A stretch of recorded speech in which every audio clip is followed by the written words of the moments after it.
Hello and welcome back, everybody. It is day 2 of Ascent Utrecht.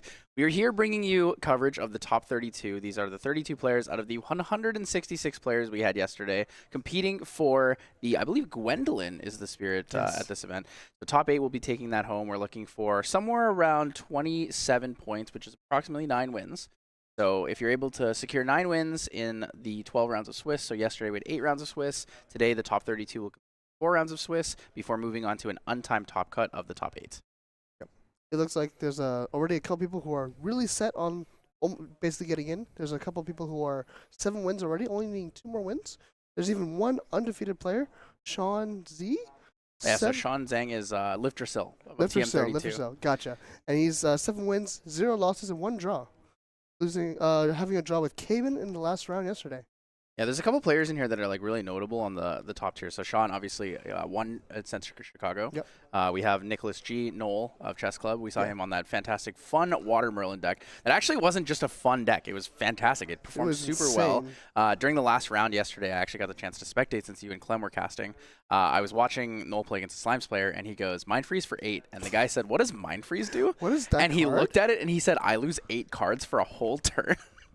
You know what if I just take another turn after this turn, you know? I mean, yeah, just reckless conversion. Yeah, it's reckless like conversion. reverse reckless. Oh my god. And then Majestic Spirit's crest with the Spirit's Blessing is like fake avarice, right? That It's like fake sort of avarice. With the Eventide Spear as well, just like, oh, I'll materialize it for free. I'll activate it for free from my material deck. I'll bring it back on tap. I'll activate it again. Yeah. I'll bring it back on tap. Just constantly moving it. It's amazing. Just keep resetting it. Definitely a big one. Yeah. But yeah, so we're going to be moving on to show you guys some stats here. Yep. Basically talking about yesterday's stats and then comparing it to the day spread for top 32. Yep.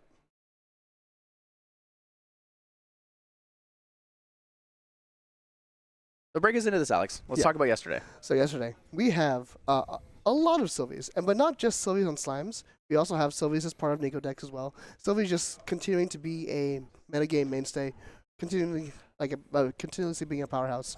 The Slime deck and Slime engine just super valuable and just like keeping you in the game. High tempo, high card draw. Arsana as well, being split across almost 2 elements. Wind Arsana and Water Arsana both being very viable decks. And we have Nico as well, sort of similar game plan with the Arsana, but it's like a more Guardian to it. Seems to be pretty good. Yeah, one of the big things with the Sylvie deck as well, on top of just having, the Slimes package, like you said, which came out in the Recollection decks, which, yet again, guys, will be coming out as Recollection Lights eventually here. So looking at this, we also had the Sylvies on something a little bit more unique. We had the Sylvies that were purely on the mill package because Fractal Polar Depths is, again, a Tamer and Cleric class bonus card. So looking at this here, Swiss Day Run rankings, we have Liftersill 701, the only undefeated in the tournament. Very, very good standing going into day 2. Repo, Kaduko, Noel, all with 7 wins. So they're looking for 2 more wins to secure their spots. Cabin, 611, Drago Will 611, another set of Worlds competitor. Even Ferentian. Ferentian was also a Worlds competitor. Really like top tier players, really experienced players coming in, traveling all the way to Utrecht, and it's really impressive to see them here, showcasing their skill at this event. Yeah, and if I recall, in 3rd and 8th place actually is 2 European players as well. So European players making a big showing here at Ascent Utrecht is fantastic, right? Showing up for your home region is something really, really big here. We see a lot of other names that are recognizable in the community here. Toby, Alexander P, Trent, and Queckling actually will be playing on stream for us. So that's Danny. I met Danny last week at the Belgian regionals that you hosted. Yeah. Super nice guy. He's going to be on the Nico deck, and then Trent, I believe, is also playing Nico. Trent is on Water Center Allies, I believe. Oh, he's actually playing Water Center. Yeah. That's exciting. Something really neat, though, is that when we look at the champion spread for the top 32, there's a really, really big spread here. Yeah. Right? Originally, we were thinking it's going to be a lot of Nico, a lot of Sylvies against each other, but there's a really big spread. There's a Kong Ming in there. Someone's playing Razor Gale. Obviously, you just said the Water Center Allies, but the spread of the champions that are coming up here are just really interesting to see. So we'll put those up on screen for you in just a second here. But, man, I believe there's also a Wind Crux Lorraine. There's a Wind Crux Lorraine. That'd be amazing. So we'll actually be able to bring you guys the champion matchup maybe a little bit after, but we do need to go to the game now. So we're going to take you guys in for round 9, the first round of day 2 here at Ascent Utrecht.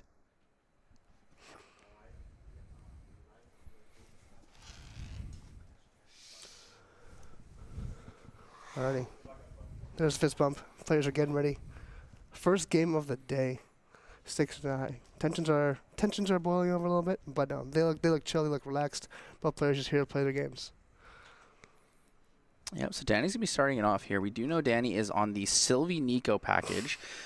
Keep in mind that during day 2 for the top 32, deck lists are actually revealed. So both of these players will know what they're up against. There will be no secrets, nothing to hide. Do we see a big opener here from Trent? What are you looking for if you're on the Water Allies package here? Honestly, if you're on Water Allies package, I think Frostborn Paladin's always going to be nice to have. But just a good safe play, Lurking Assailant, just to keep it up with stealth. Going second, you don't want to really drop a Gildas early because, oh, you know what? Lunette's also quite nice. But going against the Water Nico, maybe not the Water Sylvie Nico, maybe not the most relevant. I really like Lunette, even non-balanced in this situation. I think Lunette has a lot of pressure, especially against Sylvie. Specifically, Sylvie variation of Nico is a very allies-heavy package. We saw the same thing with Korax's deck the other day, which was just a pure Nico, like Sylvie into just like pure Nico, right? No stratagems or anything like that. The ally package there is really heavily favored. So when you have a card like Lunette, it just brings so much value to your field. It makes it so much harder to have your board develop. You also have to wait a turn for those Tidestone Bovines to really get value because they come in rested. They can't mill you too. And Danny, just second turn in a row, just passing. Yeah, something I really like about Trent's deck here is looking at this, he actually main decks Mystic Purifiers. So he has a pretty good setup of main deck, I guess, removal for these Fantasia decks. Yep. Right, a lot of these guys are going to be playing their Practical Polar Depths. They're going to be playing their Practical of Rain, and being able to, like, deny those is really good. The value of the 1-for-1, like, you go down a card by playing Mystic Purifier, but you're also still able to attack for 1 each turn, and that does give you a little bit of tempo. Yep, not only going down 1-for-1, but also removing a potential win con from the mill decks. Really, is just respecting the mill archetype. He went in thinking that this would be a very prominent archetype, and it worked. He made it tier, top 32. Yeah, it's a big one here. I really like looking at Trent's deck. So I noticed he's actually running Juying, the Shadow Mare. So Lunette as an opener is actually a little bit better than I was expecting. We're going to see Lunette come in for 1 here. In response, we're going to see a Storm of Thorns. Trent's actually choosing to go for a Song of Frost, hoping to banish the Storm of Thorns on the stack. Yep. We might see a Cerulean Decree imbued here from Danny, negating the Song of Frost, as well as probably drawing a card into memory. I don't think there's any reason to go -3 on an attack. And he's going to second Song of Frost on top of the Cerulean Decree. So he's looking to banish both the cards on the stack here. So it's going to be a loss of floating memory for Danny, but Trent losing 2 Song of Frost of the 3 he's running is a little bit on the rough side. He's not going to have as many options and answers to an Icebound Slam.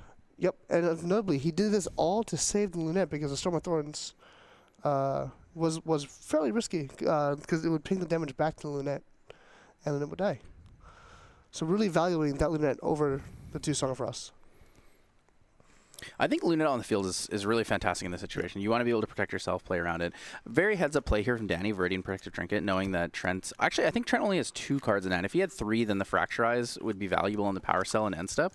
But in this situation, we're going to be looking most likely towards Danny wanting to just get an Icebound Slam in here. Very safe, protected Icebound Slam. Yep. Interesting to say both players have yet to pull out the Scepter of Lumina. You know, both players playing water means you can activate it in your main phase at fast speed.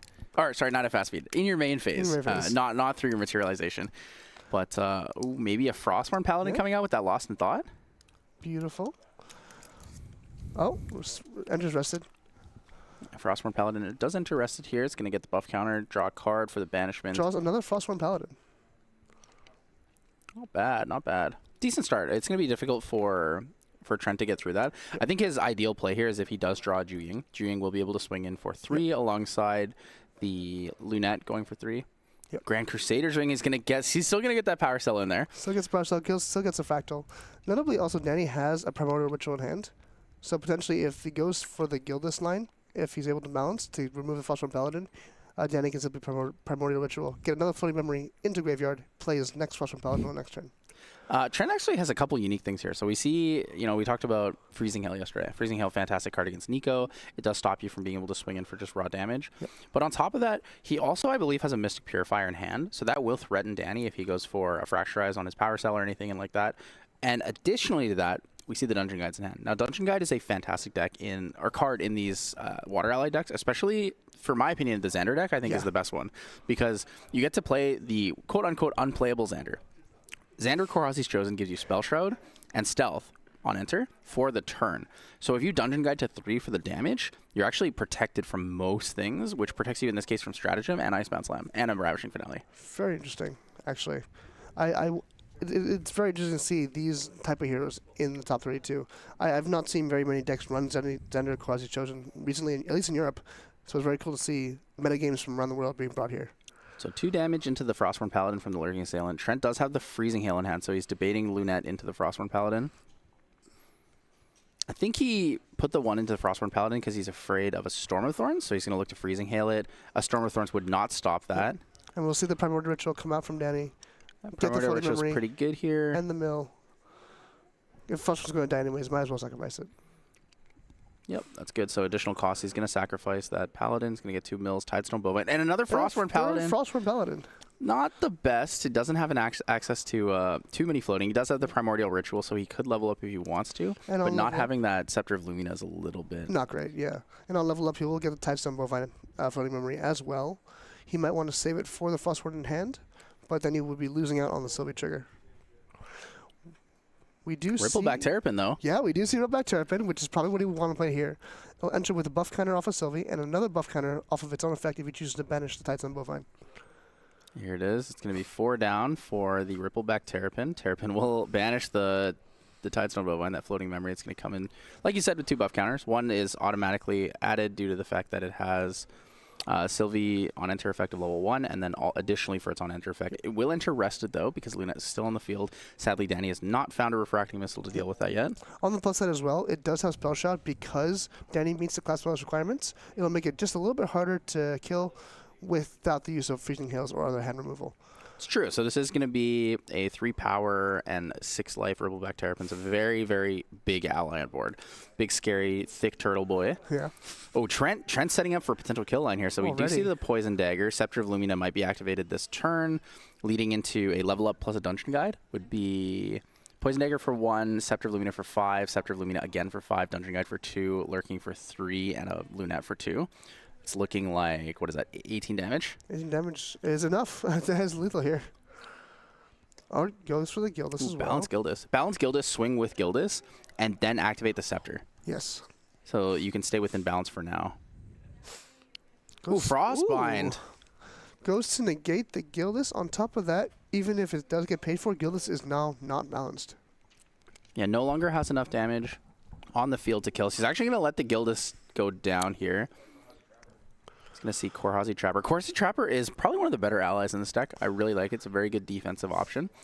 But it also sets up other kill lines that you wouldn't expect necessarily in the deck. Gives so you you can find things like Thieving Cuts and Slicing Dice. Yeah. It gives you the prep counter to use as well. And also, in case he really does want to keep his board alive, we have Rippleback Trapper swinging for 3 and Korhazi Trapper, notably, gives -3. So we're going to see the Quicksilver Grail come out here. Quicksilver Grail, I want to say it's most likely a Blinding Orb in this case for Danny, but I'm not actually 100% sure. Because Smoke Bombs is also pretty viable. It's also possible he goes for a Mage Bane Lash if he wants like a fast level up into... Because I think he'd see a Ravaging Finale on the right side of his hand. Oh, right. It's going to be a little bit harder to mill out an opponent like a Water Allies because you're not digging through your deck as much. However, the pressure of pushing down a lot of the allies is pretty relevant and pretty good. Yep. I think the Frostborn Paladin is going to be integral on this coming up turn, knowing that we have the Poison Dagger available. Trent did not go for a Scepter of Lumina, though, which means that I don't think he's going for a really aggressive level up into Dungeon Guide play. Yep. He may instead go for something like a Halocline Scout. Halocline Scout would be effectively a second Poison Dagger on the board. Notably, it's quite hard to mill yourself when you also have to contend with an aggressive board state from your opponent. Yeah, that Korhazi Trapper, fantastic way to protect the Lunette here. So Danny's going to play a Seaside Ringleader. It's going to come in rested. Rippleback Terrapin attacks into, I believe, the Lurking Assailant, and in response, we're going to see the... Oh, interesting. So we were going to see the attack in there, but we're going to see a Fracturize on the Poison Dagger. Wow. Really postponing that kill. Buying Danny time, giving him the floating memory to work with in the future, and also just making sure he lives just at least another turn longer. I believe Danny does actually have the Mage Bane Lash underneath. I think I saw the Temptations Facade in his material deck when he was fanning through it there, so most likely Mage Bane Lash underneath. It's good against a couple things, not all of the things. In this deck specifically, you will recover a little bit from a Scepter of Lumina. You won't get as much value from things like Freezing Hail, because the Freezing Hail will still hit you initially, and then you'll recover after the triggers. Yep. Trent has pretty good influence here. He's got 2 fractals, and I believe influence of 5. He's going to go for the Terrafring. Wants to protect his board. Terrafring, really just good. We talked about that as a really good defensive option for how we protect our board, especially when we're up on board state, when we're a little bit more present. It's a really good way to just protect everything overall. You don't need to hold up defensive cards in your hand in this regard. We see the Halocline Scout in hand, so he does seem to have at least the potential for a high burst damage. If he wants to, he could go for the board clear, clearing out the Rippleback Terrapin, or if he wants to try and push some more damage, he can really try and go into the face. Halocline Scout really is a good backup for after losing Assassin Dagger, and with the 2 fractals, he's quite ahead on influence and board state at the moment. He's also going to be able to set up, knowing he has at least 1 fractal, he's going to be able to set up for a potential Dungeon Guide line where he knows exactly what he wants to banish. Yeah. Controlled banishment with Dungeon Guide, again, a fantastic thing. We've talked about it with so many different decks, with Rye, with other things. Being able to use the Quicksilver Grail for controlled banishment, also really relevant. It's pretty important in Nico, I think, to be able to control your banishment. There's a lot of cards in the deck you want to keep in your hand instead of banishing them randomly. We also see the Nico and the second guild is in hand. Even with the 2 fractals, however, doesn't get the chance to balance even with the fractals. So it's a little bit rough here, at least he wants to balance guild is. Honestly, I say it's rough, but it looks like Trent's in a pretty good position in the game right now. Balancing Gildas might not even be that necessary. I see, 6 cards in hand. He could just go in for the Halakline Scout. Halakline Scout onto the Rippleback Terrapin just to deal more damage to it, to clear it off the board, is a decently relevant play here. Yeah. Right, so we're going to see 2 damage coming in from Lurking Assailant, which would be 3 in that case. Lunette could swing for 2, and then Quasi Trapper could also swing for 2. And then finish off the Rippleback Terrapin, leaving the Seaside Ring Leader alive, though, which could be dangerous for Lunette. We're actually going to see all damage to face. Oh, wow. I guess you don't necessarily need to make that much of a board state play when you have the Tariff Ring on. Yeah. He feels like there's enough safe defense in this regard. Especially with the influence of 5, and if Danny wants to go up, I know he has at least 1 floating in Graveyard. I didn't know if he has a second. Yeah, Danny in a little bit of a rough position here. He's not doesn't have too many things to work around. He's down on influence. Freezing Hail's Rippleback Terrapin. Make sure it Freezing stays Hail down. is Freezing Hail a skill or a spell? Because Spell Shroud does apply, so we have to make sure that Freezing Hail should be a spell, I think. He's still Sylvie, so he still has the class bonus of Rippleback available to him. Freezing Hail is a spell. Freezing Hail is a spell, so it should not have been able to target the Rippleback Terrapin. I think the judges should be noticing it soon. The Rippleback Terrapin, Rippleback Terrapin should not have taken damage because it has Spell Shroud. The Freezing Hail, normally what should have happened is you could target Ringleader to kill Ringleader, but on the Rippleback Terrapin, it shouldn't work. Oh yeah, we see the judges deliberating now. They seem to be looking at it. Trent realizes, yep. We hear the judges deliberating.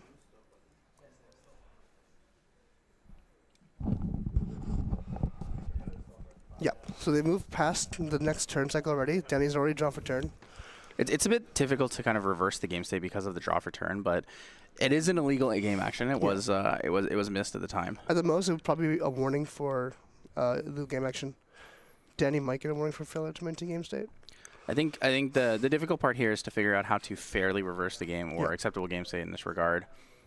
The problem is an illegal action in this regard does benefit Trent a lot more than Danny. So accepted game state wouldn't necessarily be an easy call to make as a judge, right? Yeah.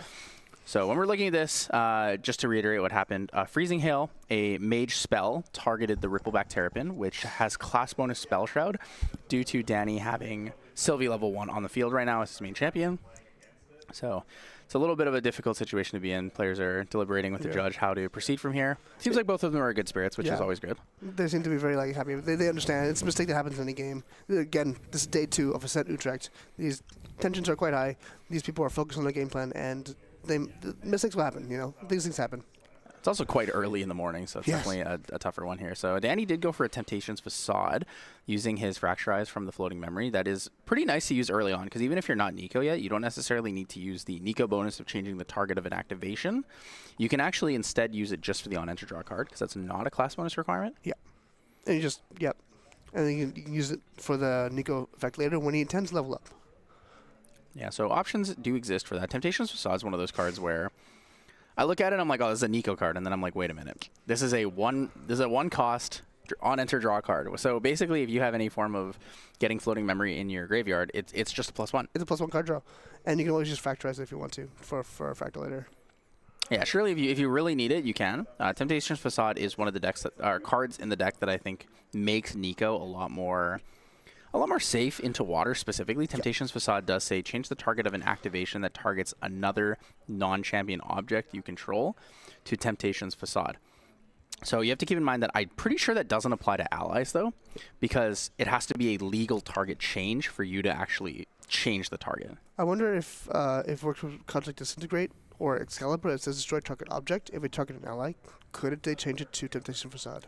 Yeah, yes, because Temptations Facade is a legal target there. Yeah. Right, so if it says target object or target Actually, it's target object. I think it's just target object because unit implies ally or champion. Yes, so it would have to be a non-champion object. It looks like they did revert. They did allow back champion to awaken, to wake up.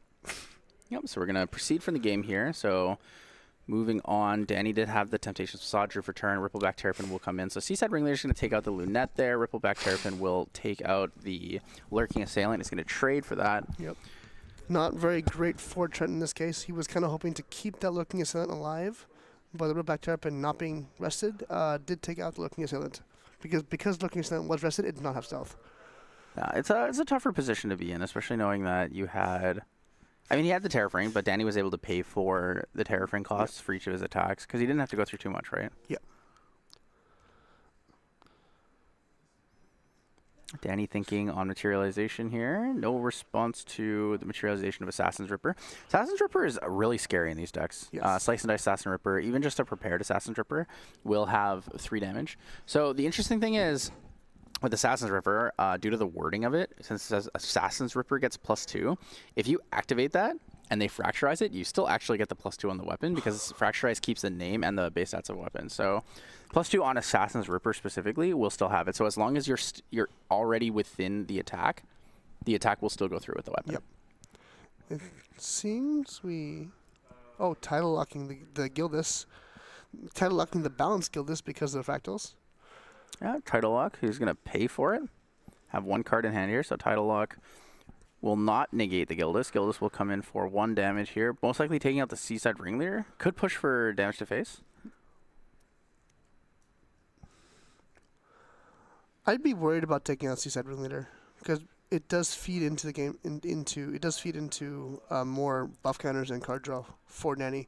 And it looks like Trent felt the same. Decided to push damage face, and goes for Illumina. So it looks like Trent kept the Dungeon Guide in hand most likely. So he's going to banish for Scepter of Lumina. He's going to look to level up next turn. So 1 will go down, and then he'll be able to he'll still have 3 cards in hand, so he can play the Dungeon Guide using one of the fractals, banish 2. So he's banking on dealing enough damage here with level 1 Xander, level 2 Xander due to the Scepter of Lumina, plus whatever he has available to him at the time. Danny, however, has access to a Magebane Lash. So if Danny has the heads up play here and levels up into Nico 2, it's going to be a significant kind of shutdown here for Trent. It's going to shut down the entire game plan. Not even just having the foresight for that. The fact that he has 8 damage on board with 2 level ups plus the Assassin Ripper to attack for 3, it just seems to go for lethal. Yeah, so that's really big. He does actually go into the Nico Whiplash Allure here. So Nico will give him the access to both Temptations Facade as well as the Magebane Lash that's underneath his Quicksilver Grail. So Magebane Lash will allow you to, on non-combat damage, recover 2. So what's going to happen is when Trent levels up into level 1, the Scepter of Lumina trigger will go on the stack. When that resolves, dealing 4 damage to Nico. After Nico takes the 4 damage, Magebane Lash will trigger, recovering 2 on the stack as well.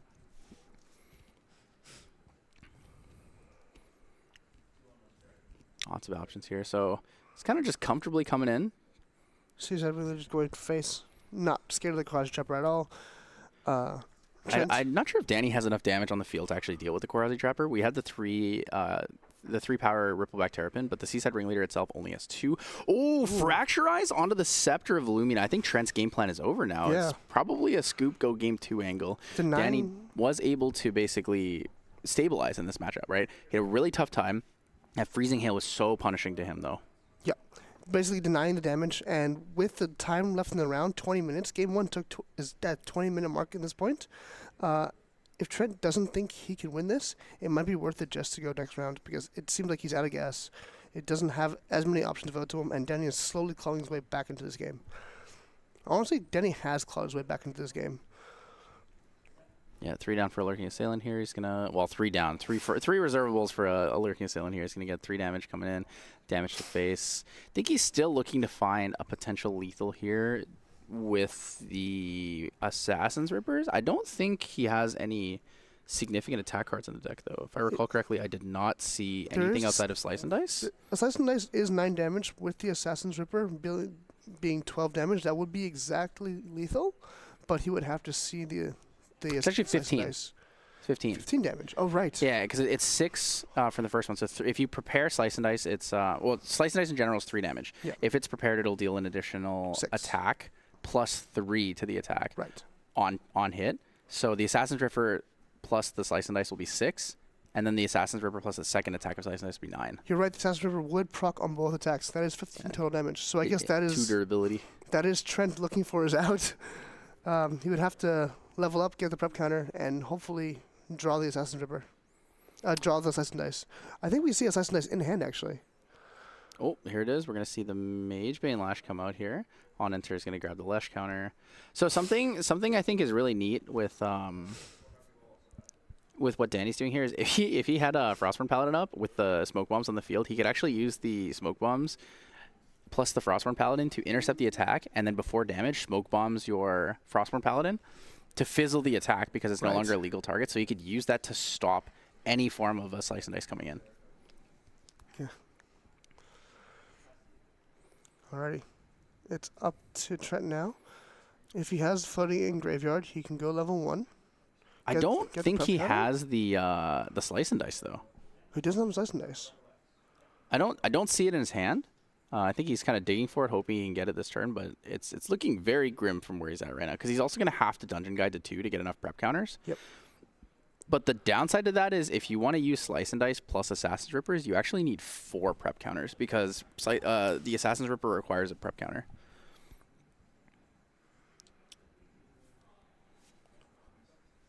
I wonder if the Assassin's Ripper without the prep counter would be 9 damage plus 2 additional from Assassin's Ripper. That'd be 11 damage. Still wouldn't be enough. It's close, but it's just not quite there. Yeah. You know what I mean?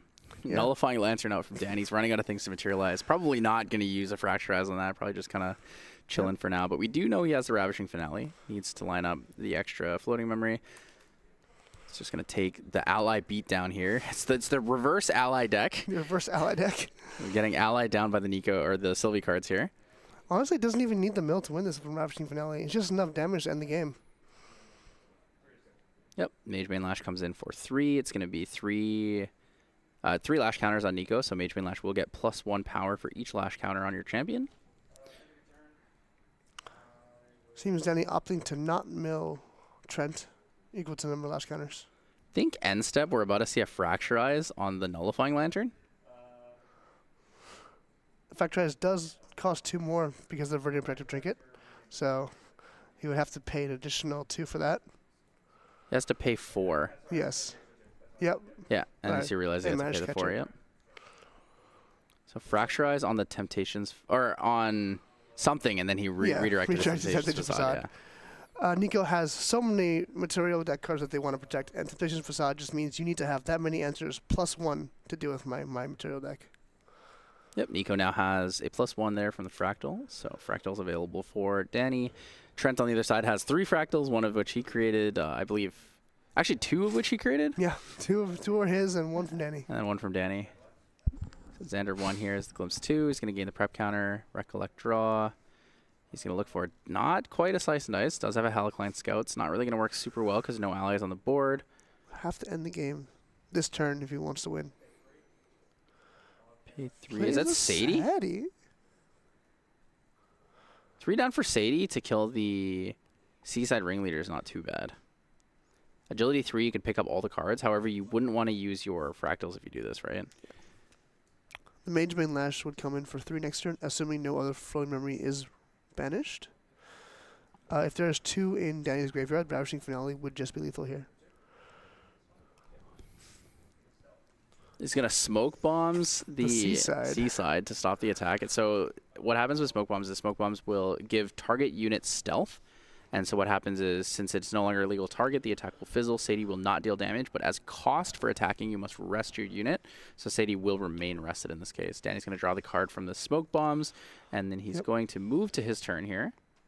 Sadie doesn't get the on-kill, so there's no Agility 3, but even if there were Agility 3, I don't think I see any responsive play in Trent's hand.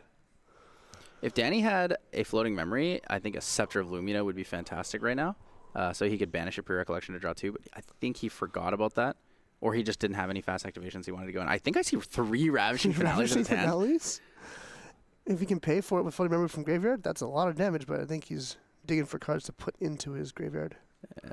Probably before playing any cards here, I think attacking with allies is most likely the best plan. See what Trent has in his hand. He has 4 cards available to him, 3 cards available to him. Although with the Verdant Protective Trinket, there's not much he can play. Yeah, you just have to keep in mind small things. Incapacitate is an option here. Yeah. 2 cost Incapacitate, but otherwise, I don't think he really has anything else. And yeah, Trent's going to call it there. Game 1 is going to be going to Danny. So Danny's going to be starting off his day 2 journey here. Up 1 game against Trent. Pretty good setup with the 27 minutes in the round. Danny did a great place. Yeah. I really enjoyed watching that game. It kind of swung in a weird way.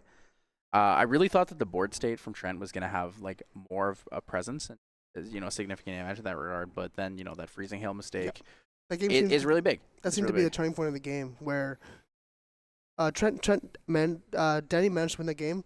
I think mostly because of the freezing hail. I think Trent was intending to have the Ripperback Terrapin stay rested to keep the Lurking Salient alive.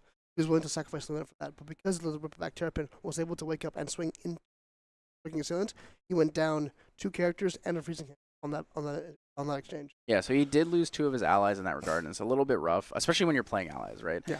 He had options with the Poison Dagger set up into the Scepter of Lumina, right? Scepter of Lumina with the Poison Dagger, like I said, is going to be 1 from the Poison Dagger, then 4+1 from Scepter, Dungeon Guide 4+1, and then another 1. And if he attacks with anything else, he gets more from that. However, Danny did have the answers. He had the Fracturize available for the Scepter of Lumina. It did give Trent the Fractal overall, which gave him more slowly come back, but it stopped the burst potential threat that Danny was afraid of. Yep. And the Nico deck, and the Nico Sylvie deck especially, has a lot of defensive options. And if you burn out of resources early game, you might get stuck in a position where like you can try and deploy the field, but your allies will just get killed, or the Nico will just have answers for you. The Nico deck is so versatile that it has all these answers for all these different sort of game plans. It shows like why it's one of the most played decks in the tournament. Yeah, I really like Sylvie Nico because it balances the concept of allies and a big finisher game. It gives you options in both regards. But the main thing is I really like Nico because I feel like Nico now has so many good defensive options. Mage Vein Lash is both offensive and defensive. Patience Facade is fantastic as a defensive option. It helps protect things like your Protective Trinket, like we saw in this game. But Nico also utilizes cards like Blinding Orb really well. Even though you're not going to get the draw effect because of the class bonus, you're able to put that underneath your Quicksilver Grail if you want to use it as a defense. Let's say your opponent has 8 cards in hand. You see pull out a Scepter of Lumina. They have Dungeon Guide. They play 1. You can actually Blinding Orb them so they can't play the other one. Yes. Right? You can save yourself in those regards. And I think that that's just a fantastic option available for Nico. Yeah. It's a way to prevent high burst damage. And I don't know. I'm wondering what Trent would sideboard here into Nico deck. Looking at it, we see Mandate of Honor, probably not the most relevant, into a Water Mill deck. I actually kind of like it. Yeah?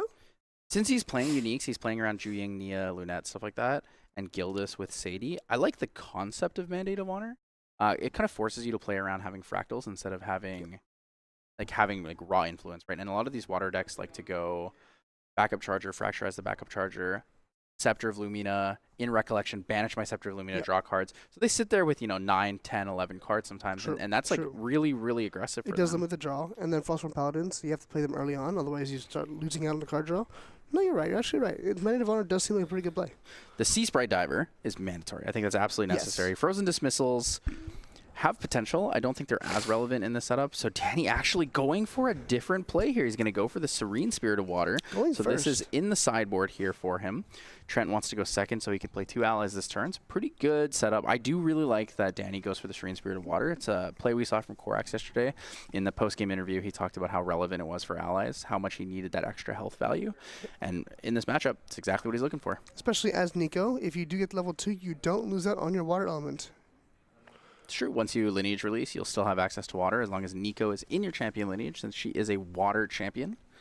We see the Sea Sprite Diver in Trent's hand. Very, very, very notable to take control of early game water cards or Falling Memory in graveyard. We also see a Slice and Dice. Lunette coming out, though.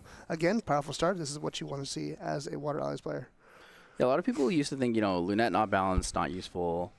Sure, she can be refracting missile, but you're kind of forcing your opponent to have it in this case. And forcing your opponent to have it or having that playstyle, I think, is totally fine in allies, right? It's a reasonable game plan. We see the backup charger going down. The water player just taking the first couple turns, you just go up in influence. I believe Danny, just like last game, has essentially just passed on turn 1, and now on turn 2, he might go for more card draw, or might just pass and hold up counterplay. Ooh, Icebound Slam. Or there he in the might hand. just Icebound Slam.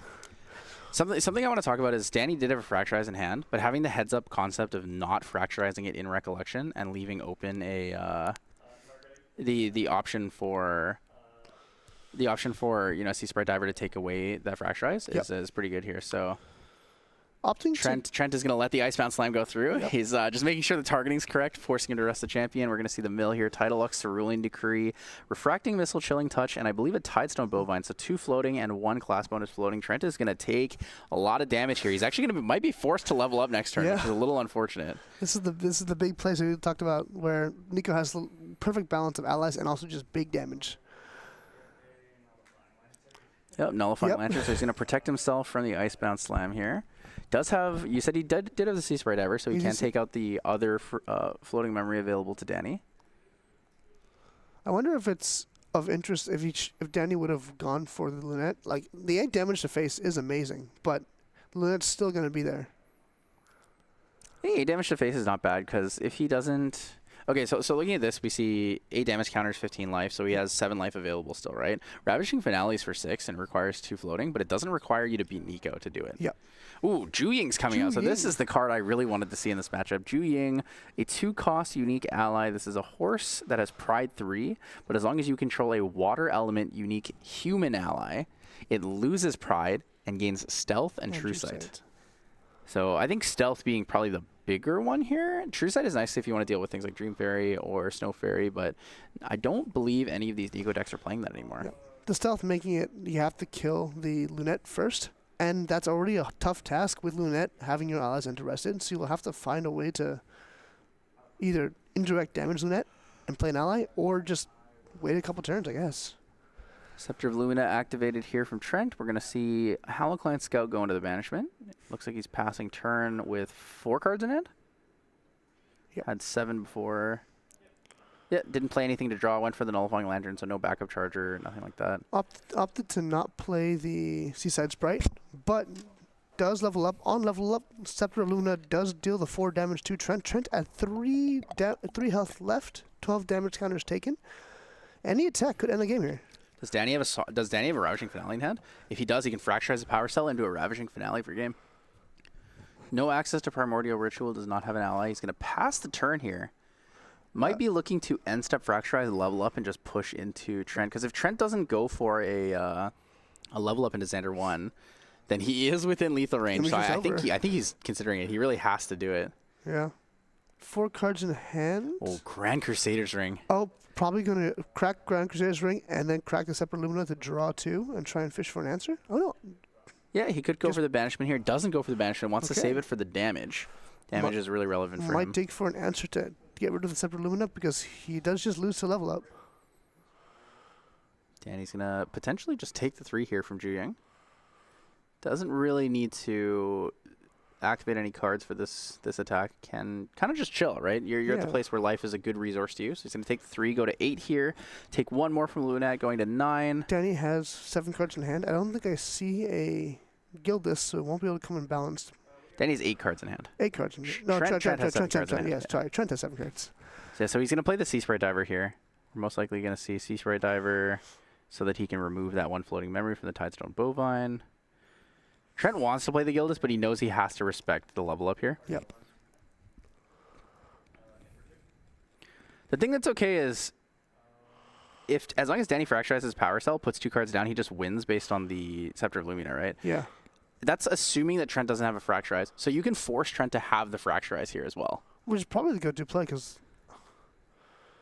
it does just end the game, right? He has to force him to have it. All right, here it is. So the Fracturize is going to come out. He could also Refracting Missile for damage. Yep. I believe he has a Refracting. He has 2 Refracting Missiles there. Go for Refracting Missile on damage on face, and then afterwards use the 2 floating to level up. Refracting Missile for 2 to face. Puts him at 14. Trent seems to have a smile. Yeah, Trent knows. Trent knows the level up's coming through, and that's going to be it. That's a handshake. He's taken down here by the Scepter of Lumina. Icebound Slam into Lumina is pretty strong. It's a little bit of a difficult combo to deal with. Yep. But that is game 2 for Danny. So Danny's starting the day off really strong here. He's going to go in for a 6-2-1. 6-2-1.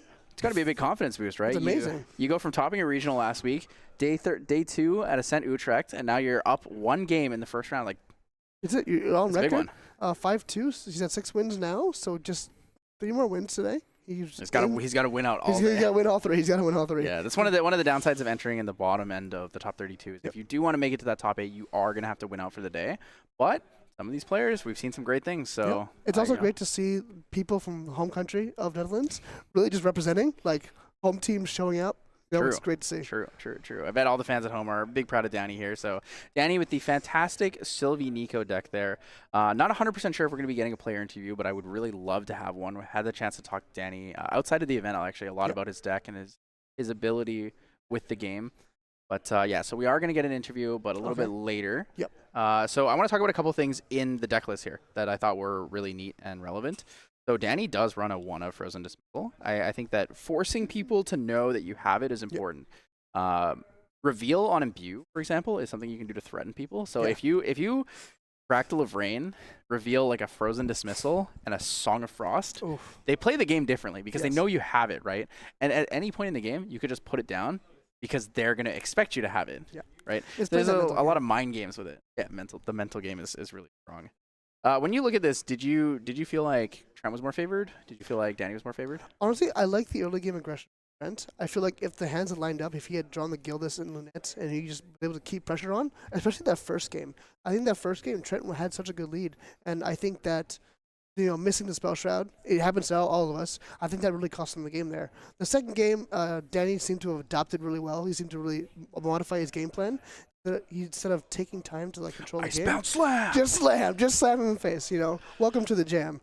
This is great, and I think honestly it shows the skill set of both players. Danny learned how to adapt really fast, and how game 2 was a completely different game than game 1.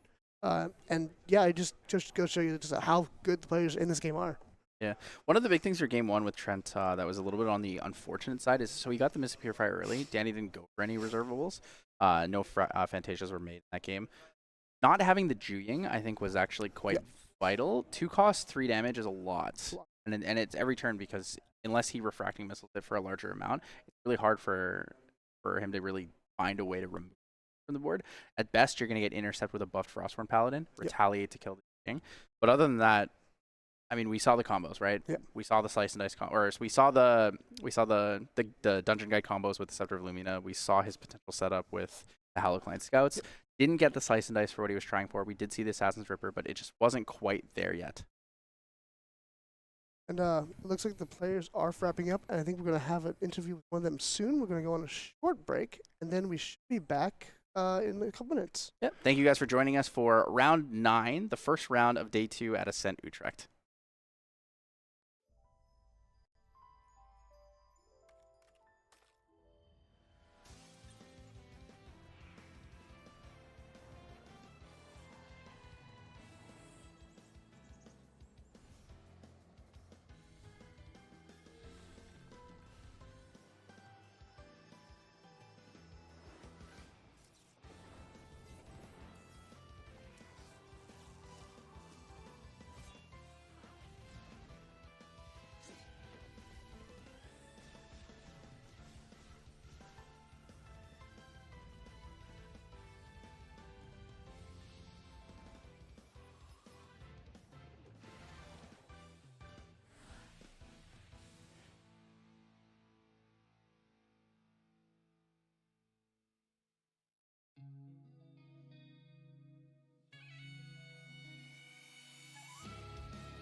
All right.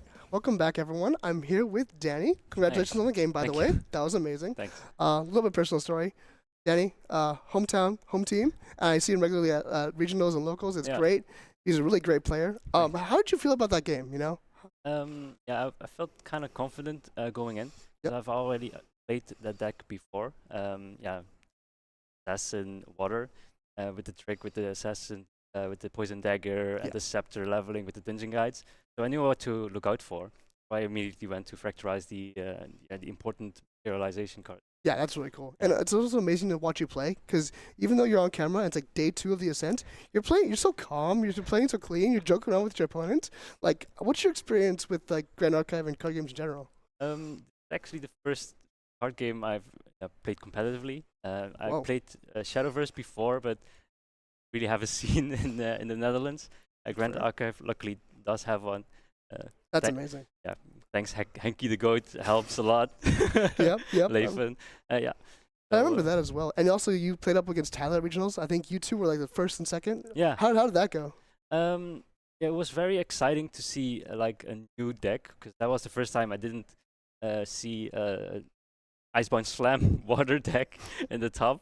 So I was very excited. I didn't really play much against Luxem as well. Yep. So it was very interesting how it plays out. Oh, right. It seems to do really great. Honestly, it seems like you're having a great time. Yeah. Is there anything like, I don't know, what are you kind of hoping to see as you progress in your future matches? What are some good matchups for you? In day 1, I've seen a lot of water, but apparently I'm doing pretty well against water. So I'm secretly hoping I get more water opponents, except the Water Merlin. Yeah, that seems like a very scary deck, honestly. Like, it might be a tough matchup. I think you got it. You seem to know what you're doing. I've played him before, and he destroyed me. Is there any players, you know, like you've watched Ascent, this is the first set that you've been to. Yeah. You've probably seen a lot of other players. Is there any specific player that you kind of hope to face against in the coming rounds? Hope to face against? I want to face Glenboy. Yeah. My girlfriend also plays Grand Archive, and she plays, used to play Fire Merlin as well. And I think she copied every deck Glenn had. Okay, so you're prepared. Yeah, I'm prepared, and it would be very fun to see someone else pilot it as well. Maybe see different things. Okay, that's amazing, honestly.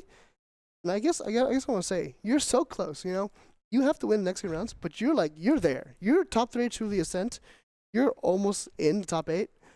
What would it mean to you if you won? I didn't really think about it. I didn't actually even expect to get to day 2. How did I get this far? I just showed up. You didn't expect to get here? No, I was like, I watch the stream all the time. I was like, oh my god, these are great players. They could do so many tournaments. Yeah, I would just go there, maybe get some points for gold. Okay, sure.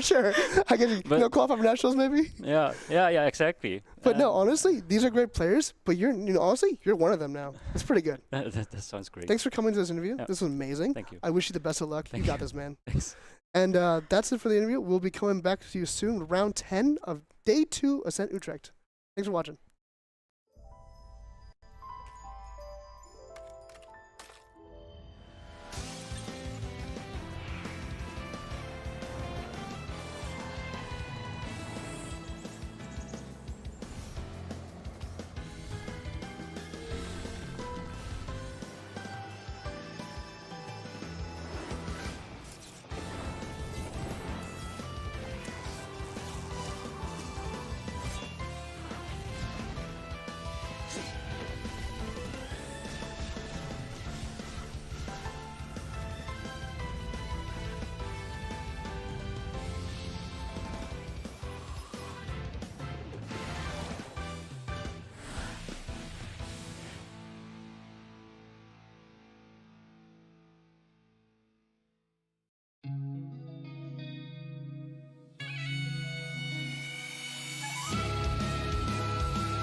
正しい道の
Hello and welcome back. It is round 10 of day 2 at Ascent Utrecht. We are joined here with Clem. Welcome. We're actually going to bring in some stat screen that we didn't have a chance to talk about before the last round started. So let's talk about the champion spread of day 2. The champion spread. This sheet is a little bit different than the first one. So the first one counts split champions. For day 2, we tend to only go for the top end champion. So if you're playing Sylvie, Nico, we consider it just a Nico deck. So let's talk about that. Right. I find it quite interesting that we thought that Sylvie was the majority when we looked at the overall champion spread. But in top, it seems that it's Poe and then Arison and Sylvie are tied, actually. I mean, that's not the only interesting thing here, right? We see some champions we wouldn't expect. Somebody's playing Alan at an Ascent, and they top 32'd. I'm very curious of what the deck list is. I'm going to have to look for it later. We have one Lorraine as well as one Diana. I believe the Diana is playing Water Allies. Lorraine is Wind Crux, which we actually will have on stream for you guys in the next round. The Kongming player is playing Razor Gale. And Xander, I believe, are both Xander allies. I'm not 100% sure. I think they're both Xander allies. I didn't see a Luxemlist make it. And then we have two Tristans, one of which will be on stream. And for the Vanitas, I believe they are both playing the Water Vanitas Cleric Millout. Oh. And then for Merlin, we have that interesting spread. Obviously, we have Glenn on the kind of more classic Fire Prismatic Merlin there. Yeah. And then we also have Noel from Chess Club, as we saw on the Majestic Spirit's Crest package with the Spirit's Blessing, which is definitely a neat one. But our game is going to be Wind Tristan versus Wind Crux Lorraine. Now, I'm definitely interested in seeing how Wind Crux Lorraine plays, knowing that we have these new A and B cards. Yeah. I don't think Tristan's changed too much. The package is very similar to what it was with the Recollection plus the cards from MRC. But do you think there's anything we should really be looking out for between those? I don't think there's much change. Like Lorraine, Crux Lorraine started playing Slimes, because Slimes are just good and they package right. If you're playing Wind, you can Slime Shield, Baby Gray, and basically have Baby Gray online, have your Baby Green, suppress your Drawn Blade, or any sword that you might want to. Even just any regalia that's bothering you on your opponent's side can be taken care of with a Baby Slime. So it is the package that we've seen in every Wind deck really, and every ally deck, and I'm excited to see how it is in Crux. I don't think there's much change from AM, even though there's we got new warrior cards. I don't think in general much has changed. Yeah, overall it looks pretty similar. It's a splash of old school, splash of new school. We see things like the Banner Knights definitely being a more old school kind of setup there. A lot of allies here. We're going to see Dream Fairies. Hurricane Sweep is a card that we generally see in this kind of deck. But yeah, just I'm really excited to see how Mark performs against Brian. We're going to be jumping into the match pretty soon here. And I'm really excited to see a couple of these cards. So Brian's actually running something I think is really interesting. Inspiring Call is really cool. I really like Inspiring Call in a heavy aggression deck, especially since he's running the Waltz. Penumbra Waltz is pretty good. Something I saw a lot of people in Chicago playing. There was a split between people who were all Shadow Strike and a bunch of people who were playing Penumbra Waltz Inspiring Call, and it seems like Brian kind of focused on that. So we'll see how this match turns out between those two. A lot of one-ups in this deck. That's what I was looking at. The list is long, and it's all actually 61 card. I mean, lucky 61.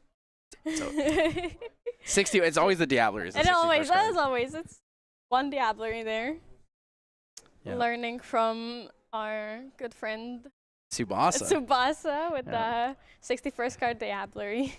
Yep, he's the one. It is All right, guys, we are starting off round 10 here at Ascent Utrecht. It's going to be Mark on the Wind Crux Lorraine versus Brian playing Wind Shadow Strike Tristan.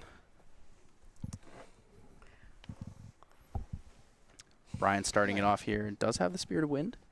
No Fragmented Spirit. Nothing too fancy here. Nothing too out of the blue. Just as you'd expect. Normal Spirit. Going for the Sadie immediately in turn 1. Sadie turn 1's pretty good. Get the good prep generation opener from that. You don't necessarily need a class bonus for that. It is simply just pay 2, return Sadie, get a prep counter. It's really nice because it doesn't expend any form of your influence overall. Yeah. So you're able to kind of gain like tempo towards your game plan without necessarily losing influence. Yeah, and it's a big ally as well. Like she's scary, she's there, and she can easily be taken back. Oh, there's the Ascent Windmill Engineer. Ooh, this is a ballsy play here. Assuming Brian doesn't have a Stifling Trap, it's going to come back. So the imbued Windmill Engineer was imbued with a Dream Fairy as well as, I believe, a Stifling Trap. Ascent's going to come in. He's going to force the attack here into the Sadie. It's a really nice play because it forces Brian not to use Backup Charger. He's going to have to go for Windwalker Boots in this case or even his Grand Crusader's Ring, which early on, not necessarily what you want to do.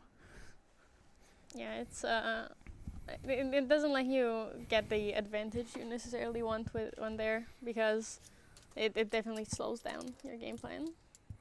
Yeah, this is kind of what I want to say is called drawing the nuts. You know, Mark had a great opener. Windmill Engineer into an Ascent Protector is probably one of the best openers you can have. You can also escape the wreckage, but Ascent gives you a little bit more pressure on the field. It's harder to remove, especially in this deck here for Brian. He could draw into a Black Market Broker plus the Sadie, but he would need 9 cards to do that. Goes for the GCR. The GCR is fine, but I feel like you would rather have that in later in the game when you want to be more proactive and not keep up cards. I really like Windwalker Boots this turn. There was a lot of talk about Windwalker Boots early on into the level up, but I believe he's holding on to an Orchestrated Seizure there. That's useful for taking away floating memory from your opponent. And this meta, it's a wonderful card, although I'm not sure how useful it will be against Mark here. I feel like in a lot of decks, Orchestrated Seizure fits conceptually as a great card, but in practice, you end up just holding onto the card too long and trying to maximize the value a little too much. It's almost like a self-bait. True. You very easily get trapped of, oh, I want to get as much as I can, and especially if you're playing against some water decks, you're like, oh, I want them to have 2 floating memory, so I hinder their game plan even more, and then you just end up not doing much. So it doesn't look like he drew into the Black Market Broker. He did have 9 cards available for Broker plus Sadie to kill the Ascent Protector, but he's just going to Sadie down, 2 into face here, so Mark's going to take the 2. Grand Crusader's Ring comes out on his side. He's going to draw. And there's another Windmill Engineer, 2 in hand now. It's really easy to maintain influence with all the Windmill Engineers, and if he even just draws another Ascent Protector, he's in a great spot. He can. Who does have the Reclaim as well. I saw Baby Green Slime in his hand. I don't know if he has any other Reclaims. I'm not quite sure. They're Dream Fairy and Baby Green Slime for the imbue. He can reclaim the Ascent if Brian tries to go for it with a Sadie and a Black Market Broker, and then just get another Windmill Engineer on enter. Yeah, there's a lot of good value overall with having Reclaim. Brian, at best, could incapacitate it, but you would still get the floating memory. Yeah. So overall, Reclaim's going to be really, really, really relevant in this matchup. I think it's going to make a big difference for both Mark and Brian. Brian having Reclaims also will be pretty important. It's a very, very free level up, helps you retain your +1s. Yeah, we talked about Mark playing Wind Crux, but the only Crux cards he plays in his deck are Ghost of Pendragon, 4 of, but it's still not necessary for him to go up to Lorraine level 3 because he's mostly an allies deck. With the late game push comes from the Crux. If the game goes on too long, he can always level up and push that final damage. But he's just looking to build a board with that traditional allies package and go for it. So it looks like Brian's actually not running any Slice and Dice in his deck here. So he's mainly looking for the level 3. We see the prep generation every single turn, returning that Sadie. He really wants to push the game plan as fast as he can. He did lose one influence there, losing the Orchestrated Seizure. Not the worst in this matchup. We talked about it not being super relevant, but overall, still losing the influence against a Windcrux deck is a little bit tough. I call it Windcrux, but it really is just a Pendragon. It's an allies deck. Is really what it is. So Windcrux allies, the old wind range, as some people call it, the wind mid-range Crux deck. It is. It's nice to see some of these old decks here again with Glenn and his Fire Lorraine and Mark and his trusty Windcrux, both doing pretty well. You see a Reclaim here in response to Sadie's attack on the Windmill Engineer. 4 cards in hand. It's going to get it back. That means no agility from the on-kill on Sadie. Wake up. Well, level up into Lorraine. 1 CUR here. We do know Mark has that full lineage of CURs.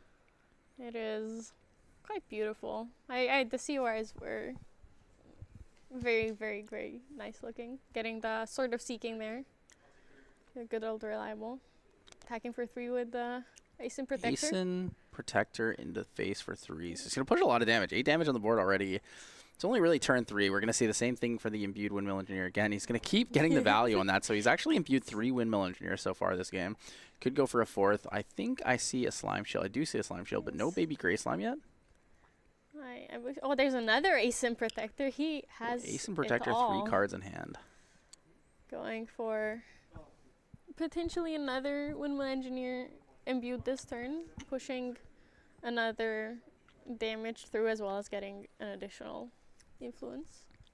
Yeah, it's tough. It's definitely tough here for Brian because like he wants to do something to stop the Ascent Protector, but like what can he do, right? If he Stifling Traps the Windmill Engineer, then the Ascent bounces the other Ascent, comes back to hand. He still has another Ascent available to him, right? He's in a place where he's like really just pushing a lot.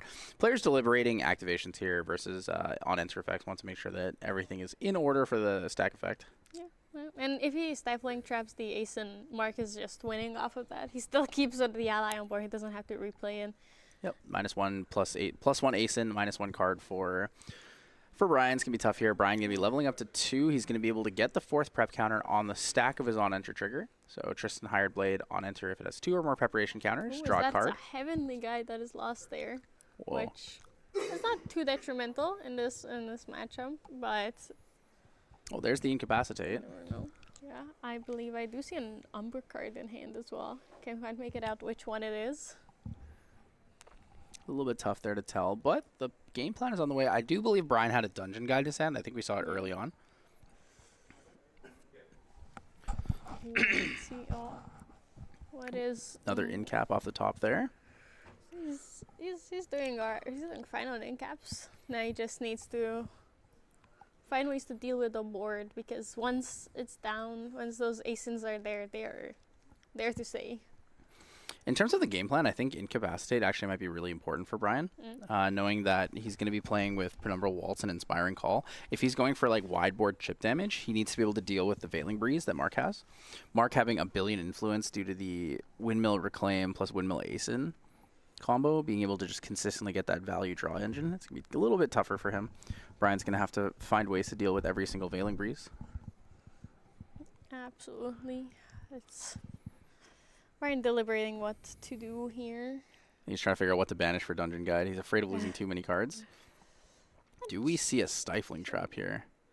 He does have the Stifling in hand. Stifling Trap is pretty valuable in this turn. It does slow the game plan down enough. So if you Stifling Trap Brian here, he doesn't go to level 3, so he doesn't get Shadows. He's unable to redirect attacks.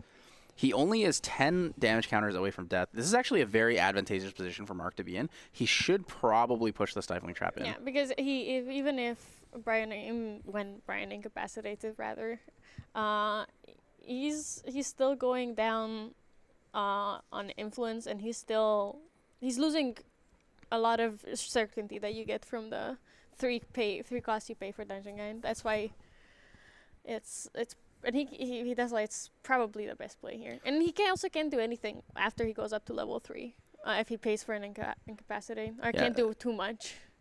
So most notably, he has the Mastermind Scheme. If he pays 2 with the Incapacitate, he can play the Mastermind Scheme and nothing else. Actually, he can't. He only has 6 cards in hand, so he's going to be short 1 for the Mastermind Scheme. That's going to really stifle his plans, no pun intended. Stifling Trap doing its work still. Brian debating whether to go for the Incapacitate here or not. he does go for it. And Dungeon Guide resolves, banishing 2 of Brian's cards.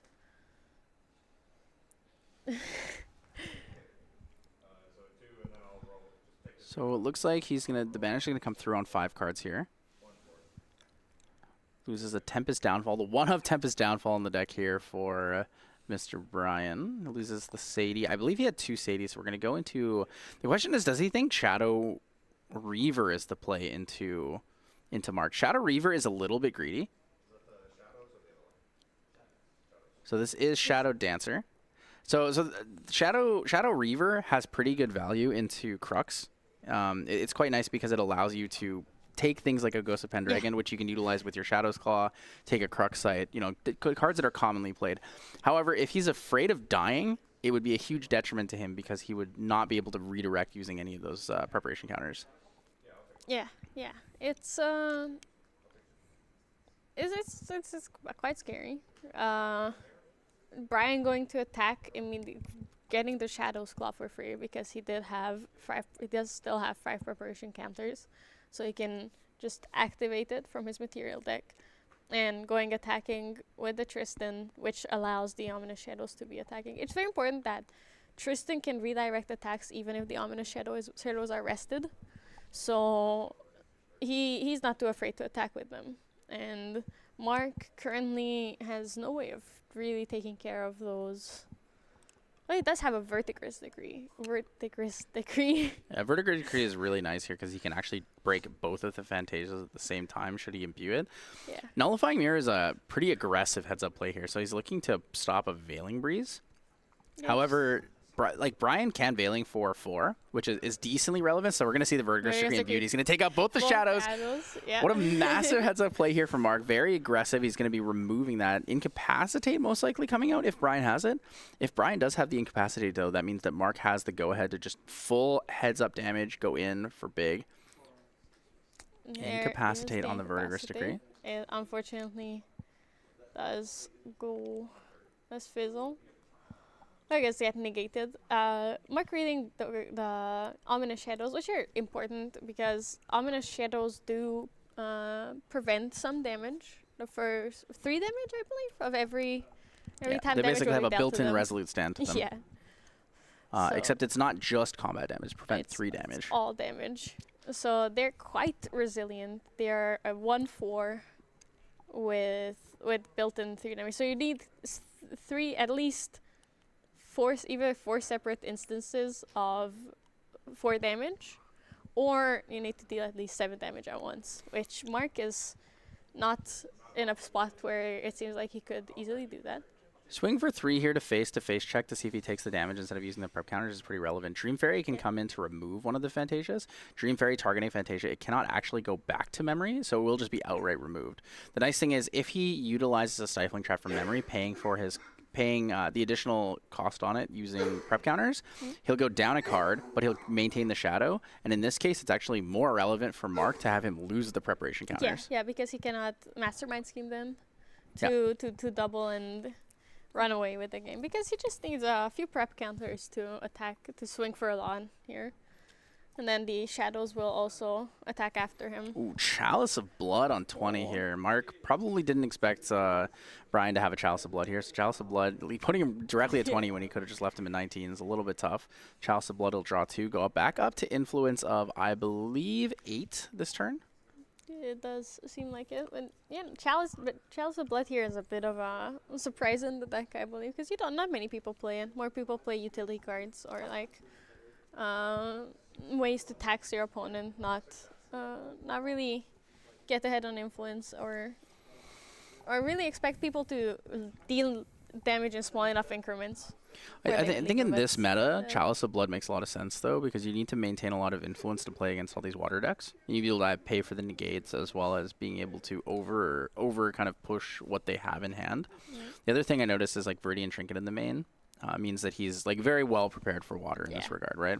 When it comes to cards like Chalice of Blood or cards that you would want to play in a Tristan deck that doesn't have as much recovery, right? Since he's not running Shadow Resonance, I think that a lot of the time you'll see Chalice of Blood in the deck that runs Umbrosight, because you can use the Umbrosight to draw a card and then put it underneath your champion's lineage, take damage, and then draw an additional card into memory.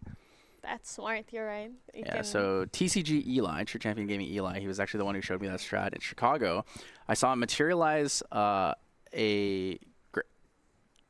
Chalice of Blood. Holy, Yeah. words are hard. He materialized a Chalice of Blood, and then he played triple Umbrosight, so he took 2, 4, 8 damage. That's He drew 6 cards and then 2 off of the Chalice of Blood, and then drew for turn, and had an influence of like 15. Huh. it's quite a big hand. That makes a lot of sense there. That's definitely a big one. So Brian most likely going for the Mastermind scheme here. Surveil the wins first Surveil the before the wins, Mastermind yeah. scheme. Let's So he's looking to play it next turn, I guess. get as many prep counters as he can before doubling it. At doubling 6 to 12 is pretty good. He'll be able to redirect 6 attacks here. So the redirects on the Ominous Shadows allow you to redirect an attack targeting your champion by expending 2 prep counters.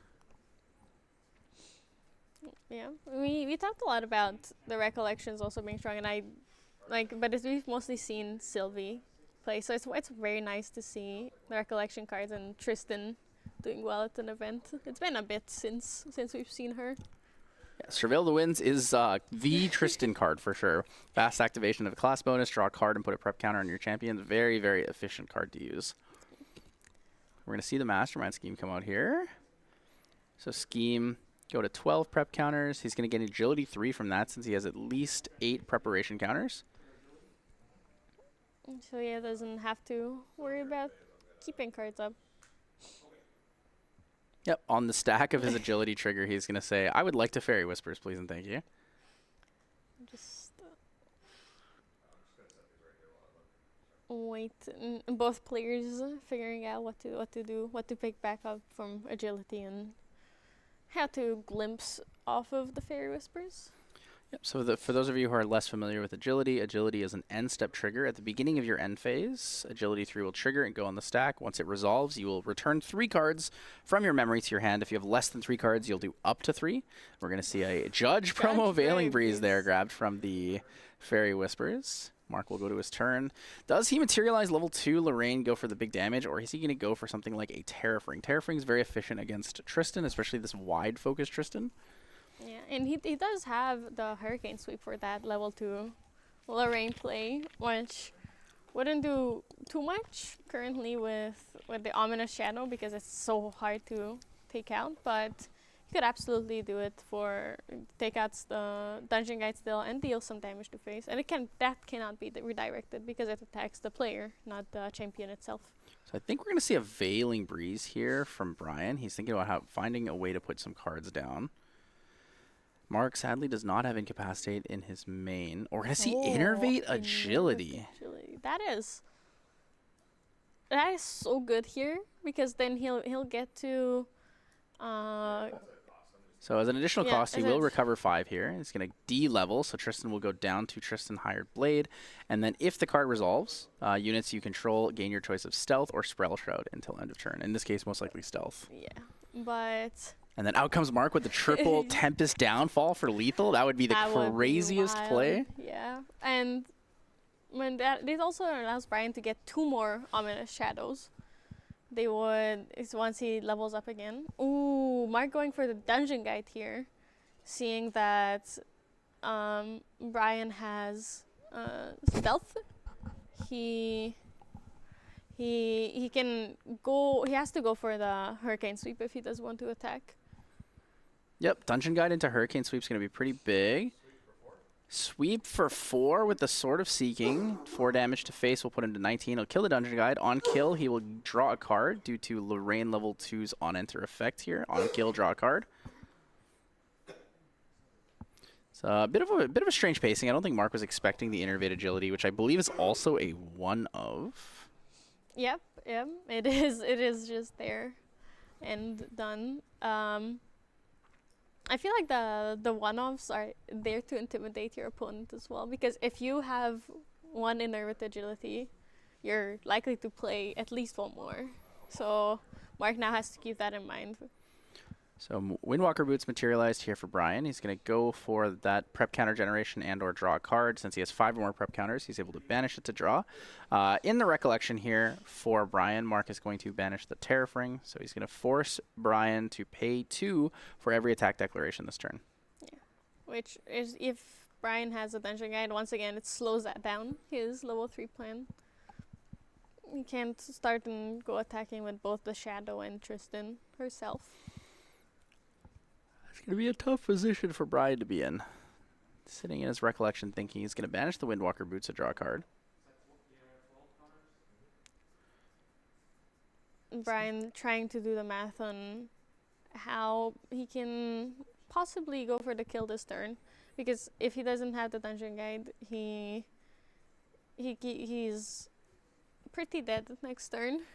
He could Heavenly Guide, although I do think it's only a 1-of, so the Heavenly Guide that he banished earlier in the game is going to be a little too crippling for him. If he does have Dungeon Guide into a Shadow Strike does get past the Ascent Protector's Intercept, Shadow Strike having the keyword unblockable, allowing you to go through Taunt and Intercept, ignoring both of those keywords. It's a very good setup here. So Shadow Strike for 12 prep counters would make it 16 damage on the Shadow Strike plus the Shadow's Claw, so Shadow Strike for 17. Would actually only need to do 12. However, assuming a Veiling Breeze, if he Shadow Strikes for 17, it would probably equal out to where the... I think it would equal out to where the damage from Veiling Breeze would protect from. So Brian might be going for exact lethal here. So Dungeon Guide, he's going to banish 2, a Reclaim, and I think a Sadie? He did have 2 Sadies in hand, so I would not be surprised. They are the 2 more Ominous Shadows. Yep, so Tristan Shadow Dancer on enter will summon 2 Ominous Shadow tokens and put a preparation counter, so we'll go to 13 counters. So it's actually be a Shadow Strike for 18, assuming he all-ins it. Yeah, which is probably the play. What we also can't forget is that in day 2, the deck lists are open now, so both players know exactly what their opponents are playing. Ooh, Mastermind Scheme. Ooh. Interesting. So he's not going to go for a Shadow Strike play here. He's actually going to go up to what is 26 counters? Yeah, it's a... Shadow Strike for 31 is possible next turn. Mark has to keep that in mind, that he's in a position of not necessarily being able to live through this. Yeah, it's pretty rough because he can't... Brian can redirect any number of attacks that Mark would make and still be able to take Mark out next turn. So let's see. We have 4 on board. He can actually take 2 points of damage. He could take 2 points of damage, go to 21, which would leave him just outside of Hurricane Sweep range, even if he had a sword with more power. However, a Banner Knight could change that. Crux Knight... A Dungeon Guide into a Banner Knight into a Hurricane Sweep is still just shy. If he does get the 2 damage in from the Dream Fairy and the Dungeon Guide beforehand, he might actually be able to bait Brian into letting him do it. So if 2 damage comes to face, it'll be 21. If he goes Crux Knight, he'll return the Sword of Seeking with a Banner Knight. Hurricane Sweep is only 1 though, right? Hurricane Sweep on its own is only 1. So it's only 1. So he's going to be 1 short in that case, so 21. Yep. So he would need 3 damage to come through. Brian should just redirect these. He knows he has like enough counters to just be over, so he's going to go to 21 here. He did see an additional Veiling Breeze from Mark, so how that works is that they would add up. Yeah, a double Veiling Breeze here probably won't be enough. We do know Brian has an Incapacitate in hand to deal with another Verdigris Decree, but also to deal with a single Veiling Breeze. Yeah, it's quite unfortunate on Mark's side because we need to put down cards right now if he wants to Veiling Breeze next turn, which he has to Veiling Breeze or he doesn't even stand a chance anymore. But it's definitely tough seeing all of those counters alongside the 3 Ominous Shadows because as long as 2 are alive, not even a Smoke Bombs is not enough anymore. Yeah, definitely a tough position to be in here. When I look at the deck list, though, I think that Game 2 will be a lot better for Mark. He has a lot of really good options to deal with Brian's deck, so he's going to side in the Wind Resonance Bauble. We're going to see the Incapacitates. And I think the Scatter Essence will also be really relevant. So if Brian decides to use an Incapacitate on the Scatter Essence, it will save one of the Fantasias. However, it will not stop the floating memory here. Yeah, yeah. And so we're going to see an Ascent Protector come out. Mark accidentally showing the Banner Knight. Dropped it out of his hand while putting down the Ascent Protector. revealing it. I do also think that all these like anti-Fantasia cards that Mark has for Mark has in there for water are wonderful again in this matchup as well. Yeah, they're really good against Tristan. As much as I talked about Nullifying Mirror being a very aggro play, I think it was actually to his detriment, going down essentially one materialization. He hasn't used it yet because we haven't seen Nullifying, or sorry, Veiling Breeze from Brian's side. Yep, so he's going to do the Nullifying Mirror in response to materialization of the backup charger, specifically for Windmill Engineers. Maybe any other imbues if he is playing Vertiger's Decree or something like that. There's two down for the Shadow Strike. Big Shadow Strike. Brian just going for it. Intercept does not save. There is the Shadow Strike. Shadow Strike for how much is the question. He has to pay the additional. He has to pay the prep counters here. Prep counters are part of the cost. He's going to have 22 available to him. Prepares an additional cost. He does remove the whole the thing. counters. So Shadow Strike for 27 with the Shadow's Claw. True. Yeah. It's quite a bit. Yep. For 27, he's going to use the claw. He's indicating that he's using the Shadow's Claw as well.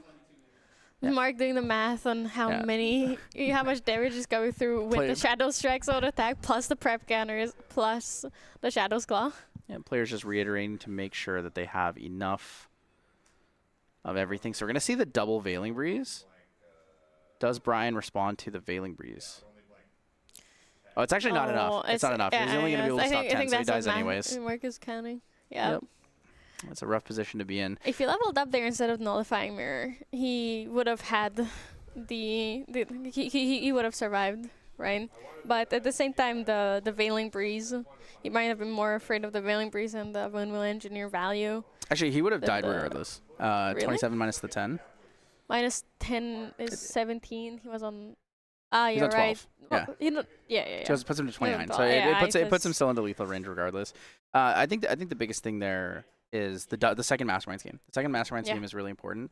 There was a turn where the Innervate Agility came out. One of Innervate Agility really made the key in that matchup. It was absolutely vital for him. Turned it over. Yeah, it's without that, it would have looked very different. That one of what a perfect top deck there for Brian. Yeah, so looking at the sideboards here for Brian, since we already kind of went into Mark's sideboard, the obvious answers, the Bauble plus the Incapacitates and the Scatter Essences. Looking at Brian's, though, again, a lot of one-ofs. What do you think's coming in here? I definitely think we're going to see the second Innervate Agility come in, the Terror Ring. Even the Stifling Trap possibly. So negate those Dream Fairy on enters and kill them at the same time. Ensnaring Fumes is interesting. I like the card because I think it is good against slowing down ally tempo, but the problem is in Wind mid-range, you have so many cards that on enter draw you a card that it might actually be to your detriment to use Ensnaring Fumes against your opponent. Yeah, it's a tough decision whether to bring it in or not. Tempest Downfall is not bad. You can use it on the Dream Fairy to clear it. And then there's a lot of allies entering, being suppressed for. Well, not necessarily. Well, you need the mage cost bonus for the suppress 0 cost, but overall, Tempest Downfall in this case is probably more for just damage to face. Yeah. Bypasses Interceptors if he doesn't draw the Shadow Strike early. But I think the main plan for Brian here is to play Shadow Strike more than Penumbra Waltz Inspiring Call. We see 2 Inspiring Call, 2 Penumbra Waltz, so he basically has 4 total Anthem-style damage bonuses. And then when we look at Shadow Strike, 4 Shadow Strikes with the 4 Mastermind schemes, those are like the main game plan usually. Yeah. Right? Yeah. It bypasses all of the Ascent Protectors, the Interceptors. It bypasses the Baby Gray Slimes that we didn't quite see that game. Any Swift Recruits that he were to bring or anything like that. and also allows him to kind of overtake a Veiling Breeze. Yeah, Right. yeah, Veiling yeah. Breeze is the really good answer to a wide board, And but Veiling Breeze can't deal with a really tall swing. yeah, I think it can do it 30 damage at once. That's why that's the power of Shadow Strike and Mastermind Scheme, that it doesn't look that scary until those 3 counters become 4, 5, 10, and then if they have 2 Mastermind Schemes, it runs away and it's like, okay, it goes crazy. Like the Shadow Strike becomes so tall that you really cannot do anything. Yep, and we're going to be moving into game 2 here at Ascent Utrecht round 2. Mark is down 1 game. Brian up 1 on the Shadow Strike Wind Tristan. Mark on the Wind Crux mid-range, mostly a Wind Allies mid-range deck. He's going to open up with that, I believe, I want to say that was a Windmill Engineer There was into an Ascent Protector, but I don't baby think it gray was. slime revealing another baby gray and a baby green into the Ascent Protector. Yeah, so he did go first, so he's going to have 7 cards equal for that. Ascent Protector, any way to get your Ascent Protector down early is fantastic, right? Yeah. Being able to do it with a Windmill Engineer or Baby Gray Slime, it's a great opener. Baby Gray specifically allowing you to draw the card into hand to play the Ascent Protector on turn 1. Yeah. Really nice. It makes the difference, especially if you're going first here. Having the Baby Gray really allows you to play the Ascent immediately. Mark's going to use his Grand Crusader's Ring there, pre-Recollection to draw a card, hoping to hit that Fairy Whisper so he can use it in his Recollection. Ascent Protector is going to come in for 3 damage here. We're going to see the Baby Gray again. It's going to reveal most likely the same thing. Baby Baby Gray, draw a card to hand. The classic Slimes package here. Yeah, I see 2 Reclaims in Mark's hand, so there could be more Baby Gray shenanigans. Even now, if he just plays the Baby Gray in hand, he can still reclaim it in response to the Unenter, revealing the Baby Gray he just played to draw a card. Leaving up the Baby Gray here as a Interceptor is kind of interesting to me. So it will stop the damage from Sadie if he wants to put it down. But I guess it's also for a Windmill Engineer, right? If Brian goes for a Windmill Engineer, attempts to swing face, he can intercept and kill the Windmill Engineer. So it's actually not too bad. Brian going to Influence of a Million, like all Wind Tristan decks do. He's going to backup charge here. In Recollection, pay for it. Draw into the Tempest Downfall.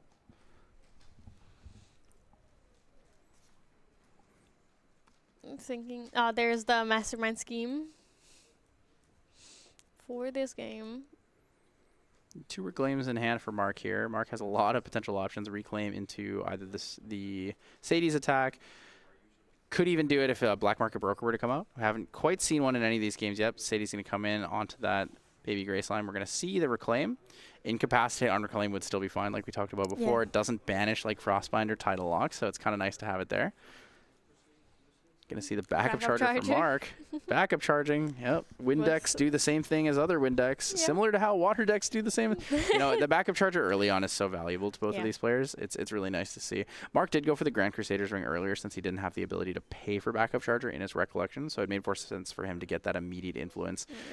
Mark is playing the influence game. Yeah, absolutely. He's going in for that. Look at it. There are 2 Baby Grays in his hand. Like, he has 1 more Baby Gray in his hand. He has the Windmill Engineer. He has Reclaims. He has the Pendragon if he so pleases to go up to level 3. But right now he is Turbocharge. Oh. Turbocharge is kind of big here. Incapacitate would have been quite nice on the Turbocharge. -1 for the -2 in that sense. But Turbocharge, he's going to get that early Turbocharge, draw 2 cards from that. And the one of Turbocharge in your deck feels so good when you draw it. Being able to just sacrifice a power cell, draw 2 cards is, oh, it feels so good. Especially if this was the turn that Mark got his power cell as well, so it's immediate value off of it. There's a other Baby Gray revealing those 2 Baby Greens again. I feel like Mark has influence of like 11 already. Yeah, it's turn 3, influence of 11 has 3 allies on board. It's crazy because each of the allies that technically recycles itself in a sense. Yeah, and he played those Baby Gray, one of those Baby Grays twice now, and he still has such a high influence. Yep, so we're going to see Brian banish a Mastermind Scheme, go into level 1. Tristan underhanded here. He's going to be gaining a prep counter. In Recollection, pay 2 for Sadie's effect, return Sadie to hand, and gain a prep counter. We're going to see a Fairy Whispers as well.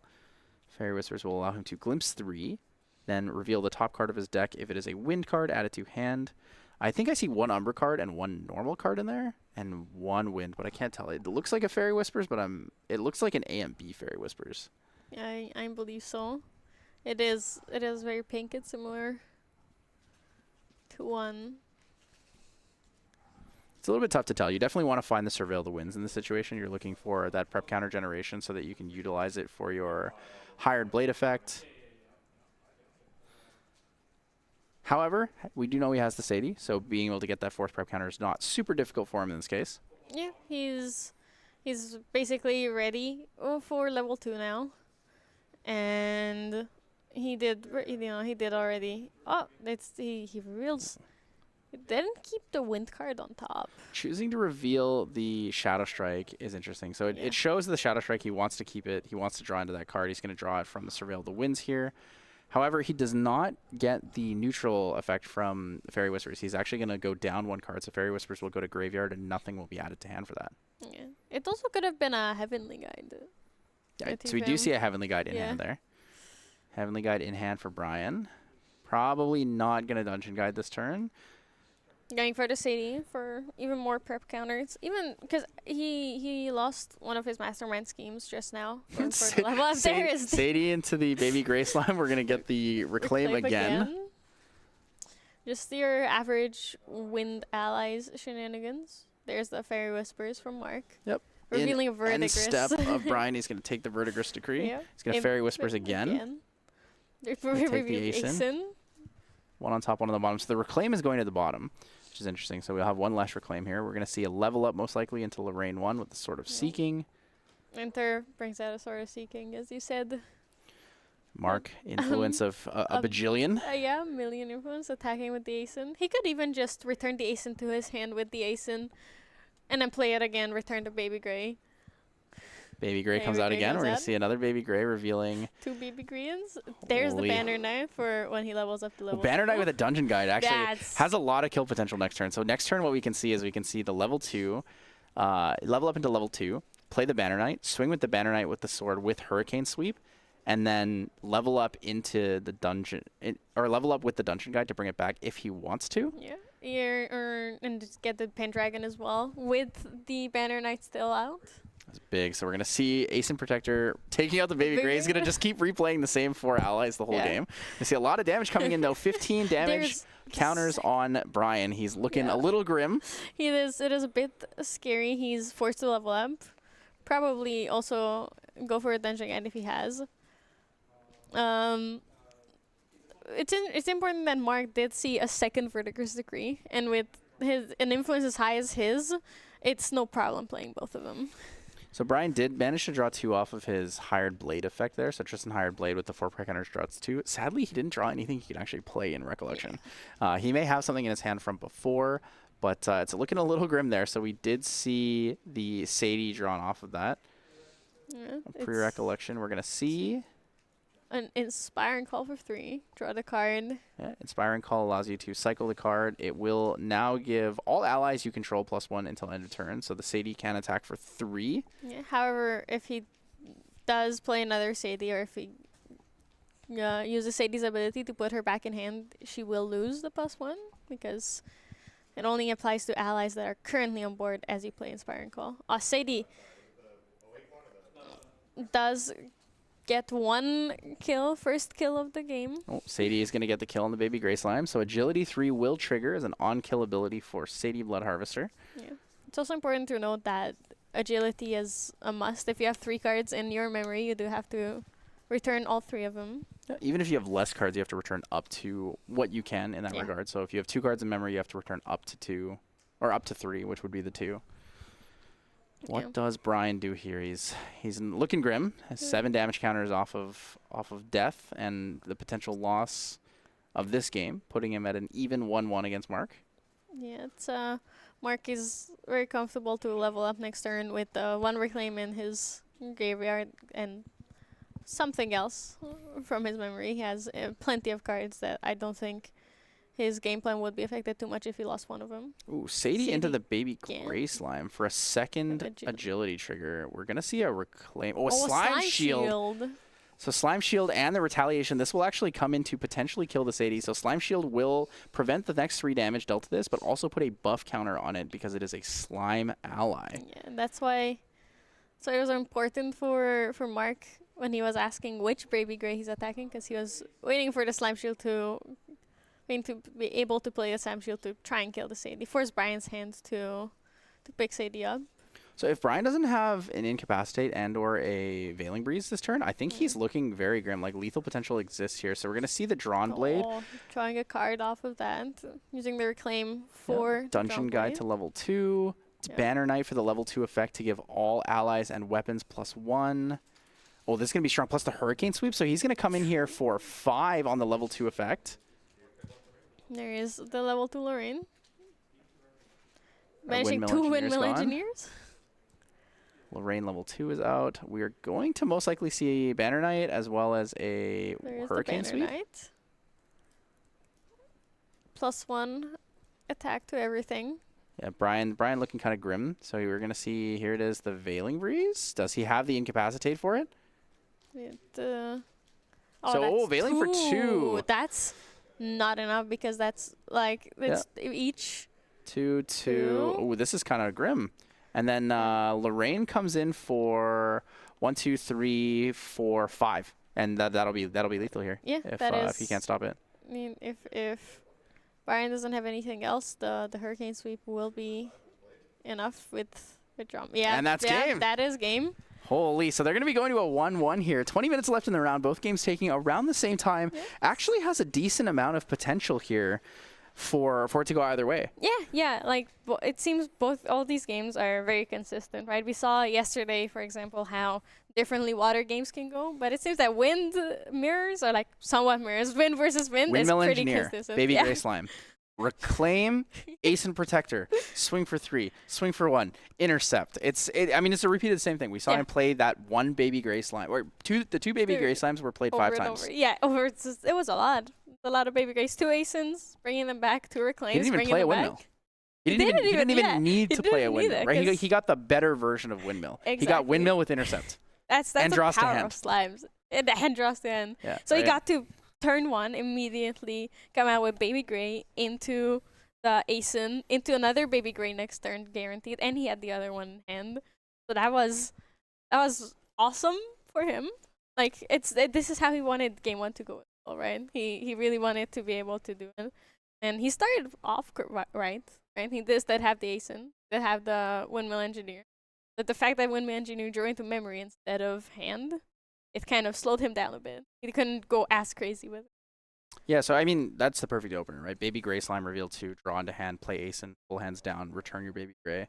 That's probably the best turn 1 hand you can open, unless you're, playing like triple Fairy Whispers to dig and then backup charger or something. But otherwise, having your presence on the board immediately is super relevant, especially against Brian, knowing that Brian's not really playing as many allies, right? Since the ban of Korhazi Outlook. There's been less of an ally focus in the Tristan deck, right? Black Market Broker, Sadie, those are the main ones. A couple Dream Fairies here and there for the splash of damage, but most of it's going to come from playing Shadow Strike, playing your Ominous Shadows, and then using that to kind of find the way to your end goal. So this early game push that Mark found between the 2 Ascent Protectors was really, really good for him. He swung for, I believe, 15 with the 3 of them. No, a little bit less because of the Veiling Breeze, but it was really close to 15. Yeah, it was. I believe it was even more than 15 because that first Ascent Protector was there for so long. Yeah, that is so definitely a big one here. Knowing you have so I want to talk about things in the deck list. So when we look at Brian's deck list, we talked about the 1-ofs, right? Yeah. 1-of striking the Fear of God into people. If you have a 1-of Diablo in your deck and you know your opponent has it, do you play? Is that why he chooses to play Grand Crusader's Ring every time as the first materialization? He's kind of just hoping you don't have Diablerie, you're not going to stop me from this. That is a very good question. I do believe that, he wants to get it over with because in the beginning he still has, and he still can afford to play around with it. We not necessarily rely on that Grand Crusader Ring. So I believe you're right, and even if it gets Diableried, it's not too bad, but it is still very, very scary to get for that Diablerie to come out. It's no matter what it takes, it's very scary. Yep, and we're going to be moving into Game 3 here. This is the rubber match, so we have Mark versus Brian here, both on the Wind decks. We're having the Wind Shadow Strike Tristan versus the Wind Mid-Range Crux here, Wind Allies focus with the Banner Knights. Both players on their tournament life need to make the win here, as it is the second round of Day 2, round 10. Both players need to make it to that 9 win point if they want to make the top 8. It's quite stressful.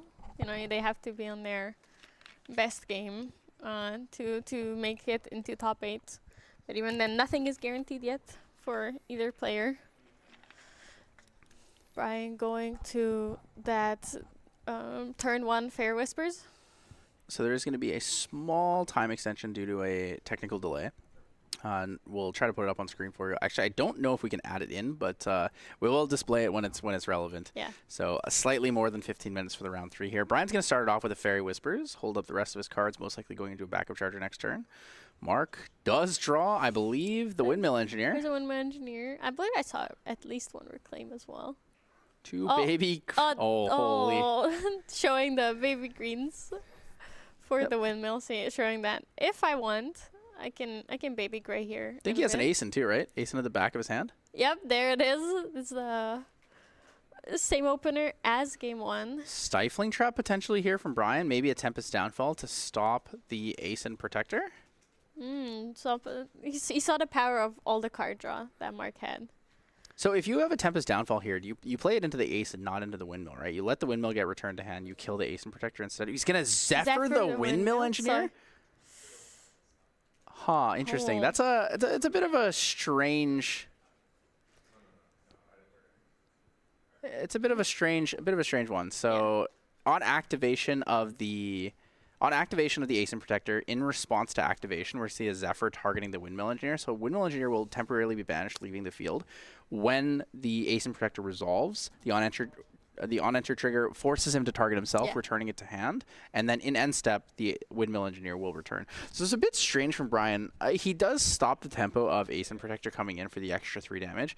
However, the downside to that is that he goes down a card, whereas Mark does not go down any cards here. So we're going to see Tempest Downfall and a Surveil the Winds here for a Windmill Engineer. The first Windmill Engineer. Yeah. Windmill Engineer kill. Huh? It was so fast. He turned it, and Mark just instantly turned his sideways. Yeah, they were like, all right. He's like, all right, cool. Yeah, Cool. there's a Banner Knight, there's Reclaim, Dream Fairy. No other Windmill, so the engine can't go as crazy as before. Oh, there's a Baby Gray. No Diablerie here from the Fairy Whispers. So Fairy Whispers does say Glimpse 3, reveal the top card of your deck. Mark just reveals the card he wants because he knows he's going to take it, and then he's debating where the other 2 go in that regard. I didn't quite catch if he kept the Baby Gray or not. Ooh, interesting. Banner Knight for 1 early on. I think he's doing Banner Knight into the Ace and Protector most likely. Yeah, it still pushes damage, doesn't lose that much value, and still goes for it. No, he did. Inspiring Call to draw into memory. It seems that Mark just passed and did not go for the. Might be looking to reclaim it. Yeah, I'm probably keeping it up to save it to bait out a Sadie attack. I think the Banner Knight is more likely to bait damage than the Ace and Protector. Ace and Protector having the 4 life threshold makes it a little bit harder for Brian to want to commit to it. But 3 life threshold on the Banner Knight is a little bit more reasonable for Brian to go after. Sadie plus a Windmill Engineer or something gives him a little bit more flexibility in that. Also, if Brian decides to use a Dream Fairy on this, Mark does have the Reclaim in hand. Yeah, it's as long Dream Fairy does need a valid target for the effect to come into effect. So the tough start for Brian, though. No Sadie means no initial prep generation. We're going to see the Surveil the Winds here activated at slow speed because no class bonus, so he has to play it during his turn. It's a little bit more on the unfortunate side. Sadie is really the opener that you want as the Tristan here. Yeah. And both players had their ideal openers in the last 2 games. And we saw how important it was for Brian to have the Sadie. Ooh, Mark drew into the second Reclaim here, so Banner Knight's going to come out for 1. He did keep the Baby Gray on top and revealing two Baby Greens. Another Baby Gray God. slide. Okay, so he drew into the Baby Gray from the Baby Gray, so he's going to be able to play another one. Ace and Protector comes down first. He wants to make sure he's able to get that big damage in. 4 cards in Four hand cards here. in He's hand. going to go to 5 when he returns the Baby Gray. He can play another Baby Gray, draw a card, and then still have enough cards for the Reclaim. Yeah. But if Brian does Stifling Trap the Baby Gray, that is also fine in this regard. So the on-enter trigger must target an ally, so he's choosing the ally target now, which I believe would make most sense to be the Baby Gray here. Yeah. If Brian does Stifling Trap the Baby Gray, that makes it a bit safer for Mark to play the Dream Fairy later on, once the Fantasias come out. I think Brian's really thinking about a Tempest Downfall here. He's thinking about Yeah. Tempest Downfall and the Ace and Protector, maybe. I do think that if he plays the Tempest Downfall, he's going to get punished really hard because Mark has the Reclaims in hand. Yeah. He's making sure the targeting is going to let it through. 3 more damage to face, goes to 7. Brian having 2 Reclaims in hand here is very, very unfortunate. He says, you know I have You know, the I 2 had Baby the Grays. thing, Yeah, he's going Point to draw to it into now. hand and just chill there. He's got 3 cards in hand. With the Reclaim, Mark looking like a pretty solid spot going into Game 3 here. Yeah, he has the same momentum he had earlier with the Ace into Million Baby Gray Slimes. A little more on-board threat, though, this time. He's Yeah. actually showing more potential, like, hey, this Banner Knight could pop off at any moment kind of threat. So we're going to see Tristan Underhanded materialized from Brian. Shadow Strike is banished for that. It's a little bit unfortunate, but maybe he has 2. Maybe He doesn't need to worry too much about it. Thinking in recollection, it seems. Yeah, he's seeing what he can do, because that board is looking scary. Because as long as Mark can return that Baby Gray, his influence is just going to grow. He can easily run away with the game now. That his board presence is very scary. Yeah, Mark representing an interesting kind of approach to the game. He's going for that old school allies feel, but really playing value allies. So instead of just playing a whole bunch of, three reserve cost, 2 power, 3 life allies, he's playing all of these allies that have on enter draw, on enter return target ally. He's able to play things that allow you to recycle your on enter effects, but also maintain good damage value on the field. It's instead of the ASIN into the returning the 0 cost squirrel, it's ASIN returning allies that have great value when they enter. Interesting. So Brian's actually going for Dungeon Guide to 2 with 2 prep counters. I think he's afraid of death here. He knows that level up into Dungeon Guide from Mark is representing a ton of damage on field. It's going to represent essentially what is 4 damage from Lorraine, 1 from the Banner Knight, 4 from the ASIN Protector, and then 2 from Baby Gray. Yeah. And he still has enough cards in hand after that to level up naturally. 11 damage would just get the kill there. So we're going to see the Reclaim on the Baby Gray from the Dungeon Guide attack. This is very good pacing for Mark. Mark's going to get the free level up here. He just goes, and he still gets to draw another card off of the Baby Gray. Yep, needs to move the banishment. Yeah, there it is. Reclaim put to the banishment here and draws A for Valen turn, and Breeze. he's holding an entire library in his hand. Yeah, and half of his deck is already in there. Yep, and he drew into the Dungeon Guide too. So Dungeon Guide to 2 is very possible here. Lots of damage. Brian needs to have some very aggressive cards in hand. I think you actually would go for the play here. I think Dungeon Guide to 2, push the damage and aggress him is worth it. Yeah, it's the fact that Banner Knight gives +1 to everything, and both weapons and allies, regardless of their type, is wonderful, and that's the power. There's a real power of the card here. So face checking here is really important. You face check with the allies first before you attack with Lorraine, because you might actually want to use the on-kill effect on the Dungeon Guide to draw a card to maintain more of your influence. We're seeing a lot of cards here from Mark. Brian asking what he has available. He's afraid of Incapacitate, I think. Veiling Breeze could come in. He's counting the damage into him. So it's going to be 4 here. 3 from the Ace and Protector, 1 bonus from the level 2 class bonus effect of the Banner Knight. Yeah. Oh, he's going to see a Ooh, Tempest Downfall on the Banner Knight. I think we're going to see a Reclaim on the Banner Knight. Yep. Oh, Reclaim on the that's Banner Knight is huge Reclaim. here. This is going to throw Brian in a really awkward position. He was trying to kill the Banner Knight. He didn't actually have a defensive option for himself. So it's going to be 3 damage from the Ace and Protector. He's going to replay that Banner Knight. Did Brian keep up 1 Reclaim in his hand for the potential Dungeon Guide kill? Because that would be very, very advantageous for him. Because he can return I think he's going to do it. No, he's not going to do it. He's going to take the damage here. That's unfortunate. The Dungeon Guide will die on kill, draw a card. He has another Dungeon Guide available to him. He also is not. Oh, there's a Baby baby gray. gray revealing the two. Yeah, so drawing if he cards. plays, I think he has enough cards to play another Baby Gray, reveal it, and then also play the Banner Knight, right? Because Yeah. he has 5 cards in hand, so he can play Yeah. a Baby Gray, draw the card, play the Banner Knight for 2, and then swing for everything. Yeah. Oh, but he goes for the Banner Knight first. 2 2 damage to Push damage, face, 2 damage to face, 15. 2 damage. 16 is looking 16. pretty good. Yeah, that's not too shabby for Mark. Either Brian has to level up or do something defensive. There is the Terrafring for a more defensive option. Yep, Terrafring makes sense. If Mark had a Zephyr this turn, Brian would not be able to play around the Terrafring. So what he would do is in end step, just Zephyr the Terrafring, Yeah. and then all your defense that you hoped you had is going to go down here. Terrafring is especially efficient against these wide decks that use Banner Knight for like basically board wide buffs. It's going to give the whole board +1 power as well as weapons +1 power.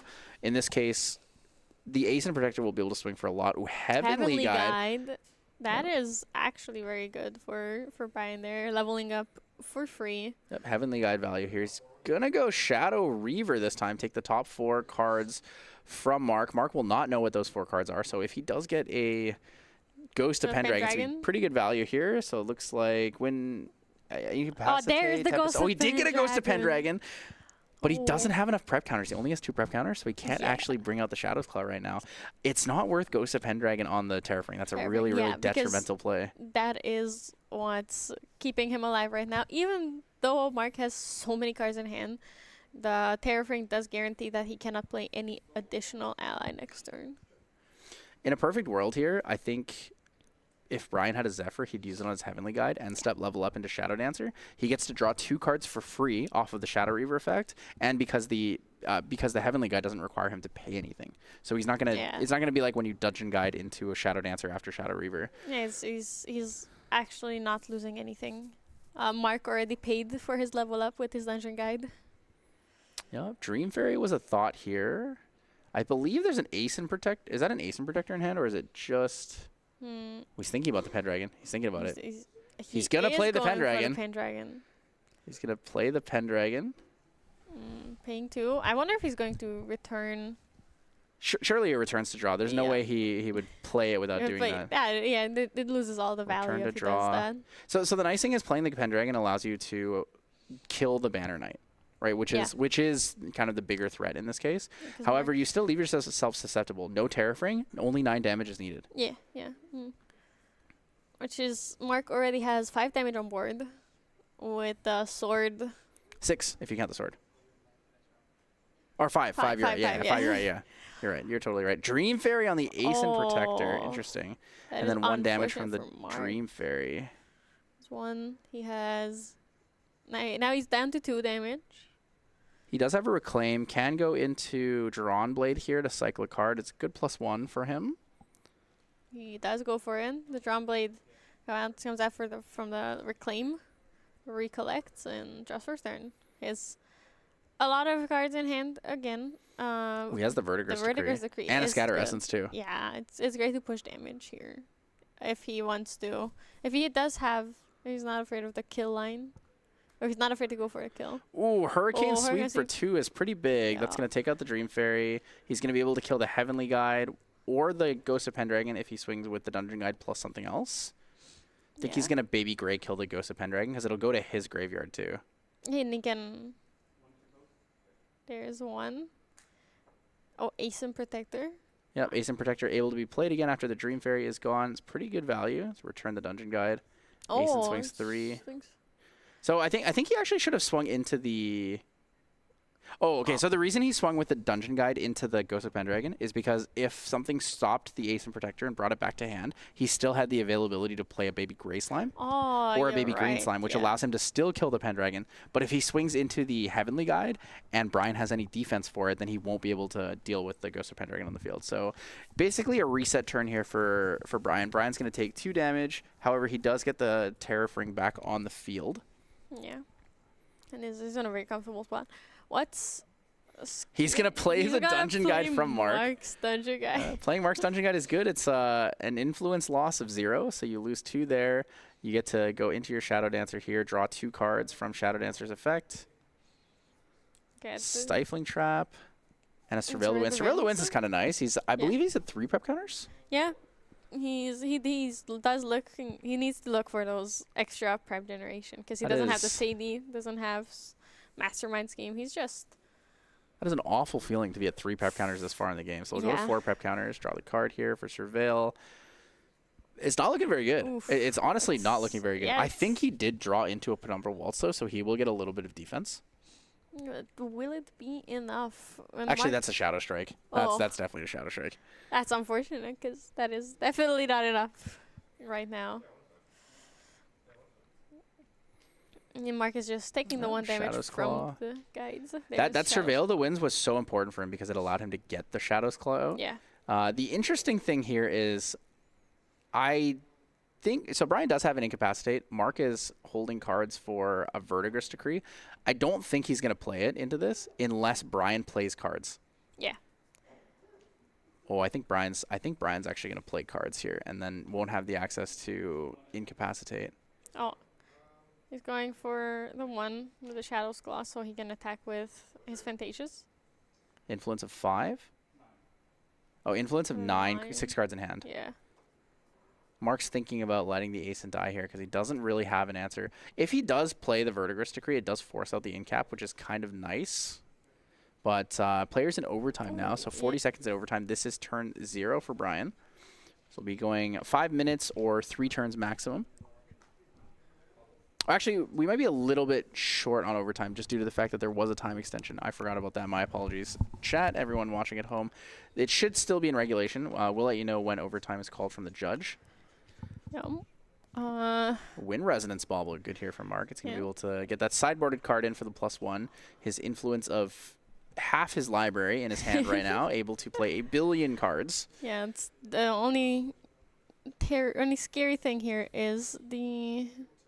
Ooh, the Verdigris Decree comes out. So this is where Brian's forced to play the Incapacitate. Now, if Brian plays the Incapacitate, he only has a couple cards available for Veiling Breeze. So if Mark has his own Incapacitate to dealing with the Veiling Breeze, he could just find a quick, cheeky little lethal against Brian. Right? He only needs 7 damage. Has 3 on the field from the Ascent Protector. We see 1 from the Sword and Lorraine level 2. So we're looking for 3 damage here, right? Oh, there's... Dungeon Guide. Dungeon Guide to 3. Mark might be digging with bringing back the Drawn Blade. Digging for more. So we're 2 minutes away from overtime here. Mark is going to be able to Dungeon Guide to 3. The Stifling Trap comes in. So we're actually shields down here for Brian. So the damage actually could come out. I think if he just plays the Banner Knight, that's lethal, right? Well, because he didn't activate the Terrafring. Oh, but he does have 4 prep counters, so he can deny 2. So 2 damage to face here. Does he take it? Does he take the redirect? He takes the 1. 3, he redirects. And then 2 to face with a Sword of Seeking. Oh, he's going to take it and go all the way up to 23. This is really scary here for Brian. Yeah, but Mark kept up the Veiling Breeze for Brian's next turn. Oh, Chalice of Blood's going to be big here. I bought both games when it came out and he went to... I'm surprised that Mark didn't Veiling Breeze in his recollection, so there's no Incapacitate available for him, because Brian's holding on to an Incapacitate. Yeah. If Mark plays in response to materialization of the Chalice of Blood, he can't actually get the draw effect before the Veiling Breeze comes out, right? So he's like 100% protected. Brian has no way to protect himself from Veiling Breeze then, but it seems that Mark might also just want to bait out the Incapacitate with the Veiling Breeze. That could also be a slot because Brian only has 2 prep counters currently, so he can either redirect 1 attack or go for the kill later. But he's not even there yet, right? So he's most likely going to keep up those prep counters. If he does have the Mastermind Scheme, he's going to try and get as many prep counters to protect himself. But Brian's in a very tough position here. He can only take 1 damage. Right? Yeah. So he's safe from 1 hit and 1 damage. And then after that, it's going to be really tough for him to play around it. Terrafring will come through next turn. So if Mark does attack, he's going to have to pay 2 for each attack. We're going to have to get 3 attacks in, so he's paying 6 minimum. And he's most likely going to kill the Banner Knight here using his champion, Yeah, right? yeah. Champion swings with Shadow's Claw. Both the shadows, or one of the shadows attacks into the Banner Knight to kill the Banner Knight. Yeah, and then the +1 effect to everything does go away with Banner Knight.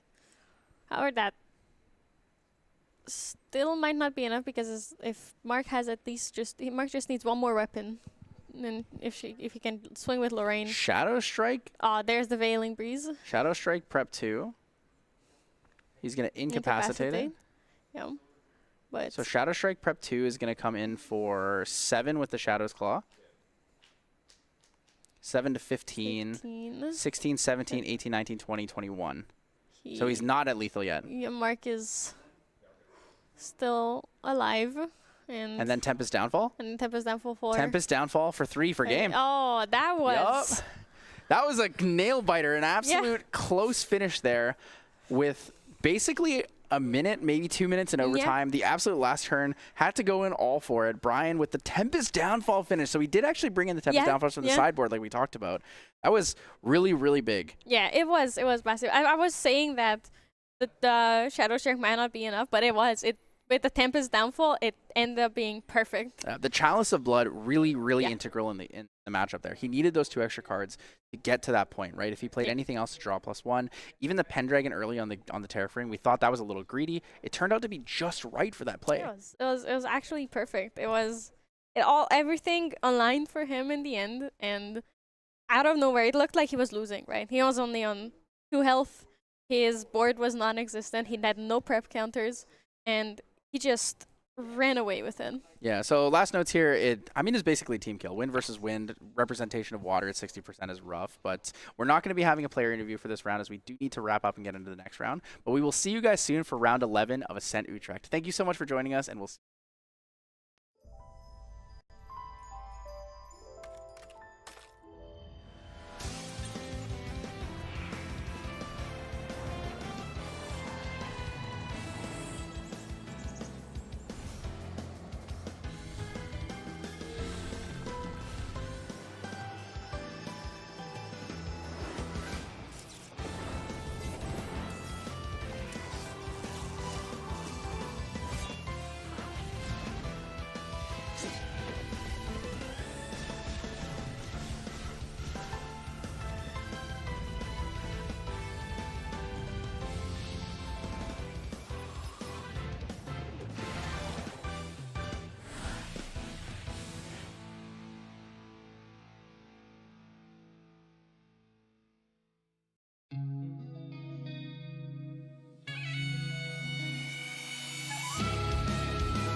Hello and welcome back everyone to round 11 of Ascent Utrecht. Before the round starts, we're going to talk about the event a bit. How's it been for you, Alex? Honestly, very cool. I don't get the chance to travel internationally for these events so much. So this is the first event I've ever been to, and it's amazing. I see so many people playing the game. I see so many people just hopping in, learning to play the game. There's like so many there's starter decks events firing. There's also draft events firing. And it's just fun to see people just hanging out, chilling, playing the game. There's even, I think, there's an event called I Scrubbed Out of Steel. Yep. Which is great. Like, hey, you didn't make day 2, but hey, we got an event for you anyways. It's a lot of fun. Hey, I Scrubbed Out of Steel, I think, is one of the most fun events because it's not as competitive as the main event, but it's still very fun, and the prizes are still awesome. The first place usually takes home a massive CSR. Yep. It's hard to transport it, but it is a very, very cool prize, and every win you get one event pack, or one or two event packs. So the value of it is amazing. For entry, you also get 3 event packs. So Nice. you are showered with event packs by Yes. going there, and it's just fun because you get to play the decks that you might not want to bring to Ascend because it's not as strong, and you just have fun. Everybody's having fun, just talking, enjoying the game, Oh, yeah. sharing experience. We talked about yesterday, there was that guy playing the Norm MK Overlord deck. It's good to see him just out there kicking ass today. Well, I mean, maybe not kicking ass, but he's having a good time.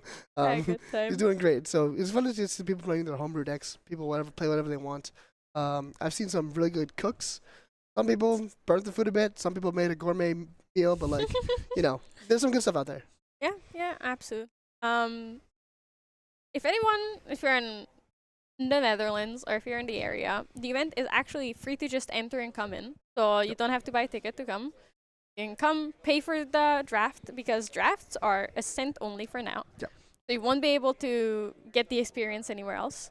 You should definitely drop by, buy some side event tickets, and draft if you can. There's some really cool draft packs because like the way the boosters are made, they're really fun to open, but they're not exactly made for a coherent draft experience.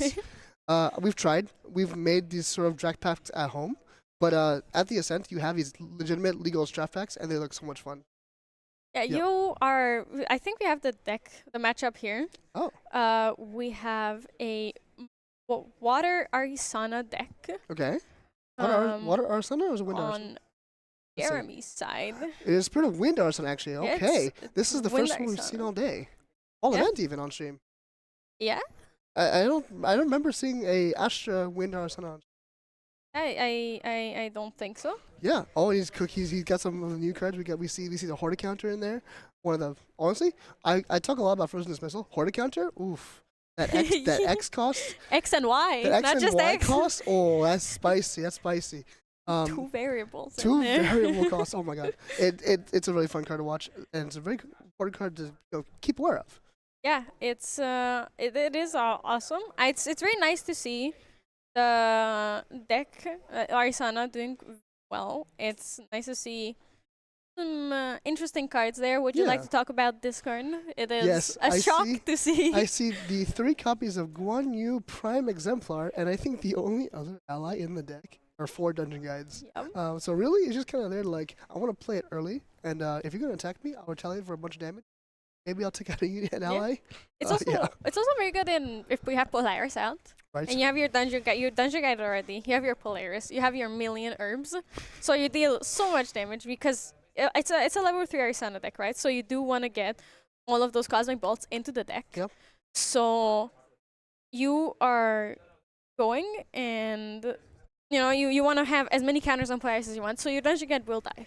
Yes, Like the that is Dungeon not Guide without will a die. question. But yes, as long as So- your Dungeon Guide died, right? Yeah, you- your Guan Yu is it's so much value because it's just a threat on her own, right? Even if you don't really go attacking with her, she's even scarier if you don't go attacking right. with her, She's right? just there. She's just there. She has ambush, so she can retaliate if your champions attack, Yep. and she has retort too, so she retaliates for 4, She's which just she can standing take out there. anything. Yeah, Menacingly. very menacingly. Holy. Okay, yeah. And if, for example, if you're like a Nico attacking, you're really only attacking the champion and Yeah.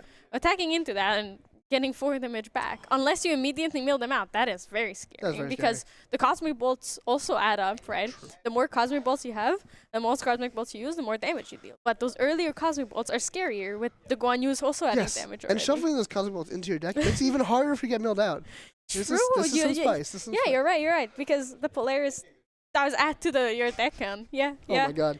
That's amazing. That's amazing. And if you don't mill them out fully, just a bit, if There's they get a cosmic bolt in your graveyard. yeah. I'm gonna add 9 cosmic bolts in. Now I have 13. Oh my god, you milled 12 of them? Aw. I'm sorry. Cosmic bolt for what? 4 plus 12? 4 Yeah, plus 4 24? plus a lot. 4 plus 24 is 28. Cosmic bolt for 28. You know. Yeah, casual. just from 0 to dead in Yes. 1 second. Our son is the new Rye. Okay. Our son is the I'm gonna new keep Rye. coping with Rye. But she's a lot more fun because she has herbs. She's brewing stuff. It is amazing. Let's look at the opponent. I believe deck. it's a Vayne. It's a Tristan It's Allies. a water no, Tristan deck. Tristan Shadow Strike deck. It is a water Tristan Allies deck. Allies deck. Oh wow. But I do see it does go level 3 as well. It does go level Has 3 runes both level because 3s. the Tristan level 3, even if you don't play any Umber cards, is just so strong, right? It's a protection. Right. It steals cards to play your opponent's great cards. It gives you Fantasia to protect yourself. It draws you cards. So it's like we saw in last game, is a lot of value. Like you go Shadow Reaver, get the cards, and then go to the Shadow Dancer, get draw more bonus cards, allies, and draw more cards. Draw cards, get allies. Yeah. He does play the Shadow's Claw. Wonderful. So you can even more allies to attack with, and of course, if you have all of these already, you don't mind having even more allies, right? What I don't see is an Inspiring Call here.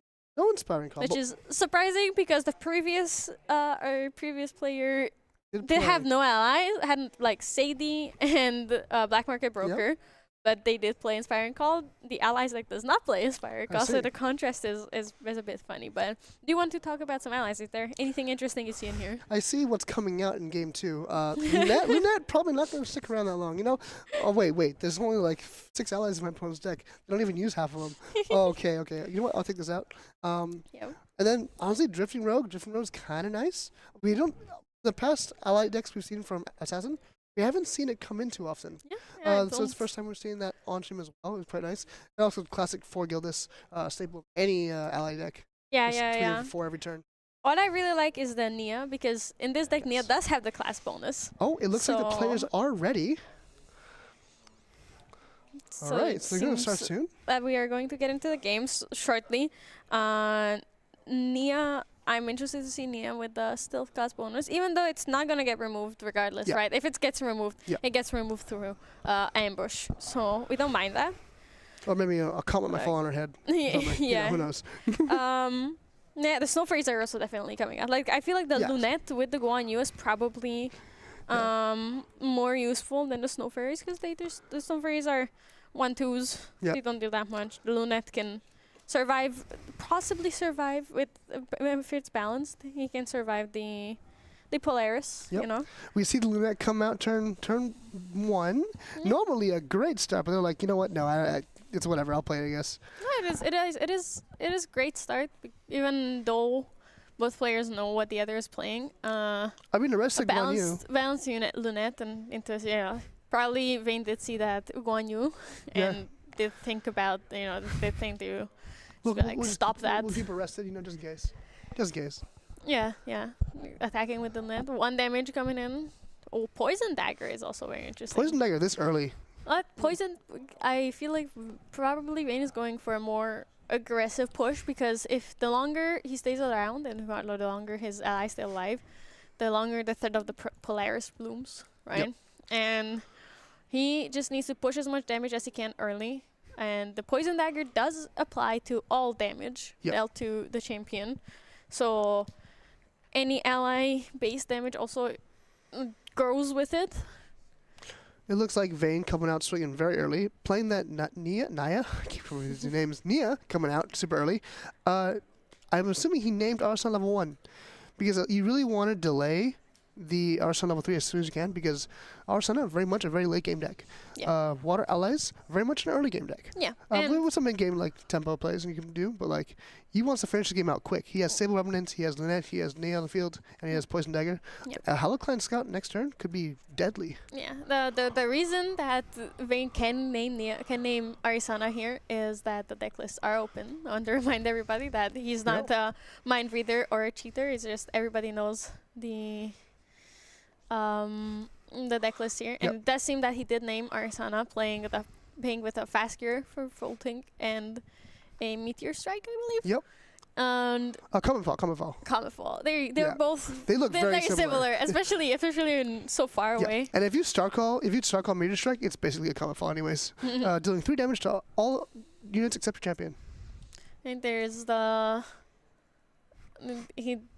did get very lucky, rolling 2 of the same herb if he wants to sacrifice it for the level 2 inherited effect, where you can sacrifice 2 of the same herb to draw a card. Seems that he is going for the dungeon end, going for probably that. There's he might bring Prime Prima Materia and a Scry to Stars. Yeah, and he might bring out Polaris Rested. It's very risky against a water deck because they could factorize it. Yeah, but if he wants to get value off of the 2 herbs he'll sacrifice at the end of turn for the Polaris counters, now might be a good time, because he's in a bit like this is so early in the game. It's only turn 2. It's already like a deadly board state. Yeah. It's with the Poison Dagger is a threat. Next turn, Vayne can level up. The Sable Remnant will get +1, and the Poison Dagger will be online. Yep. So it is a scary spot to be in. End of turn, they'll sacrifice 2 of the same herbs to draw a card. Passes over back to the Tristan player. Vayne kind of deliberating his options right now. Both of them thinking on what to play. What is interesting here is that Repo is really going in on the Polaris, right? He's playing Fertile Grounds in addition to the Arisanas. Yep. But of course he does need that also for the Horty counters, right? Yep.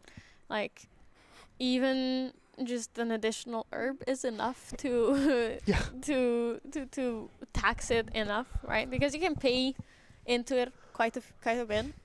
Even with just 1 herb on the field, your opponent has to respect Horty counter, because now it's online. Yeah. Pay 0. Yeah, even with that, it's just a free negate. The more herbs you have, the scarier Horty counter becomes, because it's a free negate. Yep. And you don't have to pay anything for it. Ooh, Vayne going for the Grand Crusader's Ring, drawing a card, thinking on how to push damage as quickly as possible, because the Polaris is very real. Yep.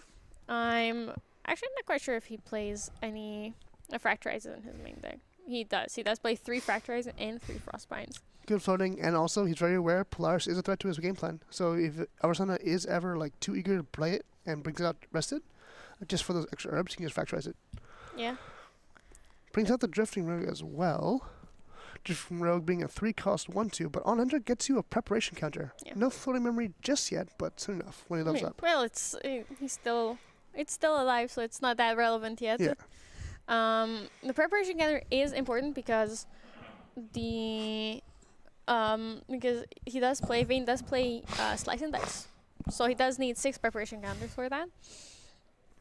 So it is quite scary. The thing is, Halocline Scout, as you mentioned earlier, he could play that, but unfortunately Arisana doesn't attack much. Yes, very true. So it would only really be effective against the Dungeon Guide. Yep, yeah.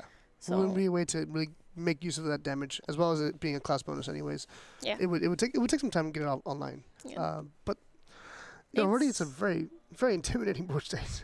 Yeah, his cards, the effect on his cards don't do much against Arisana's deck, but the stat lines still going for damage, right? So that's still nothing to scoff at. Exactly. 1 damage is 1 damage. Attacking for 4 times here. Yep. Notably, Lunette is balanced as well, so does have the +3 life. Yeah, so Lunette is not at risk of dying to a Polaris here. So that does guarantee at least 1 damage next turn, even if he Polarises for 3. Yep. I think I do see a Horty counter or Dawn. Does you run Dawn's Reversal? It might be Dawn's Reversal. The arts on those 2 are quite difficult to teleport. I love the Astra cards. when they are in my hand. Yeah. They're so beautiful and so nice. From a table away, it does look like Horde counter in hand.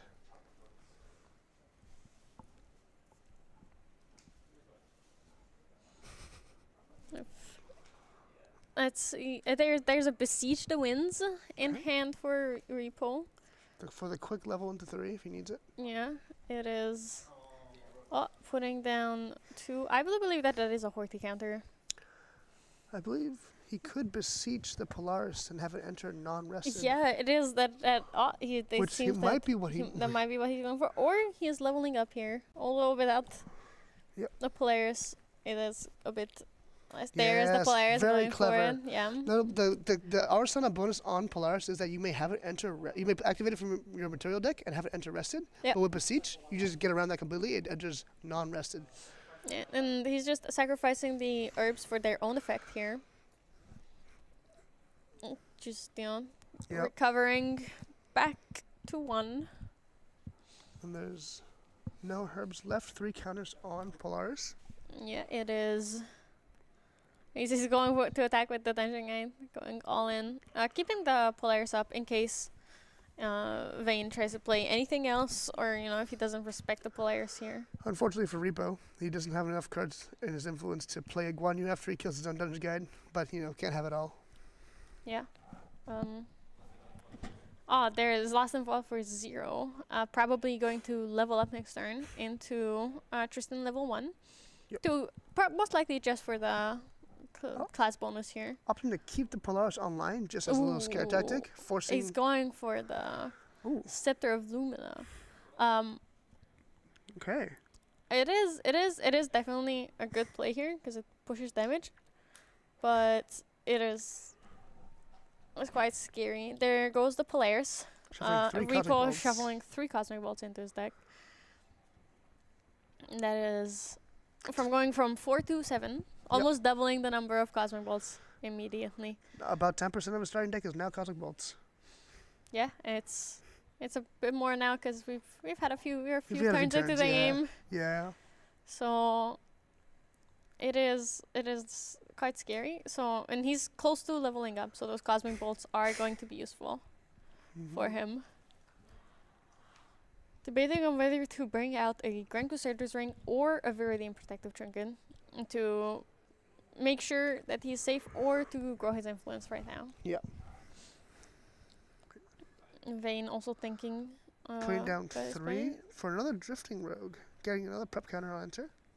If it resolves. Does resolve. It does resolve. It goes attacking for 1. Yep. Slowly but surely. Also important to note, there's now the Drifting Rogue and a Sable Remnant in Vayne's graveyard. He has access to now 2 floating memory for each level ups as well. Yeah, however, since he's still he cannot level up into Tristan from the Drifting Rogue because it does have class bonus. However, the Sable Remnant's class bonus only applies to its attack bonus, so he can use that to level up for free technically. Just playing the Drifting Rogue because unfortunately Vayne only has 2 cards in hand. He's passing the turn to Repo. Repo going for the backup charger. Interesting to go for the backup charger without enough cards in hand to immediately pop in. Looking at his Regalia deck, I wonder what else he probably could be using. Repo does have the 2 Scrytus guides in his hand, which would be great if he were level 3 or had a bit of a bigger influence. He could still use them to order his deck and find what he wants. Yep. But it is unfortunate to have those instead of a Dungeon Guide, for example. Also, not seeing his Fertile Grounds this early in the game is a bit rough because that's a big entry in his deck. Yeah. Opting to use Sable Remnant to level up to Tristan level 1. Lumina triggers on Tristan level 1. On level up, Scepter Lumina triggers and deals 4 damage to Arisana.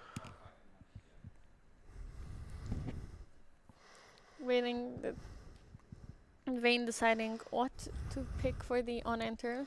Does he want the prep counter or the agility? He might not need the prep counter because the only thing he really needs it for is the slice and dice, and if he doesn't have it in hand currently, the agility could be more useful if he has things for like the Things like Frostbind and Fracturize in hand available for him. They're also probably thinking about he's thinking about how he can respond with his Poison Dagger to the Scepter of Lumina trigger, because as he levels up, Scepter of Lumina goes on the stack, and he can still respond to it with the Poison Dagger for Scepter of Lumina to deal 1 additional damage. Yep.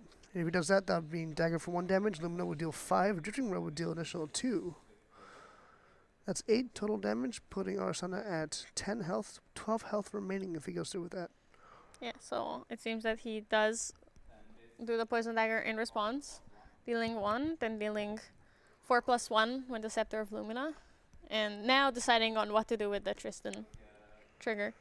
Whether he wants agility for a response. Going to 4 prep counters would help him get an extra card on level 2. But it seems he's going for prep counter, like you said, probably for the card. Because level 2, if Tristan on enter, if she has 2 prep, on enter, she has 2 prep counters, she draws a card, and if she has 4 prep counters, draws another card. Yep.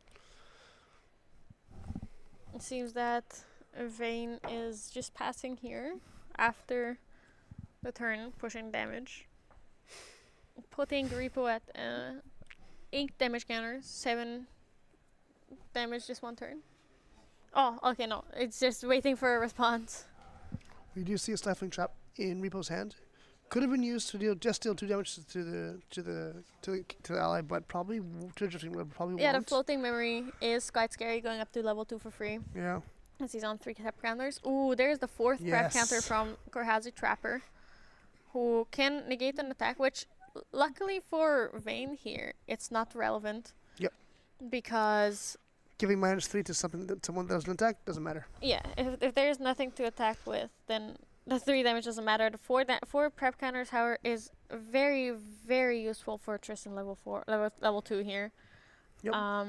And the additional 2 damage from Korhazi Trapper is also something that you'll have to see, right? That means 1 less Poison Dagger damage that's gone to waste. Yep, exactly. And with the Drifting Rogue in Graveyard, it will cost him 1 card from Influence and 1 Floating Memory to go to level 2, and he'll replace those with 2 cards into his hand. Yeah. He is Repo waking everything up, leveling up to level 3. Opting to go level 3. Activating Backup Charger at the end of Vayne's turn to get those cards into his influence. Yeah, get the cards into memory that he needs. Ooh, losing the Indra Hoosier and 2 Sky to Skies. All the Glimpse is gone. Keeping the Horde counter at least. And whatever cards he could have drawn are also gone, unfortunately. Drawing a card for turn. Looks like a Comet Fall again. Could be good to clear the board if he needs it, but does give 2 Floating Memory to Vayne, which makes him leveling up to level 2 that much easier. Much easier. Yeah, there's the Comet Fall, I believe. This one, it's an Ultra card that deals damage. Yes. There's the 3 visits. Nice. Recovering 2, resting, and glimpsing. The first Cosmic Bolt of the game. There it is. Dealing quite a bit of damage. Yep. 4 damage to Vayne. It's Star Called off the Glimpse. He takes out the Korhazi Trapper. Resting Arsana to indicate that he used his her once per turn ability, but resting Arsana for the 3 visits. For 3 visits, yeah. Because 3 visits was changed to you must rest as an additional cost. You must rest your champion. Instead of if you rest your champion if you do. And in this case, Cosmic Bolt was just played for free using Arsana's ability. Once per turn, you may Star Call. Yeah, without that is you're thinking about the other Arsana, which says you may reveal the top card of your deck if it has the same cost as the activated card. You may negate target card activation. There's Vingos for the Lost in Thought, so he can level up from the 2 Floating Memory here. Repo thinking about whether he should let it resolve or not. But it seems that ultimately did let it resolve. Vayne going up to Tristan level 2 from 2 Floating Memory. Yeah, notably with 2 Herbs as well. He could have Horde countered it and prevented a level up as well. Yeah, but he didn't. So he level up the Scepter of Lumina Dust Trigger, dealing an additional 4 damage to Repo. Vayne drawing a card for turn. And we're drawing 2 cards. off of Tristan, drawing recollecting and drawing a card for turn. Would you have negated the lost threat yourself? I wonder if I would have done that. I don't believe so. I'm not sure. The players know a lot better what to do. Arisana and control decks are very, very difficult, and you have to decide what to play. Yep.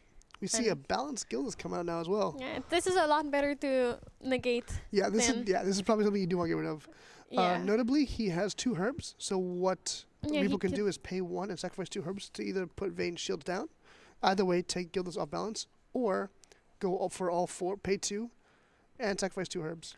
Opting just to have him pay 2. Yeah, because he doesn't have to go all out for it, because having 1 card in hand with no fractals is already enough to put all of Vayne shields down. He literally cannot have any answers anymore. On top of that, And even if he pays, Gillis will not be balanced anymore. So yeah. Oh, not Astral Seal. This looks to be a Horde counter using the herbs to pay. Vayne deliberating whether he wants to pay for it or not. He would have to pay 2, otherwise the card would get negated. And when an activation is negated, he doesn't get the glimpse 3. Yeah. It does not get negated, so there is no glimpse. Gillis attacking for 1, Reaper going for a Wisdom's Reprise in response. Seems to draw 2 star calling cards off of it. Unfortunate. No, it glimpses 3. Yeah, he does. he But glimpses he 3. unfortunately does not have the way to pay for it. However, because it is a new turn and he did not use Arisana's ability during Vayne's turn yet, he can activate Cosmic Bolt for free off of the Glimpse. Yeah, it seems like he used Cosmic Bolt to take out that Gillis. Yeah, he forced Vayne to put all his cards down, and he still got to take out the Gildas. He's definitely up here in value. 2 Cosmic Bolts in the grave now, so each Cosmic Bolt will deal. Well, next Cosmic Bolt will deal 8 damage, which is quite big. Repo keeping a 3 visits in hand for later, and then Cosmic Bolt just in case. Having 5 cards in hand total as he passes his turn to Vayne. Vayne deliberating, looking to see if everything's, looking to see what he has to go for here. The cool thing about the scary thing about using floating memory is that in Astral Seal is a very real threat. Right? If most of your allies do have floating memory and you use it to level up, that puts them into banishment. And Astral Seal costs 0 if there's a card in banishment with the same name as it already. So if Repo has 1 in hand, him having 5 cards, 5 influence in total is a lot scarier, because he can react multiple times to your allies. Yeah. One thing that I love watching Arsana players play is they don't play necessarily on their own turn. Yeah. Arsana, similar to a lot of water decks, they have sort of their pre-turn before recollection. Yeah. And in this case, it's a lot more damaging. It's a lot more damaging pre-turn, because they just play a bunch of cards that scry, glimpse, like Scry Skies. And they like, oh, cool. At the end of your turn, I'll glimpse. Oh, Cosmic Bolt, I guess I'll play it for free. Yeah. Oh, it's my recollection? Let me glimpse. Oh my god, is this a meteor fall? I guess I'll play for free. Why not? Yeah, you can absolutely go for it. Oh, there's a Frostborn Paladin. Vayne does not have any floating memory in his graveyard, so it just 3 cost 2/3 ally with intercept. In response, it seems that Repo will play 3 visits to glimpse 2 and recover. We see a Nascent Barrier, which is a very good card to prevent some damage, and as well as Glimpse. Yeah. However, he unfortunately did not find any Star Calling cards. Ooh, he cycled that Cosmic Bolt away, getting the Astral Sight, which will, or I believe it was either that, it wasn't the Cosmic Bolt if he has it in hand. Do you catch what he? I didn't see what he bought him, but it did seem like he took the 2 cards on top. He took a Horde counter as well as a Nascent Barrier. Very, very clever, keeping them both on top and then using the herbs to cycle them, so he can get rid of cards he doesn't want into the bottom of his deck and take cards that he wants. Yeah. Playing the Nascent Barrier, which does have the class bonus active, which will prevent the next 4 damage that would be dealt to Arisana this turn, as well as Glimpsing 3 because he is level 3 already. I do see a Scry the Stars in there. It makes me kind of hopeful. Does he run the Elysian Astrolabe? I do not believe so because he would be materializing a lot more aggressively if he did. I would be wonderful to see a deck with like that at the top tables at Ascent. Yep. But unfortunately, I do not believe that we have that currently. That was one of the earliest cooks that people were coming up with when they saw the Elysian. Everyone saw it, and everyone saw that you could play your whole deck for free, and they just started thinking about how to make it work. Unfortunately, never really managed to happen. But with some newer cards, I think it's getting closer and closer to becoming a reality. Yeah. The longer that Arsana can stay alive, it's looking to become like a very possible threat. Yeah. Vayne also just passing the turn because he cannot attack with the Frostborn Paladin, as Nascent Barrier will prevent all the damage that would be dealt.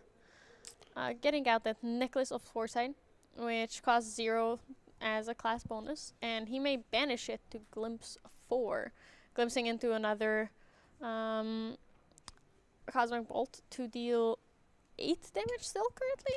I believe so. There has not been one paid. There is the There's Cosmic another Bolt. Cosmic Bolt. He has to decide. He could go for the Azure Sight, but that does not guarantee another Cosmic Bolt, while the Cosmic Bolt does guarantee the 8 damage on its own. And he does have another one in hand. So that would be Cosmic Bolt 18 damage this turn. Oh, wow. Going to kill the Frostborn Paladin with a Cosmic Bolt again. Really not wanting to take any more damage until he has a guaranteed kill. Yeah, going. That is 3 Cosmic Bolts out of his deck. He only has 4 deck. There's 1 in his hand. We know that for sure. So he can play. He has 3 more that he can glimpse into, which is quite a few. But it might not. You still have to get lucky, regardless of how many cards he glimpse. Now that Vayne is hands down, shields down, he might. Revo might be considering playing the Astral Sight. Nope, instead just let it pass. You just playing it a bit slower, waiting to be able to guarantee the kill on Tristan here. Vayne thinking about what allies to play, what to do. There's a Halocline Scout. Unfortunately, it is just 1 attack, 2 health, I believe. 1 attack, 3 health.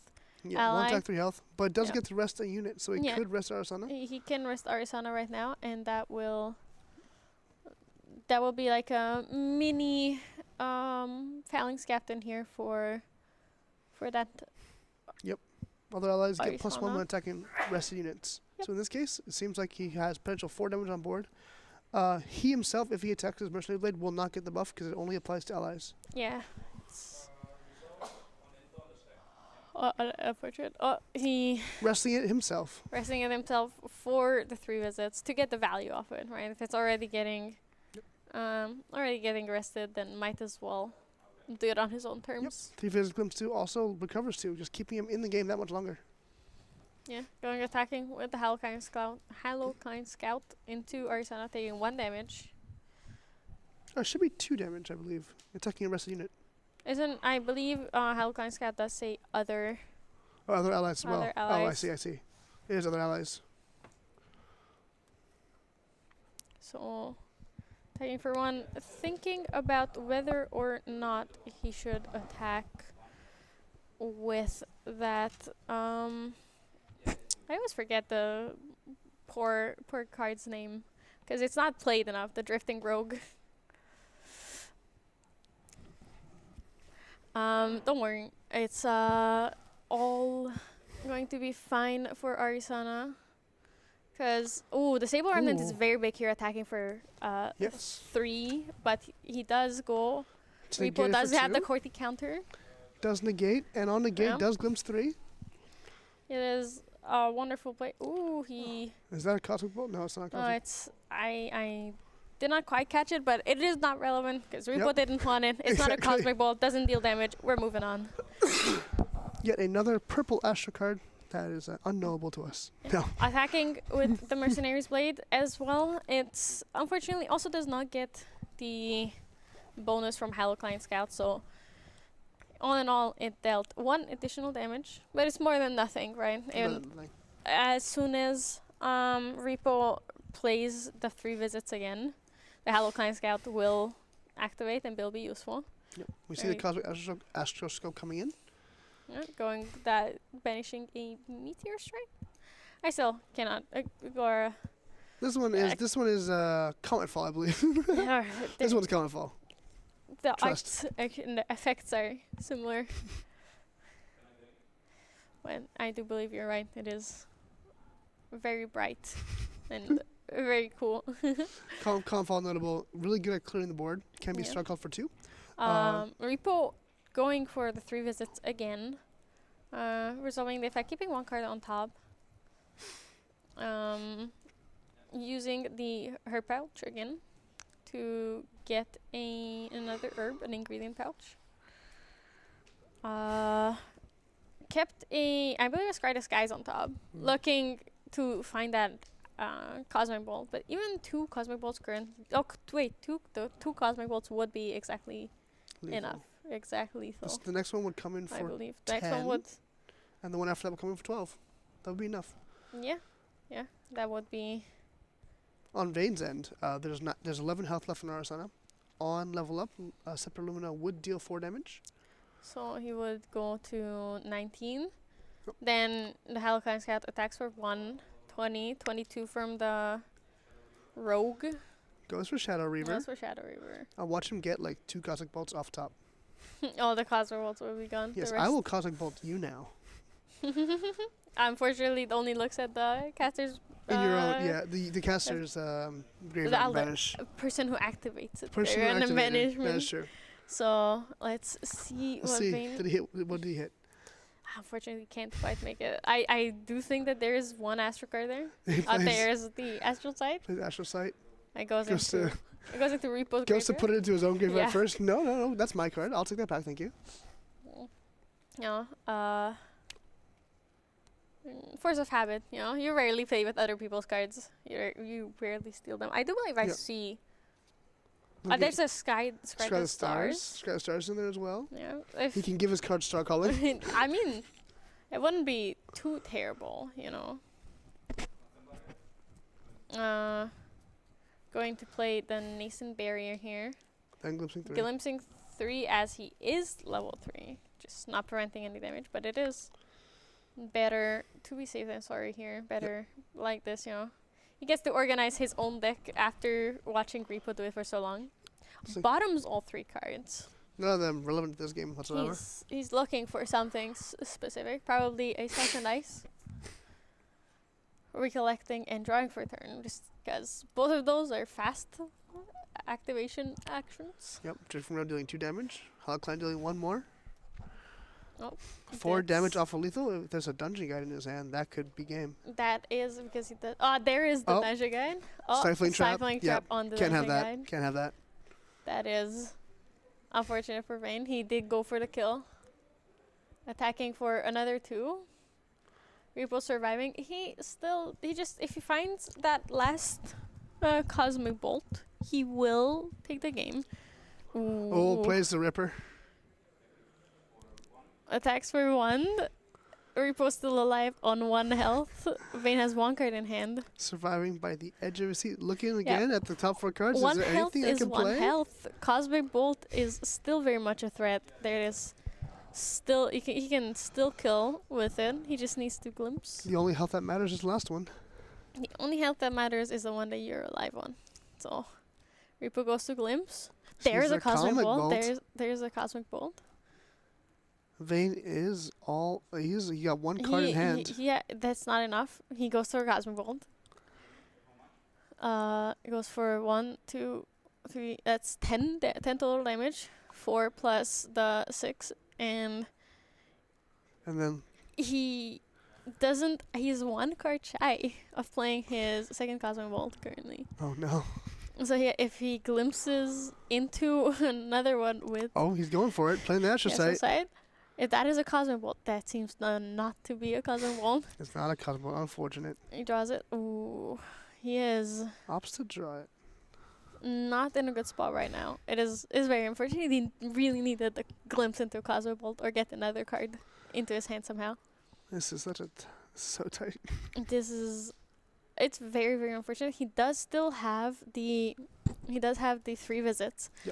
So he can He recover 2 could- and glimpse 2. He can still yeah, potentially he glimpse can into it. So Glimpse into, so he could go for Vayne on the stack of the Scepter of Lumina Yep. trigger. and what keeps him Banishing alive 3. now? He keeps. Yeah, he's gonna have to. He has to go for it. He's going for it. This is only out. 1 card in a dream. Oh my God! Don't He hits chip. it. He hits the Oh. Cosmic Bolt. He hits the Cosmic Bolt. Vayne looking a little displeased about that. It is not quite enough yet because quite, he's not still quite. at 2, but But it there's is. the Luna Conduit with 3 counters on it. He can be activated for lethal. Does Luna Conduit have activation costs? Probably does. Yeah.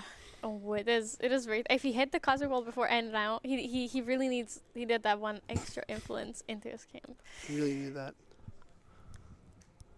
It is such a tight game. He needs to glimpse into another Cosmic Bolt or recover because And he doesn't have the influence to pay for Luna Conduit either. yeah, he Yeah, it costs 3. I so Yeah. oh So it's close. unfortunate. Oh, It was so close. He close. needed 1 more Cosmic Bolt anywhere or 1 more influence. 1 influence was all he needed, either for an earlier Cosmic Bolt or to activate that Lunar Conduit. Yeah, it is quite unfortunate. Let's look at the sideboards here. Let's start with Repo. I believe he will bring in 1 more Hurty counter. It was very good. Just in case, yeah. Yeah, the Astral Seal as well for all the floating you banished as well as we talked. Those meteor strikes probably Yeah, to clear yeah. out those ally decks. Clear everything out. What do you think about Potion of Healing? I like the idea of it. You do sacrifice potions, so you can get those counters on your Polars, and also keeps you alive a little bit longer. I'm not sure if he was pushed for health, but it seemed like he was quite comfortable the whole game. Like, Mm. I'm not dead yet. I can keep on. I'm not dead yet. At the end, he lost not because he was on low health. He did died, but he needed that 1 extra influence, right? Yeah. So I'm wondering if placing cards in your deck with potion of healing might help, but it might not. I don't Yeah, It doesn't further his own game plan. yeah, we'll see if he brings it in. It would and you do need the herbs for Hurty counter, Sure. so it might not that influential. But at the same time, with an allies deck, they slowly slowly hit you and slowly build up the Yeah. damage. So recovering is much more powerful in this matchup That's true. than generally. Let's look at Vayne's sideboard here. Oh, we know the Lunettes are coming out. We know the Soulfish are coming out. Yeah. There's Scavenger Raccoon would be great, but fortunately Cosmic Bolt does apply for both Banishment as Courier well. and Banishment. Yep. Nullify Mirror doesn't seem that relevant. I don't believe that he sideboarded at all for this I think specific he's fine. matchup. Yeah, I think Vayne's like, it's- this should be my good matchup. I think I Yeah. have a game plan. I just need to see my guys earlier. Maybe a slice of nice earlier would be nice. that would have been nice, but he still took it Yeah. home. It was quite a long match, but he still got it. Yep. Going Like, yeah, into this is my good matchup. I'm gonna just take the W's when I can. yeah, going into game 2 after 25 minutes. Wait, 35 minutes is quite a bit, but both players still sideboarding. But you have to always remember with the Arisana and Polaris deck is to take out your Yes. Cosmic Bolts, right? Please count. That is very tight, and you have to pay attention to it and not forget it because it can be devastating. That's a great way to lose a game. Yeah, if you forget, especially Here? like here the judges The will 2 remind judges you. eyeing them. Yeah, they're watching them. But if you forget to take out even just 1, or if you take out 1 extra, both are invalid decks, Yeah. and that will lead you to us if either you or your opponent notice it. Looking ba- looking Especially, back, oh no. it's bad. Oh yeah, no. Yeah. I'm just saying. I'm looking back a little bit. I do see the Song of Nurturing that might be coming in, because that would help. That would get the little extra distance to help them survive the Lars. Yeah. But also, I see the 1 of Heavenly Guidance, and he knows that his opponent only 2 units. Half Yeah. of those units being Thunder Guides. Guides. Yeah, you're so like absolutely it's very right relevant. about that. Like you just keep playing those. Keep playing. You can play the Heavenly Guide. the Song of Nurturing is definitely a thing that might come in. Yep. Here. We've talked about a lot about Polaris and Horde counter, but the herbs themselves also have effects, right? So the reason we don't really see them often is that when you sacrifice them for Polaris Yep. or for Horde counter, they don't get the effect themselves. They only get because it says a cost. You don't get the effect of the herb itself. Repo did bring in the potion of healing, bringing it right away. So it's like, Immediately. no, you know what? I have 5 extra health now. Yeah. We're okay. We're okay. It is, we did talk about how it's very important and it's a threat here immediately. Even if Wayne goes to fracturize it, he still doesn't feel too pressed, right? Because he does get to have an additional, like, half an influence, like I like to say here, because he can reserve it and Vayne. it's like last game, that is exactly what we needed. Yeah. Vayne has a very, very impressive first turn. Not caring about the floating, just like, you know what, these are 2 guys, and I'm going to fight you with them. Just he wants to push as much damage as quickly as possible to finish out the game. Get some rest. Get back into the game after this. With the Sadie and Frostborn Paladin both being very influential. Guan Yu for 5 into a Polaris. Repo Reading Guan Yu? yeah. Oh my god, how screwed am I? Repo not being scared of a fracturize here. Vayne reading Guan Yu and asking to make sure that he understands every keyword on it, right? Because Guan Yu has so much text with her effects that the reminder text doesn't fit, right? Effectively. So people might not all remember it. So what does Ambush do? Yes, Ambush is what Lurking Assailant did before they gave it a keyword. Even though Guan Yu may not be being attacked, she can retaliate anyways and deal her damage back. And with the Retort 2 on retaliation, she deals 2 extra damage for a total of 4, killing even a buffed Frostborn Paladin. She's an Imperial Highwayman and a Lurking Assailant. Oh yes, the Imperial Assailant, Guan Yu. Yeah, two assassin cards in one. Oh yes. Bringing out the Poison Dagger again, attacking with all his little buddies. The Snow Fury coming in amazing here, right? Wow. Because he didn't sideboard that much, he didn't take out on these allies. Keeping the Guan Yu rested. And then keeping the Guan Yu rested is exactly what he wants to see here. Holy. Like, imagine in Repo's shoes, but you pay the whole 5 for Guan Yu just for her to be rested forever. Just go to sleep. Yeah, because you could still Polaris, right? And it will take out everything, and you could keep Guan Yu alive. But if Vayne has any ally that is as big as Guan Yu, it is quite scary. Or if Vayne does have the Song of Nurturing that you said, like that, he will be forced to sacrifice enough herbs to take out Guan Yu as well. Yep. So Guan Yu is not in a good spot right now. Yep. And Vayne, with 3 cards in hand, can play Song of Nurturing to get his allies out of Polaris range, or within range to have to sacrifice to Guan Yu as well. Yeah. Repo does go immediately to Arsenal level 2, getting more herbs, getting the inherited effect to start sacrificing herbs and get some counters on Polaris. We see he already has 2 on there from last turn. Repo not seeing his Fertile Grounds early in the game as well is really detrimental, because Fertile Grounds not only gives extra herbs, it also doubles up his existing herbs, which means he gets, on level 2 Arasana, can essentially say, draw a card extra each turn. Yeah. And draw a card extra each turn and get 2 Cosmic Bolts added to your deck, Get 2 Cosmic Bolts added to your deck, yes. And that's the thing about, like, Song of Nurturing does save your allies and force Repo to have more counters. Or like more herbs to put counters on players. It also gives more Cosmic Bolts for Repo. Like the amount of Cosmic Bolts in his deck just go up, which makes the damage just exponentially grow as well. At 4 Cosmic Bolts, I have 2 playsets of Cosmic Bolts in my deck. That's and just legal. he's getting very close to those 2 playsets. He's currently looking to sacrifice players for 3. Opts to return Sadi to his hand. Yeah, and it seems that Polaris does resolve, which I believe should kill both the Snow Fairy and the Frostborn Paladin, keeping Guan Yu alive because Guan Yu is a 2/4.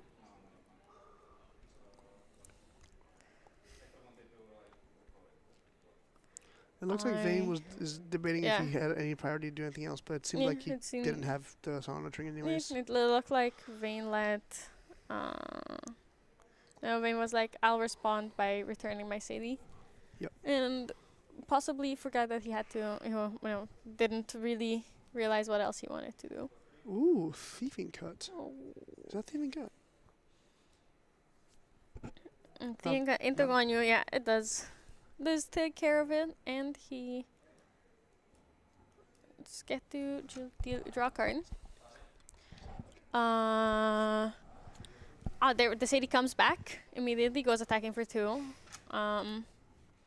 Fast Gear is a wonderful play here, right? It's keeps he really needed this last game because his opponent was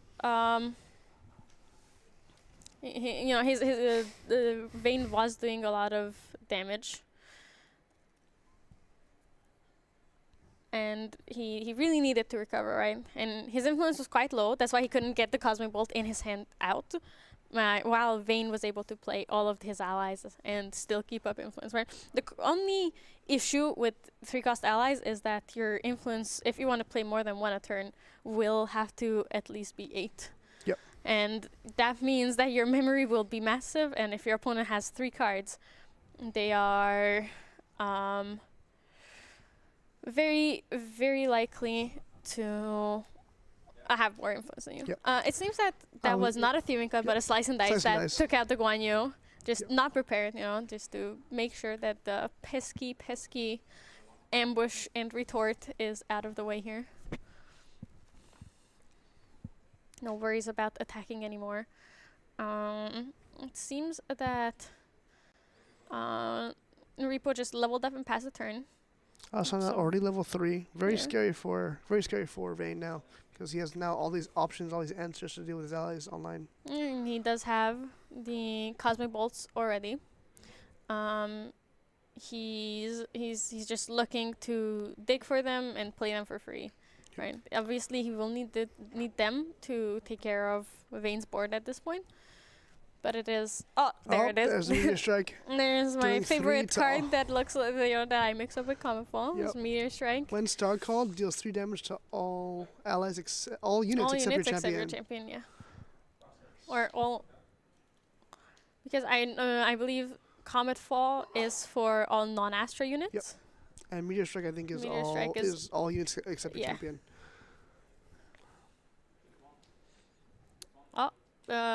Vayne finally leveling up to level 1.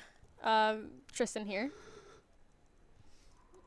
Thinking about what to play. It's a bit of a rough break for Vayne. That was a scary bowl with the Helicline Scout as well as the Assassin's Ripper and on the field. And now it's gone.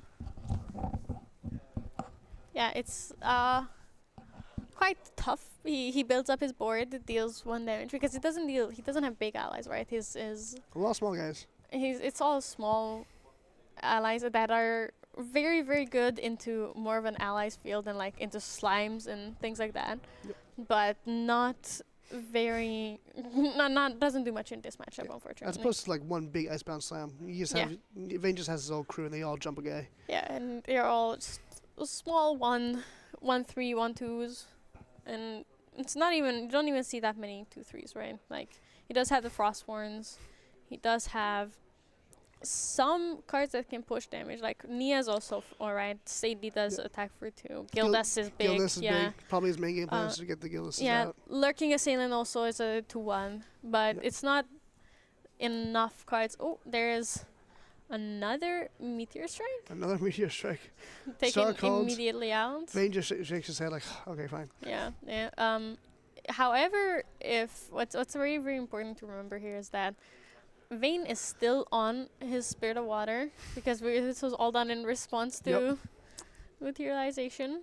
Now finally is level 1. Yes. There goes another Slice and Dice, I believe. The trigger is happening from the level up, and it deals 4 damage. The Scepter of Lumina does deal 4 damage because he did level up.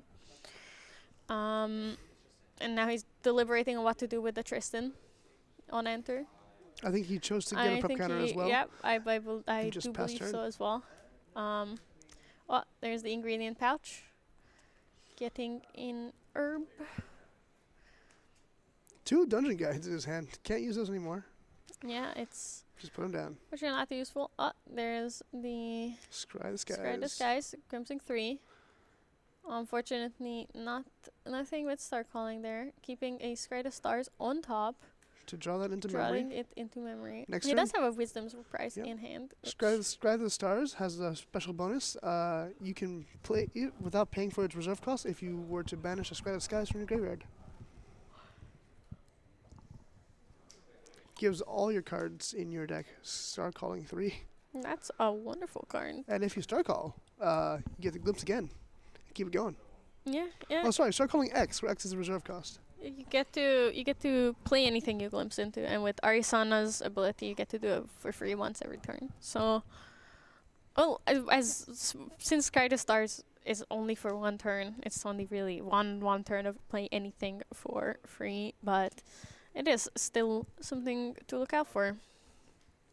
And it's also important to remember that Scry the Stars is slow, so it's just on his own turn, while Arisana's ability is per turn, so he can Star Call something on his turn for free, and then on something on Vayne's turn for free as well. As we saw with the Cosmic Bolts there. Vayne is looking to see how many Cosmic Bolts are out of his deck. I believe it is 0 currently. We haven't seen a single one come out, so and the next Cosmic Bolt is going to deal 4 damage total, which is still a lot, for something like that. There's the Wisdom's Surprise, Crimson 3. Into Finding the Cosmic Bolt. first Cosmic Bolt. The first of many. Hopefully. Yeah, I wonder where. Okay, Vayne does target Tristan herself with the going Cosmic face. Bolt. Yeah. The next one will do 6, and the next one will do 8. So 2 more Cosmic Bolts would be enough for lethal. And seeing if, trying to glimpse as much as he can. Gathering herbs in the meanwhile for the Horty counter, so he can keep himself safe via that as well. Draws the second Cosmic Bolt. So all he has to Slowly do is getting Star there. Call 1 more, and Yeah. he should be okay. There he is, going for the Scry the Stars. He did banish Scry the Skies for it, which makes it free to activate. Well, it's an alternate cost, right? Yep. So he can just banish it to play the card. He doesn't have to pay. There's a Cosmic Bolt, the second one of the game. And he could be playing his 3rd one from hand for game. Yep, and there is the 3rd one. Just looking to see if he does have the Frostbind. And he does have the Horty counter for the Frostbind. Horty counter negates the negate. Yeah, negate. The free Horty counter comes in very clutch. He did have 3 herbs to sacrifice. Yep. Vayne had 0 cards in hand. Couldn't So, get around that, yeah. There, he couldn't pay for it. The counter wars ended with Arisana brewing up a storm Yep. and taking game 2 home. It Which, just goes to show the power of Horty counter. Oh, like Yeah. he fully tapped out. and then he when could just pay all for cards free. out and Yeah. play for free. Like, oh oh, no. I have herbs. Here you go. Yeah. It was the gathering one each turn before recollection. Just have to have 1 card in hand, pay for it, gather, and your Horty counter grows scarier with. Every gather. Yeah. He goes Frostbind negate, and he's like, you know what? I can't pay for 2, but you know what? I don't have to pay the. Yeah. I'm gonna negate your negate. That is game 2 of Game 2. round 11 Yep. of our Grand Archive Ascent Utrecht. We have game 3 coming up. It's Arisana versus Water Tristan. So let's see what the players are up to. I believe they did not change the sideboard. A Repo does have to take out all 3 of their Cosmic Bolts here. Yeah. To Oh, get he's- everything back into the proper. Just has to double check, make sure you Game did take state. out those Cosmic Bolts. Yeah, Be- I do believe the judges are also watching out Yeah. for it. It would be Just making sure. quite unfortunate if they let something like that slip. It seems that Vayne is going first here, which is quite interesting. Like, would you rather go first or second in a matchup like this, where where you have your allies and you want to deal as much damage as I possible. think he's worried about how fast Arsana gets level 3. At the moment Arsana gets level 3, there's so many more answers in his deck to take out all of his allies. He wants to probably develop first, delay the level 3 as much as possible, and just pump in as much damage as he can. Because if Arsana does go first, Arsana just levels 3 a turn faster. Yeah, yeah. It is also very scary. It's important to keep in mind that we only have 8 minutes left in the round. These players are... When after that, we'll have 5 minutes overtime. So at most, these players have 30 minutes to close out this game, which after game 1 being 33 minutes, game 2 was about 19 to 20 minutes. Yep. So it is quite scary, but it seems that Repo does have 2 fertile grounds for that Polaris or Horty counters later. He can so basically fertile grounds guarantees that Arisana's level 2's draw does happen. Like as long as Repo has 1 herb, he gets to draw a card. Yep. And in this situation, 2 fertile grounds means he gets to get 2 free herbs a turn, 2 free counters, 2 free cosmic bolts, and an extra card on Arsana level 2. This is probably one of the better strategies you could have. Those herbs also just have some utility. They can help him cycle cards. They can help him heal. They might even increase his level for a little bit. Yeah. He can get another herb that he needs. Like if he needs to recover more, he can do that. If he needs to cycle cards from his hand, he can do that. If he needs levels for his Wisdom's Reprise on level 2, he can get that. And we see a 3rd fertile grounds in memory. And this is quite different from what we've seen before. We didn't see any herb generation, like any of them before. Now we see all of them. Nia did name Arisana level 1, of course. So he does have to pay 2 to level up here. Losing 2 influence, but going level 1. Using 1 Comet Fall, and I believe it was the Fertile Grounds, because he did roll the dice and didn't shuffle. Oh, or unless I missaw it. Because it does seem that he has Fertile Grounds in hand. Potentially a 4th fertile grounds. These grounds are very fertile. Unless you found one. But yeah, now that he has the Arisana, the moment he levels up, Arisana enters in Materialization, gets the 2 herbs, and then he immediately gets to get the fertile grounds trigger off, because that happens in Recollection. So he's up to 4 herbs now. While before he needed to be level 2 for this. Now he's popping off. Now there's a Scepter of Lumina from Vayne, which will immediately start pumping even more damage when he levels up. Vayne going to attack with his Frostworm Paladin, which we do have to remember that did get the buff counter from that turn 1 Lost in Thought. Yep.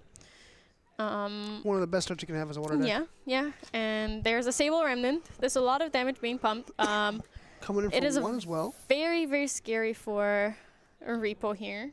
That's 4 damage on board. Yeah. But up 5 of 4. I believe it is 5 damage on board, and then 6 once he levels up into Tristan level 1. And another 4 from the Scepter of Lumina. So that is a potential 10 damage next turn, which is not quite enough to get Arisana there.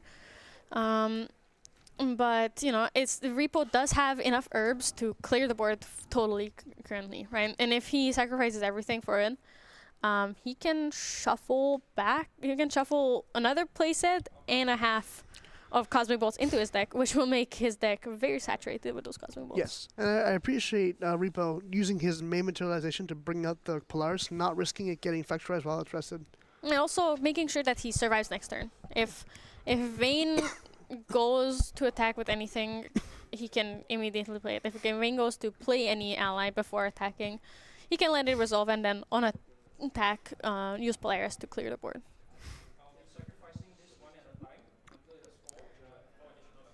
He is going to sacrifice 4 of the roots to gain 4 levels, to gain 4 counters on Polaris. Be prepared for the Polaris for 4. Polaris, just clear the board before he even gets to recollect. Song of Nurturing would have been clutch there.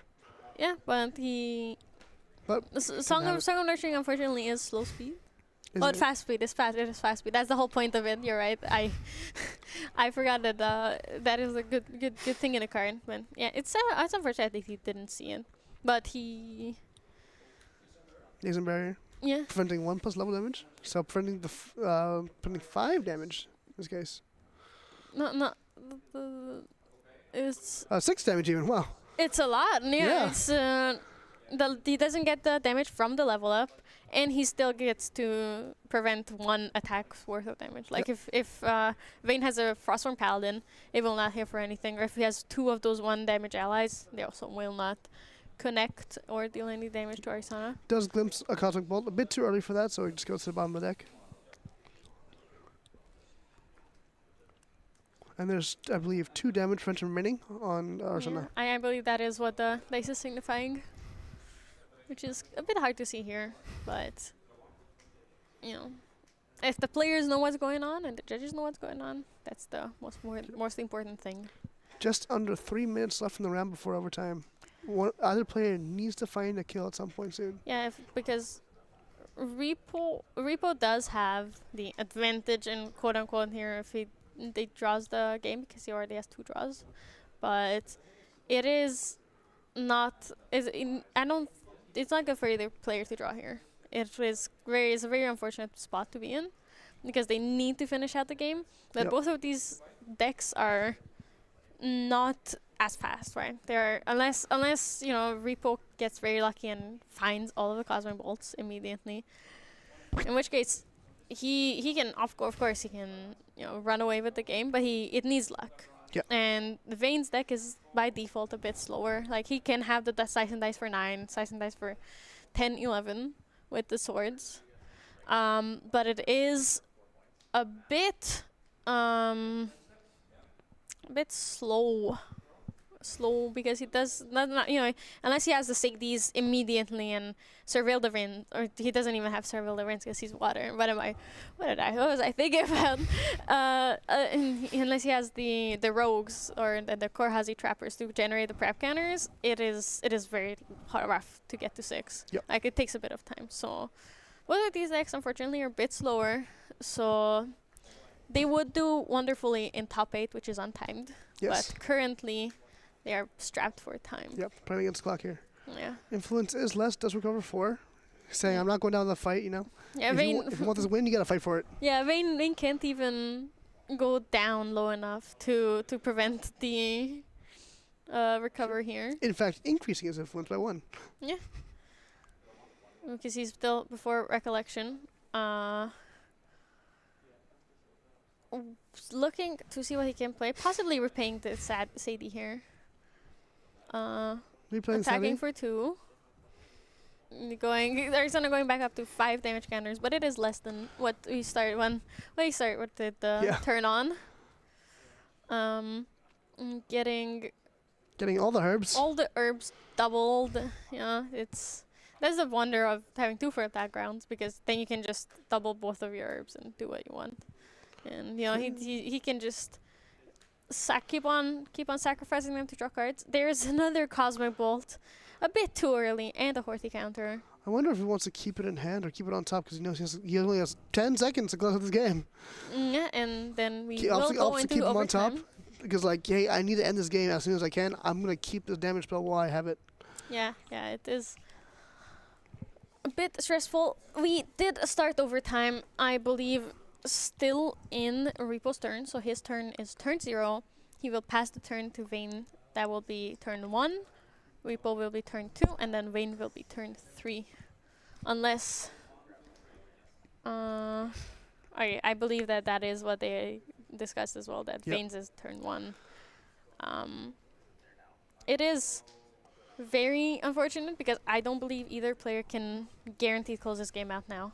Repo has a shot if he uses his 3 visits and just gets Cosmic Bolt, Cosmic Bolt, Cosmic Bolt. But wait, you'd have to do it. But he couldn't even do it this turn. He had to level up next turn. He has to level up, lose So 3 influence. So he'd probably get play a Cosmic Bolt from hand, start call a Cosmic Bolt on Vayne's turn, and I think that's probably it. You get 2 Cosmic Bolts out. Yeah, that still would not be enough because Vayne is on 0 damage currently. So I believe that most likely this game will end in a draw, unless Vayne can close it out here very quickly. Let's see. There is our good old reliable Trust me, there's wrestler. another Kazakh boy. He's seeing all of them now, but he's not level 3 yet. It's Ah, it's seeing them too early. If he was already level 3, it would have been wonderful. amazing. But Opting to keep the, I believe, Meteor Strike and Kazakh Bolt on top because you Yeah. just need as much damage as he can get. trying to do everything, attacking with Sadie, attacking with the. Sadie attacks for 3 now. Oh yeah, with the Hot Clan Scouts. Yeah. Well, there's also still a dagger on the field, right? So if Arsena tunnels too hard on going for damage, Halakline can hit for 1+1 with dagger. Sadie can hit for 2+2 for 4. If there's a level up, that's another 4 damage. It's 8 damage total. It's not quite enough to kill Yeah, a game. Repo So. does play the 3 visits, which gives Vayne a better chance at possibly taking Arson out. So next turn he levels up, uses dagger. Start That will be calls. 6. Oh, I'm looking to Vayne. Oh yes. I'm not sure if Repo can finish out the game. No, currently, especially because after incapacitating that Meteor Strike. yeah, and his influence is so low, unfortunately, that he can't really do it. Goes to Horta counter. Goes to Horty counter the incapacitate, asking about Vayne's influence. Horta counter glimpses. Horty counter glimpses because it was a successful. Oh, there is the Cosmic Bolt. He does He will have to. not pay have for it, enough though. influence to pay for it, though. Yeah. So it's just quite an unfortunate draw here. And $3 units as Meteor Strike resolves as well now. Yeah, getting so many herbs, but I believe he's probably looking to stall the game at this point. Yeah, like he has to go for the draw here. Yeah, it's still better for him than losing because at that point, technically, if you're looking at points, He has a good amount of points. he will be at 8-1, which is not good. It's definitely worse than loss. He'd be Or 7-1-3. worse He'd than have a to win. win. He'd have to Yeah. win his next game. If this game's a draw, he'd have to win his next game to be in, or to Yeah. have a chance of being in. And, the math on that is also It's a little iffy. it's Don't take our difficult, word right? for it. It's all of this is very finicky and nothing is guaranteed because is other than the points, there's also the percentages that decide how high you're going to be in the leaderboard. And a lot of tiebreakers as well. Yeah, those percentage tiebreakers are unfortunately what decide in the end because there are a lot of players with the same amount of points every time. And Repo will still have 2 rounds after this. If he wins both of them, he does have a chance.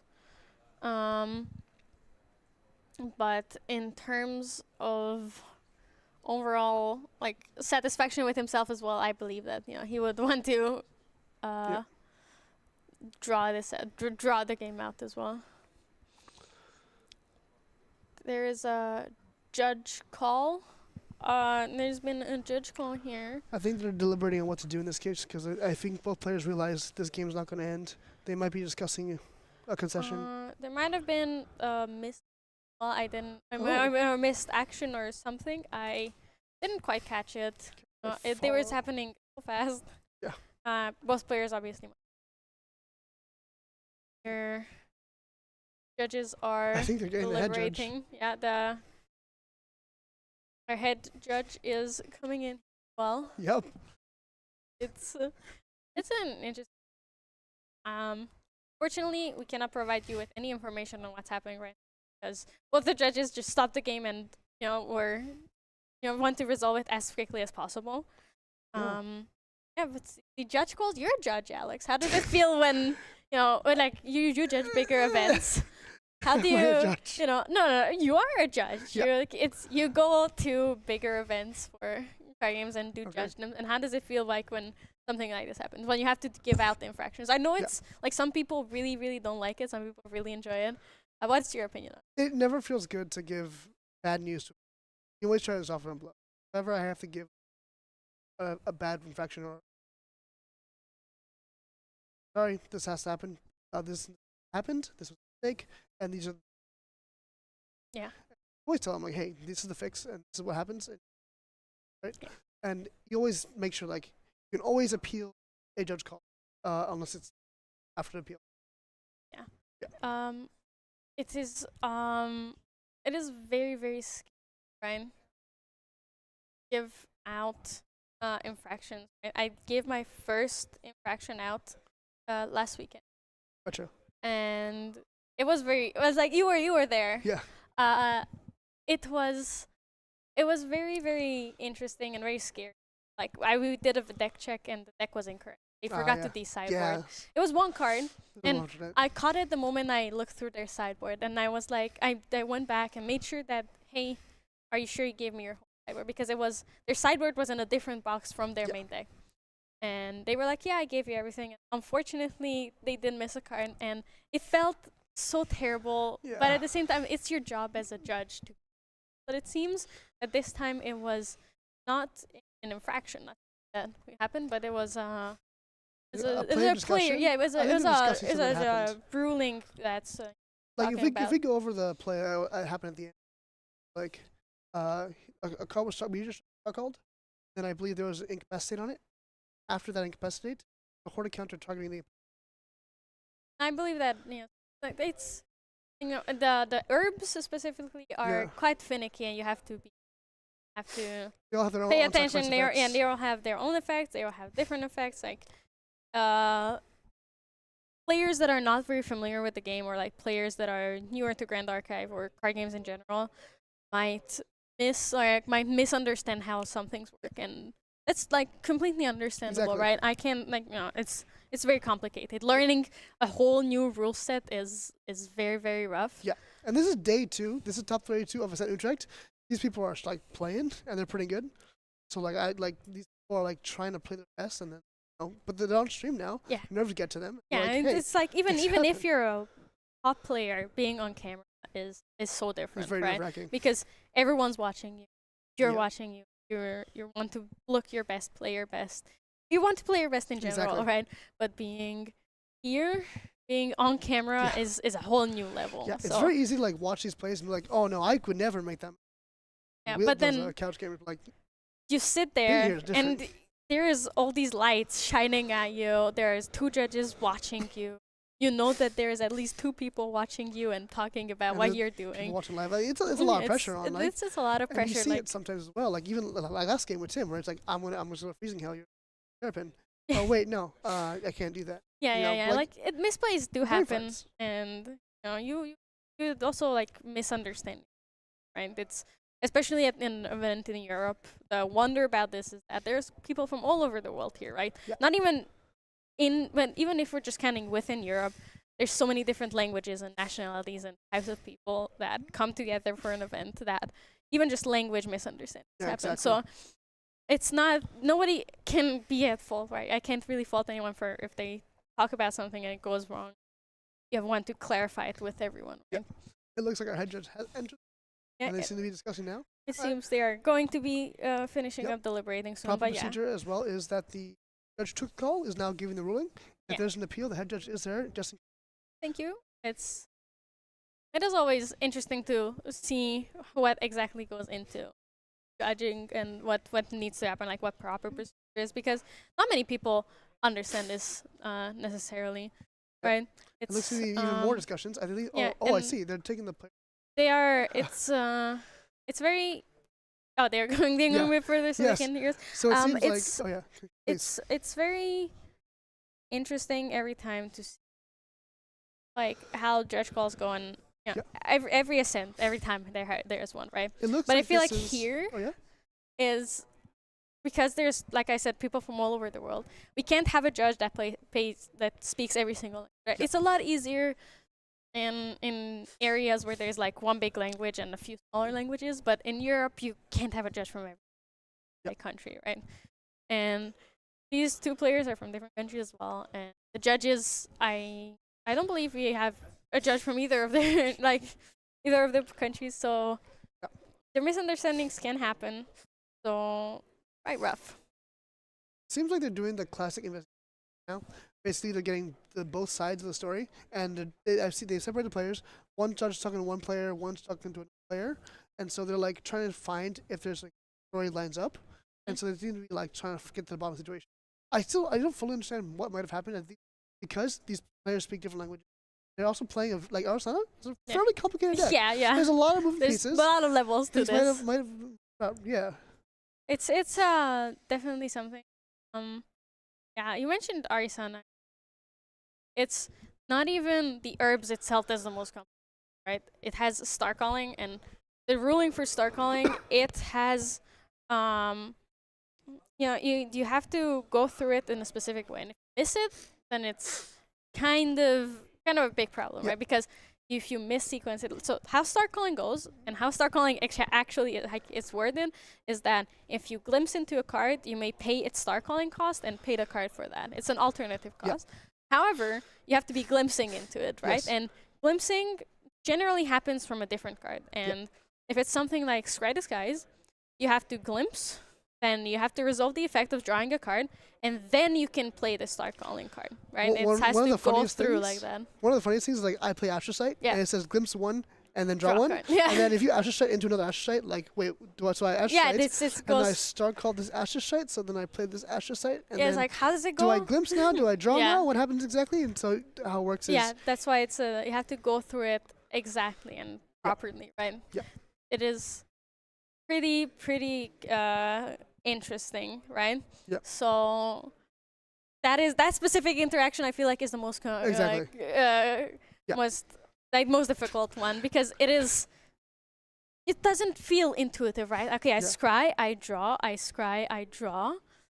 How does it go? How will it go exactly? So it's like, pretty interesting. So it's basically Astrocyte, scry, and then scry, but then no, I resolve draw first and then scry and then draw, and then if you see more start calling cards from that, it just keeps on going. It's very cool because, like, you're playing cards, like, you really feel like a cleric. I don't know, I'm not a cleric, but you feel like you're really casting spells from your deck. It's a really cool feeling.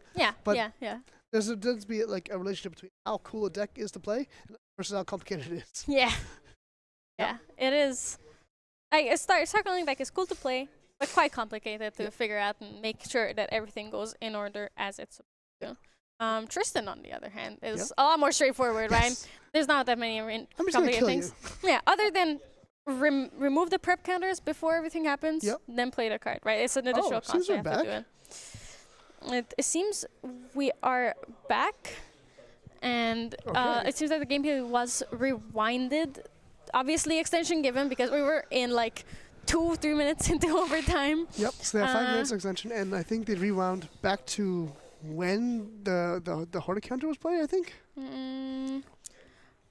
I don't quite remember how many herbs they had exactly then and what the exact game state was, so it's a bit difficult to see what happened. It seems that they did rewind though, and so it seems, so we have some details about what happened. Apparently the Arsana player attempted to activate a potion using the alternate brew cost. However, that potion was not in hand, it was seen through scrying. And so it was a bit of a confusion with star calling. So he mixed up the cards he was glimpsing and the cards in his hand, it seems. And so he was like, oh, I can just sacrifice my herbs to brew this potion, but actually the potion wasn't in hand, it was a part of the glimpse. That is a bit unfortunate, right? Like I said, it happens. There's a lot of moving parts, and then especially in the game, the cards you glimpse and the cards in your hand, they could, like, the cards you glimpse could be bigger than the cards in your influence. And the whole thing of with star calling is that it's it's easy to misunderstand, and I know it's like brew and star calling are not that similar, but if you can also just accidentally swap your hand and your glimpse, because if your influence is so low and you have so few cards in hand, I feel like it is not too difficult. Like if you're glimpsing 3 and you have 3 cards in hand, then you put them down. You can accidentally think that the glimpse was your hand. Exactly. Because you're so focused on winning and doing what you can. It seems like Vayne leveled up level 2, and in response to the Scepter trigger, he did banish the dagger to ping and damage and increase damage from the Luminous Scepter. So dealing a total of 6 damage on level up through the Scepter and dagger. Dealing now 1+1 with the Drifting Rogue if it were to hit. Oh, there's 2 damage. And then a prep slice and dice. Ooh. That could. Is that? And that's it. That's a very quick finish. Yeah, wow. from judge call to after like 10 Slice and Dice twice. So Slice and Dice itself has 3 attack, and if you prepared it, you can attack with it another time, and it gets +3, so it's 6. But because of the poison dagger, it was 4 3 + 1 and 6 + 1. Yeah, so it was 4 and 7 damage. 11 damage total. Yeah. All from the Slice and Dice, 11 damage from Slice and Dice, 2 from Drenching Road, 1 from the dagger, and 5 total from the Scepter. Yeah. That's a lot of damage. That is what that is. That is 11, 15 damage? I think so. Basically, it was enough to go. It was mathed out really well. This shows Arsena loves star calling and seeing cards off the top of her deck. The assassin likes to assassinate people. Yeah, but it seems that once again there was. Oh no! It wasn't. Once again. Oh no! It wasn't game. It wasn't game. Yeah, it was. Oh, the game cut out. Oh, the game cut out. Okay, no. Okay. So, wait, the Arsena is still alive. The Arsena is 2 health. 2 health. But it's time. Okay. It seems that they went to time. Okay. And it did draw. This is a very confusing game. Yeah, I mean, you had all the rewinds. Yes. So in the end, it seems that it's a draw. It's a 1-1 draw. We ran out of time. We ran out of the Yes. extra time. We ran out of overtime. It looked like the Arsena only had 22 health, but effective fact was 25 health. Yeah. They forgot 3. to level them. It's the technology is great, but people make mistakes. Yes, Yeah, it yes. happens. Okay, so it's a 1-1 draw. That is unfortunate for both players here. We are after round 11. Yep. This was our round 11. It went very long. And ended in a draw. But we will be back shortly with round 12 of Ascent Utrecht. Alrighty.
Hello and welcome back, everybody. I know we did just say we are going to be coming back with round 12 at Ascent Utrecht here, but we are actually going to go on a quick lunch break. So we'll be back to bring you the action in about 35 minutes, and then rounds will start shortly after that. So thank you guys so much for being here. We really appreciate it, and we hope you guys enjoy Ascent Utrecht.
しなく広がる空に失ったものを嘆く声迫られる選択の日々正しい道の方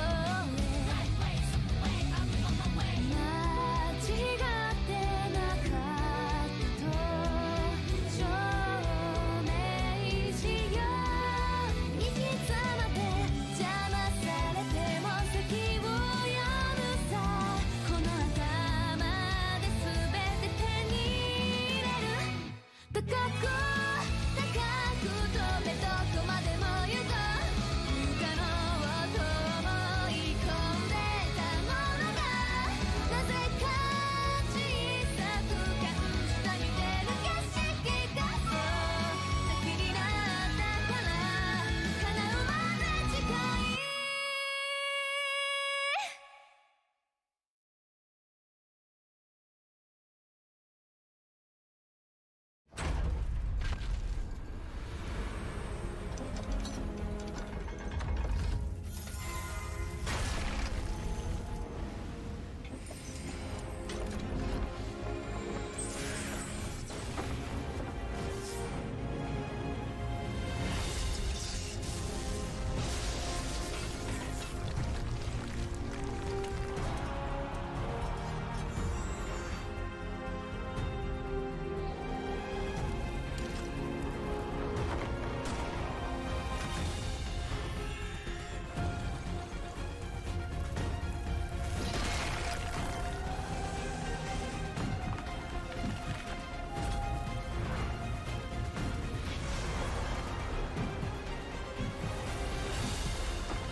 果てしなく広がる空に失ったものを嘆く声迫られる選択の日々正しい道の方へ間違ってなかったと証明しよう行き詰まって邪魔されても先を読むさこの頭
ったものを嘆く声迫られる選択の日々正しい道の方へ間違ってなかったと証明しよう生き様で邪魔されても先を読むさこの頭で全て手に入れる高く高く飛べどこまでも行こう不可能と思い込んでたものがなぜか小さく感じた似てる景色がそう先になったから叶うまで近い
果てしなく広がる空に失ったものを嘆く声迫られる選択の日々正しい道の方へ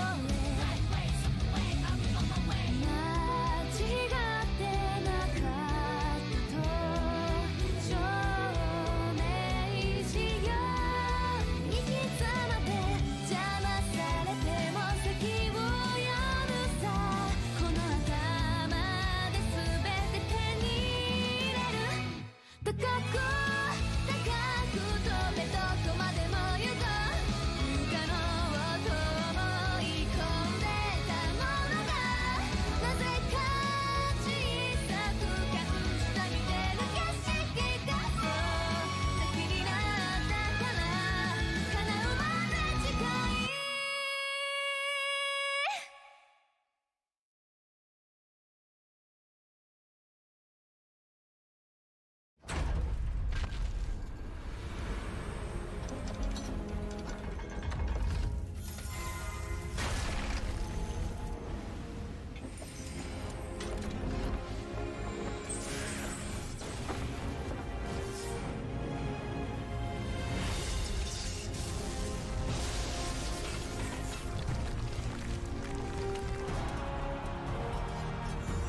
く飛べどこまでも行こう不可能と思い込んでたものがなぜか小さく感じた見てる景色がそう先になったから叶うまで近い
しなく広がる空に失ったものを嘆く声迫られる選択の日々正しい道の方へ間違ってなかったと証明しよう生き様で邪魔されても席を読むさこの頭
Awesome. Welcome back, everyone.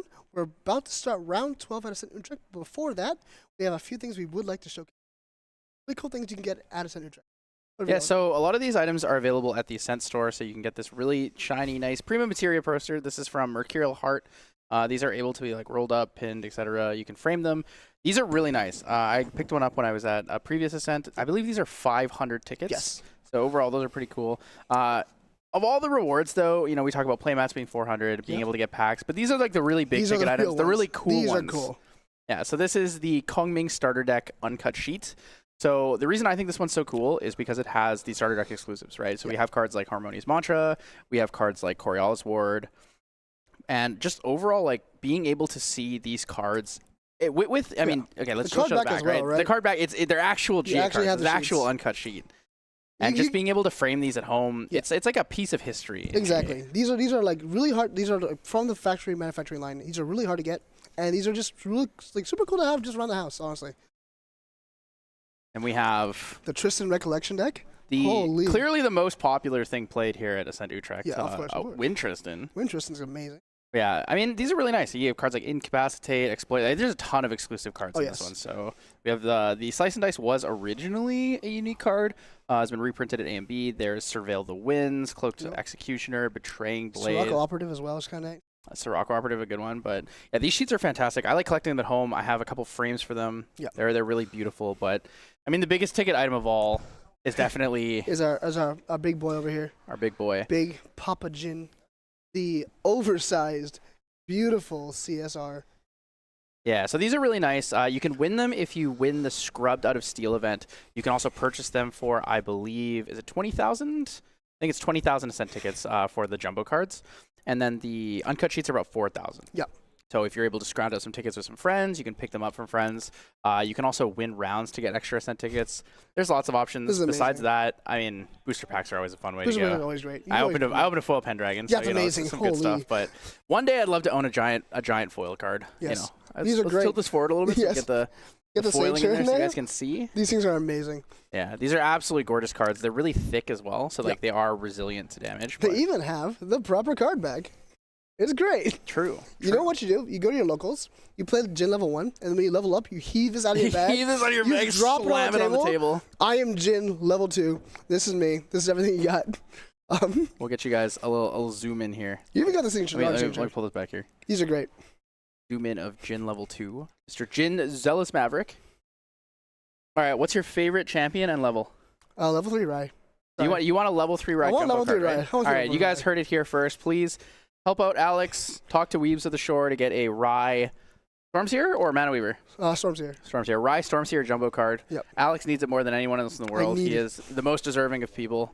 But we'll be bringing you guys round 12 here at Ascent Utrecht just shortly. It'll be the last round. We're going to bring you a winning in so we can make sure we get the best of the best action. Afterwards, we'll be taking a short break and then coming back with the top 8, which is a best of 3 untimed top cut single elimination. But for now, we'll be back with round 12 very shortly, guys. Awesome. Take care, guys.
失ったものを嘆く声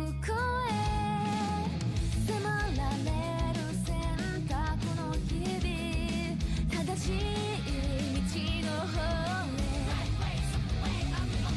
間違ってなかったと証明しよう行き詰まって邪魔されても席を読むさこの頭で全て手に入れる高く高く飛べどこまでも行こう不可能と思い込んでたものがなぜか小さく感じた見てる景色がそう先になったから叶うまで近い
果てしなく広がる空に失ったものを嘆く声迫られる選択の日々正しい道の方へ間違ってなかったと証明しよう行き詰まって邪魔されても席を読むさこの頭で全て手に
高く高く飛べどこまでも行こう不可能と思い込んでたものがなぜか小さく感じた見てる景色がそう先になったから叶うまで近い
果てしなく広がる空に失ったものを嘆く声迫られる選択の日々正しい道の方へ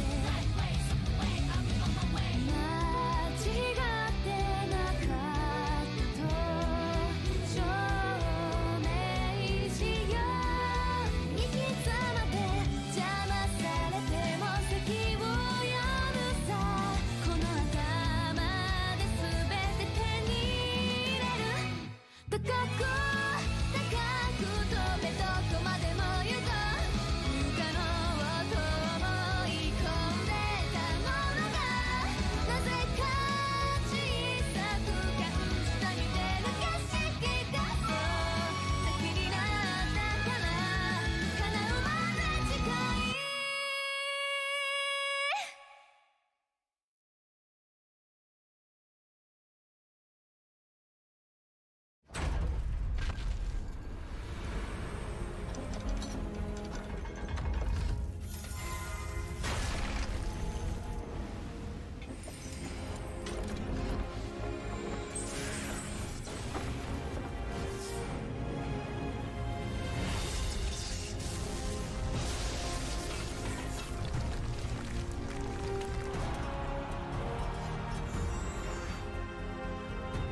Hello, welcome back to Ascent Utrecht. We're coming at you at the start of round 12, the last round of Swiss before the top 8. We have an exciting matchup for you lined up, with both of these players, I believe, on a win and in for the top 8. Yeah, so one of these players could actually most likely draw and still make it. However, the other one would not be able to. So we have a Water Vanitas player, who I believe can draw and still get into the top 8, versus a Fragmented Fire Slimes. I believe this is the only fragmented fire slimes here, yes, like at the tournament. I think there were fire slimes, but I think this is the only fragmented version. Yes, and he's got some unique additions to his deck. I think we saw a couple ordinary horses in there for the floating memory, just to make sure that he hits that for level up.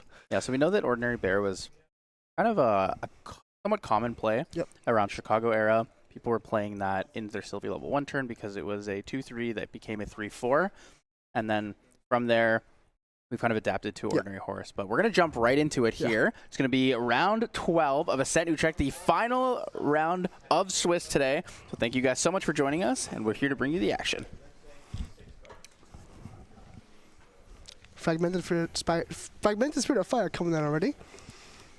So Sangoria will be glimpsing 6 here, and then afterwards drawing up to 6 cards and summoning a Spirit Shard token. So the Spirit Shard token, for those of you who are unfamiliar, it is a token Fantasia at level 3, plus you are able to sacrifice this and draw a card. Yep, especially good in decks that can go ahead in levels. Merlin notably loves playing it because they get to steal a floating memory, but Sylvie also can sometimes get levels early. This was actually a super commonly used card in a bunch of the mill cleric decks because they wanted the extra Fantasia to activate Crystalline Mirror earlier in their decks. It does count as Fantasia as well.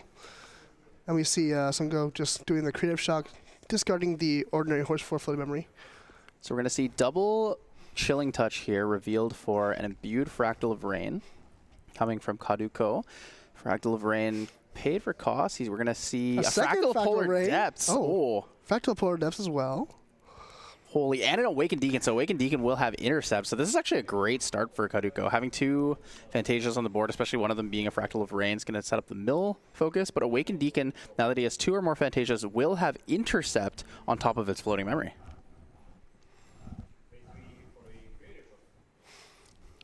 Classic Fireplay, just Creative Shock at end of turn. And another Creative Shock here coming out from Sangorio. He's going to go for that Nullifying Lantern. He's afraid of, I mean, respectfully, he's afraid of the Fractal Polar Depths, right? And a third Creative Shock is coming out, so 2 Ordinary Horses, I believe, were discarded. And Exclamation Ritual now as well. Yeah, it's a pretty good start for Sangorio. Lots of deep dig in there. Sungo has a good opportunity here. And he's going to play those in his main phase. Oh, just put everything down. Just like going for it. Not worried about any sort of graveyard hate, just getting the floating memory in there because he'll need it later. Yep, Grand Crusader's Ring coming out for Kaduko. It's kind of nice, though, having the Nullifying Lantern out. You feel a little bit more protected against something like an Icebound Slam, etc. You know, he's not afraid of getting milled out by the Fractal, like a triple Fractal Polar Depths early on, because those require water cards to be in the graveyard, and Nullifying Lantern removes that from a possibility. With 2 Fractals on the field already, though, with 2 Fantasias, it now makes the Crystalline Mirror that much closer to being online. One more Fractal and Crystalline Mirror, and that could be game. Or that could be the Nullifying Lantern gone. Holy, so he goes for the correct order, gets the Fractal of Rain mills a Fracturize, so he's going to get the floating memory, and then chooses to banish his Grand Crusader's Ring afterwards to draw the card. He's learned the secret strats. You always mill first, then draw. If you draw first, you're fucked. Interesting. Mill first versus draw first is always an interesting debate. I'm a big fan of mill first before draw, so I don't forget to mill. Yeah. But there's a couple different ones here. So we're going to see level 1 Sylvie materialized, banishing the floating memory from Ordinary Horse, discarded from that Creative Shock ahead of time. And a Limitless Slime is coming out here for Sungo. So Limitless Slime will enter with 1 buff counter due to Sylvie's on-enter effect. What else are we going to see from Sungo this turn?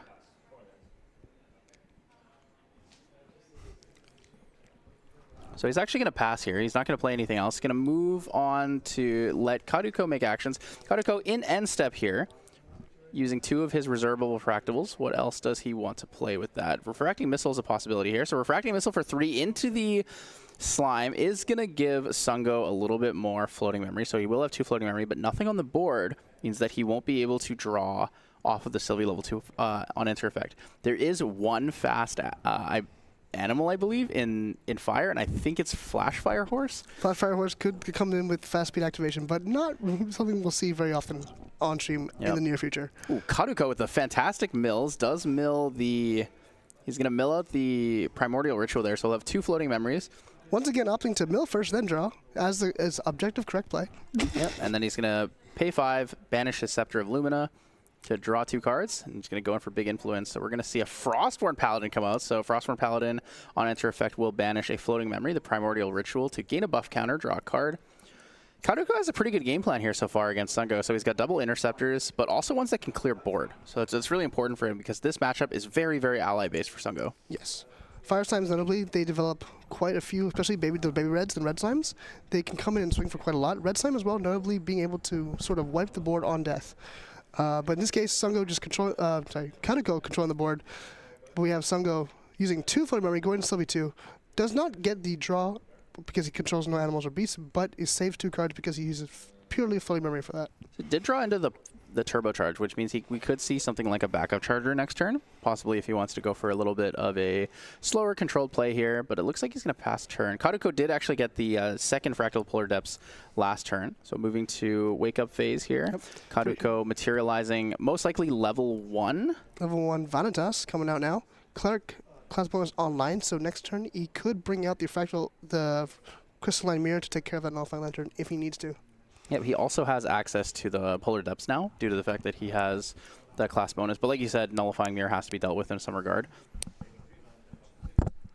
So the Frostborn Paladin will come in for 3, pushing Sungo up to 6. The chip damage does come in pretty quickly here. It's a little bit unfortunate for Sylvie to be taking so much of this this chip damage early on when you're mainly the one focused. Oh, interesting. Opting to fracturize it. It does turn into a Fantasia, because now Scattered Essence can deal with it. Oh, so he is going to... So even without the Crystalline Mirror, he manages to fracturize the Lantern, immediately scatter it, gets 2 of his own floating, and removes the reservable +1 that he gave Sungo recently. And this is why we see Vanitas coming into the meta net game now over Arsana, because you have access to such powerful Fantasia removal tools, and it makes them nullifying that much easier.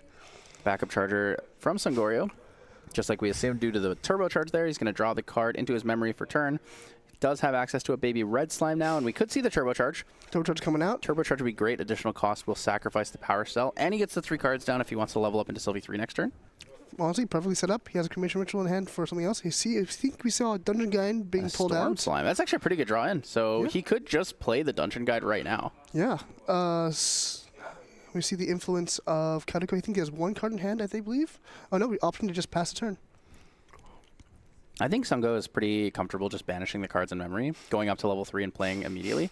We're going to see Vanitas level 2 here, paid with the Scatter Essence and the Fracturize. So still available floating memory for Karuko is 1. He has the Chilling Touch, just milled a Frostborn Paladin. A little bit unfortunate, but overall his game plan's pretty good so far.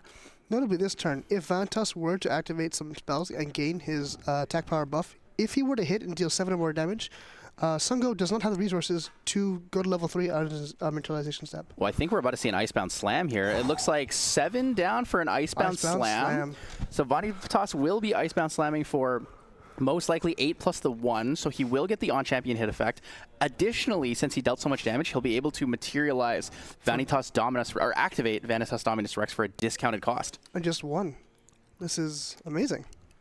Yep, so Icebound Slam comes in with a potential to deal up to 9 damage here. So we're going to see the Resolute Stand. Resolute Stand actually a very, very good call from Sungo. He doesn't want to take the damage and take the additional on-hit effect, or on-champion hit effect here. So taking a total of 6 damage now. It does not get the Vanitas on-hit effect, and does not get the... Vanitas also only costs 2 less instead of 3 less to activate from your material deck now. Yep, so he's going to be able to activate Vanitas Dominus Rex here for... 1. Just the 1. Yeah, so he'll only have to pay 1, which is fantastic. This is a built-in Dungeon Guide. He's going to pay the cost there with the Chilling Touch and go up to Vanitas Dominus Rex.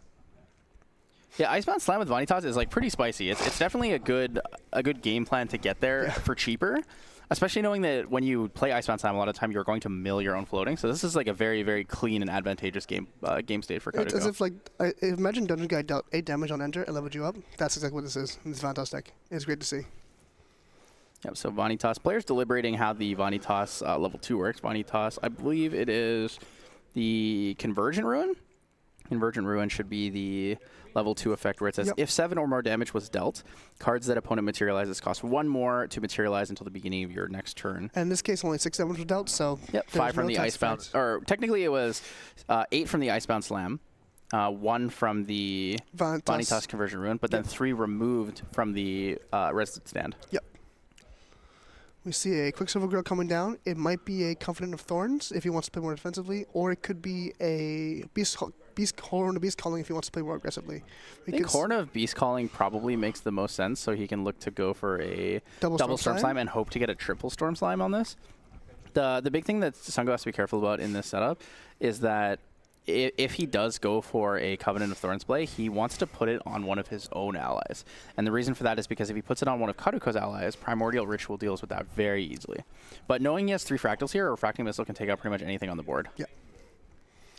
If there was something coming out, if he was level 5, he would be able to prevent non-combat damage, but he's not level 5, so simply just entering, getting 2 buff counters off of Sylvie, and 1 buff counter off his own effect by banishing a material deck card and drawing a card.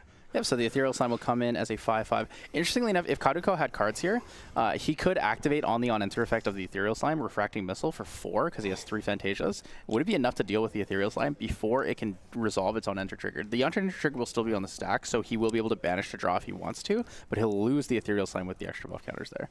And so Covenant of Thorns actually was not put underneath the Quicksilver Wrist. So we are going to, most likely going to see the Horn of Beast Calling Very here. good call. Sungoria can swing in for 2, or for 3, and for 5 here. So Awakened Deacon will take the first one. 5 damage to the Frostborn Paladin's going to clear that.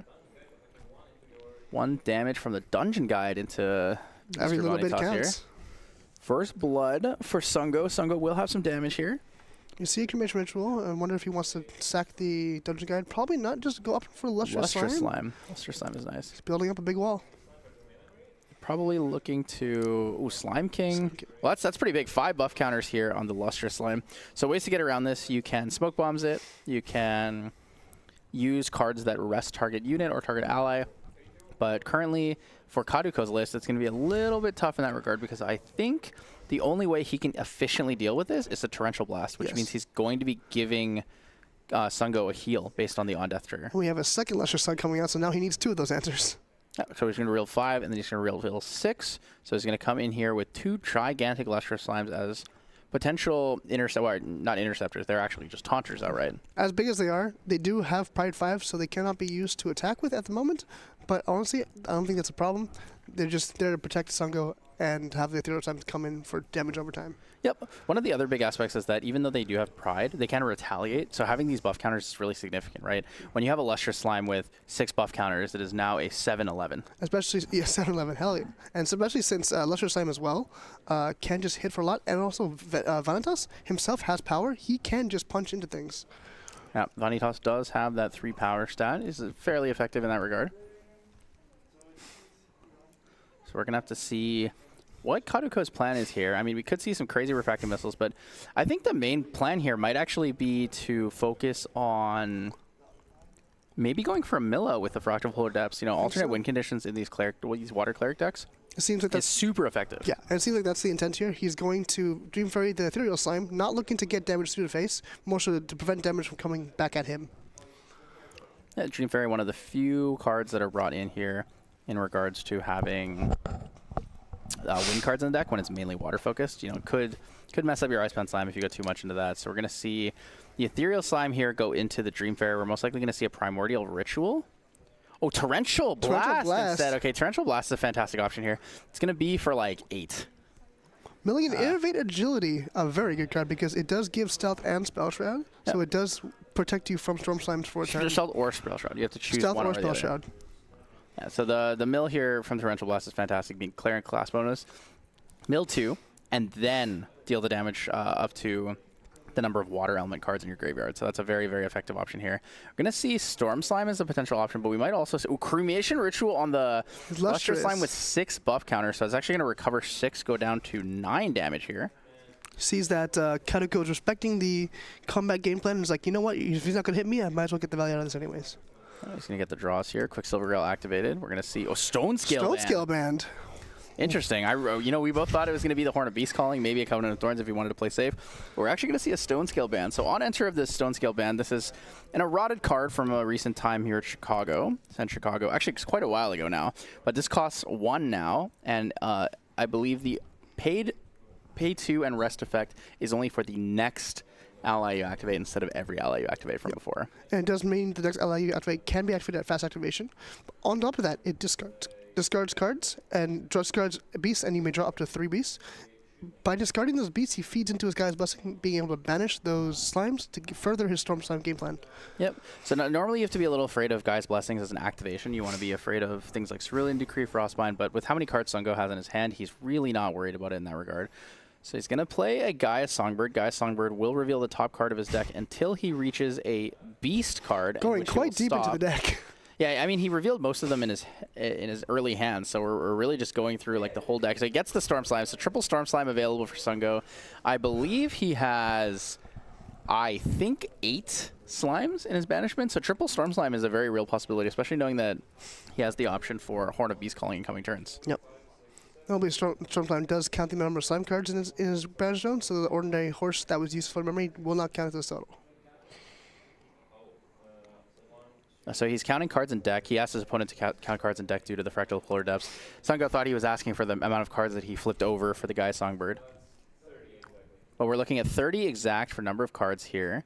Kaduko thinking about whether he can go for it yet. He actually needs, I believe, if he has 7, it should be enough. 7 water cards. He can mill himself. Mill himself and then mill his opponent. So what it would come down to is 7. You put both in the graveyard, so 7 goes to 9. 9 would be 18. You mill your opponent for 36. So you could actually do it on 8, I think. 8, on 8 would 16, be enough. 32. Yeah. So if they have 6 water cards, he could actually sacrifice both of his Polar Depths and push Sungo into a position of a potential mill out. Baby Gray Slime. He's a little bit afraid of the Icebound Slime, or maybe just damage from the Dominus Rex. Yep. Gonna draw off the top. Another Storm Slime on the top, so quadruple Storm Slime available to Sungo. But Sungo might actually not be in a great place here. It's very so the risky. Storm Slime's gonna come in. So 8 damage. It is 8 damage into Champion here with the Storm Slimes. I don't think Sungo has enough to actually kill Kaduko, but he might just go for the aggressive mill out here. So we'll take the 8, 9, 10, 11, 12, 13, 14 damage. 14 damage on board with 3 Storm Slimes in hand. Kaduko probably has to go for game here. Yeah, Kaduko can definitely go for it. That's the potential here. Because he's basically banking on the fact that Sungo doesn't have a Resolute Stand in his hand. Because if he has Resolute, he can stop the draw and still play what's in his hand and his memory. So he needs to be like aware of that. And Sungo does not actually have a Resolute Stand in his hand. So Kaduko, not knowing this, he might just have to go for it, right? He's being pushed to a place where he doesn't really have a lot of answers. Playing the second Storm Slime now for another 8 damage plus 3 more, total of 11. I think the correct play here is to one down for a Slime Eruption, targeting your own Storm Slime? target your own Storm Slime, kill your Storm Slime, banish 2 slimes at random to fill your banishment, and then draw 2 cards. and then you also banish 2 out of your graveyard. Yep. And then you can draw 2 cards based on it, and you can play another Storm Slime for a bigger slime. He's going to swing to Champion here. He's going to pass with 1 in hand. He's basically banking on the fact that he doesn't have the Resolute Stand. Small judge deliberation here on the order of damage and making sure everything is in order. Everything's good here. We need to see Kaduko has the potential for the mill out here. I mean, we see it, but we are the omniscient caster perspective. You don't actually know how many water cards he has in his graveyard, but surely he has at least 6, right? At least 6. At least 6. At least 6 after the Iceman Slam. Milling the two with the Fractal does put him up to 8. Going for the Orb of Sealing to negate some of that Storm Slime damage. Orb of Sealing is really good in Water Shoe because you can fracturize it, so that way it can't have its on leave effect. Yep, he'll never be turn face back, face up. So we're gonna recollect. All right, so there's the mill. So Lost in Thought. Counting the water cards now. Oh, he has more than that. Yeah, he has plenty of water cards. The mill out is very clear here. So you mill yourself. And then you can wait. You don't even need to stack them. You can just mill your... Well, actually, you would want to stack them to get the extra card. The extra couple cards. So what you would do is you would mill them. First one targeting your opponent. Second one targeting yourself because the second one will resolve first. Yep. So you'll mill yourself for all your water cards plus the Fractal of Polar Depths. And then you mill your The 2 opponent Fractal for Polar Depths as they're your sacrificed graveyard. already. Yep. Yeah, they're in your graveyard. You mill yourself, and then you mill your opponent for the total number of water cards in graveyard. So it looks like he's going to go for it here. Can he use 2 fractals to play something, get the value out of it, go for Chilling Touch? Chilling Touch, just to make sure what he sees in his opponent. Yeah, Yeah, he knows. He knows. He knows what's up. Yeah. All right, that's a quick game 1. Yep, he knows. So Kaduko is going to take game 1 here against Sungo. It's definitely a tough matchup. Like we saw some crazy stuff, right? Sungo had 4 Storm Slimes. He had the availability to play every aggressive kill card you're looking for in Sylvie, and still got milled out. Yeah, got milled out. Like Just got milled out. just the fact that Icebound Slam paired with Vanitas too, just provides so much value. It gives you the 5 mil, gives you the floating, gives you the on-hit effect. It was lucky enough that he prevented the tax on materialization, but still being able to reduce the cost of Vanitas 3 by 2 is insane. It's really good. Well, let's talk about this. So reducing the cost of Vanitas 2 from 3 to 1 versus 3 to 0. If he didn't use the Resolute Stand, he would go from 3 to 0. However, if he had kept the Resolute Stand in hand, he wouldn't have been milled out, and he probably could have won the game based on the activation of an extra... Of an extra spell so card? he'd have 1 extra turn, so he can activate the other 2 Storm Slimes. Right, because he lost the influence for the Storm Slimes as well. Well, so the influence isn't actually a big deal. So losing the playing the Resolute Stand itself is fine. The main issue here is that Resolute Stand as an alternate cost stops you from drawing. Yep. Fractal of Polar Depths does not mill you out. It puts you to 0. Yeah. So if you overmill, it puts you to 0, and then you lose on your end step, or on your draw step. And he could have played it for its alternate cost, not drawing a card, and then not drawing a card. In Recollection, Resolute Stand for free, paying alternate cost, skip draw phase, Recollect draw, double Storm Slime, kill you. Yes, that's a very interesting way to actually think about that as well. The downside to that is you take 3 extra damage, and cards you materialize next turn cost 1 more. And he so probably couldn't have gone to 3 that turn. The Quicksilver Grail will cost 1 more. So he has to pay 1 for the Quicksilver Grail, and then goes into Sylvie level 3 with the Dungeon Guide. So it is possible, but it's not a guarantee. But we're going to jump right into it here. Players shuffling up for game 2. This is round 12 of Ascent Utrecht. We got the winning in here between Sungo and Kaduko. Kaduko up 1 game so far on the Mill Water Vanitas, as well as Sungo here on the Fragmented Fire Slimes. If you were to play this game, would you prefer as Kaduko to go first or second? I think you want to take first, even though he's playing Fragmented and you'll give him the extra card with the Glimpse. Having the extra materialization in this game, I think, matters more. Yep. I think he doesn't want the Sylvie to go to level 3 as fast as he can. But no, Sungo this time opting to go first because he really wants to hit the level 3 as soon as possible. I think we see a Baby Gray in hand. The thing is, people talk about like the extra card draw versus the materializations, and I think in most cases, there's very few cases where the materialization is not better. Yes. Maybe in an allies mirror, going second is a little bit more valuable. You can play into things. You can play 2 allies if you want. You know, the classic 2, 3, 2, 3s, which is 3 reserve cost, 2 power, 3 life allies. However, in most cases, that materialization matters so much more. Right, like being able to get to Vanitas, Dominus Rex 1 turn before your opponent even makes it to Sylvie level 2, like with Whisper of the Wild, is like it's a big deal. Exactly, right? Being able to tax to level 3. We see Creative Shock discarding the ordinary horse to feed for level 1, and we now have Baby Slime coming in, drawing an extra card, keeping the influence nice and high. So now my question is, do you think Sungo will play a Nullifying Lantern? I think Kaduko is going to draw into an Icebound Slam because I mean it's Icebound Slam. Everyone draws into Icebound Slam. Going second here, he's going to have 8 cards. We maybe don't see it right away because he's actually deliberating what he wants to play. Could see multiple Fractals. The fantastic starter from before, he had the Fractal of Rain imbued into a Fractal of Polar Depths. Turn 2, backup charge into another Fractal of Polar Depths. That's like a fantastic start, right? 3 reservables, really valuable ones. We're going to see Torrential Blast plus the Fracturize here for an imbued Fractal of Rain. Imbued Fractal of Rain will allow you to, at the beginning of your recollection, target player mills 1 card. Oh, he does get the gas opener again. He gets the same start again. Yeah, that's a big one. Fractal of Rain, Fractal of Polar Depths is pretty big, so he's going to have 3 influenced here too, or 3 available influence since the reservable of the Fractal of Polar Depths is available to him. And I think as well, back to what you said earlier, we don't bring out the Nullifying Lantern here because it doesn't further your own game plan, and as long as you have an Interceptor upped, you're probably not the most scared about Icebound Slime. Yeah, but he turned that Interceptor sideways. He turned it sideways. He wants the 1 damage in. He knows he's got a chip. Yeah, so he's really not afraid about the Icebound Slime. Yeah, he's really gunning for damage here. So we're going to see 3 down for a Cremation Ritual. Not even Trace. I was also killing it. Interesting to see Cremation Ritual on a Baby Gray. So I believe he just drew into a Stalwart Shieldmate, which is actually going to be pretty nice. Or another But baby gray. Another baby gray gray. draws a card into another Star Wars Shieldmate, puts up 2 guys in between you and the Icebound Slam. It's going to show a Lustrous and a Limitless, I think. Keep the storm hidden. You don't want your a opponents to know. Limitless and a Slime Eruption instead. So we're going to draw. Oh, into a Resolute Stand. Into Resolute Stand. So he can hold that for game if he Yep. needs. Cannot play the alternate cost, but like you said, probably wants to save it for the end Milcon.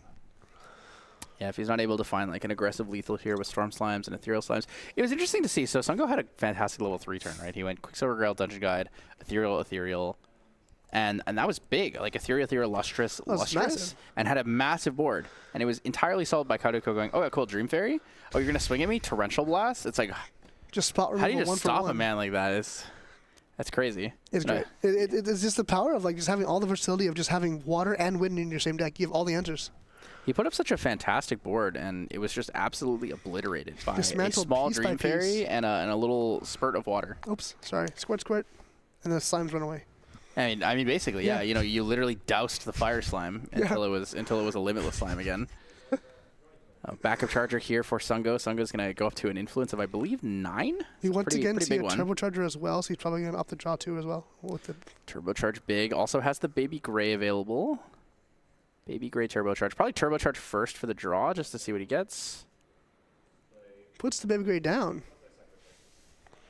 I think he's holding on to that Baby Gray there. We do have the Shieldmate in hand. Shieldmate's pretty good. Blissful Calling and Draw, and a Dungeon Guide. So he does get the Dungeon Guide he's been looking for.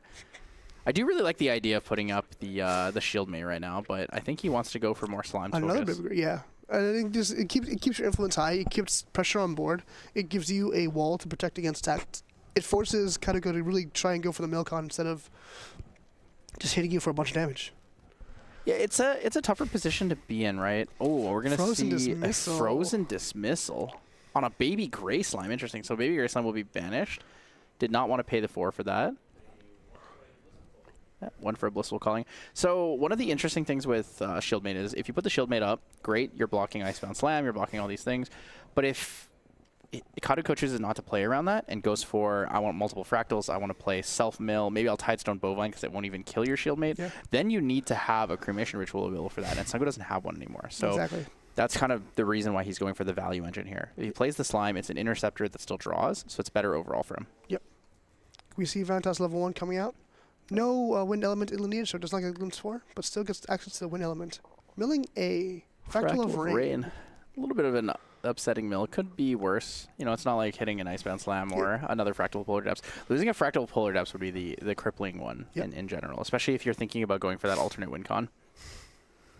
So we're going to see 2 reservables, a 3rd card go down here. For a Dream Fairy on the Baby Gray. Dream Fairy. Opening up the way to come on and slam. Yep, Dream Fairy for 1. Yeah, potential's pretty good here. It's like a lot of damage coming in, and he's going to pass turn just like that with the Dream Fairy. Yep, not only does the Baby Gray go away, he can no longer play the Baby Gray as long as Dream Fairy's on the field. So now he's kind of forced to play the Star Wars Shieldmate if he wants to protect himself. Yep, Sungo's going to lose 2 cards here. Baby Gray and a Lustrous Slime for the Sylvie with the pack. Sylvie with the pack will not be able to draw anything for the on-enter because no animals or beasts are on the field right now. However, 10 cards in hand, can go level 3, crack the shard, and draw an extra card as well, and develop a board full of slimes. So we're going to see a Dungeon Guide. Influence will go from 10 to 6, and then we will see it go from 10 to... So available cards in hand goes from 10 to 6. He's going to draw 1 card. Stifling Trap. Stifling Trap on the Dungeon Guide is really good. So this is actually going to slow down the game plan here from Sungo. Sungo's not going to be able to use those Storm Slimes on this turn. He's going to have to wait, banish out the 3 cards, and he lost the Dungeon Guide overall. Yeah, another key win tech card in this water deck just because Vanitas just gives you that many options to play with. Yeah, a lot of people debate the Stifling Trap. It's like Stifling Trap's a -1 here. I don't know how I feel about it, but Stifling Trap is really good in this card because what it does is it allows... sorry, I thought he was going to go for another Frozen Dismissal there. Yeah. I paused. I was like, holy. You know, Frozen Dismissal Star Wars Shieldmate? Yeah, it's going to be a Fracturize on targeting Self-Power Cell. So 3 Fantasias available. Crystalline Mirror is available as well. I think we're seeing... Yeah, so he's using the Fracturize to pay for a Scepter of Lumina. Milled another Fractal of Rain. It's a little bit unfortunate there. It's just raining rain.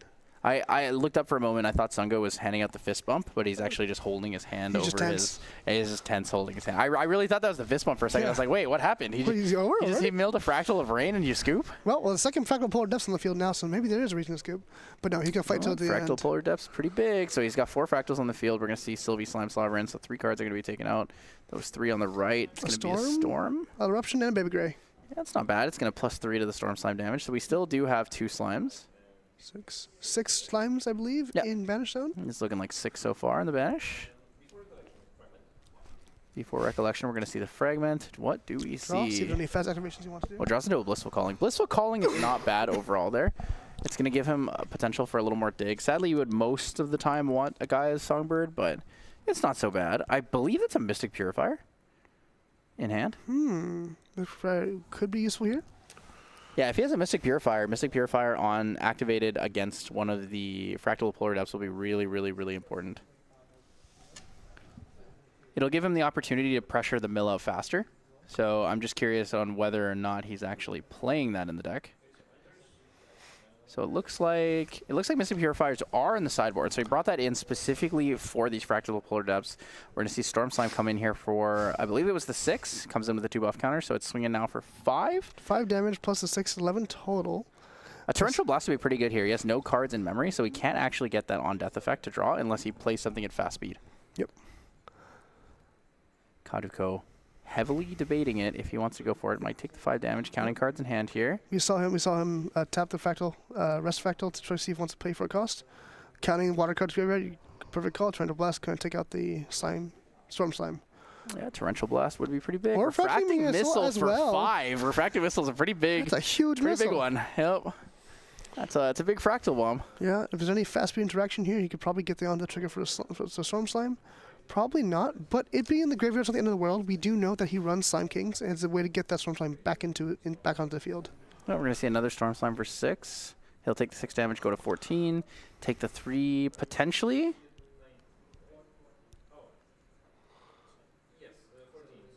So we're going to see 14 here, goes up to 17 after the attack, 18 from the Dungeon Guide, and then we could see 1 from the Mystic Purifier if Kaduko doesn't have an answer to it.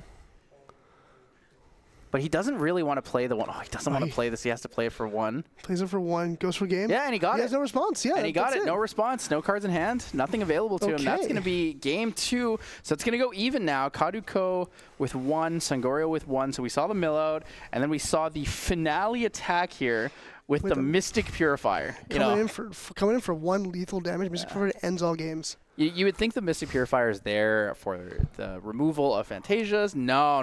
She is there. Punch you in the teeth. She is the player removal. No, he's like, I don't remove Pay 2, Phantasias. remove player from the game. Exactly. Win. You're out. Okay. Yeah. So now Storm Slime's really coming in clutch again.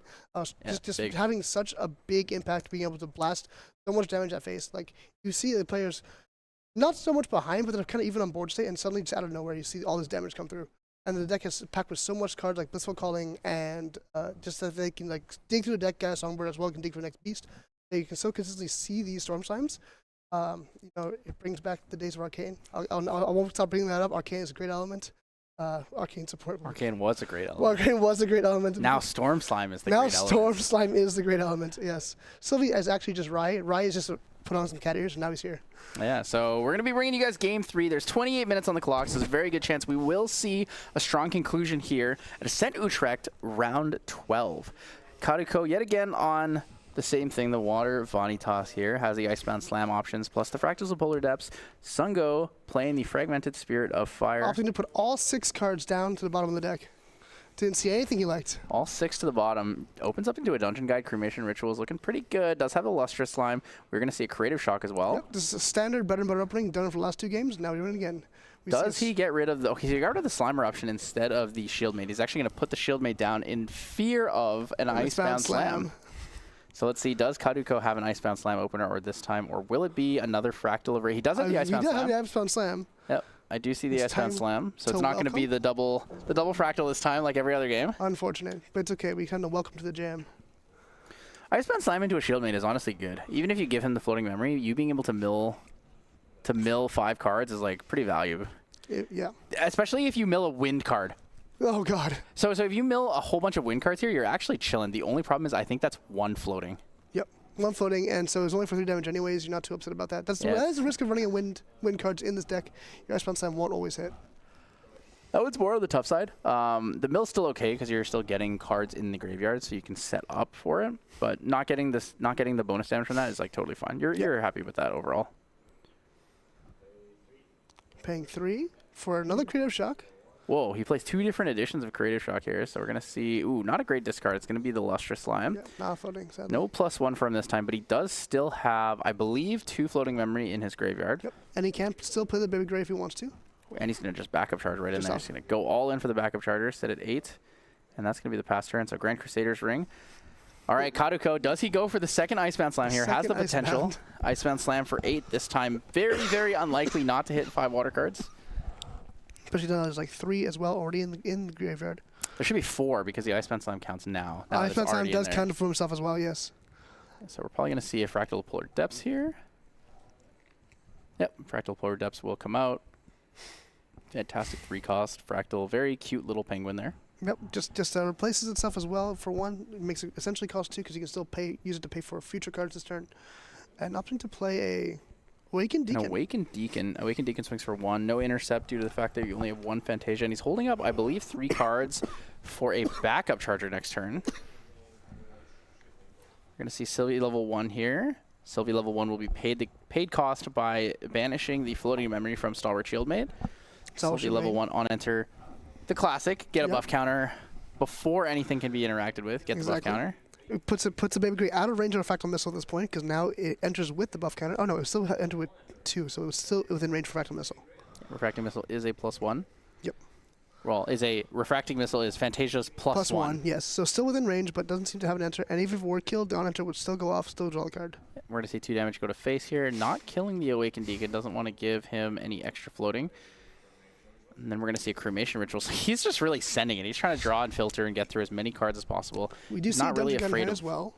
Oh, sorry. Yeah, he's not really afraid of losing too many of his slimes, right? He really just wants to progress the game plan, dig for cards, get there. Like you said, the Dungeon Guide in hand is key, is vital, right? He needs to find a safe, comfortable way to get to level 2 here, and then move on from that point to just push 3 and play the Advanced Element Slimes. Baby Gray Slimes are not necessarily the biggest game plan here, but they do help you kind of progress. Yeah. At this point in the game, he's not really worried. There's not a lot of damage on board. Sure, there's 1 Fractal Polar Depths, but like he sees that he has time. He's away. He has time to practice his game plan, and it's what Fire does great. Fire filters, Fire draws, and this is kind of why he's playing the Fragmented Spirit. It's all just to get level 3 as fast as possible. Yep, Kaduko is going to go for that backup charger. Made sense with 3 cards in hand here. So we'll have a Rested Power Cell. He drew the card into memory, recollect, and draw for turn. Do we see more fractals, or are we going for an Icebound Slam? Looks like he was counting water cards again. Icebound Slam's always the goal, you know. He's just going to pass turn here, so we're going to see. Damn, I really wasn't expecting the just pass. I feel like you have so many options you can play, but I guess his hand is mostly interaction. Probably holding up interaction for what he expects. I'm pretty sure he expected like a level up into a Dungeon Guide turn. He might be afraid of Mystic Purifier. He might also be afraid of... I want to say he might be afraid of a Scavenging Raccoon, so he might be holding for end step, Fracturize. Yep. Oh, showed the double Storm Slime. That's a flex. That's a power move. That's definitely a power move. By the way, I have game in like two turns. Watch out. Yep.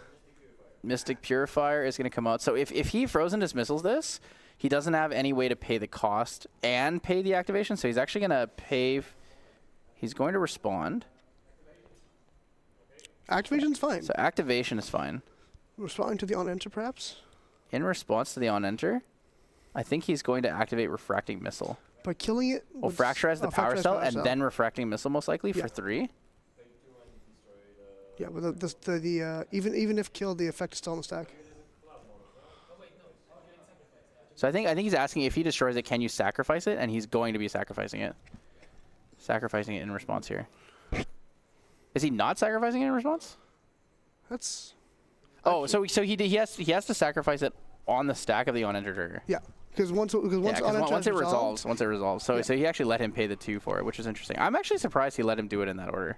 Yeah, and now Cerulean Decreeing it. Cerulean Decree for reduced damage, draw a card into memory. So he's cycling cards into his graveyard. Because as we do know, Mystic Purifier does have on-hit kill target player. Yeah, it's definitely a unique one. So we're going to see the Fracturize here is sent away, and we're going to see Vanitas level 1 returning. Vanitas, Obliviate Schemer. Vanitas has the coolest names for his champions. Obliviate Schemer, Convergent Ruin, Dominus Rex. Dominus Rex is just so powerful. He's just the king, the alpha. It fits the concept of what he tries to do so well, and I'd love more Vanitas lore in Grand Archive.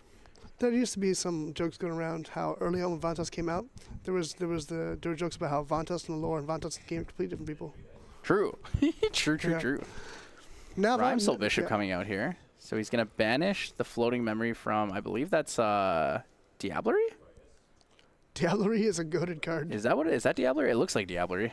Let's see if you run Diablerie, because that'd be pretty fun to watch. I think it is Diablerie, and I think that's what was milled there. It is the one of Diablerie. The one of Diablerie. Yeah. So that being a floating memory only for Vanitas is a very unique setup. Works well for Karuko in this case, but it's looking kind of in the favor of Sungo. I think Sungo actually has a very aggressive stance here, and it's looking pretty good for him. He's got the nullifying lantern on the field, right? So there's no way for him to utilize the Polar Depths for sacrifice due to the fact that there's no water cards in the graveyard yet. Yep, no water cards. Also can't be used for Icebound Slams, so it takes less damage. And as well, Sungo now on level 2, almost level 3. Playing Dungeon Guy going to 3. His game plan is now fully online. Are we going to see a Stifling Trap here? 3 for a Dungeon Guy. I think Frozen Dismissal might come out. Nope, 2 down for a Stifling Trap.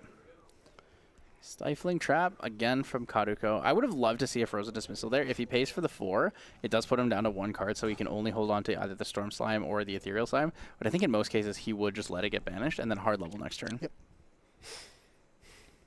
And also, he put cards down he wants to get banished. He's not going to risk losing one of his more advanced element slimes. 2 Storm Slimes in hand as well. It does slow you down a little bit because you're not going to be able to play Quicksilver Rail into the Dungeon Guide level turn, but we're going to see 1 down for a Blissful Calling. So I think we might actually see the Quicksilver Rail next turn instead, unless he's not afraid of whatever he just put down for banishment. I think it might have been the... Goes to Cerulean Decree, the Blissful Calling. Cerulean Decree, so he's going to put everything down, hold on to that Resolute Stand. Holding on to it just in case for the Milcon doesn't want to lose it. Yeah, Cerulean Decree is kind of good. Forces him to play everything, so he can only grab one thing here. Blissful Calling will only put a second card back into his hand. Not a lot of interaction available with 2 cards. We're going to grab the Baby Gray. Rest go to the bottom there. And then it will be Karuko's turn. So Karuko needs to wait to deal with the Nullifying Lantern. So we could probably go for a Fracturize into a Scatter Essence again. He has Floating Memory, opting to play the Orb of Sealing, getting ahead of the Storm Slime, just taking care of it. Like, hey, I feel like you're level 3 next turn, I might die, so let's move some damage on the board while we can. I really like Orb of Sealing here, especially if you're holding onto a Fracturize, because Orb of Sealing kind of does protect you from that. Sungo doesn't have a strong answer to deal with Orb of Sealing. He has, because Baby Green Slime doesn't exist in the deck list. I think in his deck list it's only Unbroken Mustang. I don't think he has anything else that destroys Regalia. Yeah, and I'm not even sure you bring Unbroken Mustang into this deck, into the sideboard. Sure, he can steal off your. Well, he actually slimes. doesn't even have Unbroken Mustang. Not even afraid of it, I guess. Yeah, so he has no. I mean, he has no answer at all to. Oh, Seed of Nature might work. No, that's Entrancing Filigree I'm thinking of. I think so. Entrancing Filigree can remove it, but. I see Reduced to Ash as well, which might if he needs it, but he seems okay. He's in a good spot. Oh, Reduced Ash. I didn't even realize he had Reduced Ash in the deck list. I missed that. It's in sideboard, but even then, does he bring it in? Is he that worried about oversealing? Oh, Seed of Nature actually is for +2 levels, so you can use it to attack with your Lustrous Slimes. That's what that's for. If you also want to be a little cheeky about it in the mirror, attach Covenant of Thorns to your Ethereal Slime and have Seed of Thorns underneath your Grail. So it can't take non-combat damage. They get a Storm Slime, you're like, cool, Seed of Thorns. Yeah, Seed of Nature, Covenant of Thorns is a pretty good combo there. Entrancing Filigree was the card I was thinking of. I think Entrancing Filigree can remove it. It's as a spell, banish target non-champion object you don't control. So you can banish the Sealing Orb. The Orb of Sealing, and then on leave return the banished object to the field. Very nice. Opt to play Storm Slime anyways, enter 2 buff counters, and dealing slightly less damage now. 1, 2, 3. 3 slimes. Well, he did loot. He lost a Resolute Stand there. From into his banishment earlier, so he's going to have 1 less of those available to him for the anti-millet strat.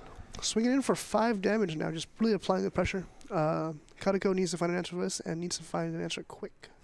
Yep, Sungo in a pretty good place. He's kind of chilling. He's chilling, holding on to that Resolute Stand. Has the Baby Gray Slime. He's gonna Plays play the horse. The horse is actually not bad. So he gets damage out. So the horse will deal a You little see bit of damage Karuko every utterly turn. confused, like, what is this? What are you playing?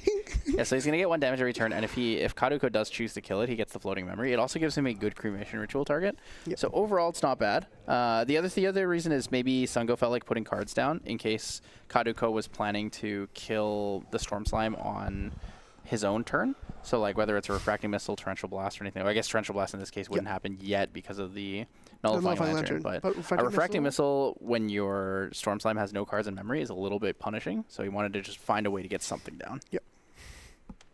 I'm surprised he didn't go with the baby Gray Slime. I guess he's not afraid of anything. He not afraid of taking damage, and also the ordinary horse at least has for the memory if he needs it for something. I don't think there's anything else he needs to play. It also has the added benefit of it's stun lock Karuko for a good 5 seconds. So we're gonna see Orb of Sealing here come in again. Orb of Sealing is gonna remove more of those slimes here. There's not a third Fantasia. Oh. He's actually gonna. So he's going to activate his Orb of Sealing and then fracturize it so he can use the Crystalline Mirror. Because that's a Fantasia, now it's activated. He's able to get 3 cards here. Yep. Keeps those slimes banished and has a way to deal with the Nullifying Lantern now. Yeah, so Crystalline Mirror says whenever a Fantasia enters the field, you're able to glimpse 1. So he actually can't glimpse from that because the Fantasia didn't enter the field. It was on the field and turned into a Fantasia. Yes. So there's no on-turn trigger, so he doesn't get the glimpse. And I think the judges are deliberating now what to happen because it seems that he looked at an extra card. Unless it says whenever you create, but I'm pretty sure it's whenever you... Whenever a Fantasia enters. Whenever a Fantasia enters.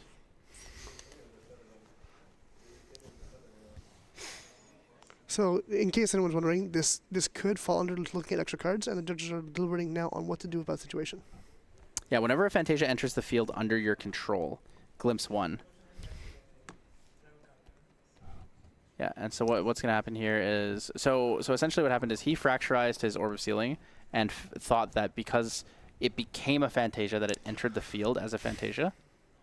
He could get glimpse 1. And Yeah, now so it he looks thought he like could glimpse 1 here. So the judges seem to be fixing it by having him shuffle his deck. So the judges are deliberating it here. He's presenting his deck to his opponent to shuffle or cut. Yep. So something important to know is that when you're doing this kind of judge call, it's important that if you've glimpsed other cards this game, they have to remove them before doing this. In this because case, those need to remain where they were. Yeah, those cards were purposely put on the bottom, but in this case, I think that was the first card that was glimpsed, so they shuffled the whole deck. Yep, so Crystalline Mirror will destroy target item with memory cost 0 or reserve cost 3 or less, and this ability is only activatable when you have 3 or more Fantasias. So we're using the Crystalline Mirror here to destroy the Nullifying Mirror, which gives Karuko access to the Fractal of Polar Depths again for mill, as well as Torrential Blast. Yes, and even maybe an Icebound Slime if he wants to, if he has certain influence over his horse.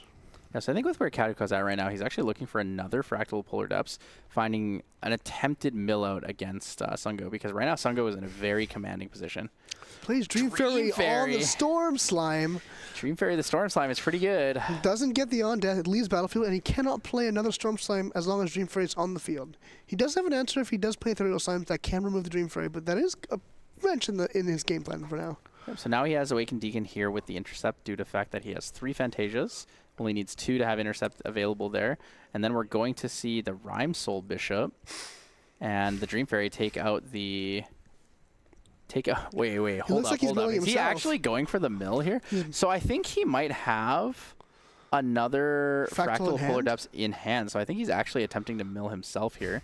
So I see 2 floating, Icebound Slam, a third floating, Tidal Lock, Torrential Blast. Okay, it's a little bit unfortunate. Not a ton of floating in there. But a bunch of water cards. Does he run Stratagem in the deck? I don't think he runs Stratagem in the deck. I don't think I see any Stratagems. I don't remember seeing a Stratagem in the deck, but it's possible. Yeah, so he's actually just going for another mill out. Yeah, he's going for an attempted mill out here. Did not mill any Fractal Polar Depths, so I guess he's okay with that as well. Yeah, which is it's really nice that he didn't mill any Fractal Polar Depths on his own side. Lost in Thought. Oh, he lost in Thought for 5. So he actually is just looking to draw cards. This is the water variation of Reckless Conversion. Yes. I'm gonna draw a million cards and take another turn. We're just gonna go again. I'm gonna activate my Polar Depths. Lost in Thought for 5. Just draw 5 more cards. I want 5 new cards. It's like a mulligan for the turn. Let me just double my influence for next turn as well. Yeah, so we're going to see Stone Scale Band. He's going to discard 3 allies, a Ordinary Horse, Baby Gray Slime, and a Dungeon Guide. Dungeon Guide was drawn. I think an Escape the Wreckage is also in there for Sungo. Another card you want to see. I think he's been digging for an Ethereal Slime to answer that Dream Fairy because he knows that's how he wins his game. Banishing 4 animals or beasts from his graveyard to get the Gaia's Embrace, Gaia's Blessing. Yep, Gaia's Blessing will be activated here in his main phase. Curious how many slimes are left in there. I think it's only the 3 now because Orb Sealing took away all the other ones for now. Yeah. So off the top of the deck here, we're going to reveal an Ethereal Slime. He's going to play that Ethereal Slime. Are we seeing a Frozen Dismissal? Frozen Yeah. Dismissal, yeah, Frozen Dismissal. Oh, Sungo, you can see how Sungo you can is see it. He's like, annoyed. oh man, Frozen Dismissal, an absolute banger of a card here. Whoa, he's actually going to pay the 4. Pays the 4, keeps the Resolute in hand as well to make sure he doesn't get milled out. So he has one Keeps last the turn. 4. Stifling Trap's going to take out, Traps as and no well. on enter trigger. Oh, that's very rough Leaving here. Sungo with nothing on his turn, and now with influence of 12, or I don't know how much that is. I think we're looking around influence of 12. We're going to see one floating memory here, 2 floating, or it's just the 1 floating memory for Scepter of Lumina. Interesting. Not going to go for a level 2 here. Wants to probably banish the Scepter to draw. Could potentially, with this influence, could go to like Dungeon Guide at 2, then Icebound Slam to. No Dungeon Guides. These decks don't run Dungeon Guides because they don't want to run non-water cards. I understand. Unless it's specific to the wind ones, which are like the Scatter Essence, Stream Fairies. So in this case, I think he's actually holding on all of his cards for negates. Gotcha. He's going to try to fully negate out Sungo's next turn, level up to 2, deal 4, hit him, activate it. And then deal another 4, deal another 3 4. with Dominus Rex. Yeah. So there's like a lot of potential here. Having the extra Interceptor here is pretty nice. Don't think he has a floating. I don't know if he has a Lost Thought either. In response, Lost in Thought? Lost in Thought, yep. Chuckling himself about that, yeah. Yeah, it was almost a mistake there, but he had it. He knew exactly what he needed. So he's doing okay. So now he's just flicking through his options. He has like almost near infinite options of what he can do, but I think he's probably going to play. I think he put down a Fractal Polar Depths as well, playing a Chilling Touch, really just trying to choke Sungo on resources here. He has holding up negates and now going to make sure that he can't play as many cards in his own turn. If that Chilling Touch went into a Storm Slime, that would have been absolutely devastating for Sungo. Sungo is actually playing from behind now. That Lost in Thought for 5 was a fantastic turn, really big. I can see why Karuko was hoping to get more cards out of the... more floating memory out of the mill there. Yep. So It just gives the him so much self-mill gas. needed to set up the Lost in Thought because everything he had available to him was not very good. We're actually going to see the Frostborn Paladin turn sideways there. So both Frostborn Paladins are going to swing in for 3 each. Awakened Deacon's going to remain as an interceptor for the turn. I think that's a Covenant of Thorns. Yep, that's a Covenant of Thorns he's putting under his Quicksilver Grail. Sungo fully on the defensive now. Covenant of Thorns, not bad. It's going to reveal the top cards. Dungeon Guide, it's not very good. He does have cards to play the Storm Slime. Doesn't have a lot of other things available to him, though. Yeah, it doesn't have an answer for the Dream Fairy either. Turbocharge. Because he needs an Ethereal Slime to answer that Dream Fairy. Turbocharge. Ooh, Storm Slime from the Turbocharge is pretty good. Still can't play it, though, which is kind of rough. He needs either a Slime Eruption or a Ethereal Slime to answer that Dream Fairy. Until then, the Storm Slime is still locked under Dream Fairy.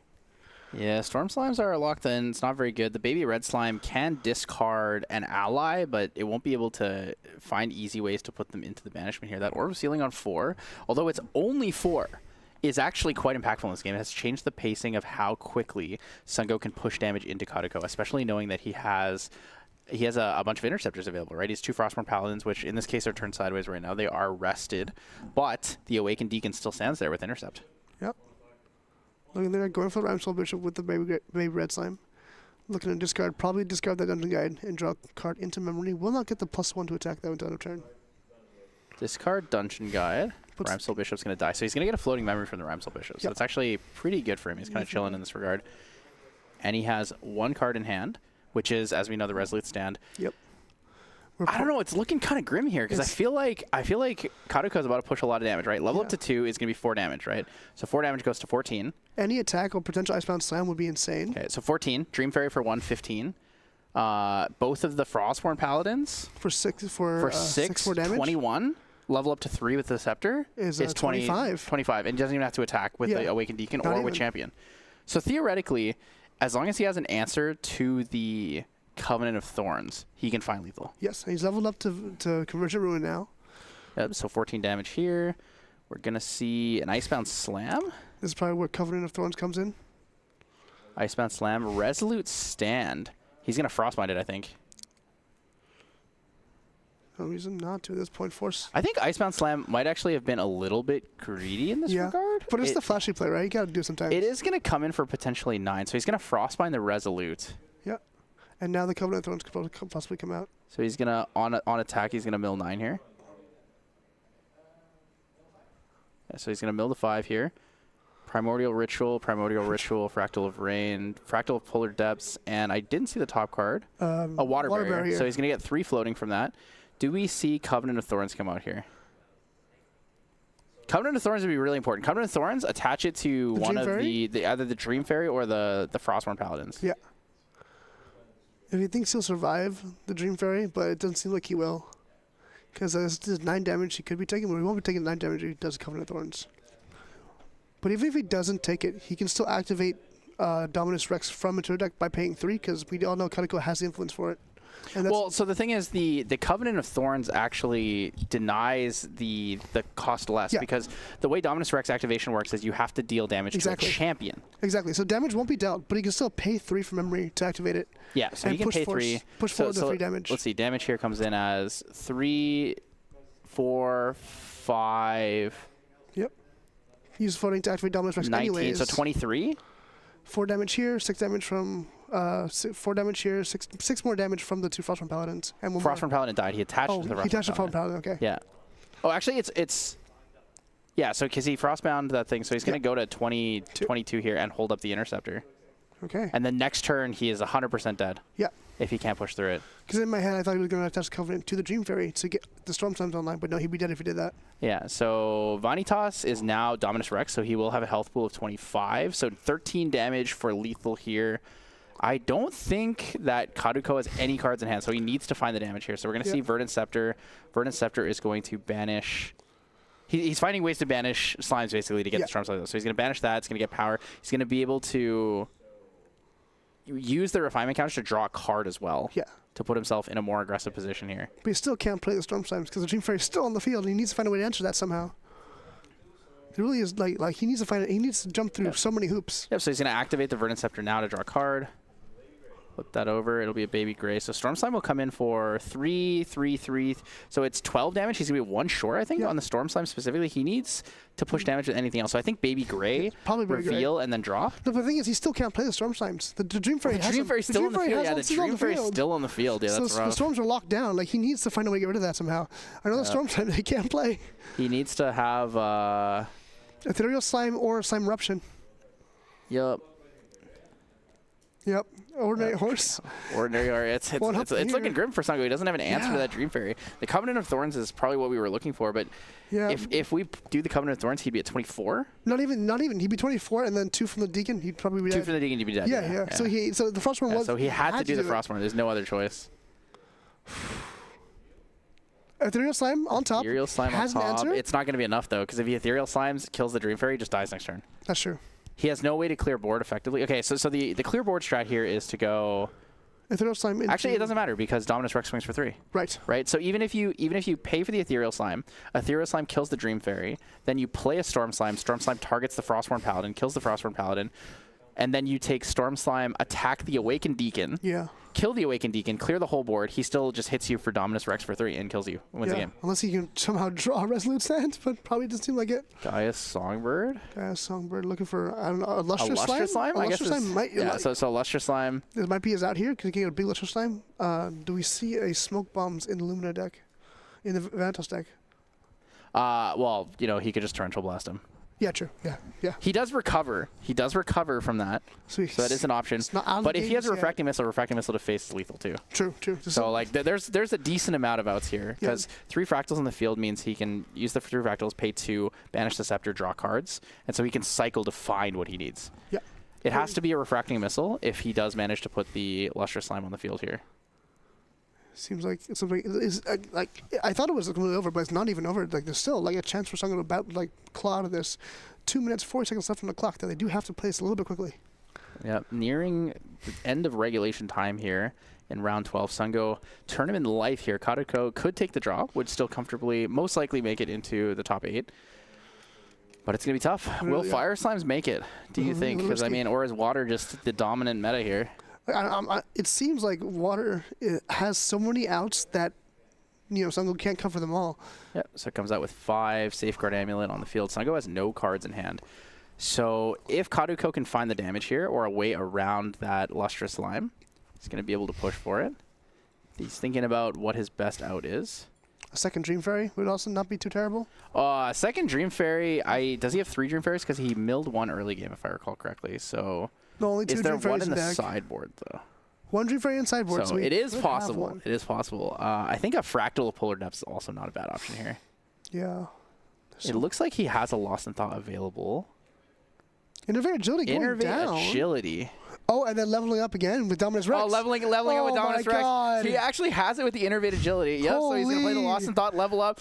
The Scepter of Lumin is going to take it out. Wow. Innervate Agility, what a fantastic deck. We never would have expected a Water Vanitas to be the one that takes it, makes it into the top 8 at That is insane. 9-2-1. Just the force of like, you know what? I can just loop my level 2 back and level 3 back and just over do it again. Holy. Yeah, and you get to recover too. So And you you get to recover the recover? 5, and then you level up, and you use the floating memory you had from before.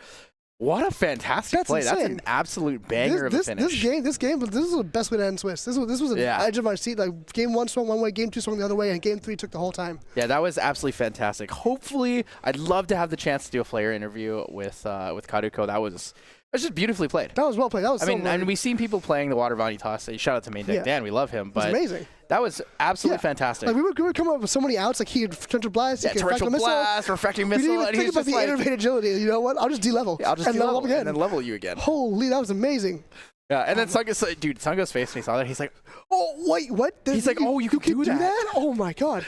Just- oh, it was, oh man. This is what I love. These cooks are that was amazing. cooked. These are Yeah, great. That was really good. That was a great Really good. game.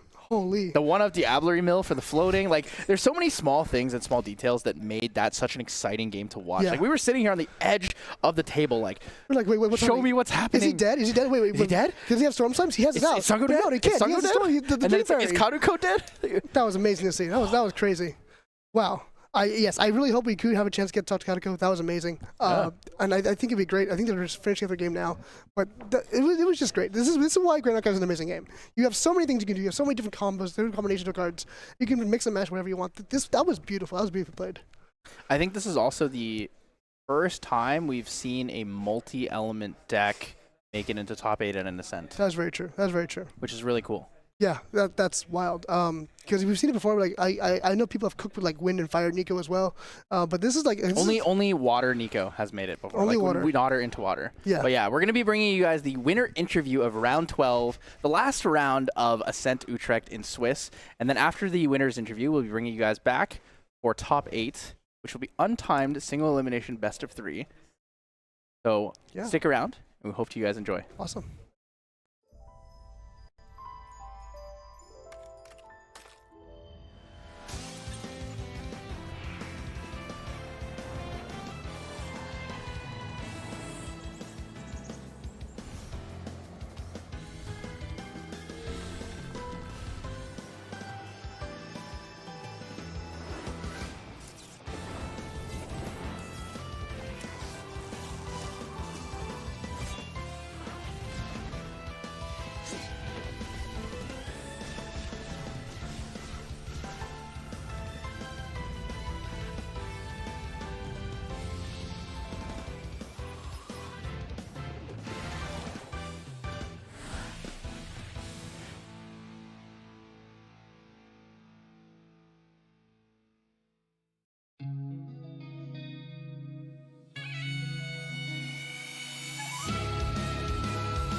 And we are back here with the winner's interview of round 12. Karuko, first of all, congratulations on your fantastic win. That was a great game to watch. I really enjoyed it. Alex loved having the opportunity to cast that. Water Vanitas. I think it's sick. We've seen a lot of it. What made you want to play it here at the Ascent? Well, because water is a lot of float that surrounds itself around float. Mhm. So I thought you could slam, and since Vanitas level 3 is a card you can activate in main phase, Yeah. you can just, if you have milled enough float, you can level straight into it. And with True. Icebound Slam, it's 8 damage, and Vanitas level 1 has base 1 damage. Yeah, So- the base damage from level 2 is Yeah. really nice. So you can slam for 9. If you hit the champion, it's free. And if they block it, if you mill some float, Well, then you just use the float anyways. yeah, you can if they don't block it, it's free level up, and you have some floats in graveyard left. But yeah, Yeah, I mean, it's a fantastic strategy. We saw you get it there. It was huge. And you can combine it with Fractal of Polar Depths. That's a great card for milling your opponent out. And with the new counter card, Frozen Dismissal, it's a great combination because you can cast it for 2 costs instead of 3. Oh, true, because you have Cleric bonus on Vanitas. Yeah, that makes a lot of sense. Yeah, Frozen Dismissal is fantastic. We saw when you played the Frozen Dismissal in Game 3, Sungo was just like, oh. I mean, I get it, right? You know, pay 4 to not have your ally negated is a lot. It's a really big commitment, so that's a really big one.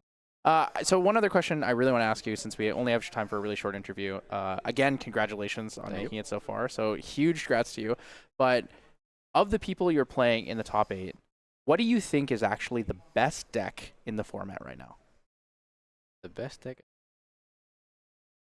Like, if someone came up to you at your locals and were like, I really want to get into this game, I love it to be competitive, I only play best decks in format, what do you think is the best deck in the format? Well, I'm not really a competitive person. This is my first tournament, actually. Holy congratulations. That's a big one. Yeah. But I saw one deck at this tournament. I thought it was very cool. It was Water Merlin, I think. Noel with Chess Club on the Water Merlin. Yeah. The combo with the Eventide Spear, you can just cast it, play Pendragon, bounce it back, and do it over and over. Yeah. So yeah, so I think the inspiration on the deck is kind of from an older thing. So there's a banned card called Sword of Avarice. On enter, draw a card, class bonus, draw another card. So the concept of playing Majestic Spirit's Crest with an Eventide Spear plus the Spirit's Blessing feels like watching people play Old Avarice, and then they would Spirit's Blessing to send it away, draw another card. Oh, wow. I watched him go into someone and just draw like 7 cards on attacks. I'm like, this is crazy. And you have all those Pendragons on field for extra pressure on your opponent. It's definitely a big one. But yeah, again, congratulations. Thank you so much for joining us for round 12. We hope to see you in the top 8 here, sir. So good luck. And thank you guys, everyone. This was round 12 winner interview for Ascent Utrecht, and we'll see you later for the top 8.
ったものを嘆く声迫られる選択の日々正しい道の方へ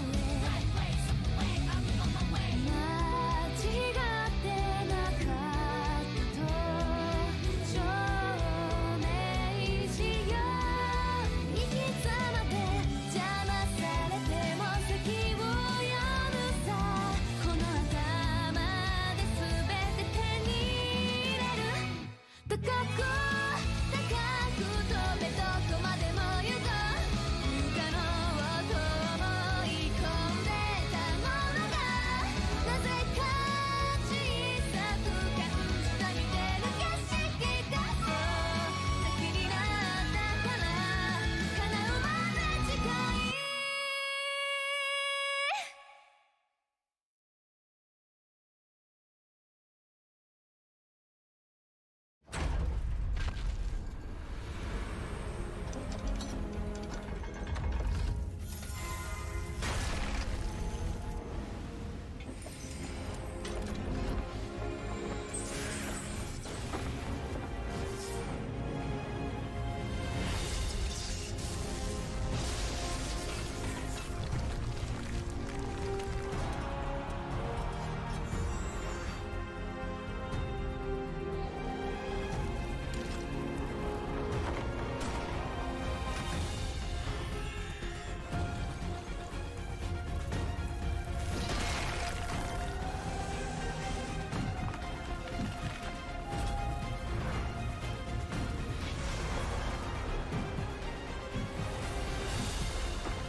果てしなく広がる空に失ったものを嘆く声迫られる選択の日々正しい道の方へ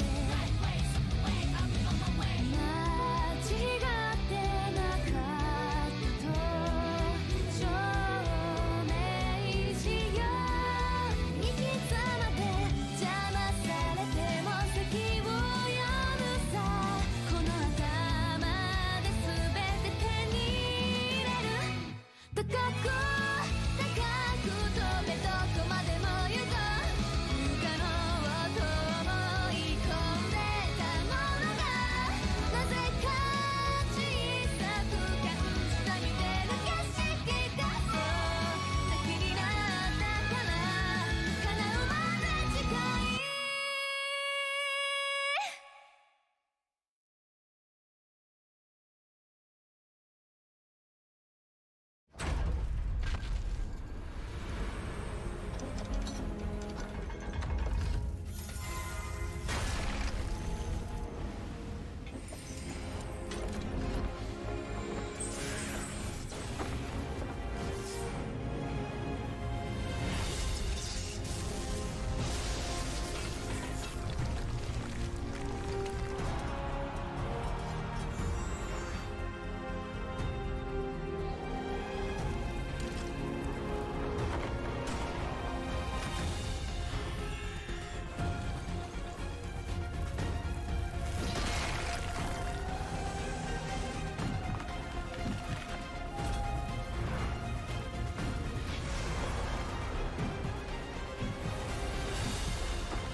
しなく広がる空に失ったものを嘆く声迫られる選択の日々正しい道の方へ間違ってなかったと証明しよう生き様でじゃ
ったものを嘆く声迫られる選択の日々正しい道の方へ間違ってなかったと証明しよう生き様で邪魔されても席を読むさこの頭で全て手に入れる高く高く飛べどこまでも行こう不可能と思い込んでたものがなぜか小さく感じた見てる景色がそう先になったから叶うまで近い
果てしなく広がる空に失ったものを嘆く声迫られる選択の日々正しい道の方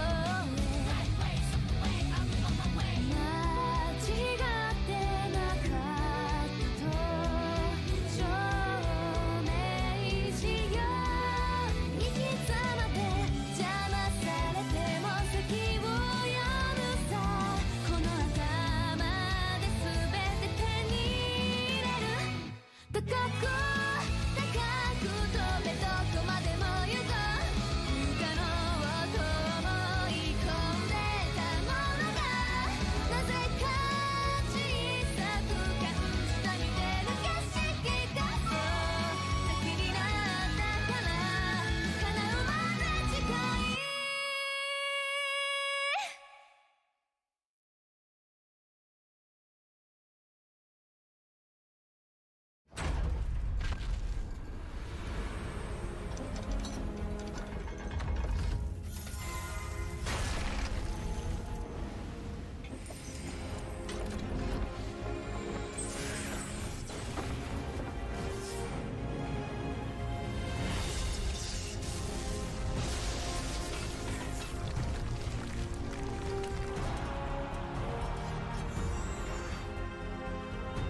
高く高く飛べどこまでも行こう不可能と思い込んでたものがなぜか小さく感じた似てる景色がそう先になったから叶うまで近い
果てしなく広がる空に失ったものを嘆く声迫られる選択の日々正しい道の方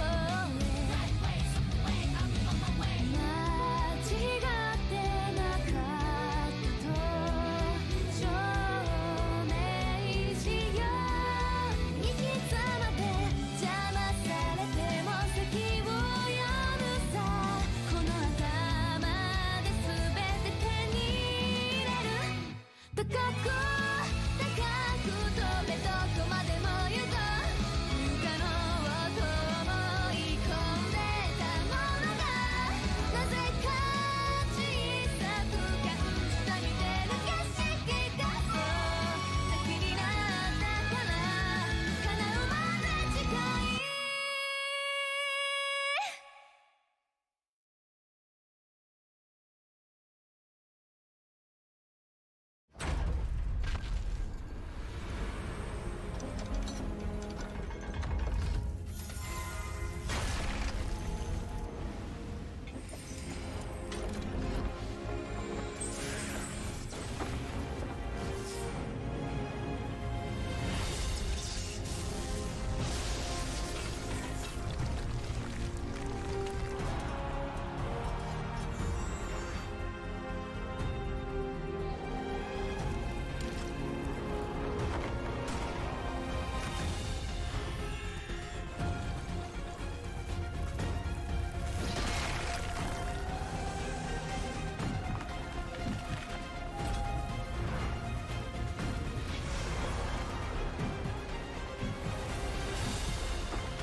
Hello, everyone, and welcome back to Ascent Utrecht Day 2. We are just starting the top 8, and we are joined with a very special guest, Main Deck Dan, world's greatest playmat salesman.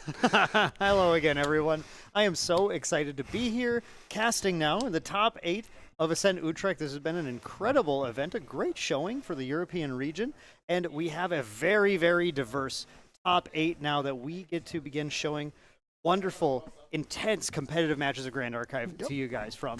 And just a note, this is the top 8, so the rounds are untimed. On top of that, the person in the highest seed does dictate who goes first in game 1. Yeah, the advantage, the true advantage. The people play out their rounds, sometimes even when they're locked in, just to try and score that clutch advantage going first, obviously. Yep, because it Very matters important. so much. The players are getting ready. We have 2 very familiar decks. Dan, Yes. what are we looking at today? I am so excited to be casting this game because if any of you tuned in at day 1 yesterday, our final round was Glenny Boy here on the right side of the screen, who is playing Fire Merlin against Water Vanitas, played by Kaduko. First seed, actually, so Kaduko has the choice of who is going first in this matchup, and it appears he has chosen himself. Yep, Kaduko, realizing that Merlin really wants to go level 3 as fast as possible. And we talked with Tyler last round. The materialization, often more important than the extra draw, really doesn't want to let Merlin get to that 3 as soon as she can. Absolutely. This is, as you guys saw yesterday, a very, very fascinating matchup where it is important that the Vanitas player plays to all of the possible outs that Glenny is going to have to try and take him out of the game, and has to be very conservative. But at the same time, Glenny Boy here on Fire Merlin cannot overextend either. Both players have to play somewhat cautiously until they can find sort of a decisive way to close the game and play around all of the interaction that the opponent is going to provide. Yep. So Glenny Boy has begun also with his Fragmented Spirit of Fire, bringing out the Spirit Fragment that he's going to be able to use to draw an extra card, but only once he's reached level 3. Of course, the trick is Merlin level 2 gets to get a free level. Especially against water decks in this water-heavy meta, all this floating memory just sitting in the graveyard, free open buffet for Merlin. Eats whatever she wants, whenever she wants. Yes, it is a very, very interesting choice in a meta where Fire Merlin is definitely not looked on upon as a very strong choice. We actually had multiple Fire Merlin decks in the top cut, and in the final round of day 2, Glenny Boy had to defeat another Fire Merlin player to be able to make it in here. It was a mirror match. Wow. Brother, how could you? We see the Hasty Messenger come out. Really good for just centered filtering, cycling through cards, and getting that floating memory in graveyard. However, it looks like Kaduko does have a response to the activation of Hasty Messenger. There's an interesting choice that has to be made from the water players when they decide to try and tax the opponent with something like Cerulean Decree here. It looks like nothing's going on, though, just going to allow that Hasty Messenger to swing, and of course Glenny has the opportunity to declare that attack right away. Pitches a Sable Remnant. Sable Remnant's a card that's been seeing more play in Fire Merlin now, as it is just you never get the class bonus, of course, but hey, it's a floating memory ally, no class bonus on the float, and it can attack. It just does 1 damage each turn, and like, especially in metas with Nico and Storm of Thorns, sometimes you just place a Remnant into a Storm of Thorns field, run into it, and get the floating. Yep. Okay, so with that floating acquired, then Glenny has passed the turn. It looks like Kaduko is deciding on a little end of turn refracting missile occurred, Yep. and then we're going to materialize, going straight to Vanitas level 1. Alrighty. Vanitas level 1 already, getting that wind element online. He knows that he has to sort of, while playing cautiously, he needs to sort of advance his gameplay quite quickly. Merlin's a deck that levels really fast, and Vanitas sometimes has to meet that to mainly just get the health total and really to slow down the materializations. So the thing that I found playing this Vanitas deck, which of course I've been playing the entire weekend as well, is that you, especially when you're against a non-water deck, you have to decide if you're sceptering or not very early on in the game. And I've tried multiple different routes, and it really depends on your hand and what you're seeing, what your opponent's doing. In this case, Kaduko has decided that we don't need a Scepter right now. Maybe later. Scepter's still good later, but right now he's going right to level 1, which allows him to play this Dream Fairy, one of these many spicy wind cards inside Kaduko's list. It's truly a much more of a dual element deck than I think a lot of players would have necessarily expected it to be. And he uses that to get the Hasty Messenger tucked away to deny that value from Glenny Boy a little bit. On top of that, now we see Lorraine. We see Fire Spirit leveling into Lorraine, getting the Sword of Seeking, really just pushing forward for all that advantage. The True Sight on Sword of Seeking might be relevant if he wants to try and take out the Dream Fairy, but most likely he's just getting that level just to go level 2 as soon as possible. Yeah, the big issue is getting a second point of damage, and if Glenny doesn't want to have to spend a card effect to do that, then he'll have to get to Merlin level 3 to be able to push damage on a Dream Fairy and take it out with that True Sight. Glenny is doing the traditional Merlin play, of course, going from level 1 to level 2 immediately using a dungeon guide. Unfortunately, there's no float right now in Kateko's yard to eat, though. Kateko had the foresight to just use it immediately, knowing what he's up against. Open decklist means that they know exactly what their opponent's playing, and this long as the tournament, words got around that we have a Fire Merlin on top. So using that floating memory as fast as possible, not only to enable the Dream Fairy, but also to make sure that Merlin can't eat anything this turn. An important point, too, just showing Glenny's understanding of this matchup, is he did hold on to exactly 4 cards when he went for that Dungeon Guide, which stops Frozen Dismissal from being able to hard counter the Dungeon Guide. And we do see the Frozen Despite Dismissal. that, here is the Frozen Dismissal being played to negate the activation of the Stalwart Shield Mate, which is actually going to banish it and prevent Glenny from getting that advantage of having that float in yard. We have a GCR from Kateko, getting another card in hand. The Vanitas deck is, of course, or any Watermeld deck is really trying to play to get as much influence as possible. The more influence you have, the more ability you have to control your opponent's actions, and if you lose control of their actions, that's how you end up losing the game. Yep, and it's very important to note as well, Glenny playing it very safe, not risking the important play of the Dungeon Guide, but, you know, if the Stalwart's stuck, it's bonus for Glenny Boy, but he's not upset to see it go. Absolutely not, and it looks like, actually, that is going to help this Dream Fairy start ticking in as well, and getting rid of that shield mate and preventing that value is going to allow Vanitas to eventually start punching in as well. The sooner Vanitas starts hitting you and starts making your materializations cost 1 more, the harder it is for you to keep up with the opponent. That's what his true strength has been. And it seems like Kateko passed, and on the end step, Glenny Boy decided to banish the Frozen Dismissal because while it's not floating, it's still a water card in a deck that does care about water cards in their graveyard. That's been one of the strongest things in the people who have been piloting and pioneering Merlin decks in this meta, is the ability just to make sure that yard never fills. You don't even need to play a Nullifying Lantern if you can just make sure the yard never actually has any water cards in it. Yeah, as long as you're level 2, taking out a card a turn, it's a Scavenging Raccoon every 2 turns. You just love to see it. Just making sure, keeping it clean, stopping their game plan, slowing the game down of your opponent, and making sure you still advance through yours. I can say that I actually hate to see it personally, but of course I've been piloting this deck. Yes, very true, very true. You're talking, me coming from someone who loves playing Fire Merlin versus a Water Vanitas player, yes, I understand that.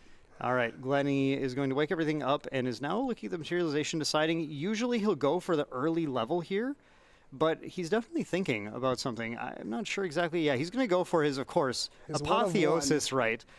For everyone at home, this is just a Grand Crusader's Ring, but it is actually not a Grand Crusader's Ring. It's the Grand Crusader's Ring. This is the 1 World Champion card that Glenny Boy scored from winning Worlds, of course, last year, the first Grand Archive World Champion.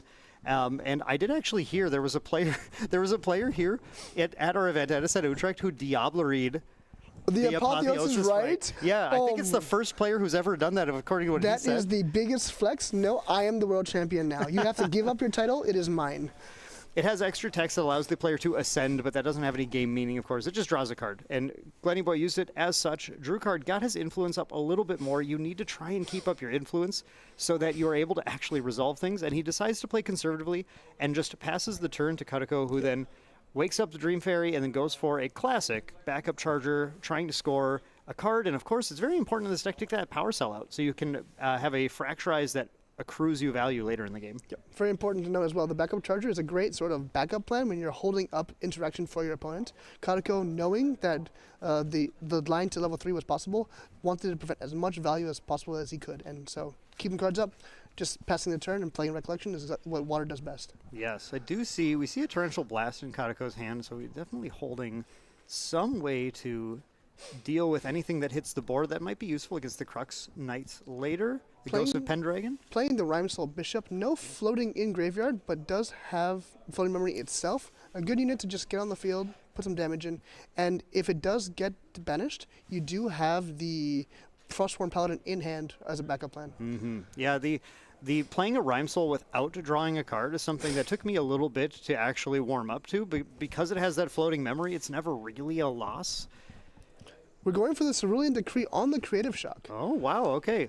So at this point, Cerulean Decree, you know, I think a lot of people try to hold their Cerulean Decrees a little too late and just count on them hard negating things. But actually, the true benefit of Cerulean Decree is that you don't go down on influence when you choose to draw the card into memory as well. So you can just use it to tax your opponent out. So in this case, he's going to use on the Creative Shock, causing Glenny Boy to put 2 more cards in his memory. And those were probably cards that had floating memory that Glenny Boy wanted to actually discard. Glenny Boy decides to pay it and just take the gamble on drawing the 2 cards. And he found his, I believe that's a Repelling Palm Blast, maybe? He found his win card anyway.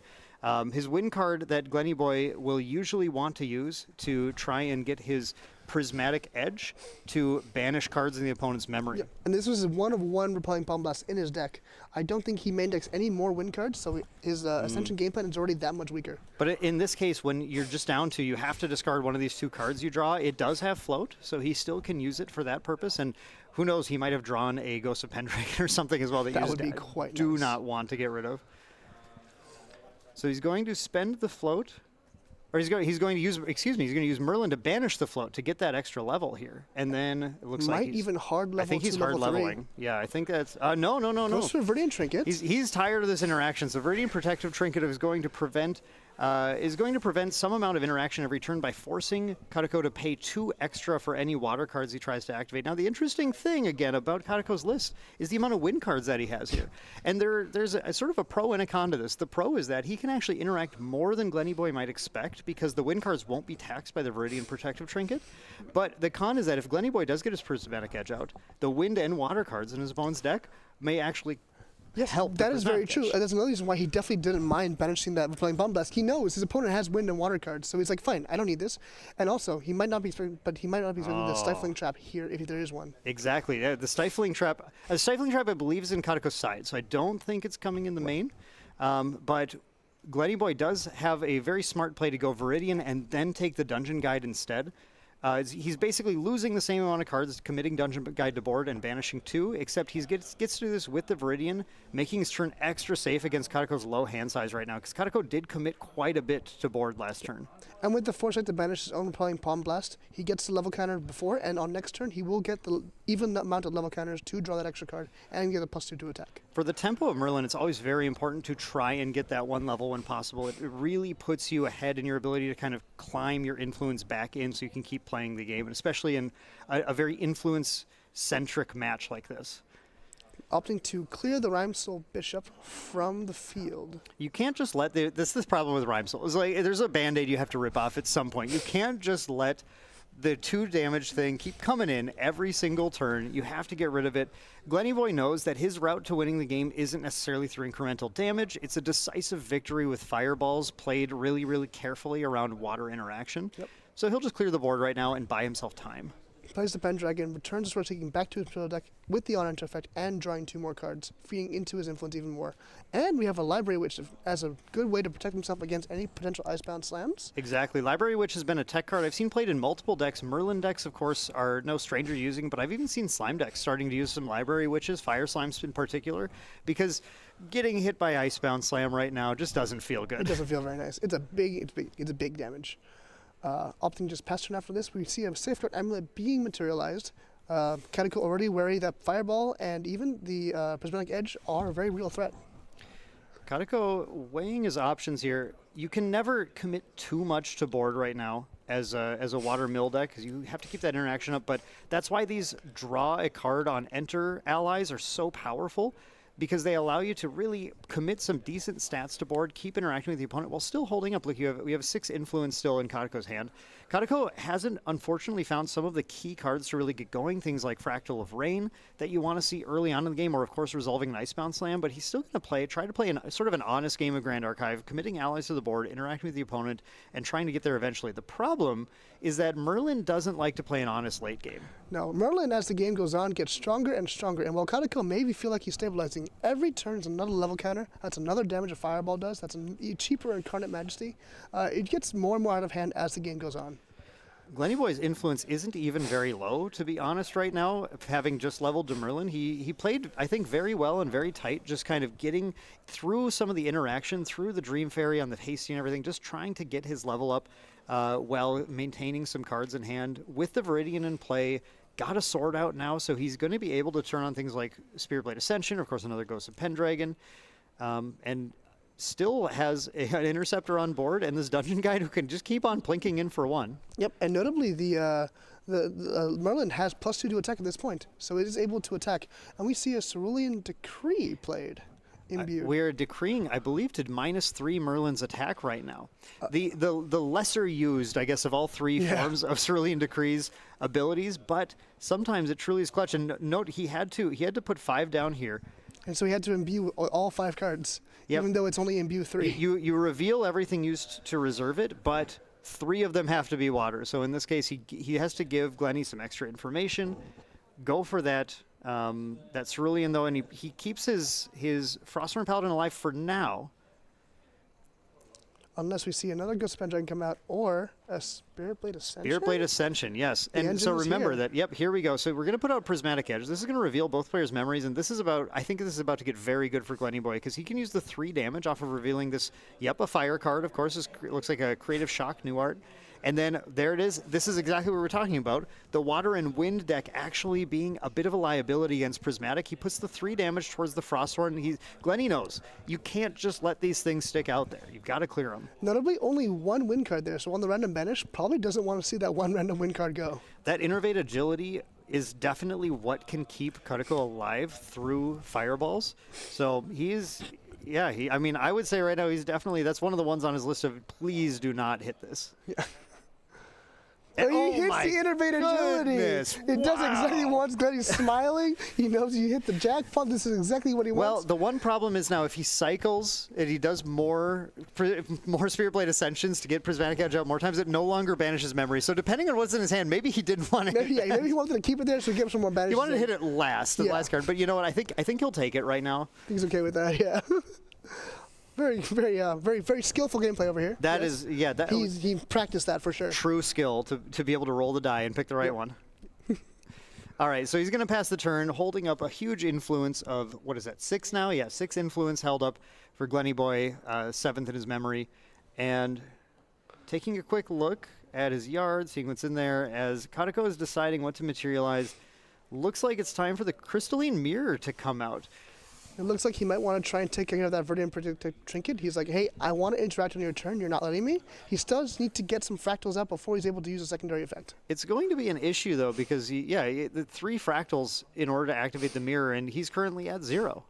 We could potentially see a Fracturize on the power cell, and then maybe a Fractal Polar Depths. We see the Fractal Polar Depths come out. There's one. Because it enters, he gets to glimpse 1. Everybody forgets about this in my experience. This is the least important part of the card, apparently, but it still happens sometimes. So Kutiko So Kutiko can rest that in order to reserve to play Fracturize. So they've now Fracturized a power cell as well. That's 2. Notably, this one does not enter the field, so he does not get the glimpse. No glimpse on that. Puts down 3 more, for a, there's a Frosthorn Paladin. So 2 fractals out. Crystalline Mirror is sort of set up. Now, Frosthorn Paladin, this is not a fractal, not a Fantasia, so it is just going to be used to be able to Dream Fairy takes out the Library Witch, and then Frosthorn Paladin gets to start plinking in more damage. But Kutiko has gone down entirely on influence. Nothing, just 1 card in hand, I believe? I believe it was 1 card in his hand still. He wanted to set up fractals for interaction, and he's given up on interaction this turn. This is a dangerous position to be in because Glenny has a lot of cards. Merlin has a good chunk of levels now, but Merlin should be level 6, I believe. That means that, and Kutiko's only at level 1 Vanitas, so fireballs are extremely lethal here. Glenny plays the Terrafring. The Terrafring did beat me in the last game of the last round. Powerful card. Starts by Crux Sighting back. Probably going to bring back the Ascension. Oh, yeah. The Ascension's coming right back. Glenny knows a line right now. Even if he's not banishing memory, that's 3 damage every time you use Ascension. You can get a lot of damage on the opponent very, very fast. In Recollection, Ascensions, the Prismatic, guess what? It's Prismatic. It's Prismatic. Who would have seen that coming? No new win cards there. Thankfully, Kutiko was very glad to have no more win cards. Potentially kept the 1 card in hand because he knew this was coming, but who knows? Still pings off the 3 damage and draws a card. There's a tough choice that Kutiko had to make here. Kutiko obviously decided to commit to board because he knows that he's in, as we talked about, in a race against time right now and has to get something down. But by holding up interaction, you do prevent the Spirit Blade from actually being effective enough for Glenny to want to use it. Yep. We see the sudden still come out. Not having Free to sudden pay. steal, yeah, full efficiency at level 6. Free 5 damage. We love to see it. Then if you're goes the Merlin for player. a main phase creative shock. Is a mage might be able to ping off Yep, the 2 he's damage. going for 2 damage, getting the safeguard to pop. So safeguard is down now, and then In response. forcing the safeguard pop so he can in response fireball. That is a classic Merlin maneuver that Glenny is well experienced with. We saw him do many things like that back at Worlds as well. Very stylish finish. It is a stylish and a very effective finish. And if there's one thing that I love in Grand Archive, it's when you have a player who is so experienced with their archetype, so experienced with their deck, like Glenny Boy, who knows exactly the lines to operate in order to win. It can be a little tough facing a new metagame with fresh decks like this, but of course, Glenny Boy, I will say Glenny Boy had some good practice against Water Vanitas earlier in this tournament. He learned his lessons well. You taught him well. You taught him well. As usual, I have coached. I never perform, but I love to coach. Yes. Even if it's my opponent. Let's talk about what Kadeko might bring in. I think we see the stifling traps in the sideboard. I think those will definitely come in. You really want to negate those on enters. No doubt about that. If I was in this position right now, here are the things I think I would be looking at. Nullifying Lantern, Nullifying Mirror has to go in. The Mirror is going to be effective at stopping Prismatic Edge from actually revealing the fire cards that Glenny needs to push damage, and sometimes the win cards. Additionally, I believe you're totally right about stifling traps to stop dungeon guides, and we do have an additional Frozen Dismissal in here. And honestly, Frozen Dismissal is not a bad choice because you can tax the Ghost of Pendragon or just get the Ghost of Pendragon totally negated. Or it also works as an additional stifling trap-like effect on dungeon guides. Of course, we had Glenny playing into it, right? Holding back the 4, but shutting down their entire turn afterwards isn't always a bad thing either. Exactly, because most often they want to all in. They want to go to level 3 and use the Pendragons to back up their their all in to level 3. And having to respect the Frozen Dismissals, even just having to show it to them, you really have to make them think and slow down their game plan, which is exactly what Vanitas wants to do in this game. 100%. And then the last thing here, the extra copy of Dream Fairy maybe could come in as well. Now, we didn't see any Majestic Spirits in play in this game, but it is something that Merlin does. It is in Glenny's deck to incarnate the Spirit. So the Dream Fairy is the Spirit that you can add in addition to the Torrential Blast. Now, that game, we did see Kadeko held a Torrential Blast the entire game. There was never actually... It was a good target for it, A good... Yeah, or the Ghost. The Ghost was on field, for sure. The Ghost was on field. But I believe the Ghost was just attacked, so I'm trying to think back. But the Torrential Blast is a great out to being able to deal with the Spirit, but you do have to build up the yard to 10. Yeah. And Glenny's not going to make that super easy. Okay.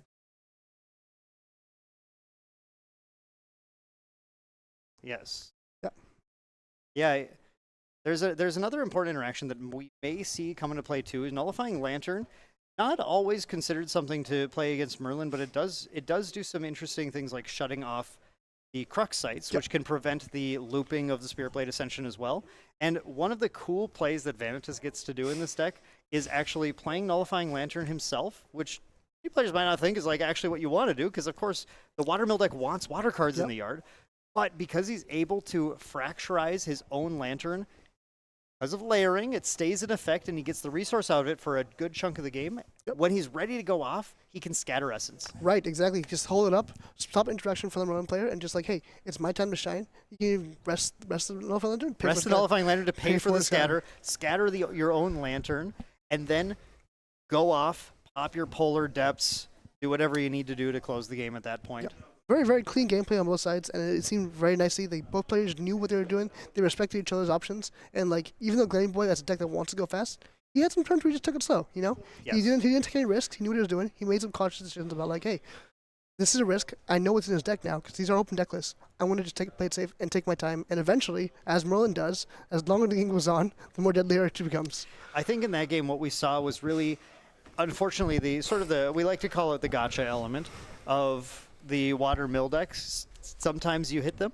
Sometimes you do not hit all the things you need. And when you don't, when your mills go a little rough, you don't see the floating memory. When you don't start off with Fractal of Rains, you just have trouble building momentum. Yep. And if Kadeko just had a little bit more momentum to build, then Kadeko would have, I think, been able to come back in a little bit towards that mid-game. But Glenny Boy did a great job with Merlin stifling any of that momentum he can build. And without finding the really powerful water cards, Kadeko was just left floundering a little bit. But it's a new game. a fresh set of 7 to start the game off, and we'll see if Kateko's able to find what he needs to get going this time. Yep, Kateko, having lost that game, does get to choose if he wants to go first or not. I think he still opts to go first. Absolutely. Kateko, of course, again, first seed, right? Kateko performed very, very well throughout the entire weekend, just cracking in with Vanitas, just powering out all the value. So I'm sure he's no stranger to the games where things don't go your way and is ready just to pick it back up now. Yep, just one of the neat things about having a dual element deck is just you get to have a good solid water game plan and just have the answers for whatever meets the field. And I think this was a good choice for the field. Good job on you as well, by the way.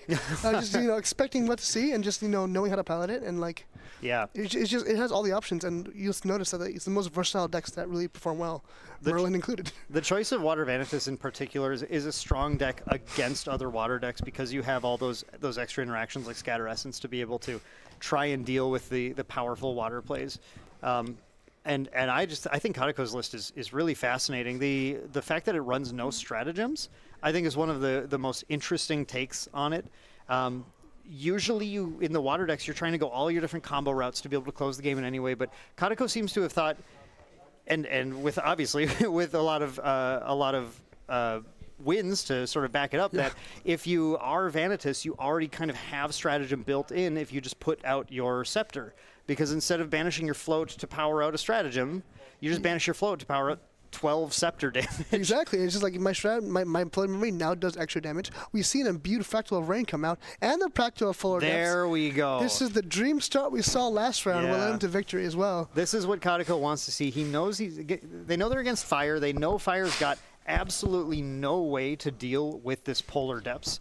Other than siding Mystic Purifiers, but as you said, Alex, it's open deckless. It's open deckless. He knows. We know the Mystic Purifiers aren't to be found. Glenny just going. I'm just gonna do my own game plan, man. I'm just gonna do what I feel like. I'm sorry. No, he did have 2 Mystic Purifiers. There are 3 in fact in sideboard. 3. Oh, okay. Excuse me. There are Purifiers. So Glenny respecting the Fractals, going for the counterplay. So now we know Kateko plays it out, but like. You don't not play that. If you open with that, you don't not play it. No, absolutely. You go for it. You have to. Sometimes in Grand Archive, you have to make your opponent have the answer, and if they don't, you win the game. So because if you don't force them to have it, it's as if they're getting that value multiple turns in a row. If you just hold back and like you're scared of the card, you just have to force them to have it so you can get ahead in your own game plan. I think, interestingly, too, about this, you can totally just make the opponent have it turn 1. If Glenny Boy doesn't see it in his opening hand, if Glenny Boy, of course, just complete his glimpse. So that's the bit of the gamble here, is that Glenny Boy gets to see up to 12 cards if he was trying to specifically to find a Mystic Purifier right now. And by putting it out right now, he says, well, you really like to have this, wouldn't you? Want to search for it? Go for it. But if Glenny Boy can't find it in whatever he chooses to search for, then as soon as Kateko wakes everything up, recollects his whole hand, now he can play driver's seat a little bit on, if that Mystic Purifier gets played, Frozen Dismissal, Cerulean Decree, whatever he wants to do to try and stop it from hitting his Polar Depths. And with Mystic Purifier, if you force him to put 4 down just to resolve it, you might not have the 2 left. Exactly. To be able to. On top of that, it's like not even furthering his own game plan. Mystic Purifier sure slows him down, but also slows yourself down. Yeah, exactly. So it looks like we have a Library Witch and Pass saying, okay, I don't want to get Icebound Slammed. Yeah. Icebound Slam's totally on the table. At least let the Witch take it. And then Kateko goes for a backup charger. We see another Innovative Agility in hand as well. And we see Rhymesoul Bishop 2. Opting might also just play Rhymesoul Bishop again just on its own. Is that a Stifling Trap that we milled off of the Fractal Rain? That is a Stifling Trap we've milled. Yep. Oh, unfortunate. So they have come in. Yeah, they did indeed come in. It's a bit of an unfortunate mill. We have a Rhymesoul again, the raw Rhymesoul, no card advantage, just going to actually give Glenny a card instead. Can't live in fear of that Library Witch. You got to get rid of it at some point. Rip the Band-Aid off for sure. And then I believe we have a pass turn, Glenny thinking and going, okay, I'm just going to go Materialize, go to Lorraine level 1. Yep, Kateko taking his time, just like I've developed an ally on board, I have to take care of one of yours. I'm going to hold up interaction and see what you do. I wonder how many times in his lifetime Glenny Boy has materialized Lorraine level 1. World record amount, for sure. Absolutely, a crazy amount. He's very, very accustomed to this. Gets the sort of seeking out. Already doing math, I assume, trying to figure out, okay, we got to try and take out that Rhymesoul, again, prevent that damage from coming in. Oh, there! We have the Mystic Purifier. There's the Purifier. Okay, let's see what Kateko has now. Is activation okay? There is an interesting choice Glennyboy could have made to like put out the Viridian Trinket right now to make sure it resolves, but it looks like with that Rhyme Soul down as well, and maybe, yeah, Kadeko just does not interact, Yeah. it looks like. Glenny seems to be deliberating, deciding between the two fractals, opting Yep. yes to go with the fractal polar depths. I think that's the choice here, because if you let that exist, if Kadeko gets off any big hit of water cards, it in one turn makes up all the value the Fractal Rain might make the It just entire gets game. more and more powerful for sure, because people forget you can just mill yourself to get some more floating in your graveyard if you want it. Yep. We have a Fracturize on the power cell, so we are at 2 fractals as well. Milling a Primordial Ritual off of the Fractal Rain, another floating in graveyard. Okay, and here we see the Scepter line being taken by Kadeko instead. Kadeko, not feeling like he needs to get Wind turned on quite yet, is instead just going to get the Scepter out, meaning he's thinking right now, I'm going to try and win the game through some incremental damage. It is quite effective to do it that way against Merlin. Going to take out the Mystic Purifier, and that's an interesting choice, but it prevents Glenny from being able to find a line to take out his own allies. Yep. And also shuts off Cremation Ritual plays. Yep. And then also in this case, like Kadeko is in a decent position. He's like, I don't need the wind yet. You know, the wind is there as an answer for something else, but I can win this game. Sure, it's harder to win on Spirit, but I can win on game on Spirit. Yeah, absolutely. This Spirit, sticking on Spirit feels a little scary. Who does? But you really, with the amount of interaction, amount of the influence that Kadeko is able to hold up here, they're able to really take control of how much damage is dealt to them and level only really when they need to. Exactly. Like when they feel like they're going to close out the game, like, okay, I've burned them out of resources. Now's my time to shine. Now I'll level, and I'll get luminous damage. I tried yesterday when I was in this match against Glennyboy, I tried a different route against the library, which I actually tried to leave it in play and deny Glenny the value, and that was the one game that I actually won. Oh. Because instead, in a similar position to Kadeko, I was able to set up a stratagem play, but Glenny didn't find the Purifier against me, right? And if Glenny found the Purifier against me, then I think it would be a totally different position. And on So I top of think that, also, Kadeko doesn't even have a stratagem as well. Right. Well, sometimes you got to trust. Yeah. Oh, but yeah, he's not running stratagem. So it's without stratagem, it is a very different game where you can't necessarily rely on that. Kadeko knows he does have to punch at some point. You see the new A and B Flame Rune Swordsman coming out. Good Flame Rune, Mage, and Warrior bonus, taking out the Rhyme Soul Bishop. Flamerun Swordsman was what Glennyboy rode to victory in finals of the World Championship last year, just going straight aggro Merlin. And it is, it is certainly a reasonable route to take here. Put out the 2-2, take out their 2-2. And if Kadeko doesn't want to continue to take 2 damage, they are going to have to rip the Band-Aid off as well. Same thing, like you just play the Rhyme Soul Bishop just to have that on field. You can't ignore it. You can't ignore the Flame Rune Swordsman either. They're effectively very similar cards. Milling a Fractal Rain. Oh, Kadeko's mills are not blessed right now. Does get the 4 damage, and Kadeko goes for the Recollection. pop. Wow. Okay, popping Scepter of Lumina, paying 5 in order to just get rid of it right now, says I have no stratagem ways to victory. I don't have stratagem in deck, and I am not going to try to pseudo stratagem by leveling to deal damage. I'm just going to get influence right now. That is a very, very, very hard decision to make, but a respectful decision saying if I don't keep my influence up, this game is going to get out of hand. Yep, and we see another Fractal Polar Depths in hand. Opting not to go for it, just playing the Rhyme Soul Bishop to draw a card. That is very interesting right now because Kadeko is a cleric, so Fractal is poppable in response to Mystic Purifiers. It's about the safest time to put a Fractal down. So let's see where he's going with it. I think maybe taking out the Flame Rune Swordsman could be on the table as well. Oh, Dream Fairy. There's the power of Dream Fairy, right? Denying the floating memory. So saying, okay, Glenny, if you want to level, you are going to have to randomly banish, and maybe you'll hit the Flame Rune. Maybe, who knows? Right, exactly. But maybe not. I'm not gonna just give it to you. Yep. So Glenny now deliberating his options, opting if he is going to level or not.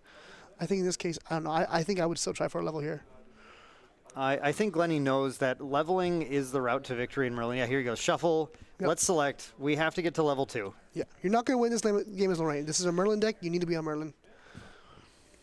And 2 of them being chosen here. Of course, we're gonna get to Merlin, and that was a very defensive play, of course, from the Rhyme Soul Bishop, being able to banish a float so that you can deny Merlin's ability to hit a float. I don't think there are other floats, if I'm remembering Kadeko's Yard right now. I think there was one Primordial Ritual that was milled for Factor of Rain that might still be in there.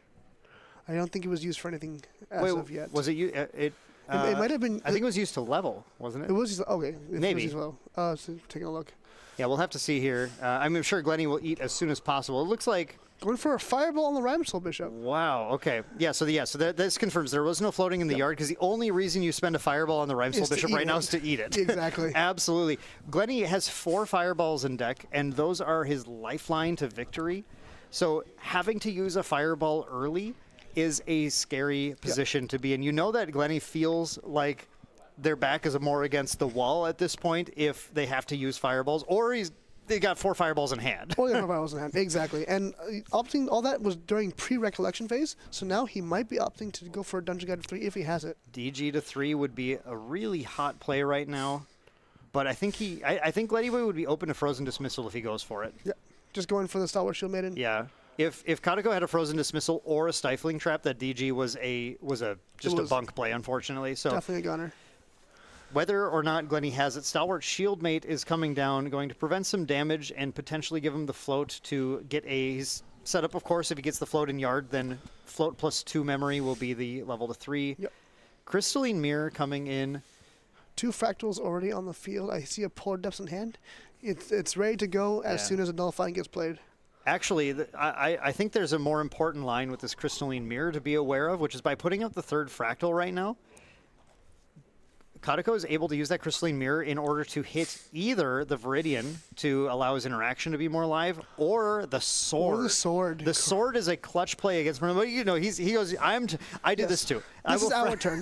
Your turn is our turn now. I will Fracturize if I have to that Viridian Trinket as soon as I can, because I cannot play the game at +2 tax on everything I'm doing on their turn. He just eats too much influence. We also see that the Stalwart, if it were to die, he could banish it and the 2 in memory to go to level 3. Yes, and that is what Glennyboy, I think, is hoping for right now. I think, please take it out. It seems they're deliberating. I think they forgot to mill off of the Fractal of Rain at start Oh, turn. missing the rain. You know, if anyone was watching my gameplay yesterday, there's a little poker chip, an imbue poker chip from Ascent Chicago that I got from Chess Club. Oh, nice. That I put on top of my deck, so I stop myself every time before I get too far. Go to draw, like, wait, why is this poker chip doing? Oh, I got a mill. Yeah, makes perfect sense.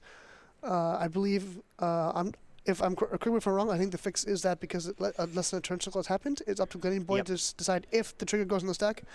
And it seems that nothing changed. Yep, it is the opponent's decision at that point to put the mist trigger on or not. If it is, if it's beneficial for them to have it happen, then they will probably go for it. If not, in this case, there's no floating. You know what? Let's leave it at that. You know, fair enough. This is the very top 8. These players are playing to win.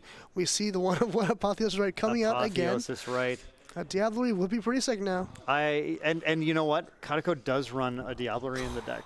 There is one Diablerie in there, and we just about saw the second time Apotheosis Right was taken by a player, but unfortunately Kadeko did not have it. Quite unfortunate. You know, we were debating that Diablerie slot actually before we registered decks for the event, and I ended up cutting it, I think, for another negate.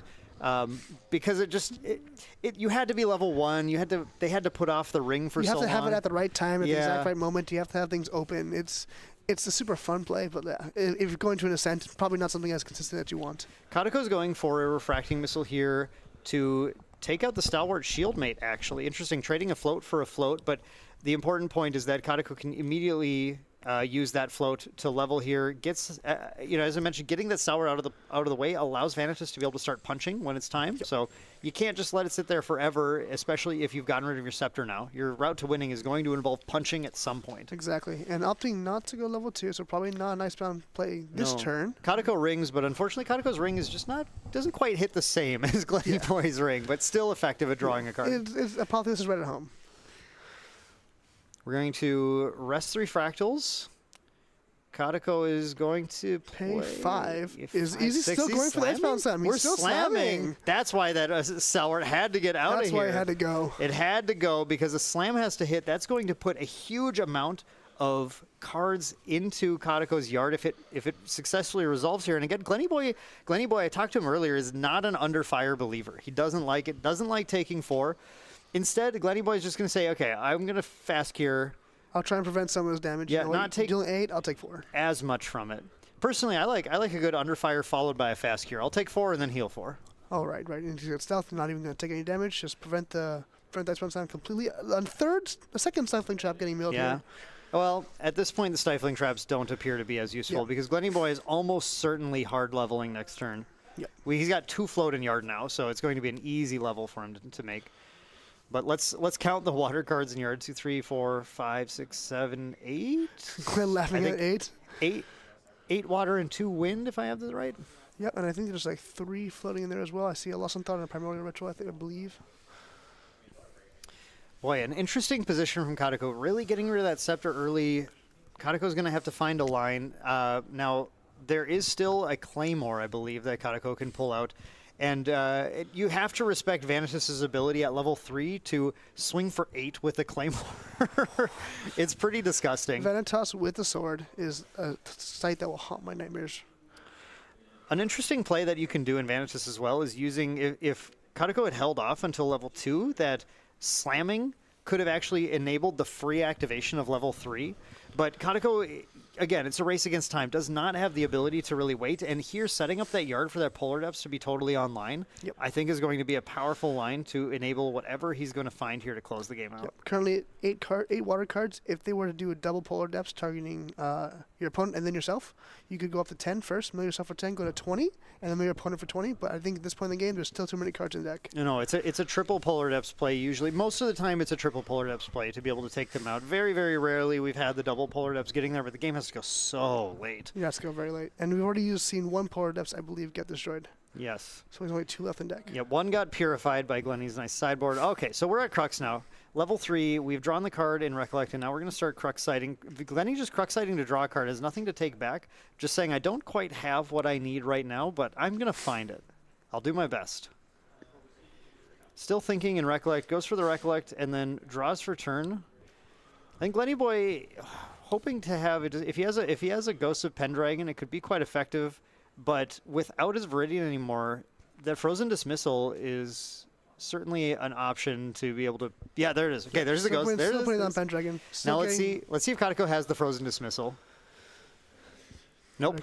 It looks like that. It looks like On Enter is resolving right now. Just allows it to happen. Yep. And we saw the 2 Stifling Traps milled. Of course, the Stifling Trap wasn't something that Glenny Boy had to worry about either. Sword goes away, 2 new cards in hand, and a mighty 3/4 on board. Can't quite clear the Frostborn just yet, but you know anything else out of hand might be able to do it. Yeah, the Frostborn is going to hold off that damage pretty well right now. Glenny Boy, of course, I want to mention, did rest his Merlin in response to the activation of the Merlin 3. So we did get another level counter banish, which is actually going to shave a potential turn off of Glenny's clock at the end of the game. Yeah, getting that free extra. Just goes for the counter. 3 into Frostthorn. Katako has the option to retaliate here, and if Katako's holding a refracting missile, that could be a dead Ghost of Pendragon. But that would also, I think, put Katako fairly off of interacting with anything else on Glenny's turn, which is a dangerous thing. I think we see a Lost in Thought in hand as well. He could be debating what he wants to draw with those, but probably If not. Katako could just resolve a Lost in Thought for a lot, yes. that would definitely, I think, swing advantage back in his favor. But it can be really tough to do with the pressure of Merlin creeping in now. Because, for example, on Wake Up Pre-Recollection, use the Fractals with Lost in Thought, just get those extra cards and influence. Yep, that would be powerful. Putting down 3. Okay, Glenny's deciding.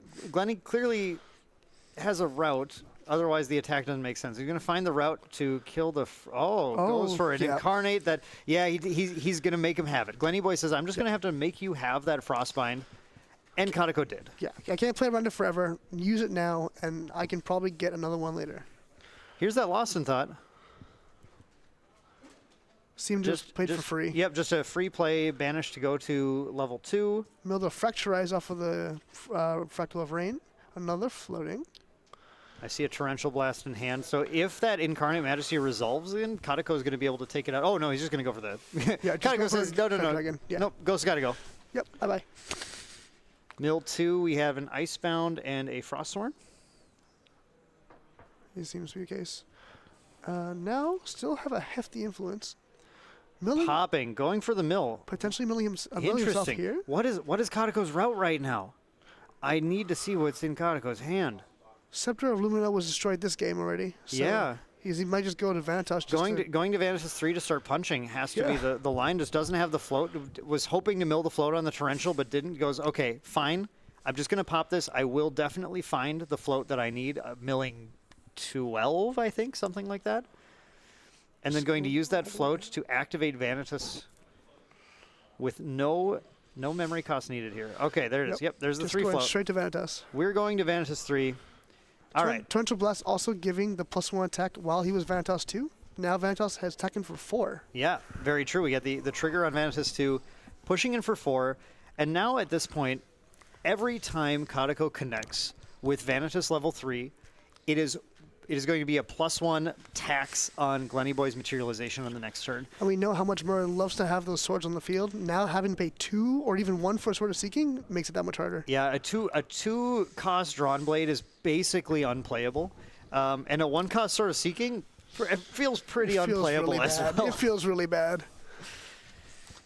It is a powerful position to be in for Vanitas to be controlling that. If Glenny Boy can find some ways to intercept some damage, then he might be able to open up a line. Yep, Glenny Boy seems to be counting the negates that have been used already or in Graveyard. Okay, trying to figure out what Glenny Boy's line is going to look like. 12 damage, 11, yeah, hitting with that too. So 11 damage left to take out Merlin, where Vanitas only has 1 damage clocked on him so far. But of course, another Lost in Thought for 4. A Lost in Thought for 4. This is what I'm saying. This is it. This is the issue. This is what the game's all about. This is Vanitas is like, you know what? I'm gonna draw all my cards. I'm gonna keep hitting you every turn, and then we're gonna stifle whatever you want to do. If Kadeko can use influence to their advantage with the Vanitas 3 damage every turn, there isn't a lot Glenny Boy is able to do to come back into the game unless they're able to find the line. Get Kadeko to drop defenses a little bit. And honestly, right now, Kadeko is probably about as defenseless as they're going to remain for the rest of the game. Yep. So if Glenny Boy has exactly what he needs right now, that line might be open. It looks like Kadeko has an influence of 5, maybe 6. If it's 6, there's a potential of 2 negates in there. If there's a 5, only 1 negate. And Glenny Boy would have to play through all of them this turn if he wants to have a chance of a decent chance of winning this game at this point. As soon as that recollection happens, though, Kadeko is so far in the driver's seat that I think it would be a limousine at that point. Exactly. The wall just goes up and like, you know what? Fire your fireballs, bring your Pendragons, bring out the giant deer, and like I'll negate all of it. Yeah, I think there's if Glenny Boy tries to find an Incarnate, there's no chance of that resolving here. He's going for the Sword of Seeking for 1. That is rough. Ouch. Especially since all of his cards are in his memory. Luckily, he banishes Disintegrate. It seems. That's a. Not Disintegrate. It's Purging Flames. Purging Flames. The other 8 cost efficiency that deals damage to all allies. Purging Flames is something Glenny Boy is perfectly fine losing right now. Yep. It's really not a super effective card. And the Kadeko fracturizes it while Glenny's influence is all the way down. Oh my goodness. That is rough to see. Yeah, Glenny Boy is in a tough position now. We'll see if our world champ can find a way to climb out of it. He does have Glenny Boy does have a significant amount of influence, and Kadeko, that was a fairly aggressive, a fairly proactive play to frack the sword. Yep. It doesn't seem like there's much left for interaction here. I think Kadeko might be able to have a 1-cost title lock if he has 2 cards left in hand. Yeah, that would be, I think, the only thing that they could use at this point, and a handful of fireballs gets you pretty close. I get you there. Merlin is now level 8, so each fireball does 9 damage. Yeah.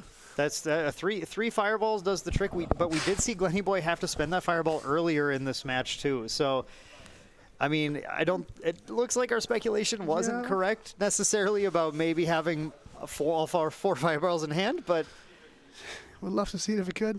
Opposite just pass. Glenny passes. Glenny passes. Yeah, that is sort of an unfortunate sign for Glenny Boy, knowing that we're really not able to push the win right now. Nullify Mirror coming out, just building that wall up even higher. Just all these, the list of all of Merlin's options, and kind of go just going check, check, check, check. Got all these covered. Yep. The wall is built. Kadeko is ready to start. Yep, there's punch. Just hit him in for 3. Punch until I win. I am my own allies.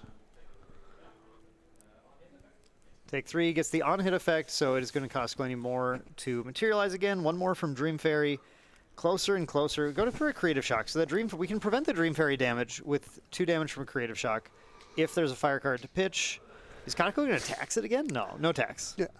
This is something that's like, 2 damage. I can allow it. Yeah, You know what? I allow it. Very greedy tax to try and tax there. Discards, I believe, a Flamer and Swordsman.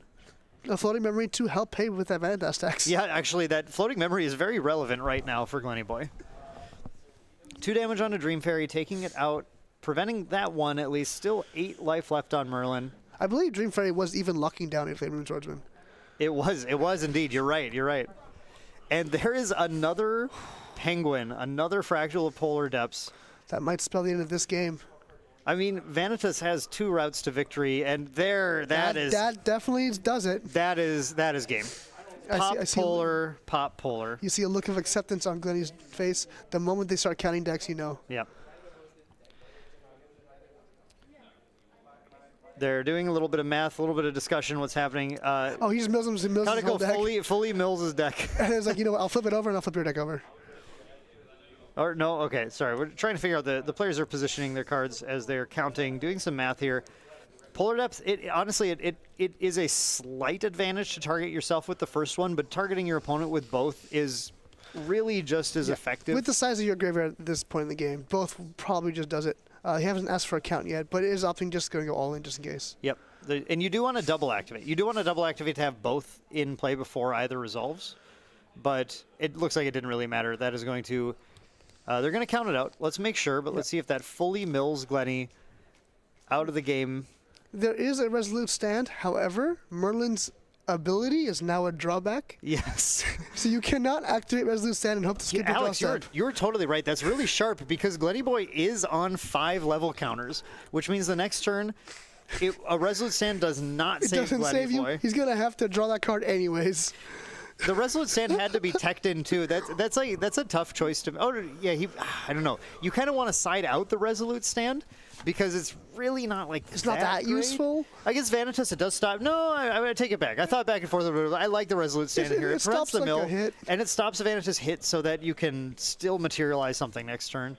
But either way, that extra card is going to be drawn from Merlin level 3. It looks like there might have been a miscalculation. There's still some cards left in the deck. Yeah. It was not actually a full mill. It looks like Glenny's looking through his deck and finding exactly what's left in his deck at this point. Yeah, he's finding, can I still win? That is the one thing about the deck, too, is even if you don't fully mill the opponent, do they actually have the ability to win after you mill everything out? We talk a lot in the Rye matchups about, like, not that a lot of people play Rye matchups, but we do. And we talk about, do you just mill Rye early and try and hit as many blasts and things as you can? Just like, all the big threats are gone, I guess I use free reign. You can level up as much as you want. Oh. Glenny Boy finding everything that possibly does damage to the opponent and seeing if any win is still alive right now. He's debating. Did you get a count on fireballs there? That's the big thing I'm looking out for because that's the most decisive way to close the game. I think I saw. I saw one was milled. Glenny, at least one. Glenny still has the tax on materialize. He still was hit by Vanitas, so going into what is very likely to be his final turn. Is drawing 2 here, so might be able to find out somehow. Yeah, draws 2, has influence up, and of course Kadeko, the way Kadeko paid for those Polar Depths, they chose not to rest one of the first Polar Depths to pay for the second one, so they actually went down on influence a little more than they needed to, which might be the opening Glenny is looking for. Yep. Oh yeah, he has a ton of footing in graveyard now because of his mill. Yes, an absolute ton of floating. You're right. So the tax actually has very little bearing on how Glenny plays. I'm a little bit confused about why the fractal is in the deck zone. The fractal... Polar Depths. Is he just showed that he has no cards in deck left? Maybe. Maybe that's just an extension of the graveyard right now. Oh, and I think Kadeko, to prevent losing this game, he might also have a Resolute Stand in his hand.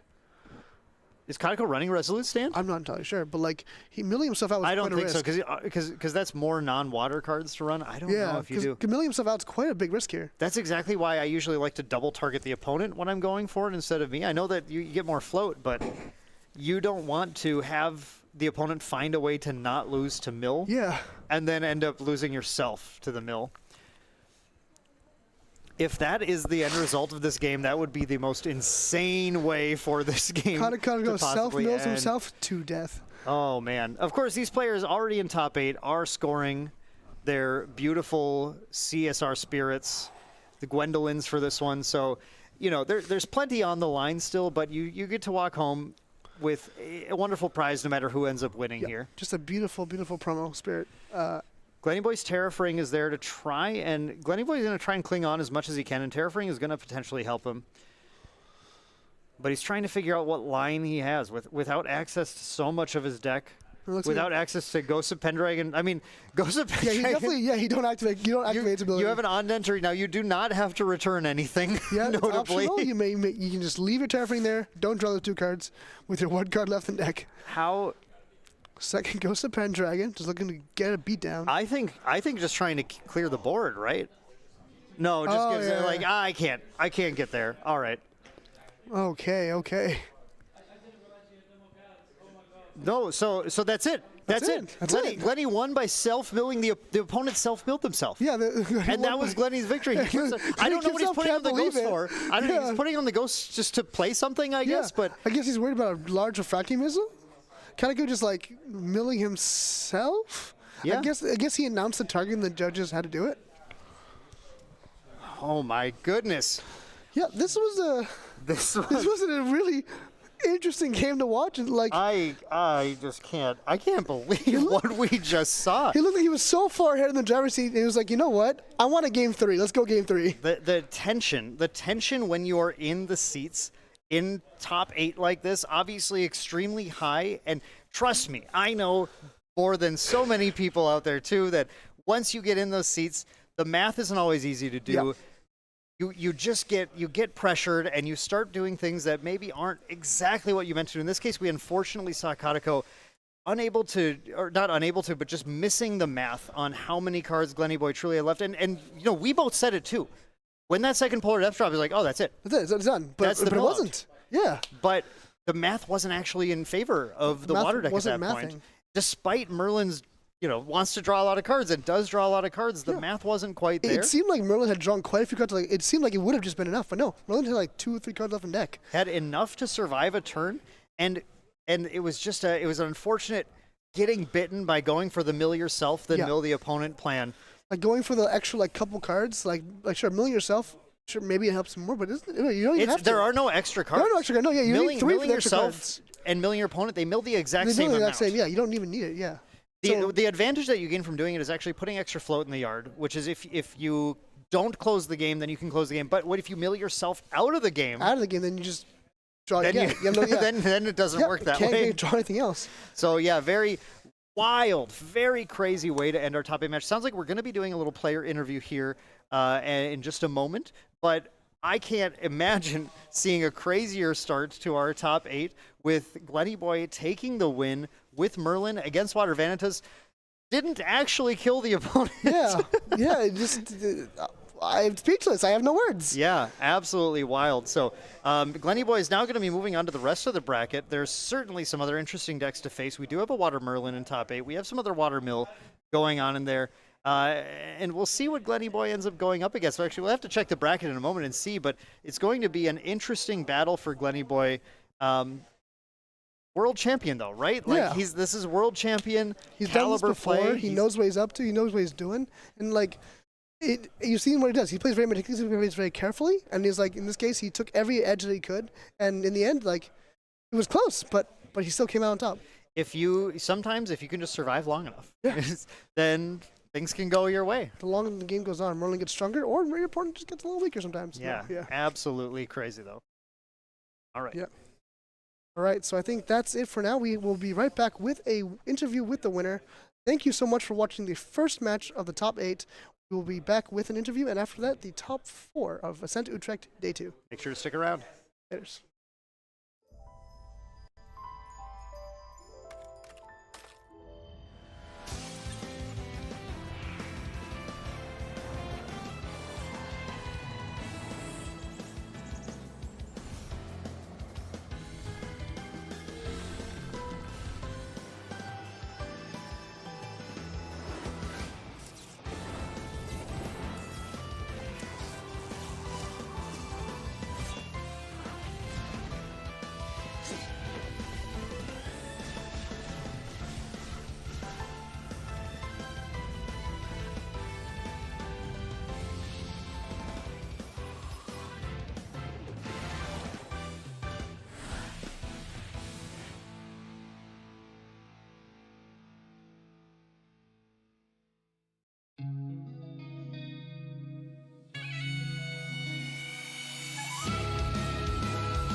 く声迫られる選択の日々正しい道の方へ間違ってなかったと証明しよう生き様で邪魔されても席を読むさこの頭で全て手に入れる高く高く飛べどこまでも行こう不可能と思い込んでたものがなぜか小さく感じた似てる景色がそう先になったから叶うまで近い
果てしなく広がる空に失ったものを嘆く声迫られる選択の日々正しい道の方へ間違ってなかったと証明しよう生き様で邪魔されても席を読むさこの頭で全て手に入れ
Welcome back, everyone, to our stream where we have the winner's interview with Glenny Boy, world champion of Grand Archive and now champion of the quarterfinals here at Ascent Utrecht. Glenny, how you feeling?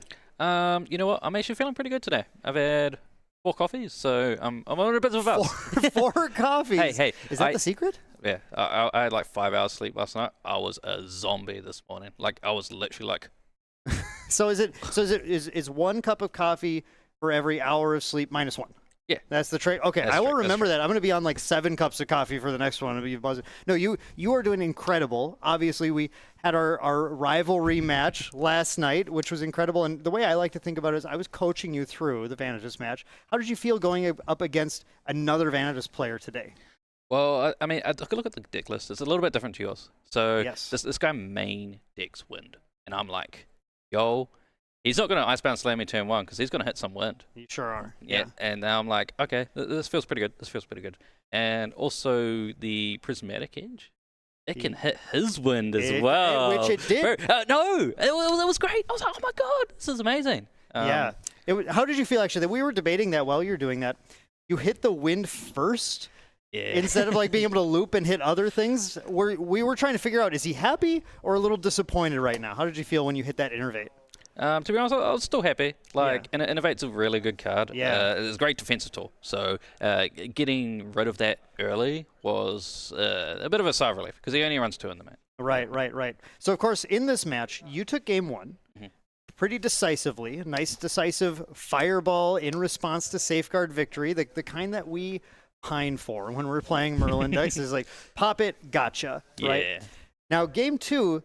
that was an interesting end to that game. Oh my gosh. What was your experience like there at the end of the game? I didn't realize he milled himself out. I thought he still had cards in his deck. So I'm thinking like I need to survive. I'm on a clock here. I'm drawing 2 this turn. I've got 1 more card, so I can survive like another turn and then try and kill him on the follow. And I'm like, okay, I checked my whole. Like everything discarded, and then you pretty much exactly what I was drawing. There was my only out was the 1 Incarnate, and I glimpsed it to the bottom. That's right, you did. I glimpsed it. Yeah, and I was like, glimpsed at the beginning. Yeah, I did the glimpse. I was like, okay, it's down there somewhere. I don't know where in the 3 cards, and then I actually put it on the bottom, so I couldn't play it. So you glimpsed at the beginning of the game. You glimpsed 3? Glimpse 6. Sorry, we're 3 at the bottom. That's what I mean. You put 3 on the bottom. Yep. So you actually knew exactly the 3 cards that you had access to after the mill because there was no shuffling at any point for your deck. Yeah, absolutely. Wow, interesting. And the Incarnate was right there, so you go, okay, need to do my math to get 4 damage to be the lethal. Yeah, but the problem was I wanted the Incarnate to not be on the bottom. I wanted it to be on the 2 cards Yeah, you that I wanted drew. to use it right now. Yeah, I wanted to use it now. I was like, oh, I've made the biggest mistake of my life. How am I going to recover? Okay, but to be fair, who could have ever thought that was going to be the important part of this game was to put the Incarnate 3 from the bottom instead of at the bottom? Yeah. So then I'm like, okay, I just need to put some pressure on. I need to deal with the Frostborn. I can like pop the Tariff and maybe hope for some way that I'm going to survive 1 more turn. And then he's like, I got no cards in my deck. I guess I just win. There it is. Like, what? Did you side in Resolute Stand at all? No, I took them out. You took them out. We were trying to figure out. We were also debating about that because the Resolute Stand can prevent the Vanitas damage, which can let you then materialize without paying too much the next turn. And obviously, you're going to punch to win at some point. But at the same time, there's not a lot of deck space, and you need to put in some other things that are useful. I definitely needed the Mystic Purifier. Like, that was clutch. Getting rid of that Fractal right then and there was pretty good. It was exactly what you needed because if you didn't get rid of that, he was going to have a lot of Fractals that game. Yeah, no. Because he had 3 later, so it was it was going to, you definitely would have been decisively milled out if you didn't have that Purifier at exactly the right time. So congratulations, well done. Even though it was sort of a miscalculation at the end, I'm trying to highlight a few points in that game where really you did play to the outs that you needed to that allowed that miscalculation to actually end up giving you the victory, where in other scenarios that might not have mattered and you still would have lost the game. So congratulations, Glenny. Well done. Thank you. Going on for the rest of the tournament, I wish you luck. And how are you feeling? You're taking this one down? You know what? I'm actually feeling pretty good. And so I think I'm versing Aaron Quarks next. Yes. And Quarks on Sylvie Nico. yeah, Sylvie Nico. So I've versed a few Sylvie Nicos in my time. So You've versed a few, but have you versed Korax on Sylvie Nico? Because Yes. that's okay. Excellent. back, Good, back, good, back in good. Singapore, we did play. We played in Top Cup. Okay. Well, top 32, I should say, day 2. Top 32. We ended up going 1-1 draw. So it'll be, 1-1 draw. Okay. Yeah, it'll be Well, interesting. It's unlikely to happen now because we have a timed round, unless you went 1-1 draw and then another one. But no, untimed round means this is going to go to a conclusive finish this time. Mhm. We'll see who ends up taking it because it's clearly going to be a pretty tight match. Good luck on that, Glennie. So happy that I was able to coach you into this. And I think we're going to then pretty soon here just head onto a break.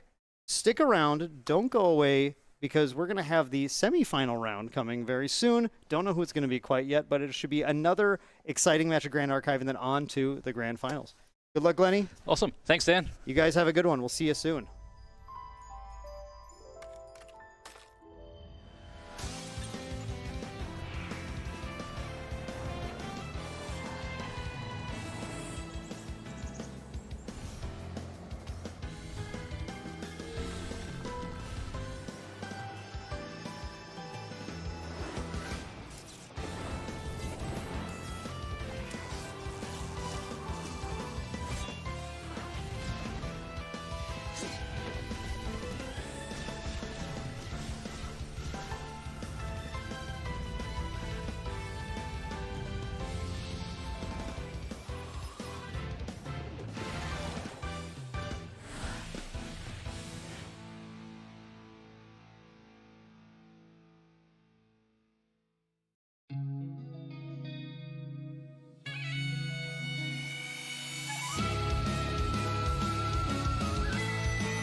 しなく広がる空に失ったものを嘆く声迫られる選択の日々正しい道の方へ間違ってなかったと証明しよう生き様で邪魔されても席を読むさこの頭で全て手に入れる高く高く飛べどこまでも行こう不可能と思い込んでたものがなぜか小さく感じた見てる景色がそう先になったから叶うまで近い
果てしなく広がる空に失ったものを嘆く声迫られる選択の日々正しい道の方へ間違ってなかったと証明しよう生き様で邪魔されても席を読むさこの頭で全て手に入れる高く高く飛べどこまでも行こう不可能と思い込んでたものがなぜか小さく感じた見てる景色がそう先になったから叶うまで近い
ったものを嘆く声迫られる選択の日々正しい道の方へ間違ってなかったと証明しよう生き様で邪魔されても席を読むさこの頭で全て手に入れる高く高く飛べどこまでも行こう不可能と思い込んでたものがなぜか小さく感じた見てる景色がそう先になったから叶うまで近い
果てしなく広がる空に失ったものを嘆く声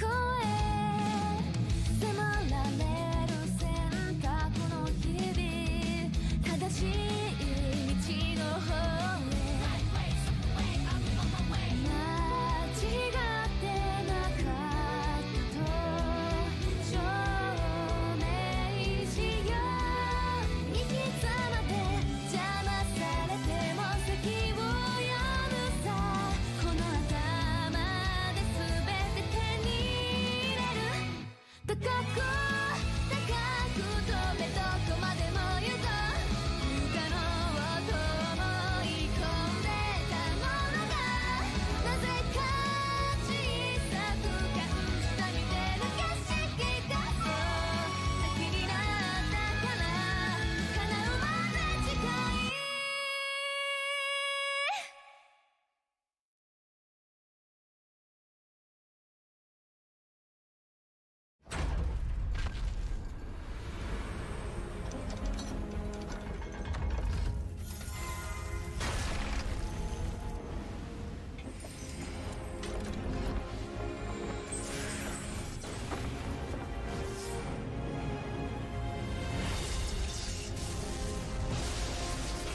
Hello and welcome back. We are now at the semifinals of Ascent Utrecht.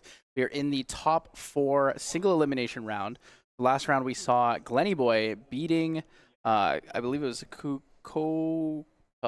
can't remember, but he was the water, yeah, Koduka is the water Vanitas player who was fantastic in that regard. But now we are going to be seeing Tej, also known as Ferenthian, a Worlds competitor, will be playing against Chess Club's Noel, who is going to be on the Water Merlin Crux deck versus a Sylvie Tamer Mill deck. Yeah, it's going to be an interesting match. I'm looking forward to more Merlin. It would be It would be very fun if the Merlins were in the finals. It would be a throwback to 1 year ago from now. Yeah, 1 year definitely ago. would be fantastic to see a Merlin mirror here to finish off the 2 games. But starting off here, we're going to be going into the first game of the semifinal match here at Ascent Utrecht in the top 4. Fragmented Spirit of Water out for Noel. So Noel did... actually, Tej chose to go second since he had the higher seed here, giving Noel first turn. It is very interesting. Why do you think he did that? Yeah, I think both players are deliberating last moment deck lists, things to verify before they start the game. Just asking, hey, do you have this many things in your deck list? They are allowed to ask these questions as they do have the ability to see the deck list before the game starts. So before looking at any cards, he's just verifying, do you have these things? Do you have these things? What are the counts? And they're going in. We saw the handshake earlier. Noel's going to be figuring out what he wants to take from his Glimpse 6 on the Fragmented Spirit of Water. Putting some Crux cards on the bottom there, along with a Fast Cure, which in this matchup is not the greatest card, right? It's just kind of useless if your opponent's there to mill you out.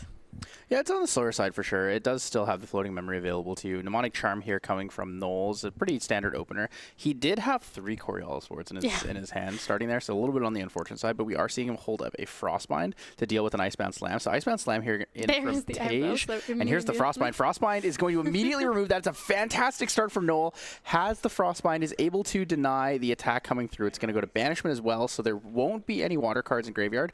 Noel is going to lose an influence, but for the trade-off of that, it's pretty fantastic in this regard. We're going to see the Nullifying Lantern come out right away. You don't need another Frostbind if you just have the Nullifying for the next Icebound Slam. Yeah, he is respecting the Icebound Slam in this regard. Sadly, the Icebound Slam still will get the ability to mill 5 cards if the attack does go through, so Noel's not fully protected from that. However, being able to reduce the damage by 5 is pretty relevant in this regard. Do we see a second Icebound Slam? I see a Tidestone Bovine for now. I do believe that is a does second have a slam. yeah. But going for the Bovine for the guaranteed mill every turn, it's pretty solid to have that, and it's very reliable. More reliable than Icebound Slam once the Tidestone Bovine is there. Yeah, definitely a tougher situation for Tej, especially since he knows that Noel's holding 5 cards, right? Yeah. Holding 5 cards, Cerulean Decree is an option, Tidal Lock is an option, which I don't actually think he's running Tidal Lock. I'm pretty sure it's just Frostbind. I don't think he's running Cerulean Decree either. There's a decent amount of normal cards in this deck. Yeah, his game plan is much more reliant on that level 3 attacking multiple times, which requires a lot of norm cards to set up, right? Because all the water cards are wonderful if you want to self-mill, but otherwise the norm attacks are a bit more reliable. So Tej going to go for the Imbued Fractal of Rain here, showing a Seaside Ringleader and a Tidestone Bovine. Noel just jotting those down real quick, giving himself the in-game notes. Pretty valuable. We're going to see a Fracturize here, targeting his own Lantern. So he's going to get the Fractal, his Lantern, flips it over to get that. I was going to put it in his memory, actually. It is an easier way to show that it is a reservable. And he's going to level up into Kongming 1 using that Fracturized Floating Memory. And it's quite a few tokens there on Noel's side. All of them are shiny. He actually didn't use it for floating memory. He instead banished from his memory because he knew it was 2 Coriolis Wards, and then it went to activate Scepter in his main phase, using the Fracturize for controlled banishment. That is definitely the safer play here, because he doesn't really need those Coriolis Wards right now. So guaranteeing that he's losing a useless card instead of gambling on later is very good. Yeah, interestingly enough, Tej is playing Sylvie plus Nico, so it's not just a raw Sylvie deck. So something that the Coriolis wards can be really effective for later down the road is the ability to block the on-champion hit effect of Ravishing Finale. Yeah, you're absolutely right. But right now it's not a threat really, and as long as he still has one, it can work. Oh, that is tragic. Oh no. Tej milling 2 of his Fractals of Polar Depths there off of the Tidestone Bovine. That's going to be a really big setback for him, so he knows he's going to be a little bit more limited. One of the win cons in his deck is actually probably, I almost want to say irrelevant in this case, Yeah, it's like, but he loses so much from that. So we're going to see Seaside Ringleader played here. with 2 of those fractals gone, you're not very likely to find another one very soon. Because it's so early in the game that you haven't gone through too much of your deck yet. Tej does have a Chilling Touch there available for Floating Memory. Seaside Ringleader comes in for 2, smacking Noel in the face a little bit there. Little dolphin smacking. Yeah, both players bringing out their Scepter of Luminas in their main phases. Scepter of Lumina, very, very nice here. Noel asking more about some the deck ratios, asking how many bovines and ringleaders Tej has in his deck. Yeah, just trying to figure out a little bit more information here. Trying to play around that mill package, figure out what he needs to do. I think he's debating whether or not he wants to hold on to that Coriolis board if he needs it or not. Yeah. But it looks like we're going to see the banishment of The Scepter. the Scepter. And then that'll And allow step. Noel to draw 2. Ooh, does draw the Free Stiff Ooh. and the Dungeon Guide. Dungeon Guide very relevant for his setup here. He's going to be able to kind of push into level 2 potentially and then go up to 3 with the Dungeon Guide. Yeah, he is keeping the at least 1 Incarnate Majesty in hand. He doesn't want to risk losing it. So we're going to go Backup Charger Backup instead Charger. here. We'll be able to pay 3 from hand. Doesn't need to use the reservable for, Nullifying Lantern there. Yeah, it's interesting that you fracturize your Nullifying Lantern, you don't want to flip it over because the effect is still active. It's definitely important in that regard. Both players recognizing they have a similar looking power cell there from one of the, I guess, community artists, Connie. Wonderful community artist who actually won the cosplay contest at Worlds. It was a fantastic Dahlia cosplay there. So Noel, thinking about what he wants to do here, has a lot of options. We see the Incarnate Majesty, a Mnemonic Charm in hand as well, Fracturize for the power cell as potential. He's got a lot of fun things around, just kind of holding on.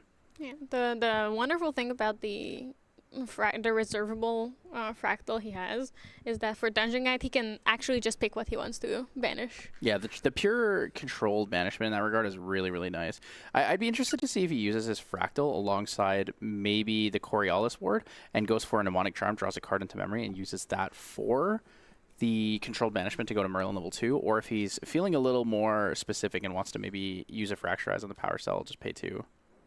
Yeah, we'll see. The Fracturize is not very immediate here. As long as he keeps it up, at the end of the turn there's another Mnemonic Charm from that fractal. But as long as he keeps up enough cards to Fracturize and possibly use that Frostbind, right? Keep the threat there, and if he doesn't need to use the Frostbind, he can still Fracturize his power cell at the end of turn. Yep, 7 cards in hand. Pretty nice setup here for Noel. So Fracturize on that power cell end of turn will mean 1 floating memory available for him. We're most likely going to see the Coriolis ward go down, and maybe the second Frostbind? Maybe just a Free Stiff if he's not too worried about allies. Oh, Fracturize here. Frostbind there. For I assume this is Fracturize targeting...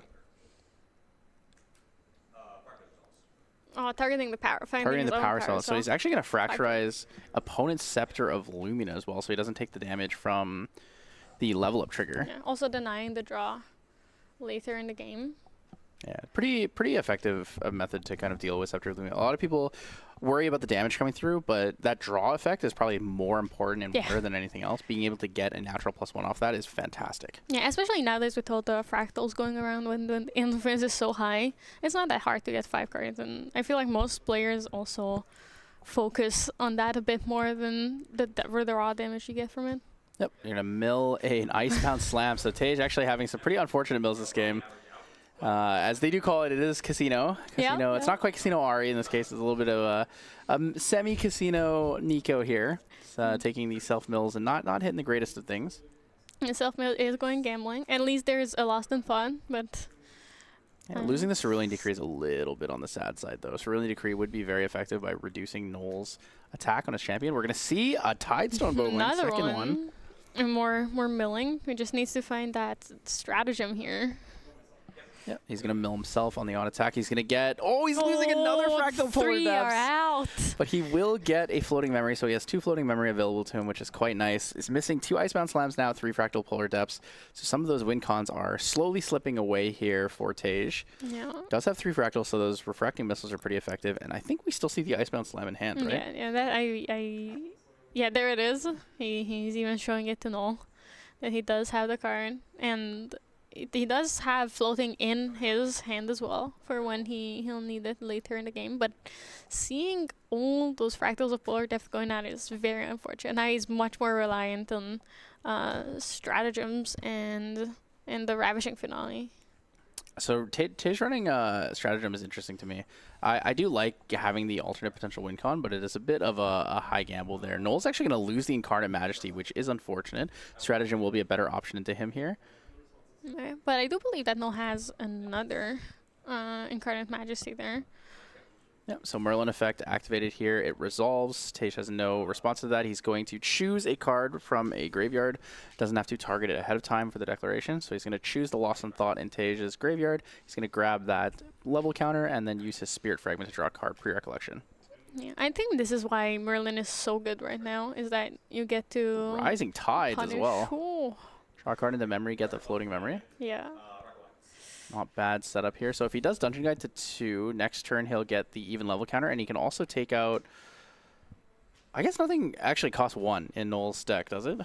In terms of material deck, like normally I would say, oh yeah, this is where you take out the Drawn Blade, but I don't think he actually has that, right? Everything is pretty straightforward or 0 cost.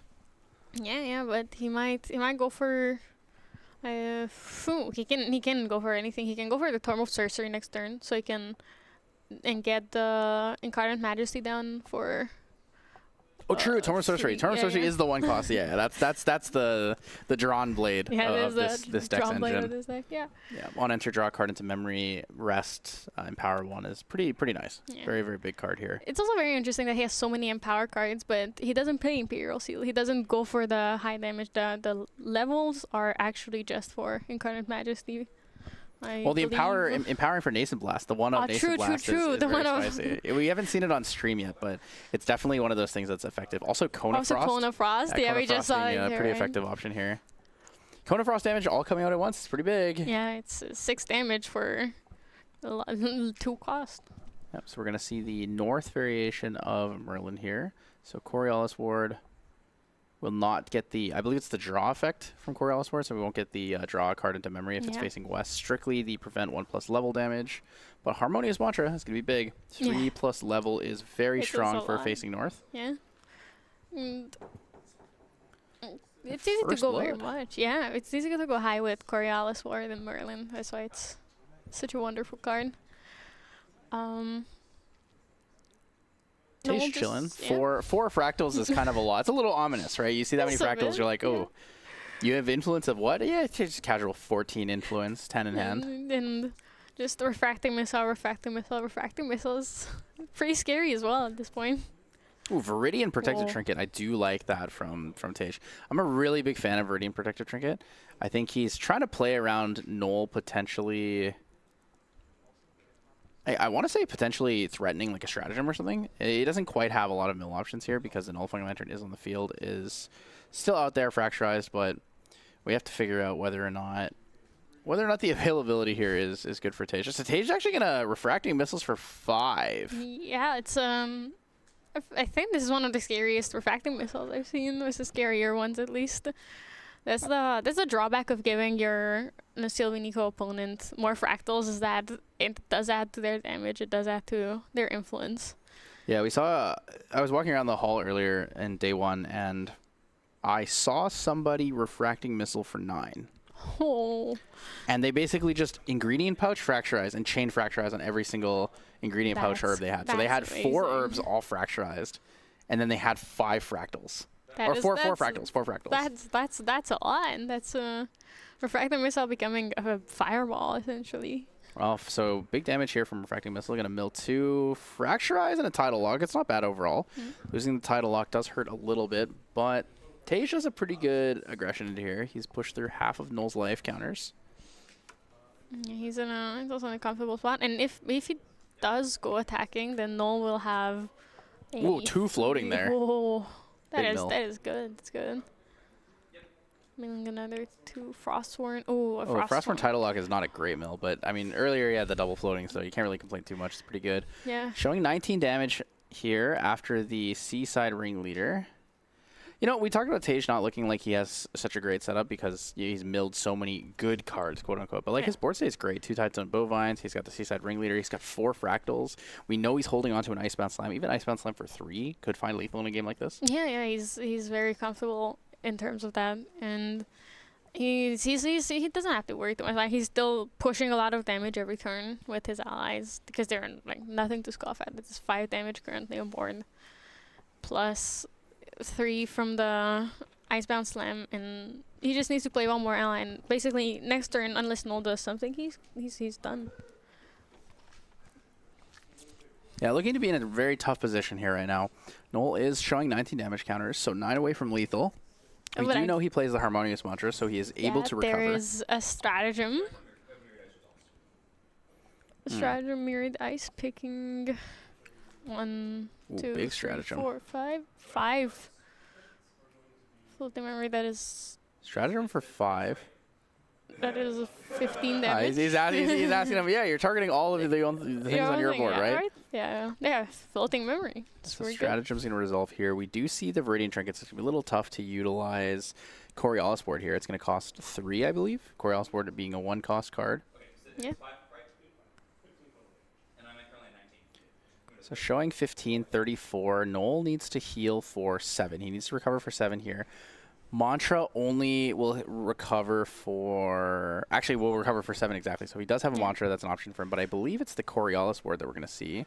It's he can empower that to gain even more protection, so he doesn't worry too much. Yeah, it looks like he's going to have to use the Coriolis ward here. Yeah. But he's a little bit afraid because I think Tej still actually has cards in hand.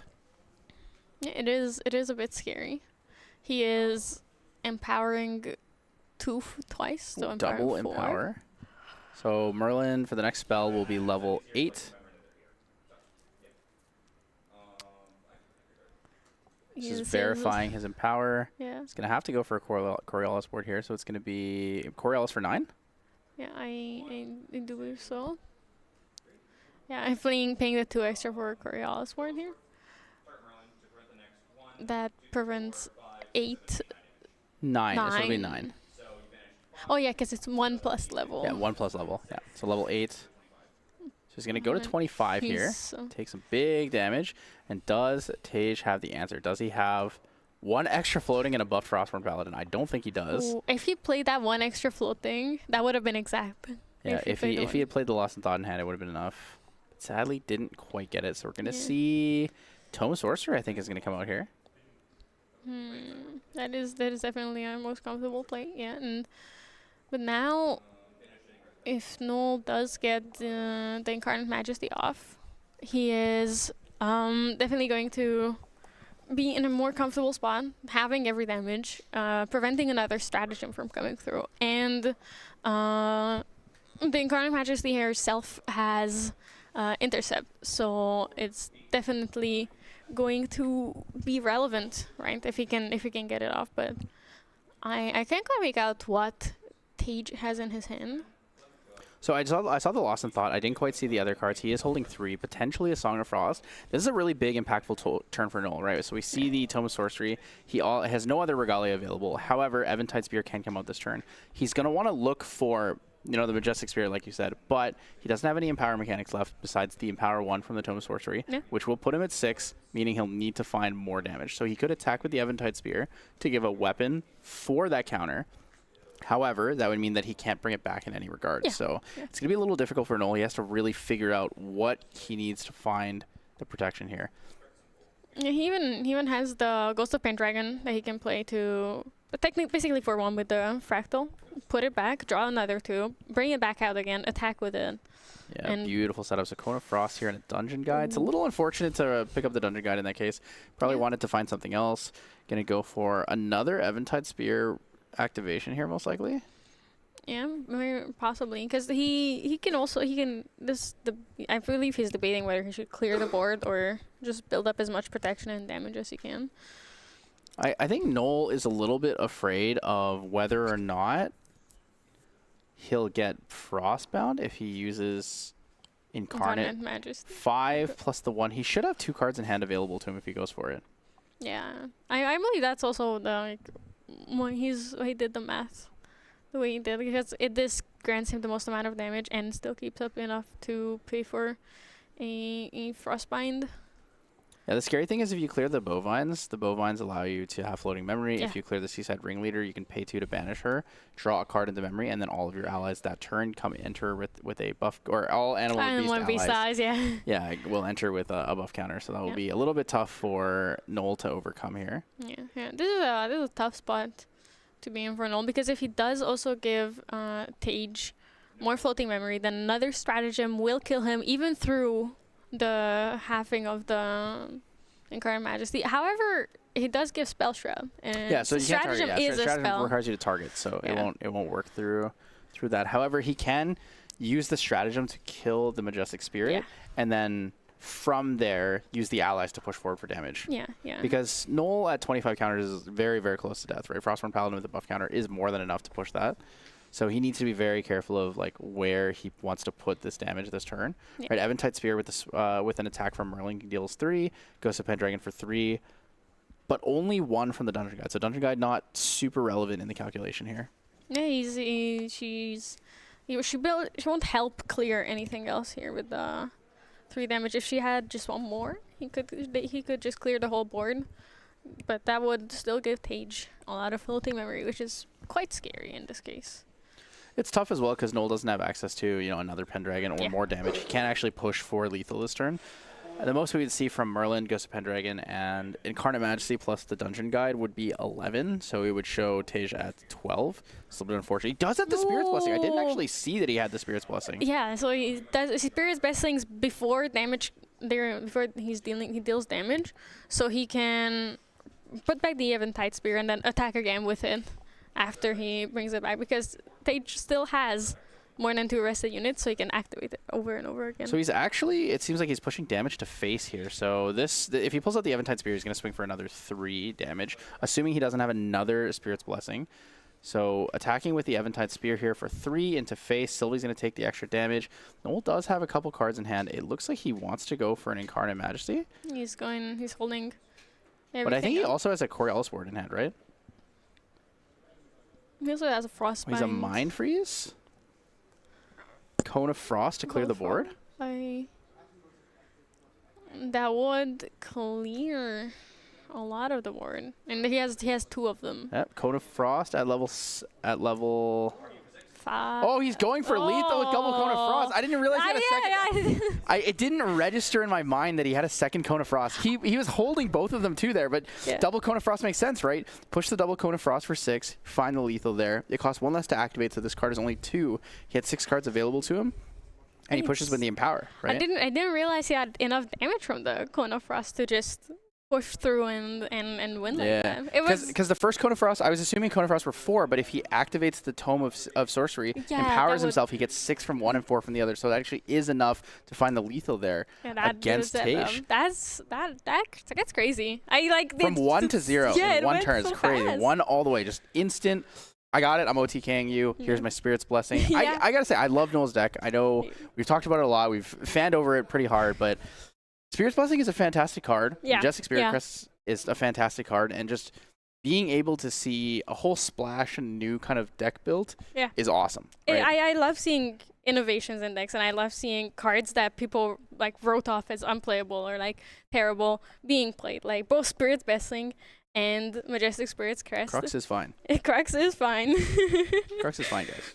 But Spirit's Blessing is fine. Yeah, but both of those cards are like cards that people that have been out since the game came out, and people just wrote them off as no, whatever, like unplayable things. Like ever since, before Alter came out, there was a bit of time when they were both amazing.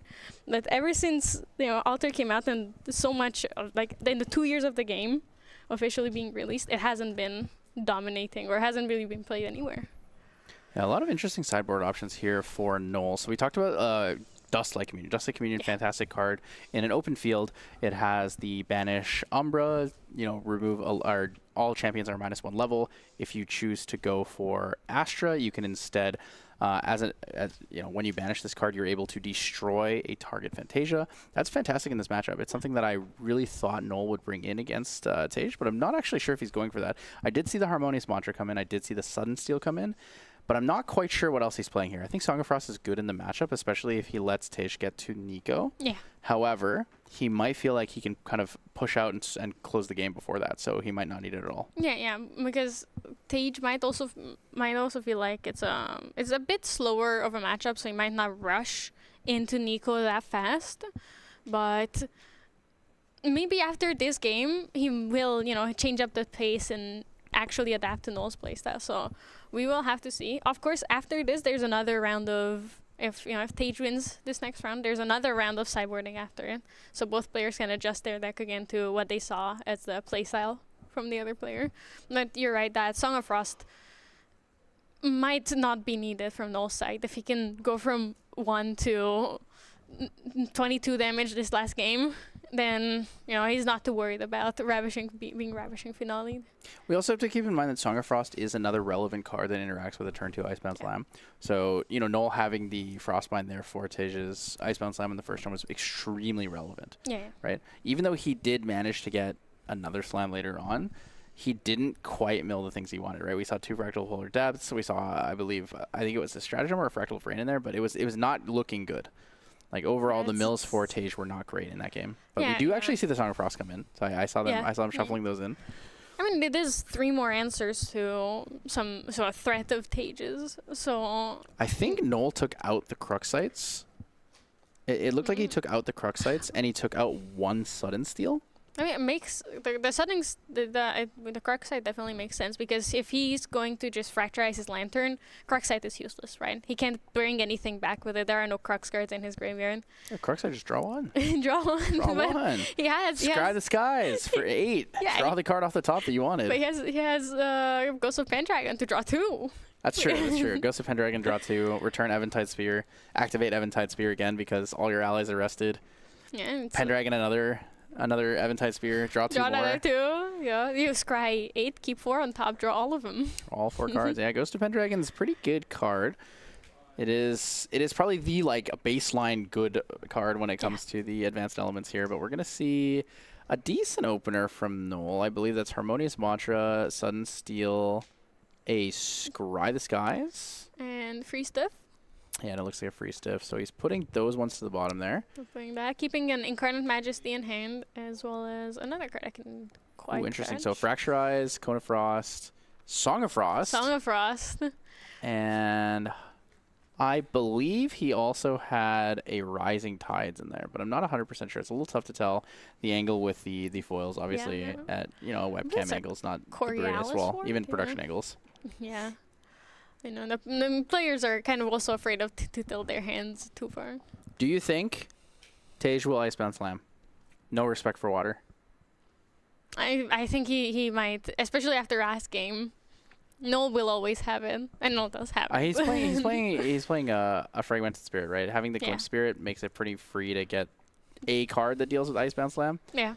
I think Tage is going to do it. Oh, he's not going to do it. He's actually showing respect for it. Okay, for the Bovine. The Tidestone Bovine, pretty effective here. So we're going to see the big cow here on attack. Doesn't require a class bonus. Fantastic for that. Oh, that's a bad start again. Tage is not getting the mills he's looking for today. Yeah, those are cards you want in your hand, not in there. The only worry about keeping up Icebound Slam is the Lantern, right? Because you still get the mill off of it. You still are likely to get some floating.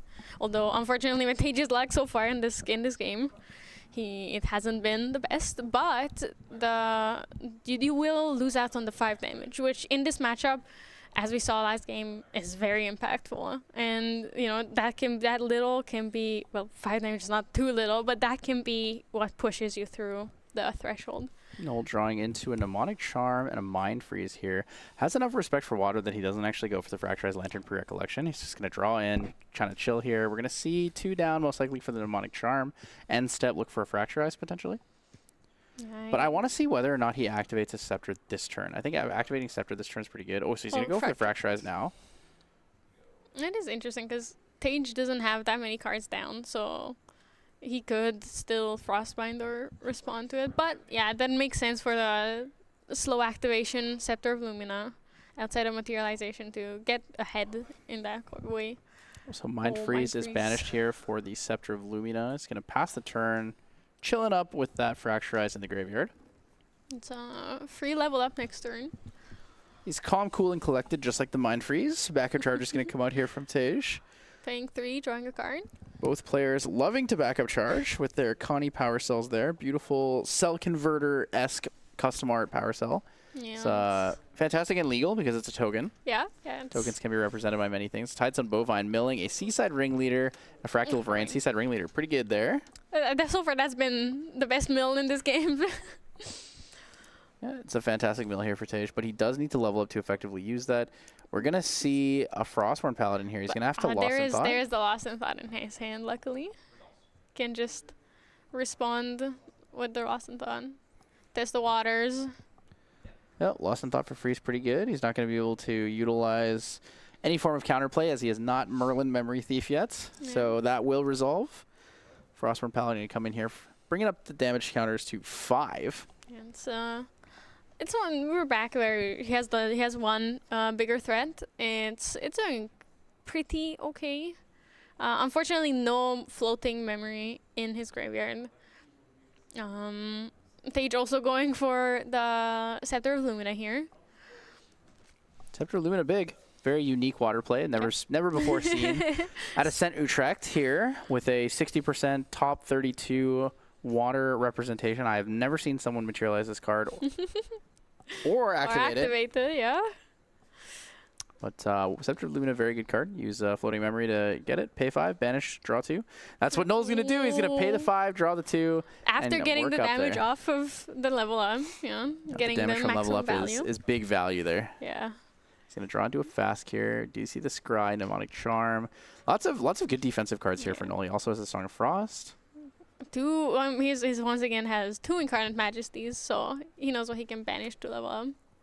Another Mnemonic Charm. I'm interested to see whether or not Tage goes for an Icebound Slam on the next turn, knowing that Nullifying Lantern's not out yet. Pushing damage like permanently into this Kongming Merlin build is pretty effective, right? Yeah. Even though he does have the Harmonious Mantras, damage sticks pretty heavily when you're pushing it fast. Yeah, absolutely. It's he might go for it. Just so he can start filling his graveyard up with Floating Memory as well. Because right now it's not looking very good in that regard, and he is forced to lose a card, like go down on Influence if he wants to level up. So we're gonna see the Mnemonic Charm here played. So it's gonna be using the Power Cell, 1 from hand, draw a card into memory for the on-enter effect. And this will be likely used for the level up banishment to go into Merlin Memory Thief. However, Noel might be thinking about another card to play here. Wants to put a couple more cards in. Maybe he really liked the card he got from the Mnemonic Charm.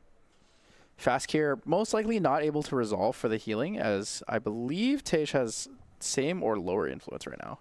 Yeah, I believe that Tage does have a slightly lower influence, especially because his mills have not been the greatest here.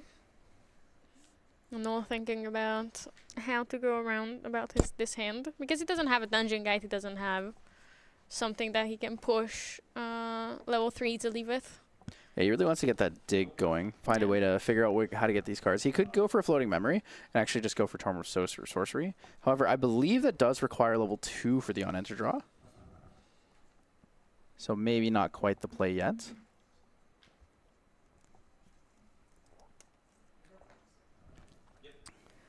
Ooh, passing the turn with all the cards in hand. Tage going for the Green Crusader's Ring, drawing a card. Recollecting and just drawing for turn, attacking with the bovine, milling, two Double bovine. I don't know if that's a good thing, because, like, sure, you have floating memory when you go Sylvie, but losing bovines is actually pretty impactful. Yeah, I believe there are two Icebound Slams in Tage's hand. Two Icebound Slams. He does have refracting missiles as well. We're going to see Seaside Ringleader played. I believe he has a Seaside Ringleader in Graveyard as well, so that'll be effective when he goes up to Sylvie level 1. If he even has to go up to Sylvie level 1, he's in a comfortable spot right now. Pushing damage very reliably with his allies on board. What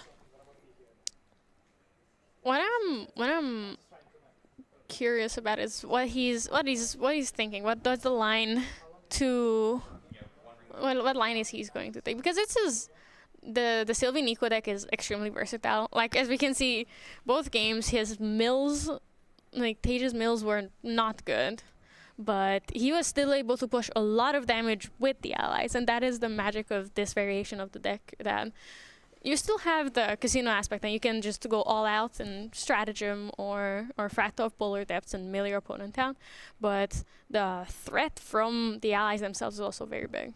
Yeah, that's why I really like the Sylvie variant of the Nico deck. Being able to play on Sylvie the entire game, or even on Spirit, because so many of these allies are effective. We have Frostborn Paladin, Tidestone Bovine. Even the Seaside Ringleader being a 2/2 is, like, pretty effective for damage. You do push a decent amount, so not too bad overall. And okay, they just attack with everything past turn. There is the Nullifying Lantern. So we might see the pre-recollection. I don't think he actually has another Fracture Ice. Yeah, and I didn't quite see one either. A little unfortunate, so he drew into another Mind Freeze. Noel has not the greatest amount of flexibility actually right now. He could go for some levels here, try to maybe Cone of Frost to clear the board. But it looks like we are going to see an empowered Cone of Frost. 4 of that definitely targeting the... Yeah. All 4 going for the Frostborn Paladin. Because with Empower, he'll be exactly level 3. Yeah, it's pretty good. So it's going to cost 2, so 1 cost from hand, and then using the reservable power cell that's now a fractal. It's pretty good. Cone of Frost, level 3, is going to deal 4 damage. He's going to take out that Frostborn Paladin. Tage going for the level up here, going into Seaside, or going into Sylvie. I wonder if he's going to activate the Seaside Ringleader in Recollection here. Yeah, it is a great question, because if he has another Bovine or a Rippleback Terrapin, it will come in with 2 counters, which is still, once again, a lot of damage, and that would be what he needs to push damage. Of course, you know, the likelihood of Null having a response to the damage is very high. Okay, this is really big here. So he pays 5 to banish for the Scepter of Lumina because he can draw 2 and then activate the Seaside Ringleader from Graveyard here. In response to the banishment of the Scepter of Lumina, Null's going to make an action here. He's going for a game action, which is going to be Freeze Stiff. Okay, Freeze Stiff is really big here. So he's going to rest 2 target allies, and they will not wake up during their controller's next wake up phase. So he's turning them towards his opponent, so he knows not to wake them up by accident. And they will rotate. And then we're also going to see, I think, a Fast Cure if he has low enough influence for it. He's going to Fast Cure for 7 influence, where I believe Tage has... I believe he has 7 just in his memory. Yep. So he's going to get the recover 4 here. It's pretty big. It's actually super relevant here. Yeah. So he's going to draw the 2 from the Scepter, and then he's going to activate the Seaside Ringleader from... Yeah, there goes the Seaside. Yep. Seaside's really big. So this is going to allow him to draw a card into memory, and then until end of turn, animals and beast ally cards you activate this turn enter the field with an additional buff counter on them. So this is really big. It's also really big that it says enters the field with them. So when you activate it, it just gets there before any on-enter triggers or anything like that. Yeah. It can protect your allies from a lot of fast speed removal. Yeah, so we might be seeing a 4/7 Rippleback Terrapin. Like that's a real possibility here, which is very scary. It is quite a scary thought. There are 2 Icebound Slams. Oh, Chilling Touch. Chilling Touch. Wants to see the memory, huh? It is also we also still, there's the stratagem. We are going into game 3. Noel just asked Zoltan you stratagem for 7. He said, "Do you have stratagem for 7?" And he said, "Yeah." And he said, "Okay, we'll just go game 3. And so Just show me the stratagem, and then I'm ready to call it. You know." yeah, just both players. Even though this is an untimed round, both players are pretty tired. It's been a very long day for them. Very long 2 days for them. Yeah, it's difficult once you get into that position. You know, you have all the time in the world, but at the same time, you don't want to waste that time. If you know you're gonna lose the game, you know there's no answer. You know, show me your out. If it's here, I have no cards in hand, 1 card in hand. You got it, man. Yeah. You know, move on to the next game. Reset the mental. Think about if you want to put any additional cards on the sideboard. Set it up, and then just go into that game. Go into that game fresh, ready to win it. Ready to.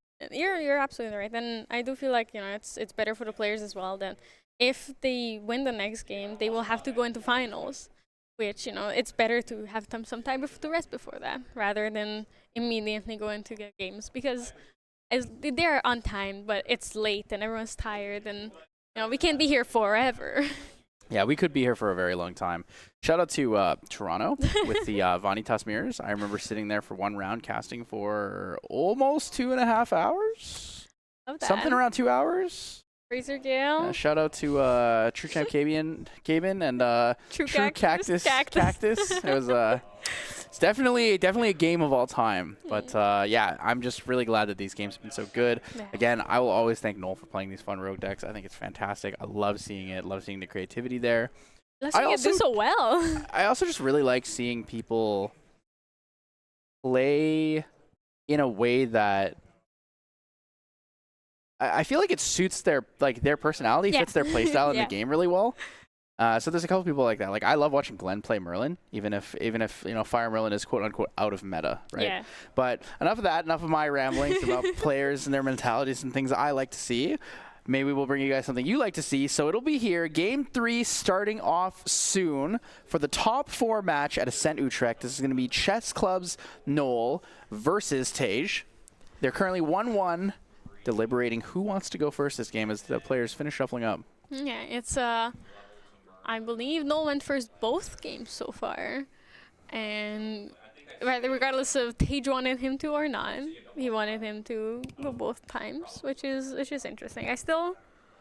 I'm not sure why Tage would want Noel to go first. Yeah, both players are actually currently deliberating if Noel could have won the game if no stratagem there. So a very interesting debate and discussion to see what they're going for. I love to see the sportsmanship in these high tables. Like they're actually just want each other to improve as well. Yeah, they just want to be good players. So Noel's going to be going first for the 3rd time in the game. Tage wants the opportunity to potentially Icebound Slam him, if not maybe double Fractal of Rain into a Fractal Polar Depths is a possibility. Lots of flexibility and fun stuff that can come here from the, I guess, fractal-focused water mill decks. Yeah. Noel bottoming a Pendragon and a Spirit's Blessing, I believe. Draws right back into the Pendragon. Yeah, it's putting those later game cards down because he's like, by the time he gets there, he's gonna draw another one. It's all right. Yep, Noel definitely looking for backup charger next turn. It's gonna be a very safe option here. Does Tage go for the Icebound Slime going in, knowing this is the game 3. This is the decider for him. Yeah. This decides whether or not he makes it to the finals of Ascent Utrecht. Yeah, absolutely. So it just seems for a moment there was a bit of a misunderstanding about. I think there was a miscommunication on Green Spirit of Water. He meant to say Fragmented Spirit of Water. Both players, acknowledged and understood what it was. Yeah, they see which card it is, and Noel immediately brought out the token. So Seaside Ringleader. So we're not going to see any Icebound slamming this game. Not early, at least. So Seaside Ringleader comes in for 2.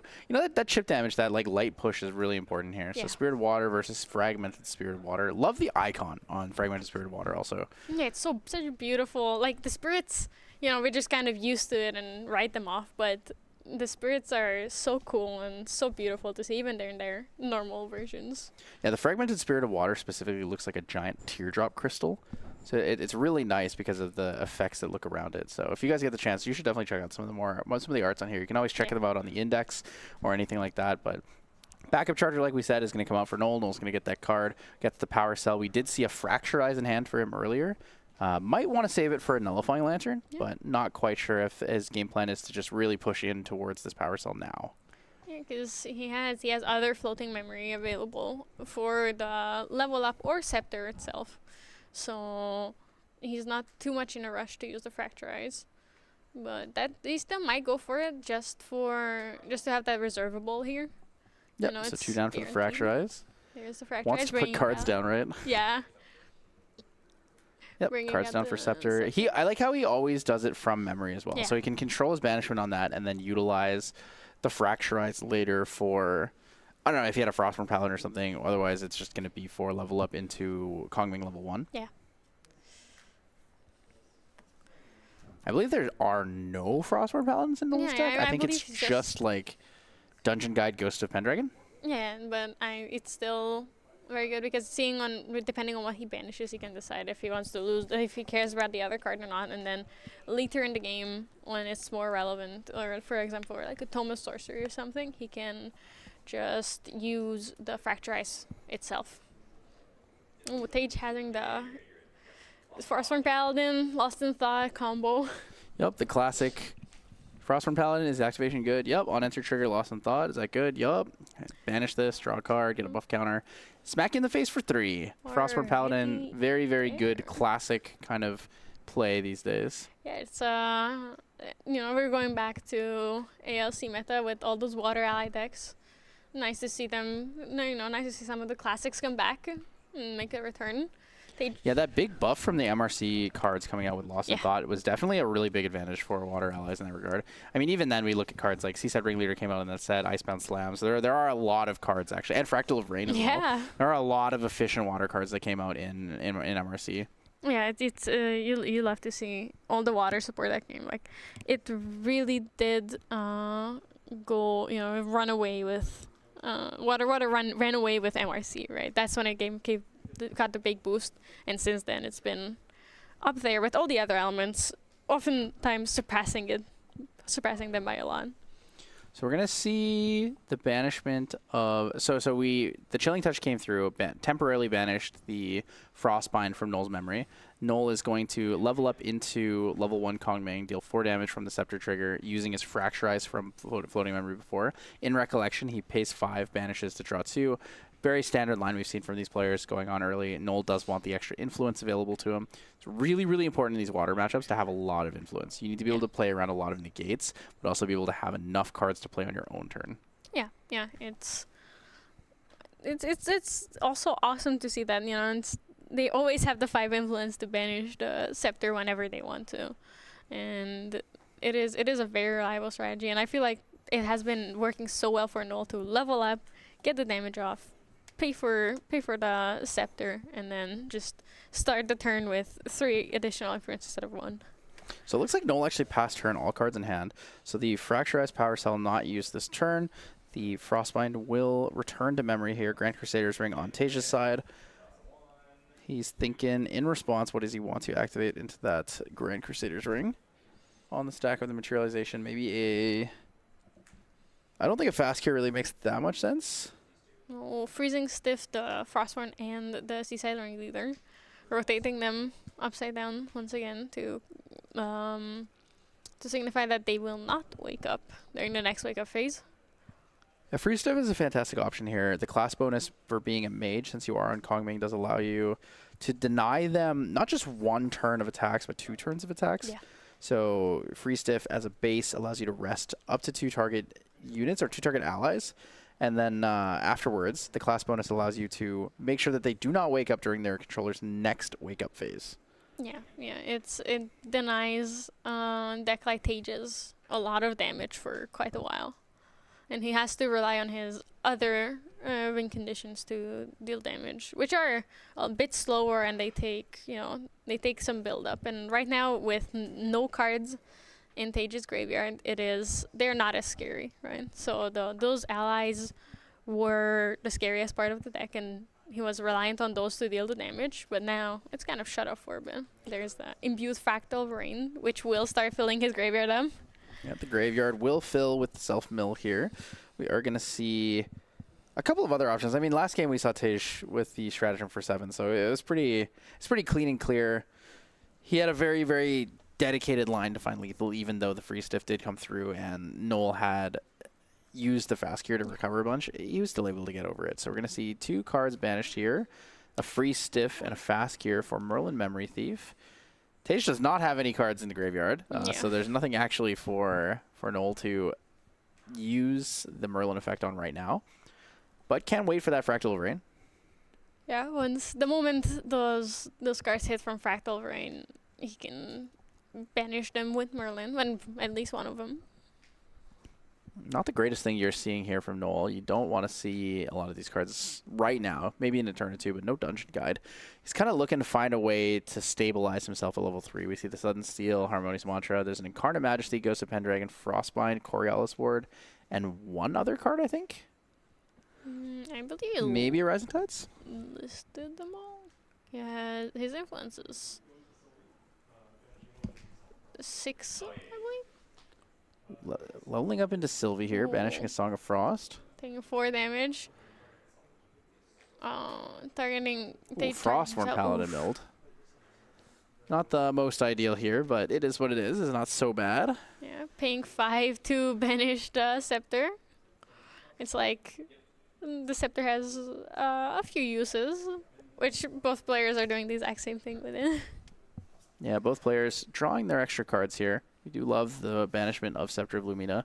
A lot of people just really treated that card as only a damage card. Yeah. But having it available for the draw 2 is, like, I feel like way more common nowadays than it used to be. I think people kind of figured out that that's the play.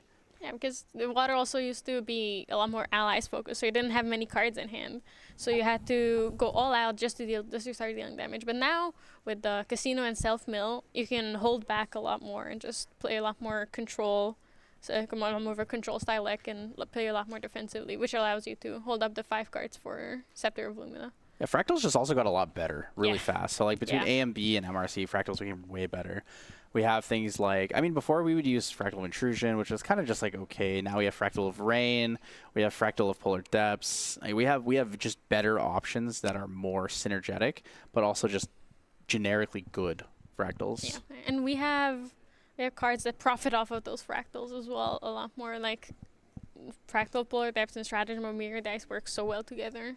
Yep, Refracting Missile, Burst Asunder is another option. Allows you to sacrifice fractals and make it a fractal fireball in a sense. Fractal fireball. Yep, so we're going to lose the Frostborn Paladin there. In end step, he's going to use the effect on that. And we're going to see the Nullifying Lantern here from Noel. Noel wants to respect the fact that Icebound Slam does exist, and so does Fractal of Polar Depths. Yeah, that is an unfortunate draw for Noel, getting his second Incarnate Majesty in there. He's really just looking for a way to put cards down. There's not really many options for him to level up to 3 right now.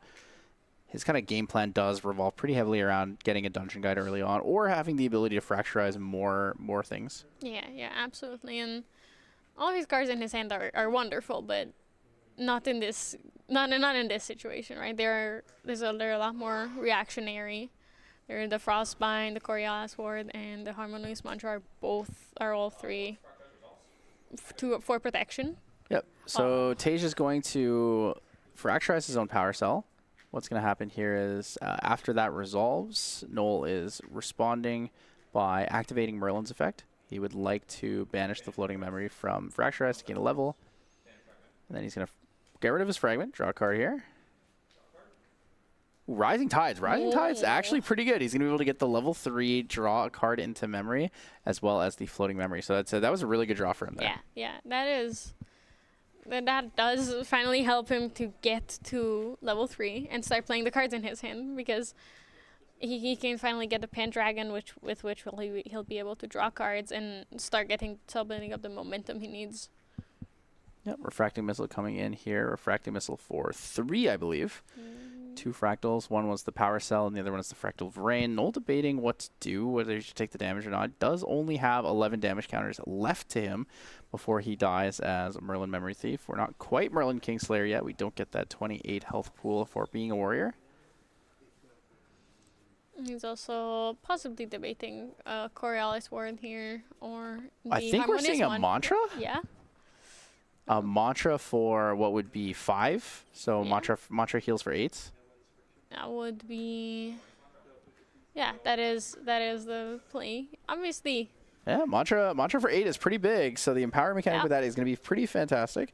It's a great heads-up play from Noel. Does have the protection there. He's also still holding on to that Coriolis ward, right? Coriolis ward will give him later game protection when he needs it at fast speed. Yeah, it's, and he's really in a tight spot, it'll still save him enough damage. And as long as his Harmonious Mantra is, for exactly or slightly less recovery than his total damage taken so far, it's a wonderful card. Even if it's more, it's a great card. It just feels like a bit of a wasted value. Yeah, sometimes wasting the value is what you need to stay alive, though. Yeah. It's difficult. There's a lot of situations where you have to you just have to go for it, right? Yeah. And I think Tej is going to be the one who's going to go for it in a lot of cases. Viridian Protective Trinket is kind of bad for Noel. It's very difficult for him to play around it, knowing a lot of his really good defensive cards are going to be those water cards, except for obviously Fast Cure and the Harmonious Mantra. But Fast Cure is a little bit harder to resolve in this matchup. Yeah, and after playing the Harmonious Mantra, he's slightly less likely to see another one, and I feel like that's why Tej also brought out that Viridian Protective Trinket now, because he saw that the Harmonious Mantra was used, and so Noel is more likely to have water-based answers in his hand now. Yeah, so I think in response to the Viridian Protective Trinket, I think Noel actually has to play his Rising Tide now. Otherwise, it's too expensive to play it after the Viridian Trinket is out. Yeah. And in the case you're at, you want to... Oh, he's actually going for a Coriolis ward. So Coriolis ward for 3 + 1? It's going to be a Coriolis ward for 4 in this case. It is. So that would negate 1.5 attack of... Ooh. He's going to Cerulean Decree the Coriolis ward. Icebound Slam, Cerulean Decree, and a Lost in Thought. Interesting. Does Noel pay the 2 for this? That's a real question. He does pay the 2. Yeah, and then he's going to allow it to resolve, so draw a card into memory here for Tej, and then Noel will resolve the Coriolis ward for 4. Keeping the Pendragon, Majestic Spirit, and Rising Tides in I hand. think he's going to is he going to Rising Tides anyways? He might have Rising Tides before his Recollection. I'm interested to see if he's going to do it now while still in response on the stack of the Viridian Protective Trinket, because he could play it, go full hands down. However, Tej does have cards available to him. I don't think he has enough to pay for a Frostbind, though. And he doesn't have enough water cards to make a title lock 1 cost. That's true. That's true. If he does want the Rising Tides to resolve, for sure, he does have to go for it right now.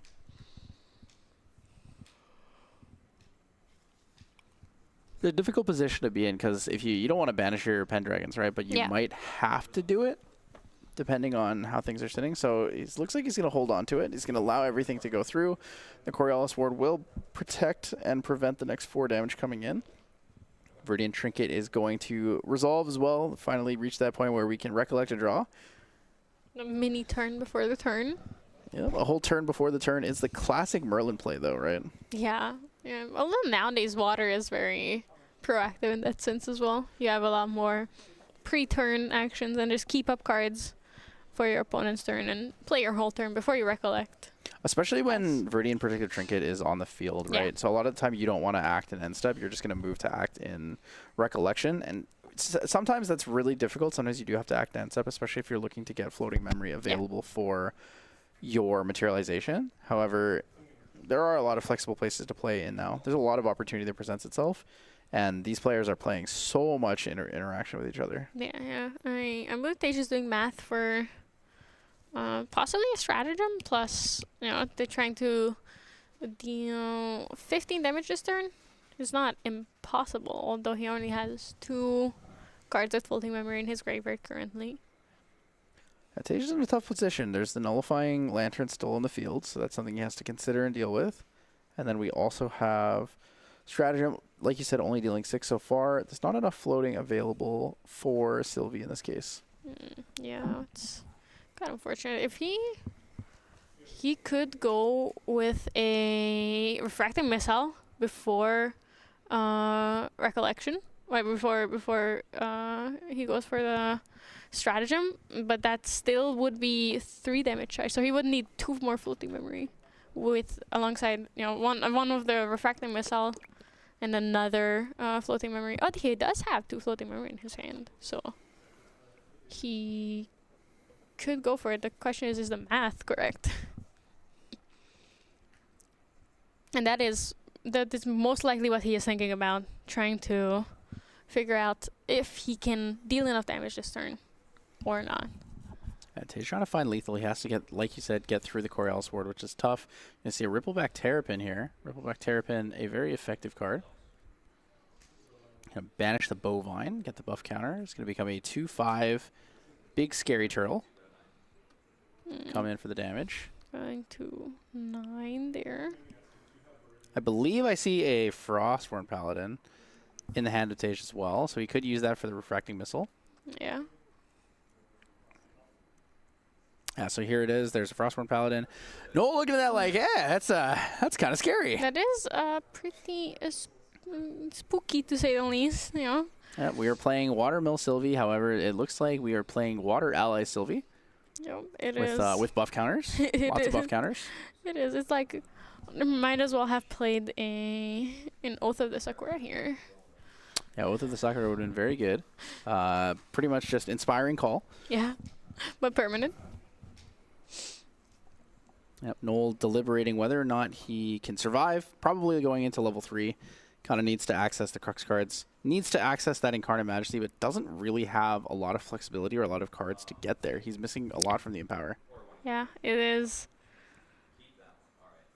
So keep that one. He's going to lose 3 things. An Incarnate. Oh. Incarnate, Song of Frost, and a Sudden Steel. It's a little bit rough to lose. Yeah, the Sudden Steel is a very, very good card to have on level 3. It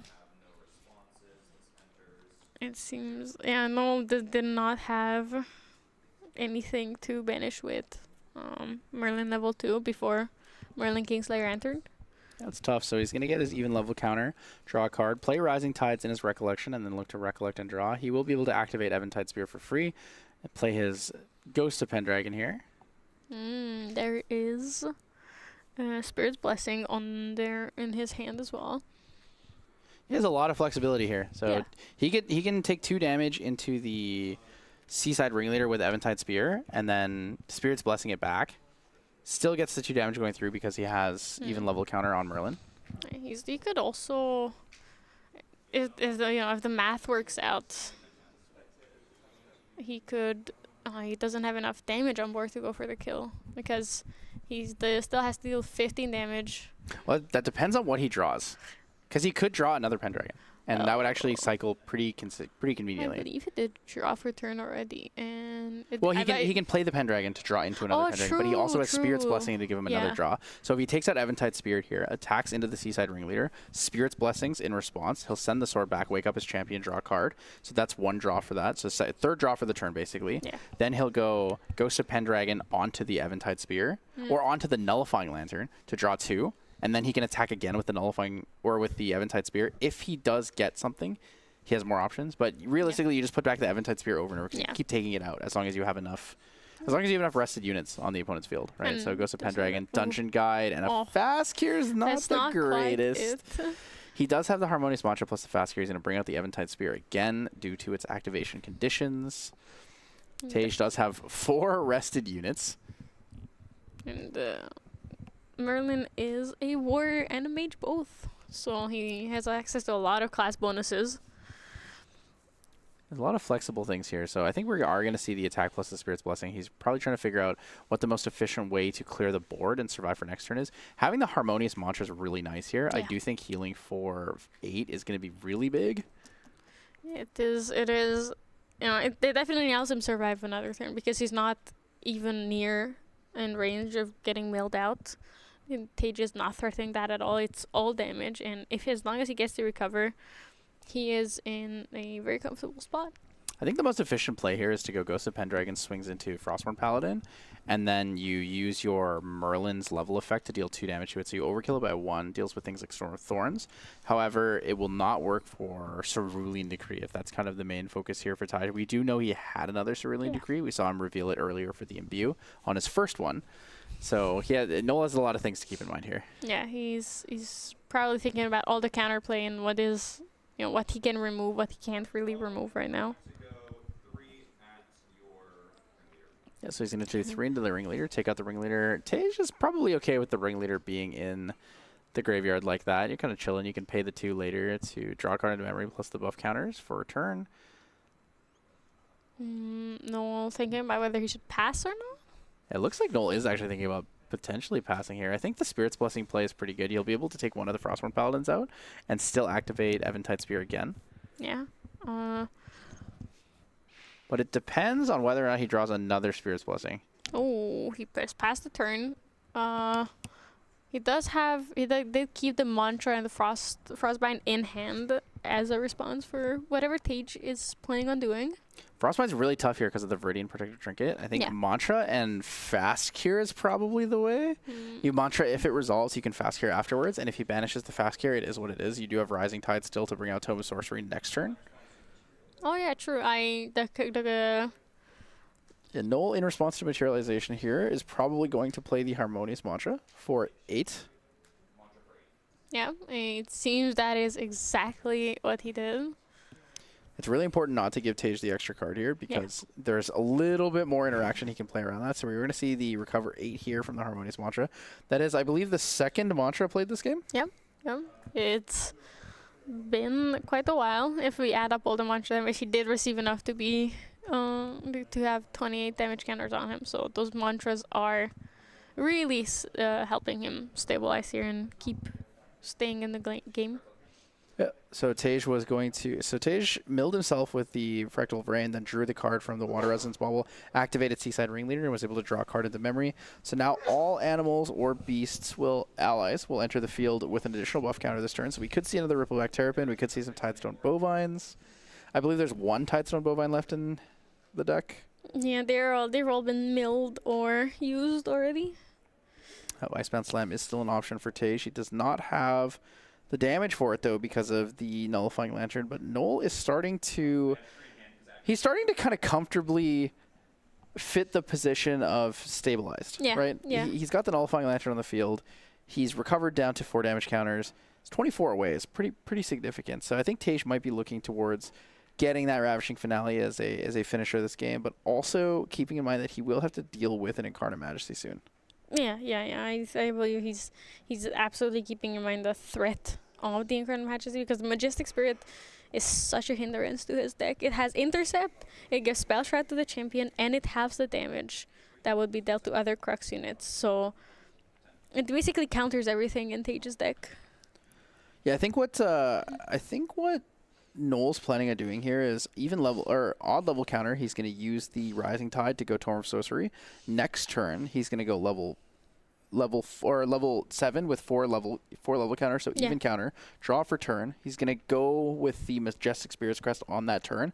Use that to activate the Spirit's Blessing and set up his full combo because you don't really want to combo off on a turn where you don't have even level counters, right? Because you're not going to get the +2. Yeah. So it's a little bit unfortunate that Noel is going to be 1 turn behind for the setup, but because of the Harmonious Mantra where he recovers for 8, he should be in a pretty comfortable position playing against Tage right now. Yeah. Even with all the damage coming in this turn, he does still have access to the fast cure like you mentioned. So he's not too worried about the damage he's receiving. Yeah, the Fast Cure might not even resolve. It could be negated in this case. Tage does have a lot of options. But we're thinking about it. Tage looking through the graveyard here. And the Banishment. Wants to figure out what Noel has available to him, what he's used. Yeah, this level and then, with Untimed, players really switch up how they think and how they play the game because this is when they really start thinking about the exact ratios in the opponent's deck and the exact amount of cards they play, and they can consider it as a massive factor in the game. Yep, trying to figure out, can I take this risk? Should I take this risk?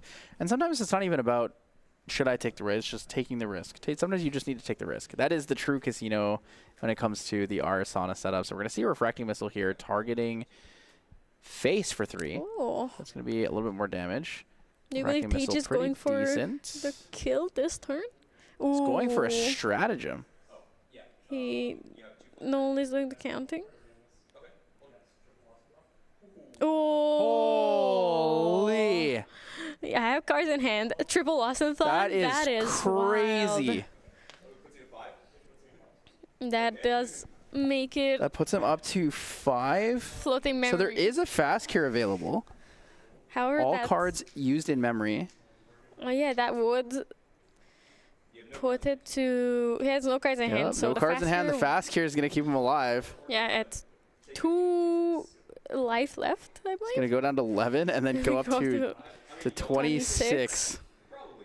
That's a spicy meatball. Yeah, that is very spicy. It was very close, and Stage did what he could. He went for I the believe kill. influence of 8 with 2 fractals. So Noel's going to try to find it here. He's going to try to see if he's able to live through this turn. He's probably going to go for the Torm Source where he needs to get the +1.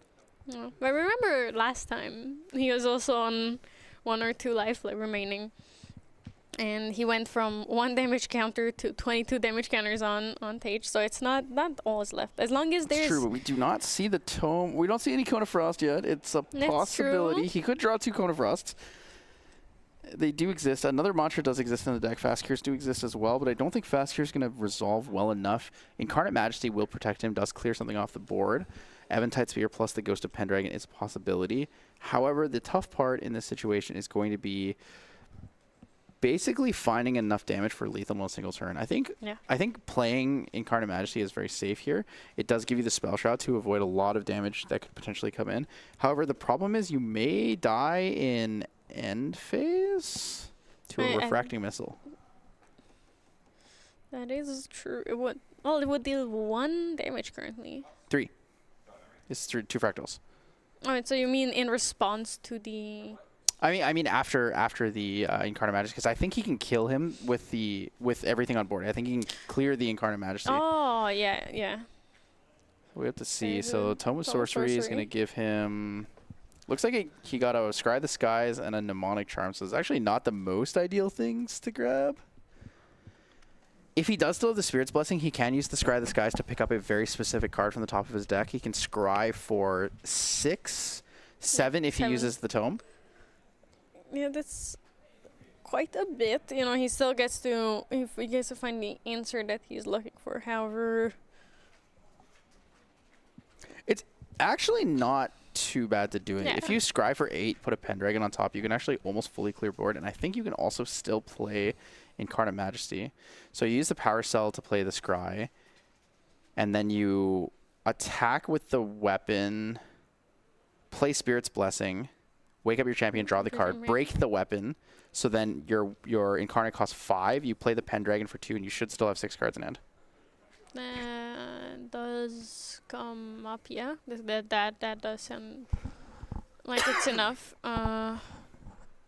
However, alternatively, I think the safer play, because if I miscounted that by 1, is actually to use the Tome of Sorcery on the Incarnate Majesty On the Incarnate instead. Majesty, yeah. I mean that'll. And then you can put back the spear for the Pendragon. He's thinking about the Spirit's Blessing. Unsure if he's going to play the Scry, though. So let's see. He has, I believe, 7 cards in hand. 1 down for Scry puts him at 6 cards in hand. 6 cards in hand. You activate the attack. Spirit's Blessing costs 1, so you go down to 4, draw up to 5. But there's still the power cell available. I was saying use the Power Cell for the Scry. So if you use the Power Cell for the Scry, But then you you go still down have to 6 cards in hand. Yeah. Right, so if you have 6 cards in hand from there, then what you would do is you would attack with the weapon. You play Spirit's Blessing, so you go yeah. down to 4. Draw 1. Draw 1, go up to 5. Then if it's a Pendragon, Then you go you down to activate the Eventide Spear again. yeah. Assuming you get the Pendragon, you'd Yeah. pay 2 for the Pendragon, so you'd go So down from 5 to 2, 5 back to to 2, 4. back to 4. Attack with the Eventide Attack with the Spear. Eventide Spear, and then Okay. use Tome of Sorcery, and that's And exact that's for Incarnate. 8. Is it? Isn't it 1 shy? Because he's on level 6. Level 6 plus the Plus weapon the plus weapon, the That is Empower 8, for 1. but he has 4 cards in He hand, only not has 4 5. cards Yeah. in hand. He is short 1 then. It's unfortunate. So we're going to see Spirit's Blessing. Oh, without attacking, putting it back. I mean, it doesn't really matter because Yeah. I guess it does. No, it doesn't No, matter it because doesn't matter if 'cause you he attack for doesn't 0 have- yeah. basically. So he's using the Spirit's Blessing to draw a card to kind of cycle. I'm a little bit surprised he didn't go for the Scry the Skies, but it is also like kind of difficult because he is like we said earlier 1 influence short of what he would ideally want to do here. Yeah, that would be the maximum value here. So He does have a Coriolis ward, but that's not quite enough on its own to prevent. He's going to deal the damage to the... Yep, break the weapon. Ghost of Pendragon will clear that Frostborn Paladin. Then he's going to Empower, go for the Incarnate Majesty. Yeah, and there's the Empower. So there's the 8 as we discussed for the Incarnate Majesty, paying 4, having enough cards up for Frostbind, although I believe Tage's hand is completely empty, so he's keeping up the 2 cards to play the Sky Disguise for 1. Yeah, he's probably going to play the Sky Disguise for 1. The only problem is he can't activate Coriolis Ward, so he actually just has to play the Scry Raw like this. 2, 3, 4, 5, 6. Rising Tides, those actually are not that great of cards to pull off. This that actually might, there's a high likelihood of all of them going to the bottom of the deck. I think Fracturize or Coriolis Ward is probably what you're looking for here. Yeah. Probably just Coriolis Ward. Yeah, the Demonic Charm Demonic also Charm's goes going to the bottom. Oh, Free Stiff is actually not bad, yeah. Free Stiff is hard though because it's going to cost, I believe, 4 with the adjusted cost due to Viridian Trinket. It's 3 minus the 1, and then plus 2. Yeah. It looks like Coriolis Ward on top, everything else on the bottom. Yeah, unless it's for Free Stiff is still fine to play on your turn. If you just need 1 turn to win, Free Stiff on your own turn is still enough. Like it still can push, like save you enough damage. Oh, he does have Smoke Bombs in the deck. Yeah, it's looking pretty grim. Oh, Icebound Slam is gone. That's really good. I think he has a second Icebound Slam though. Yeah, he does have. I'm also pretty certain he had 2 Icebound Slams in hand. Smoke Bombs is pretty good here. Yeah, so he just said show the slam, you got it, and yeah, that's it. So Tage is actually gonna beat the Water Rolling deck. Yeah. He's taking him down. That's the exact, right? So he's gonna get 1 damage from the Rippleback Terrapin, 1 damage from the Icebound Slam here, because it's 3 reduced half and then rounds down. So that's a really, really tough matchup to lose. But I mean, that game was fantastic. Noel dug for every out that he possibly had, but Tage played it super clean, had it right there. Stratagem, push for attempted lethal, triple Lost in Thought. You know what that reminds me of? That reminds me of Razor Gale, triple visits. Oh yeah, Ping you for 10, take 10, 11. It was definitely an explosive finish at the end. It does remind you. It's exactly Toronto. Yeah, so that was a big one. But coming up soon here, we're going to see the finals of Ascent Utrecht. We're going to be seeing Tage move on. Not quite sure who his opponent yet is, though. It's going to be either Glenny Boy on the Fire Merlin, or we're going to see Korax, I believe, on Nico. Yeah. He's playing the Sylvie Nico fairly allies package. Yeah, similar to Tage's deck here. Yeah, similar to Tage's deck, but more focused on Nico, right? There's no stratagems in that deck. So I'll be interested if we see a Water Mirror in the finals. We know that Water was very dominant. Some of these players are fantastic. Basically, all 3 contenders for the finals were Worlds finalists. Glenny being the one who finished number 1, and then Korax as well representing the Singapore region, and Ferenthian or Taj representing the U.S. region. It is all over the world. Yeah. With competitors. Definitely a big one. But sadly, we do not have an interview coming up for... Oh, we do. Sorry, my apologies. We do have an interview coming up for this round. So we'll be back really quickly here with Taj to bring you guys I guess some more information on the semifinals here of Ascent Utrecht.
しなく広がる空に失ったものを嘆く声迫られる選択の日々正しい道の方へ間違ってなかったと証明しよう行き詰まって邪魔されても先を読むさこの頭で全て手に入れる高く高く飛べどこまでも行こう不可能と思い込んでたものがなぜか小さく感じた見てる景色がそう先になったから叶うまで近い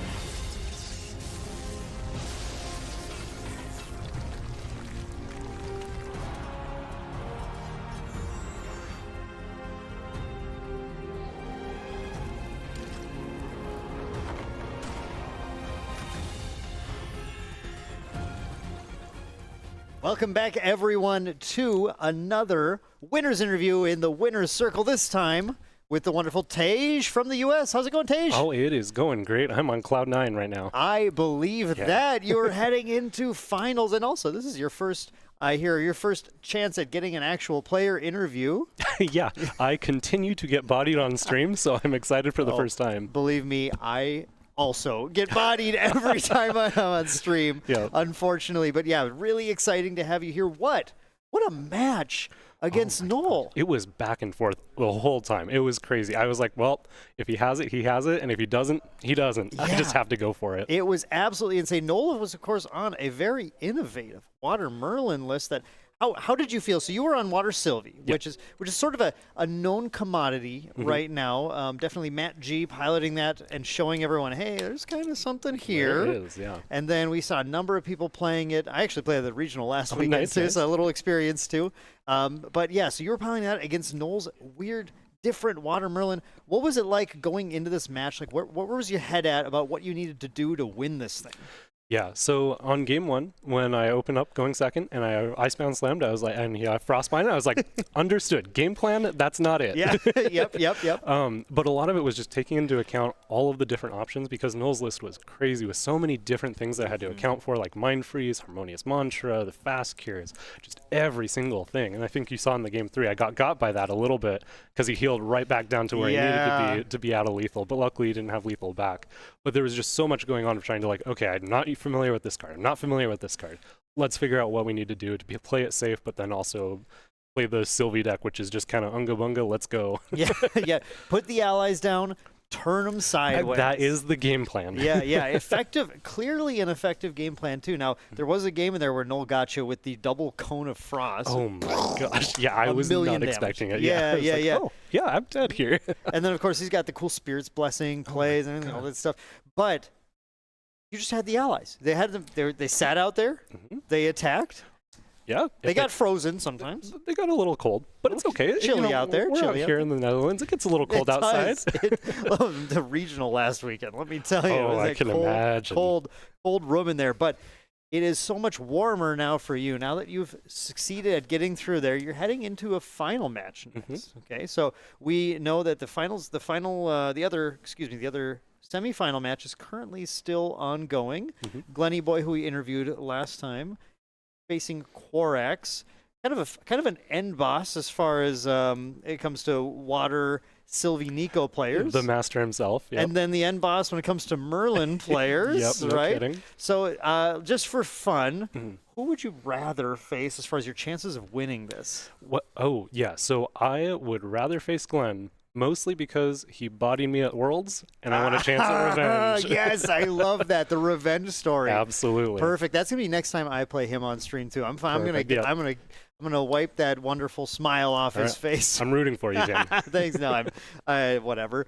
But yeah, that okay. So very cool. It is gonna be a tough match no matter what. But you clearly have the chops. You have the skill. That triple Boston. Oh, that was disgusting. Are you kidding me? I was like, is this lethal? This is lethal. Okay, he can't have any outs. And then fast gear. Yeah, but I was in the back doing the card pictures for the audience for your pleasure, and I saw the triple loss, and I'm exciting. I get to put 3 lost and thoughts on the stack right now.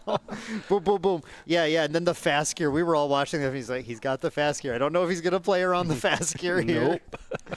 Yeah, amazing stuff, but still that stratagem was just enough, and then the smoke bombs for. Oh, what a closer. Yep. Really showing, I think, some of the versatility of the deck, too. Oh, yeah. It has so many options. Because the sideboard is so open and the material deck is pretty unlimited, you kind of just get all the defensive and offensive options that you really need to close out any game. Yeah, the opposite of like a Merlin list, right? Where it's like your entire material deck is spoken for you. Exactly. If you're lucky, on a good day, you have 1 slot you can kind of mess around with. But yeah, the Sylvie deck, you're like, okay, I got water, got Sylvie, got... Yeah, the rest of it, a up bunch to of you. stuff. Yeah. Okay, cool. What made you choose this deck for this week? Yeah, well, so I've been playing the Sylvie Nico, the more traditional version, where you're more focused on the Nico aspect. Yeah. And it felt like there were a lot of times where I just clunked up with a whole bunch of defensive options that didn't progress the game state. And so I was looking through the regionals, which I saw Matt G's list, and I was like, it's a 15-card deck with 4 copies each, and I was like, that's perfect. That's how I won my first prize card in the Fractured Crown meta. Yes. And I was like, all right, that's the deck. And then I went to the regionals. I went 402, and I was like, okay, this is what I'm taking. So yeah, there you go. And then clearly got you all the way here now. Yeah. Where you're about to play for finals. So very exciting. It is sure to be a spectacular match. I don't want any of you to go away. This is not the time to go away, okay? This is the time to lock in. Grab a drink. You got a little bit because we got to let this other match finish. But then you're going to get Tej back on stream again. So all the Tej supporters, get your scarves out. We've got Tej, right? Get ready because this is going to be a super fun match against either Korax or Glenny Boy. Truly a battle of champions here at Ascent Utrecht. Going to be wonderful. Going to be a great time. Stick around. Come back for that soon. We'll be right back with that. Thanks for watching.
なったものを嘆く声迫られる選択の日々正しい道の方へ間違ってなかったと証明しよう行き詰まって邪魔されても先を読むさこの頭で全て手に入れる高く高く飛べどこまでも行こう不可能と思い込んでたものがなぜか小さく感じた見てる景色がそう先になったから叶うまで近い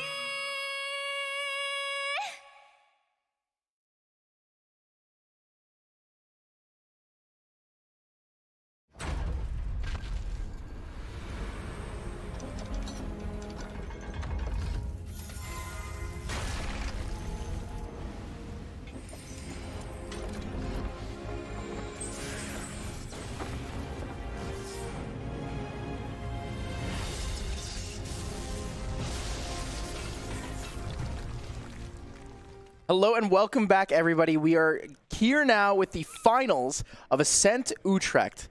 Ascent 2025, the very first one here and the very first in Europe. It's very exciting. We're going to be watching Korax, a Worlds contender, playing against Ferenthian or Tage, another Worlds contender. Both of these players will be playing similar decks. Yep. But there are a couple unique differences between them. So they both are on what is, I believe, the Sylvie Nico, correct? Sylvie Nico, yep. Yeah, but one of the big factors is one of them is not running Stratagem at all.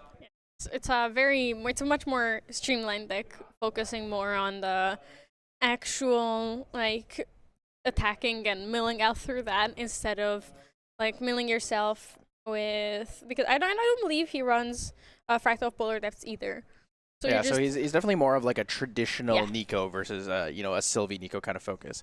But it seems like the players are just setting up here. We'll be bringing the game shortly to you. One more thing I want to talk about before we start that is the ratios. These players run different ratios of all these cards. Definitely something that I think is unique is Korax actually runs one of Hailstorm Guard. I don't necessarily think this is a great card, but I am always willing and open to see a good player utilize and deck build with something new. I mean, we can't really put down any cards like that, right? And we saw fantastic decks with Knowles. But yeah, we're going to start up here game one. So this is going to be the finals of Ascent Utrecht. We're bringing you live from game one here. It's going to be Korax versus Tage. So players setting up here. First, a higher seed here is Tage. So we're going to see Korax here with the True Champion Gaming Shiesty. Absolutely fantastic look for him. Love seeing that. excellent, definitely, gentlemanly in that. It's just so handsome. Yeah. He's truly a handsome man. But Korax representing the pride of Singapore here. Tage representing the United States. Who do you think is going to take the match here? What are your predictions? It is anybody's game. I think both of these players are fantastic. Both of them are Worlds competitors. Both of them on similar decks, and they're both incredibly high. Like their areas are incredibly competitive. Singapore having 50-man regionals regularly. I believe it's anybody's game. I feel like the luck will be a bigger factor in here than anything else, because both of these players play flawlessly every time. Yeah, it's really tough when you're both at with some of the high skill levels in the game, right? You're in a position where your deck building really comes out to how well can you build the ratios, how well can you find exactly what you need when you need it. So like you said, the luck factor. But we're gonna see some fantastic gameplay from these two. They both have answers for each other. I believe it's Cerulean Decree here for Korax in case the opening hand from Tage was an Icebound Slime. He wanted to find a way to have respect for that. However, actually, Cerulean Decree doesn't apply to attack cards. It would have to be a Frostbind or a Tidal Lock in that case. Everything but an attack. Tage going for... They have the same round one with their Fractal of Rain promos imbued. So we're actually going to see the opposite from Korax. So Korax opts to go for the draw and then the mill. So he's going to mill the Tidal Lock here, opposite of what Alex said. Alex said that it's always mill first, draw second. Yeah. What's your opinion on that? I believe it just depends on your philosophy of what you want to achieve with the deck. If you believe in yourself that you're gonna draw the card, then then it's better to draw. If you believe that it's always just one away, it's better to mill first. I see. Player mentality here. I'm not actually sure what I prefer, but Seaside Ringleader going to come out here from Korax. He definitely prefers her. She's a very, very strong ally here. It's going to be a 3 reserve cost, 2 power, 2 life with that fantastic graveyard effect. Looks like backup charger here coming out from Tage. So Tage would take the 2 damage from the Seaside Ringleader, go into the backup. Obviously a classic play here. Both players definitely want the influence, right? Backup charger is like the opener in all water decks, it feels like. But neither player going for a Scepter of Lumina yet. Yeah, you're absolutely right. Though I think for Korax's part, it's because he didn't have the floating memory available for it, and he doesn't really want to lose influence yet. It's not as comfortable. There's the Chilling Touch. Chilling Touch coming out from Tage onto the 2 influence. He's going to take the card there. It's going to be an Icebound Slam. Oh, that's an interesting mill definitely there. An interesting banishment for the time being. So he's going to use the Chilling Touch there for the Scepter of Lumina. Has the Frostborn Paladin, knowing he milled the Refracting Missile earlier. Also, I believe has a Lost in Thought in hand. Not that it's relevant for this exec setup, but he is going to Frostborn Paladin. Debating if the activation is good. Activation is good, so the on-enter trigger will resolve now. Yeah. Losing, you immediately using all of his floating memory, which empties out his graveyard for the time being. Korax debating taking the death on the Seaside Ringleader, so he will. Seaside Ringleader will move to the graveyard. Does not have the activated effect available to it yet, due to the fact there's no class bonus.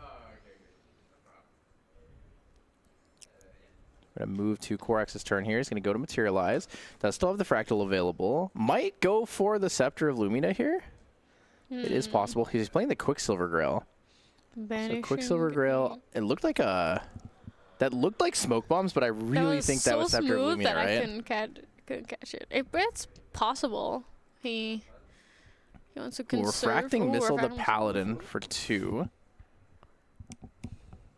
Tage debating whether or not that's okay. He's a little confused. He's like, 2 damage. Do I what's do gonna I take happen? the 2 damage? What's coming up? Oh, milling a Mills Fractal of another Rain. Fractal of Rain. Yeah, Korax not with the greatest mills here. He's looking a little upset about those, but he'll manage. He's gonna draw for turn here. Draws into a Tidestone Bovine. It's not bad. Yeah, don't hate to see that in your hand. Doesn't quite have enough damage here. I believe he has a Frostborn Paladin, though, I think. Yeah, there it is. He does have a Frostbind in hand as well. So we're going to see Frostborn Paladin activation. Is the activation good here? Tage debating whether or not he wants to try for negates, or if he wants to potentially push damage with like a Refracting Missile or something. No, he's going to go for a Tidal Lock. Tidal Lock. He's going to force Korax to pay 2 for that. And the Tage only has 1 card left in hand, so he does pay. Korax does pay for it. He will get the extra card from the Frostborn Paladin, banishing that Refracting Missile and the guaranteed death of his own Frostborn Paladin, which will be 1 damage more than required. Yeah, the 1 damage more required is kind of okay. What you're really trying to do here, if you're Korax, is you're trying to balance the board, right? You need to maintain board state advantage. You didn't get the better mills early on, so from where you're sitting, you have to kind of figure out how to get there. Yeah. Taj is going to go into Sylvie level 1 here, utilizing the Scepter of Lumina trigger. So far, he's been very comfortable with all the floating memory. Mills a Frostborn Paladin. That's probably the worst thing you can mill. You see that. You see a Fractal Polar Depths. Maybe even a Ravishing Finale in some of these games, but man, that is an awful feeling to lose the Frostborn Paladin here. It has 1 graveyard from death previously on the turn and 1 from the mill. Fracturize on the power cell is available. He kind of has a couple options here. Oh, he put down the Fracturize into memory. Ooh, he's looking for a Rippleback Terrapin this turn. He's thinking about putting 4 down for the Ripple, or 3 down plus the Fractal. Oh, actually going for a Refracting Missile. Going to attack the Frostborn Paladin for 2, probably going to Tidestone Bovine. Yeah, so instead of the Rippleback Terrapin, he's going to go for the Tidestone Bovine. Knows if he deals 2 to the Frostborn Paladin, he can get the buff counter on the Tidestone due to the Sylveon Enter effect. He's going to deal 2 here. Milling 2 for on attack. The third Frostborn Paladin's gone. gone. Korax with a little cheer there. He's pretty happy about that. We're gonna see Oh, a smoke bombs. Okay, smoke bombs. So it was actually yeah. smoke bombs. I did see that correctly. Smoke bombs here as the reveal from the Quicksilver Grail is going to allow him to stop the attack. It's gonna fizzle it by giving stealth to his Frostborn Paladin. Yeah, but he did lose an Icebound Slam. Never mind, he did draw into another Icebound Slam immediately. Yeah, so very heads up play here from Korax, using the Quicksilver Grail to protect his ally and maintain board state in this regard. I think it's really good because even though he doesn't get the draw from a Grand Crusader's ring, he still gets to maintain like board state presence, which is in this case probably more valuable than one influence. Yeah, because that's consistent damage on your board, and they will have to invest the resources into removing the ally once again. Going for that beautiful Rebelfest Terrafring to once again stall Tage's kill on himself and or his Frostborn Paladin both. I really like how Korax utilizes Terrafring. I feel like in a lot of games he plays it in a sense of even with one ally on board, he wants to maintain that one ally, right? Yeah. He used the Quicksilver Grail plus the smoke bombs to maintain the ally. Now he's using a Terrafring to maintain the same ally. He's kind of playing in a way that feels more comfortable overall and gives him the flexible pressure that he needs. It's definitely a more defensive approach to Terrafring. It's more, instead of being a last resort, it's a more proactive defense to keep his board up and keep the damage going there. I'd be really interested to see if Korax just goes for an Icebound Slam right now. I think Icebound Slam right now is actually kind of okay when you have the Terrafring on the board. There's no allies available. He's going to go for it. So here it is, Icebound Slam. Targeting champion here. He's going to mill 5. So what do we see from the mill? We're going to see Icebound Slam, Frostborn Paladin, and Seaside. Oh no, 2 Frostborn Paladins. It's very even right now, except I believe Korax lost.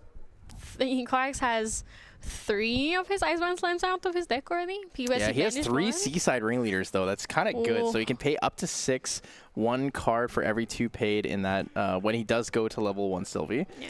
So it's an interesting one for sure. So Icebound Slam, you get the damage at least. So 8 damage comes into Sylvie on Taja's side. However, not the greatest of mills. You get 1 floating and a little bit of an unfortunate situation. Yeah, it's both players are very down on Frostborn Paladins, except Korax still has his alive. Grand Crusader's ring here. Milling from the no. So every single card we said was a bad mill option is what Tage is milling here. So actually both players milling all the quote-unquote bad options state. All of your final win conditions, kill conditions, whatever it is. They're both losing in the casino. Yep. The Shiesty is not working for the heist. He's trying to heist the casino with the mills here, and it's not quite in his favor. Tage is going to have to... He's thinking about it. He's a little confused on, what direction he needs to go now. Yeah. He's lost a lot of those Frostborn Paladins. Yeah, but I do see a stratagem in his hand. So if he can fill his graveyard up with more floating, it can come. It can, come. He can easily come back. He just needs 3 Lost in Thoughts in his hand, Triple Lost in Thought, just like a previous game here. Something interesting to talk about. I know it's not quite this game. Oh, actually, he's going to go for the stratagem. Interesting. So he's going to go for the stratagem now. He might have the Lost in Thought available to him. 1, 2. He has the Refracting Missile. Oh! He's going for the stratagem to clear the Frostborn Paladin. Yeah, so the Rebelfest Terrafring was banished in Recollection, which means that Tage didn't have an answer to really get through that with allies. So he actually uses the stratagem to clear the Frostborn Paladin.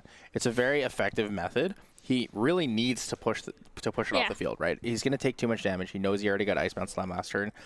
But it's the only way to get it off. Yeah. Oh, there's a Lost in Thought for Korax at the end of turn. Lost in Thought going to be leveling up into Sylvie 1 most likely here. Yeah. Or the Sept. Oh, he is leveling up. He did consider Scepter there for a second. Yeah, level 1 Sylvie's going to be pretty good. On enter, he's going to do the mill. He's going to get a Rippleback Terrapin. Oh, not like this. Both players laughing at how unfortunate their mills are. A perfect example of the gamble you really take when you're milling yourself out, right? So he's got all the Seaside Ringleaders. He's got all 4 Seaside Ringleaders in his graveyard. That's a very scary thing to look at if you're Tage here. Korax thinking about what to do. Yeah, he doesn't quite have the influence to use all 4 this turn, but he's close. He could use I think what he can do actually is he can pay for one, use his Fractal of Rain as a reservable, and then next turn pay for the other 3 in Recollection. So it's kind of big. Oh, so it looks like one of those is actually a Tidestone Bowline. So he only has 3. Okay. There is no whole playset of. Oh, here it is. Seaside Ringleader number 1 comes through. Seaside Ringleader number 2 is coming through. Okay. And then going for the Tidestone Bovine. Yeah. Tidestone Bovine. That's a very big turn. So Tidestone Bovine will come in with 3 buff counters. So this is now a 4/5 Tidestone Bovine. That is actually a absolutely massive ally on the board. He's not an animal anymore. And he's a beast. That's a good double mill too. He gets the Refracting Missiles plus the Storm of Thorns. The first good mill of this game. Yep. Tidestone Bovine, kind of big. Yeah, he's kind of big. That's like man, that is a really beefy looking cow. It's really, it's almost as beefy as those sandwiches from today for lunch. Yeah, those sandwiches were amazing. Ooh, Tage going for the water bobble. Ooh, does mill the Fracturize. Fracturize is pretty good in this regard. We're starting to see some better mills here. Yeah, we're gonna see what Tage has for an answer here. I think he does have an Icebound Slam, right? I can't quite. I see a Rippleback Terrapin for sure in there. Has some options. Refracting Missiles. Both players laughing it off, having a good time. They would love to see this, right? They're both in finals, but they're having a good time, enjoying the game, enjoying the company. Yeah, that's really what it's about, right? Yeah. Play the game, have a good time, compete, have a good time. If you're not having a good time, why go through it all? Yeah. Oh, Tage passing turn. Ooh. All cards in hand here. Do we see Viridian Trinket? Temptation's Facade, maybe? Ooh, Viridian Protector Trinket is pretty good. Yeah. Yeah, 5 damage counters left before lethal. Tidestone Bovine on the field as a 4/5. Viridian Protector Trinket makes the most sense here, I think. Yeah, it is the most protected. Oh, okay. Mills himself the Chilling Touch. So it looks like he has 3 floating access right now and 1 available when he becomes a Nico. Oh, and an Icebound Slam. Oh, holy. Is that in? Tage did keep all his cards in hand, so he can negate anything. Ooh, Lost in Thought and a Ravishing Finale. Okay, Ravishing Finale is not the best, but not the worst either. There's plenty of floating in there. Looks like 8 cards in hand. And the Fractal of Rain. Tage really has to think about this. How does he get through this? So he's probably going to go for a Cerulean Decree. There it is. One. Oh, yeah, Imbued. Yep, so Imbue does require you to reveal all cards, and then the Imbue requirement says match 3 to the right element. Yeah, drawing 1 into memory and giving -2 to the Tidestone Bovine. It's going to be -3. And there is Oh, and then the Icebound Slam for game. Yeah, so he baits out the Cerulean Decree, and that is game 1. So the Cerulean Decree will reduce the damage of the Tidestone Bovine, pushing it down to 2, or down to 1, sorry, because it's 4 with the buff counters. And then he says, oh, you got nothing else left in your hand, so Icebound Slam, I'm taking game against you. So it's definitely a rough situation to be in. You know, those were some awful mills for both players. We looked at that game and we were like, Frostborn Paladin, Rippleback Terrapin. Icebound Slams, everything else. He's lost everything that was good. But going into the later parts of that game, both players kind of found their outs to that. Korax showing how masterful he is using the Quicksilver Grail. Yeah. That's the play that I really, really think people need to look out for, right? Quicksilver Grail, as much as some of us, said it wasn't so great when it came out, probably the best Divine Relic there is. Yeah. I think even not just situationally, but the ability to use it and activate and basically materialize cards at fast speed is very, very efficient. And what you talk about all the time is the controlled banishment. You get to pick, I also like to explain it to newer players that ask, why is it such a good card? You get to delay your materialization to whenever you actually need the card. So you don't have to worry about things like Fracturize or it's exactly that. You also get to hide what you want to use, right? So in this situation, we had the Smoke Bombs here, which was absolutely fantastic. It gave him the opportunity to protect that Frostborn Paladin, push damage to face. Then he got to go into a Terrafring, still protect his Frostborn Paladin. It was Tage was forced to use a stratagem on the Frostborn Paladin, which is definitely a delaying move for yourself, right? I think Korax has a fantastic order of materialization. His ability to kind of see the future turns and play his material deck around that is something that people should really look into a little more. I think they'd learn a lot from that. Yeah, I absolutely agree with you. And that's the wonder in watching these matches as well, is that you get to learn so much from these top players. But yeah, not to doubt Tej at all. I mean, he's done fantastic. He's second seed for the day. He's competing for first or second right now. So he's a fantastic player. He's been doing really well. He's had multiple competitive accolades over the years of GA. Well, looking at the sideboards here, there's a couple things that I'm really interested in talking about. Do you want to go through Tej's first? I'm interested if you think any of these are coming in, what you think would come out for those. I do think that he might bring in the smoke bombs, which in last game we saw it, he played more defensively. But it can be a very good offensive card if Korax keeps up the Frostborn Paladin to intercept a possible Icebound Slam. The smoke bombs is incredibly useful against that. I do believe that the Frozen Dismissals are also very good because Korax has shown that he has so many allies that can grow so big. And I do believe that the Song of Frost is wonderful in the mirror as well, like stopping the Ravishing Finale, stopping the Icebound Slams, stopping all of these attacks that, you know, not even just slowly add up, but then win the game for Korax. So it's great. You can also use the Song of Frost offensively too, right? So like if you attack, they use a Cerulean Decree or something, you can Song of Frost on the stack to remove the Cerulean Decree effect. Yeah. Being able to banish that is helpful in some regards. The big thing that I want to talk about here is in Korax's deck, he actually runs a sideboard Nullifying Lantern, which I think is fantastic in this matchup. Giving himself the Nullifying Lantern setup, since he doesn't run the Fractal of Polar Depths, and he also doesn't really focus that much on Icebound Slam as a concept, it allows him to play around basically the best answer to Water, Mill, Casino, Ari kind of setup with this Fractal of Polar Depths plus the Stratagem setup. If he manages to get the Nullifying Lantern on the field, fracturize it, don't think Tej has any answer to it in his deck. Yeah, which would slow like Tej down quite a bit. He of course has Stratagem, which does not require the floating memory to be Water. It just requires it to be floating memory in the graveyard. But he would be a lot more reliant on that because he couldn't use the Fractal of Polar Depths anymore to mill out Korax there. What I'm surprised on is that he didn't bring in the Serene Water here. I think it would have been a great play. I think a lot of the time with Serene Water, it's not ally focused enough for him to be too concerned about it. In the mirror, he feels more confident with the extra card. So going into game 2 here for the Ascent Utrecht finals, we're up 1 game for Korax, 5th seed here representing Singapore, and Tej, 2nd seed, is going to be choosing to go second. He did lose the last game, so he gets to choose first or second here. Korax did show off a Icebound Slam in his hand there for us, so he does have that as a potential option next turn if Tej does go kind of all out or a little too heavy into the amount of cards he wants to play. Showing the threats to Tej so that he can control the there attack. is Icebound Slam. The Okay, so does he have the answer? So he does have the answer. Frostbind. Frostbind. So he's actually punishing him pretty hard on that. So Frostbind will banish the Icebound Slam, forcing it to go into not the graveyard, which is not as synergetic here for Tej. So Korax thinking he's going to mill himself, loses the Frostborn Paladin, should have went for the Water Bubble first. He's going to draw for turn here.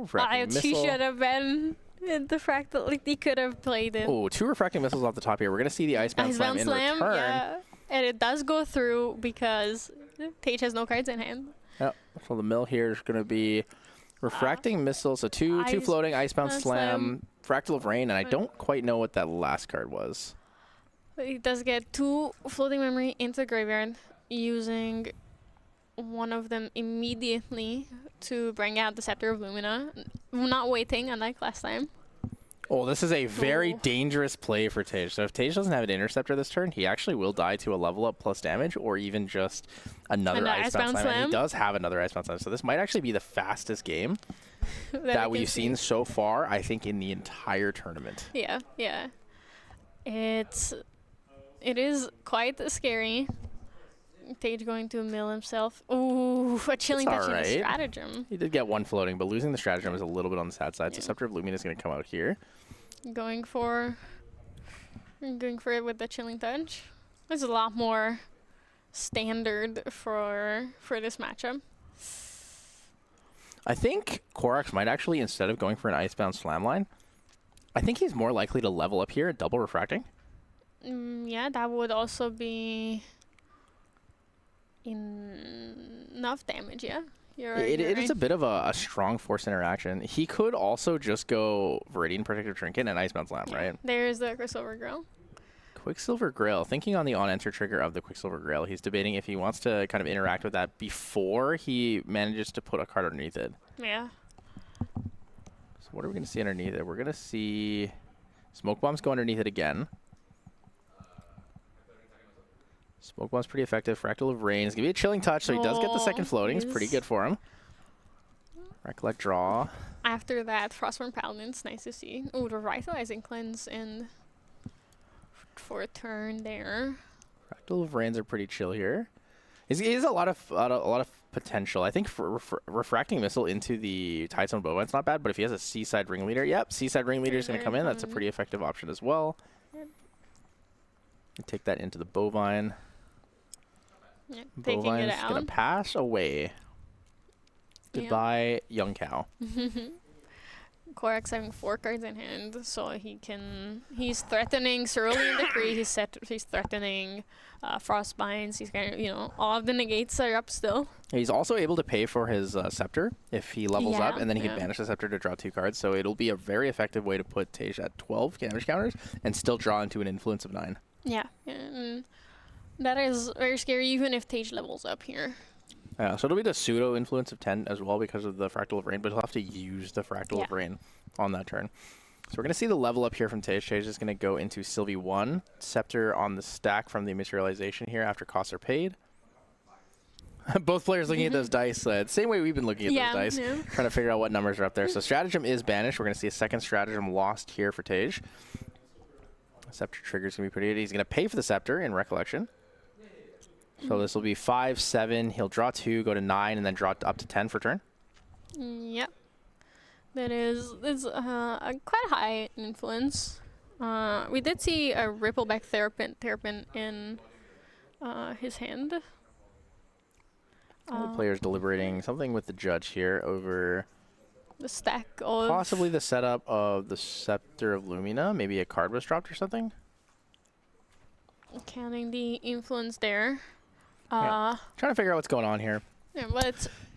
So let's look at the turns here, right? So Tej has 2 cards in memory. If he plays 5 cards down for the Scepter of Lumina, he'll draw up to 9 and then draw 10 for turn. So 10 influence has a lot of potential to push different kinds of kill lines, etc. But then alternatively to that, on Korax's side, right? Korax has 4 cards in his hand, and then he also has 2 cards in his memory. So if he does go for that play next turn, doesn't have any interaction, it's going to be 4 down plus the Fractal of Rain. Banish the Scepter after he levels up. So level up first. Well, first deal 4 pay damage. 4, use the Fractal, draw 2, which gives him influence of 8. Yeah, because 9 for turn. Yeah, and then he'll draw 9 for turn. He won't have access to the Fractal because he used it for the Scepter in his Recollection. Still 9 cards into 10 cards. Both players maintaining a very comfortable level of influence. The other thing to keep in mind is that because he's using the Quicksilver Grail with the smoke, he does have that option to banish that at any point and use that as a +1 because he has the floating memory for it, so he can pay for that and then activate it. And then protect his something of his and still draw a card. Yeah, so it's definitely a lot of potential. Like when you look at the board states of both players, it's very even. It looks very even, but I think it is favored in one direction. Like we can actually, when you really think about all the additional things on the field, all the floating available, and what's milled, I think Korax is still at a pretty significant advantage. Yeah. I think you're right because Korax, even if Tej brings out an Interceptor here, Korax does have the smoke bombs, or then does have other responses. So he can refracting missile to take it out as well. But we obviously know that he has the smoke bombs, which will give him a +1 in influence, as you mentioned before. And one of the interesting things is I feel like we see people use smoke bombs offensively mostly, right? Yeah. Get rid of the Interceptor Taunter, swing for damage, push face.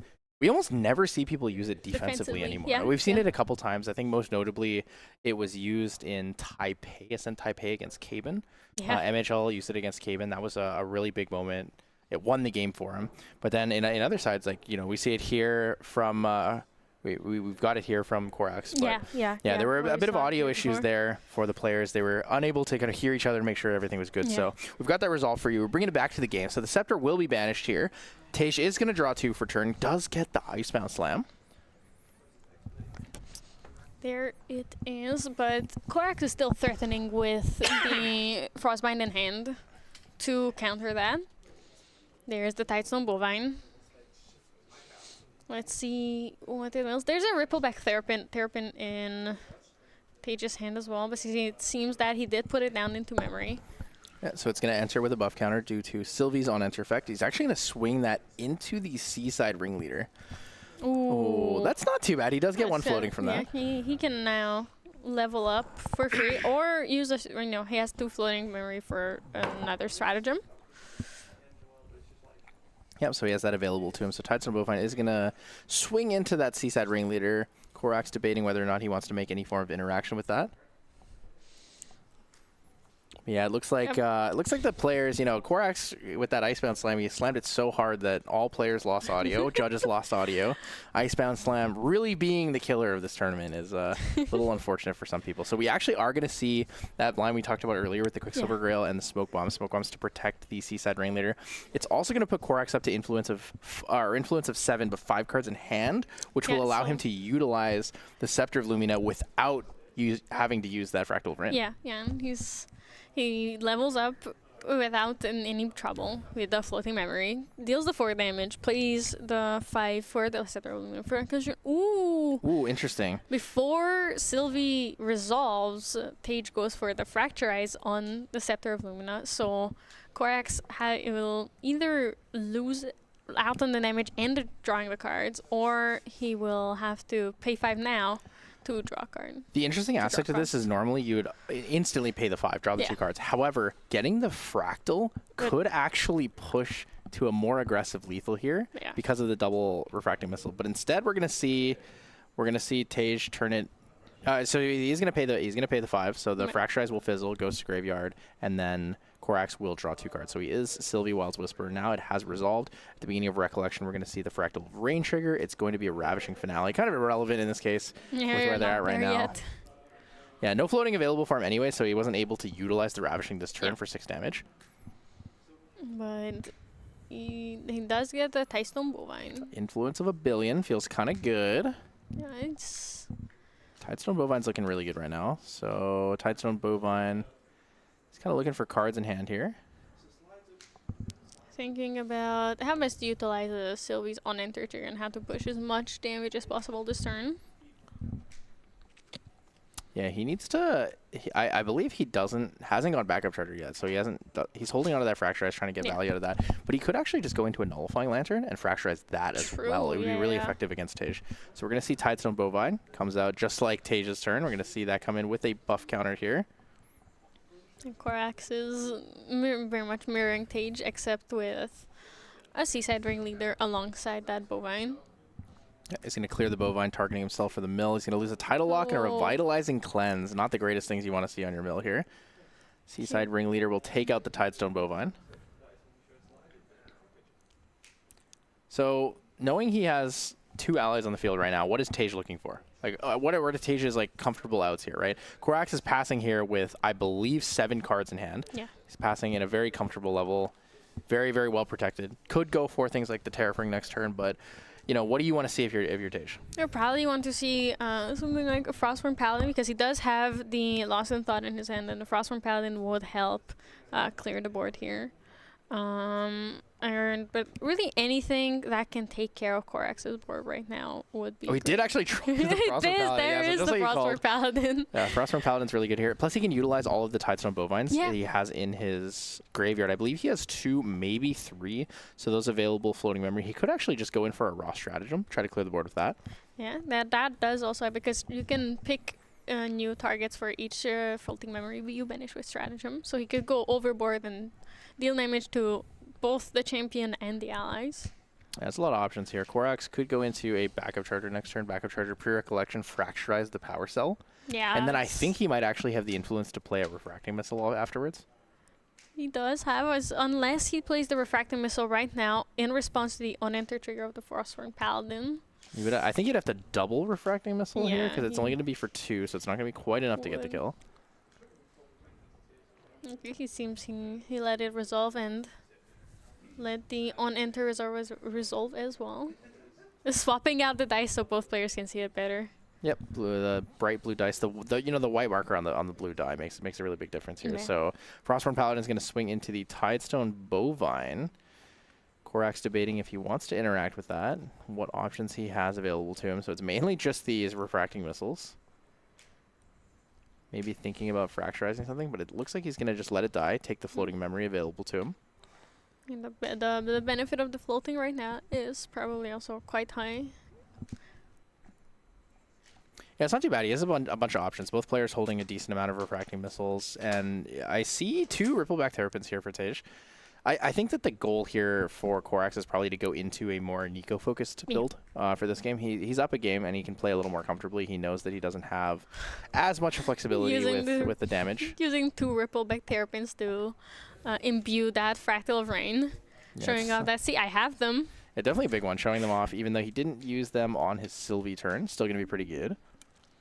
They're still hard to remove allies, regardless of the buff counter or not. But if he does get the Seaside Ringleader into his graveyard, he can use it still.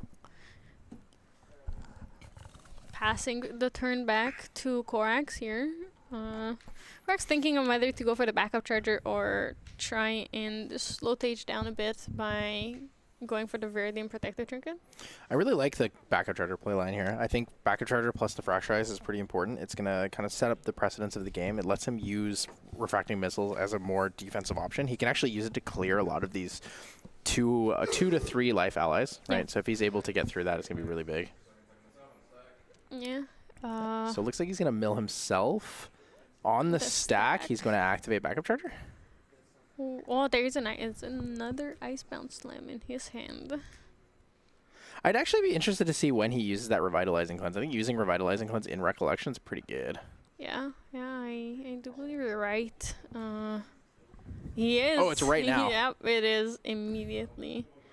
He is recovering. Ooh, Revitalizing Cleanse. He's going to reveal all 5 and more. Yeah, so this is going to allow him to draw cards. So he'll have 2 cards in memory, and he can actually still use his Fractal of Rain to pay for the backup charger here. So it's actually not bad. It is. It is a very solid line for him to go down. He's back down to 0 damage counters, and he's up on influence as well. Oh, mill himself into the Fracturize. Pretty good mill. Very effective. Floating is there now, paying 3 for the backup charger.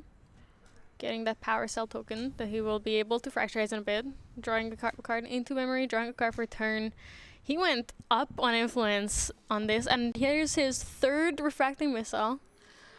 Yeah, plus he'll have a target for Fracturize here for the power cell. Yeah. So going to 2 fractals means that he's going to get a little bit more flexibility here. I believe we have 3 2 floating Tidestone memory? Bovines and fracturize in Tej's memory for in terms of floating. That's not bad. Korak's debating how much he needs to play this turn, if we can just kind of chill here. Trying to count his cards, do the math. Sending off a Refracting Missile into this Frostborn Paladin to clear it with the Seaside Ringleader is not bad. What he can do is an end step, or in his Recollection, he can actually activate Primordial Ritual, targeting the Seaside Ringleader, so he can pay 2 to activate it as well. Yeah. So it'll let him set up for a little bit more damage, but it's really dependent on how if he feels like he can find lethal this turn, right? Yeah. Icebound Slam is available to him. Refracting Missiles are available to him, but it's going to be difficult to get enough damage. And if you Icebound Slam, you have to be very confident your opponent can't do 19 damage in this turn, right? Yeah. Knowing what Tej has, it is very possible for him to Fractal Polar Depths into a stratagem and kind of gamble on the fact that he's going to see 3. Yeah. He needs 3 more to get to 18. 1 more damage from any other source is very realistic. Yeah, but I believe Korax is doing math for everything to see if he should go to face and hit there, or Oh, he's going for Icebound Slam. Oh, yeah, so he's going for Icebound Slam. I think he's actually holding on to a Refract. Oh, he Okay. doesn't quite have the Refracting Missile, so it's not going to be enough. It's going to be Icebound Slam for 8 to face here. Looking for a response. Tej thinking about whether or not he's going to let this go through. think about what he can do about this in the first place, because Yeah. it is quite scary seeing that and seeing that Korax still has 3 cards in hand. 2 down for Frostbind here. Oh, Will Korax allow it to come through? Is he going to pay the 2? I believe he does pay for it. He does go through. He's going to mill 5. All right, here it is. So there's the big mill. 1, 2, 3, Oh, 4. 4 floating in a Seaside Ringleader. That is a Ringleader. fantastic Icebound Slam here for Korax. And that is exactly what he wants to see there. And Yep. That's not what you want to see as Tage. Yep. You have 1 damage counter available on your left as Sylvie Wiles Whisper. Your opponent has 19, basically the full health package on, and that's a rough thing to look at. You're looking down the barrel of a loaded Icebound Slam shotgun. yeah, you can even level up very easily next turn, just Ravishing to overkill. Or next turn, if Tage does level up here, the Ravishing I believe would be enough to mill him out. He's going for a water resistance. So we might actually see the attempted Fractal Polar Depths into a mill for Stratagem. So he does have the damage. So he loses the Frostbind, does have the damage from Frostborn Paladin, so needs to find 2 floating. He's trying to 18? find No, a he card? still needs to find 3 floating, because 3 damage from the Frostborn Paladin puts him at 3, and then the next damage would be 15, goes to 18, so actually needs the 18 total. 18 plus 3 will bring him to 21. Frostborn Paladin is essentially another floating memory in the case of the Stratagem lethal line here. Yeah. So does Tage find it? Korax looking through the banishment here, or the graveyard here. He notices there's 3 floating. Yeah. Knows he needs to hit 3 more. Primordial Ritual onto the Frostborn Paladin is not bad. Primordial. That will get him to 4 floating. He does have Refracting Missiles and the Lost in Thought available, so Don't think he can play Stratagem with all those things. Primordial Ritual needs to mill true. 1.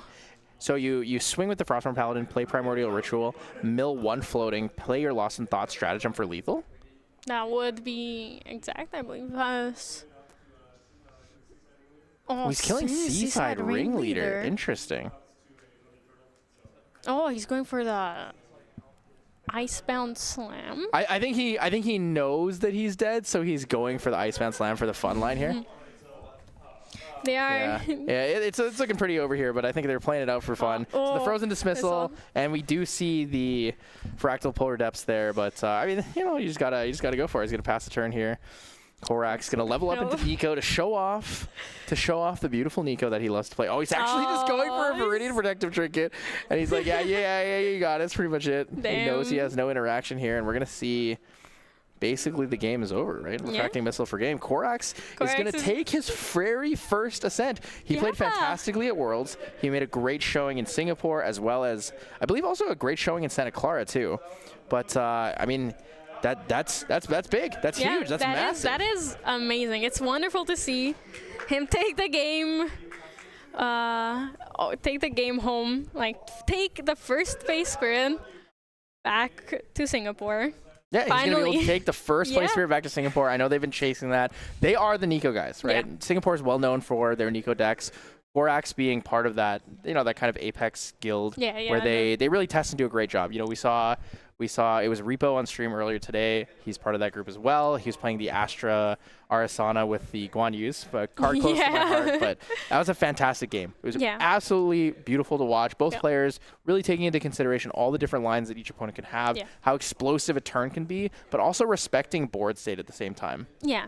I do think that this did in the end go, as we talked about in the beginning, it was up to luck, unfortunately. It's like both of these players are so highly skilled, and it really came down to what they drew and what they milled. But in the first game... Yeah, but I gotta say, the Quicksilver Grail does make a pretty big difference. True. I will say that. The defensive smoke bombs both games was amazing and perfect there. So that was the very final match, the finals of Ascent Utrecht. We're going to be bringing you guys the winner's interview here shortly, but stay tuned. We'll be back soon.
失ったものを嘆く声迫られる選択の日々正しい道の方へ間違ってなかったと証明しよう行き詰まって邪魔されても先を読むさこの頭で全て手に入れる高く高く飛べどこまでも行こう不可能と思い込んでたものがなぜか小さく感じた見てる景色がそう先になったから叶うまで近い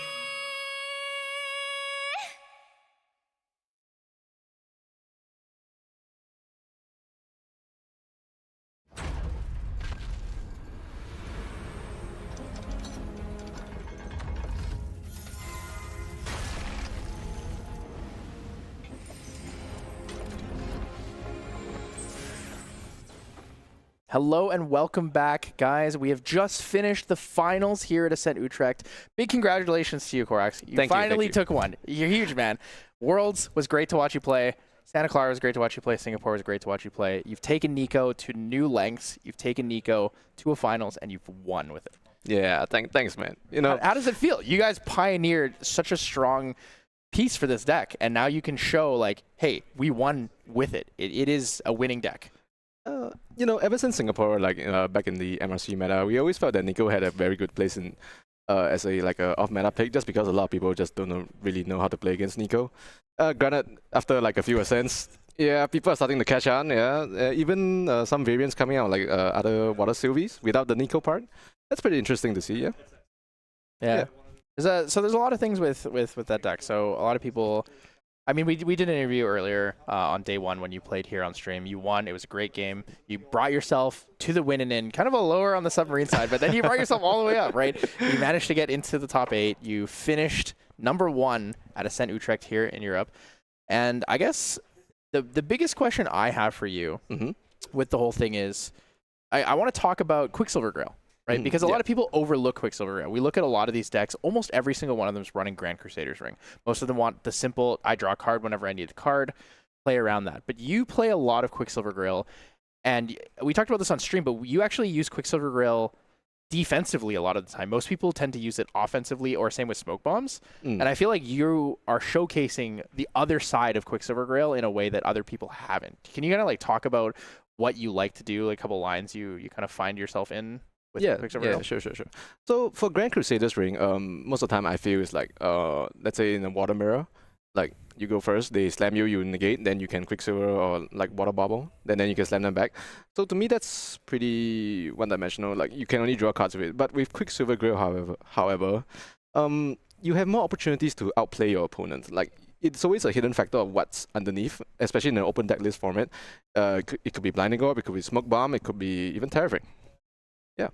Yeah, Terror Ring's a really cool one. So a lot of people kind of forget. Against wind, you know, in end step, they can Zephyr a Terror Ring. With water, they can Fracturize it in response to materialization or something like that, where you don't get the the timing to activate it. But if it comes out under a Quicksilver Grail, you can do that in Recollection so that it doesn't really have a way to be interacted with. So that's a fantastic option. I did notice, I believe you do run Temptation's Facade in your deck list, right? Yes, I do. Do you find yourself materializing that card without being Nico? Because I noticed that the card is a 1 cost, on enter, just draw a card, and then being able to use the redirect function only applies as Nico. So do you find yourself using that a lot at Sylvie just to get the +1? Sometimes as Nico, you tend to hold up like about 3 or 4 cards, usually 4. So let's say you have Scepter on board, you can call Temptation's Facade, draw 1, then pay 5 to banish for the Scepter. Some people might say that Water Resonance Bubble might do the same thing to the same effect, but you know, if you go to Nico more, then you might as well just run the Facade. Yeah, that makes sense a lot of the time. It's like, do I want the delayed effect with the draw that has a better endgame function, or do I want something that's simple, I can use this right now? So I totally get that. It comes with the kind of the same argument with Grand Crusader's Ring, Quicksilver Grail. So it seems like with your deck building here, a lot of the mentalities kind of line up, right? It's not going for like these simple lines. We want to high roll you. We want to go for these big things. You seem to build in a way that is open and gives you a lot of flexibility. Yeah. So in the deck, what's your favorite card? In the main deck. In the main deck. Yeah, in the main deck. It's the card I run one copy of. There's no way it's Hailstorm Guard. Come on, man. I didn't see you play Hailstorm Guard once. Did you resolve Hailstorm Guard once this entire tournament? No. I have played it out before though. Not this Ascent. I always don't have it. That's true. And then when I go first, I do have it, and my opponent just doesn't slam me. I just look at it. Ah, fuck. True. Because Hailstorm Guard does allow you to prevent the damage and then mill yourself based on the damage dealt, right? Yeah. Yeah, so it's actually a pretty neat counter card in that regard. Hailstorm Guard changes the way how I might play Nico, because it's basically like spell shield, right? Mm-hmm. Yeah. So let's say you're facing like a slime deck, and they have like 2 storm slimes. Some people might not kill it because they look at the Nico's hand. It's like, if you don't have a negate, you can't block the damage. But if you have Hailstorm Guard, you can block. And you can mill like 10. Good. Yeah, milling cards is Mill good. 10 is pretty good. Then you It's level pretty good, up, right? and then you go Ravishing Finale for game. Yeah, there's a lot of options with that. So it's definitely a really big one. So looking at today's deck list, there were 60% water in top 32, right? Yeah. There were 4 fire decks. Was there anyone that you were really afraid to play against? Like on your way to top 8? Top 8? Like on on the way, yeah, starting in day 2.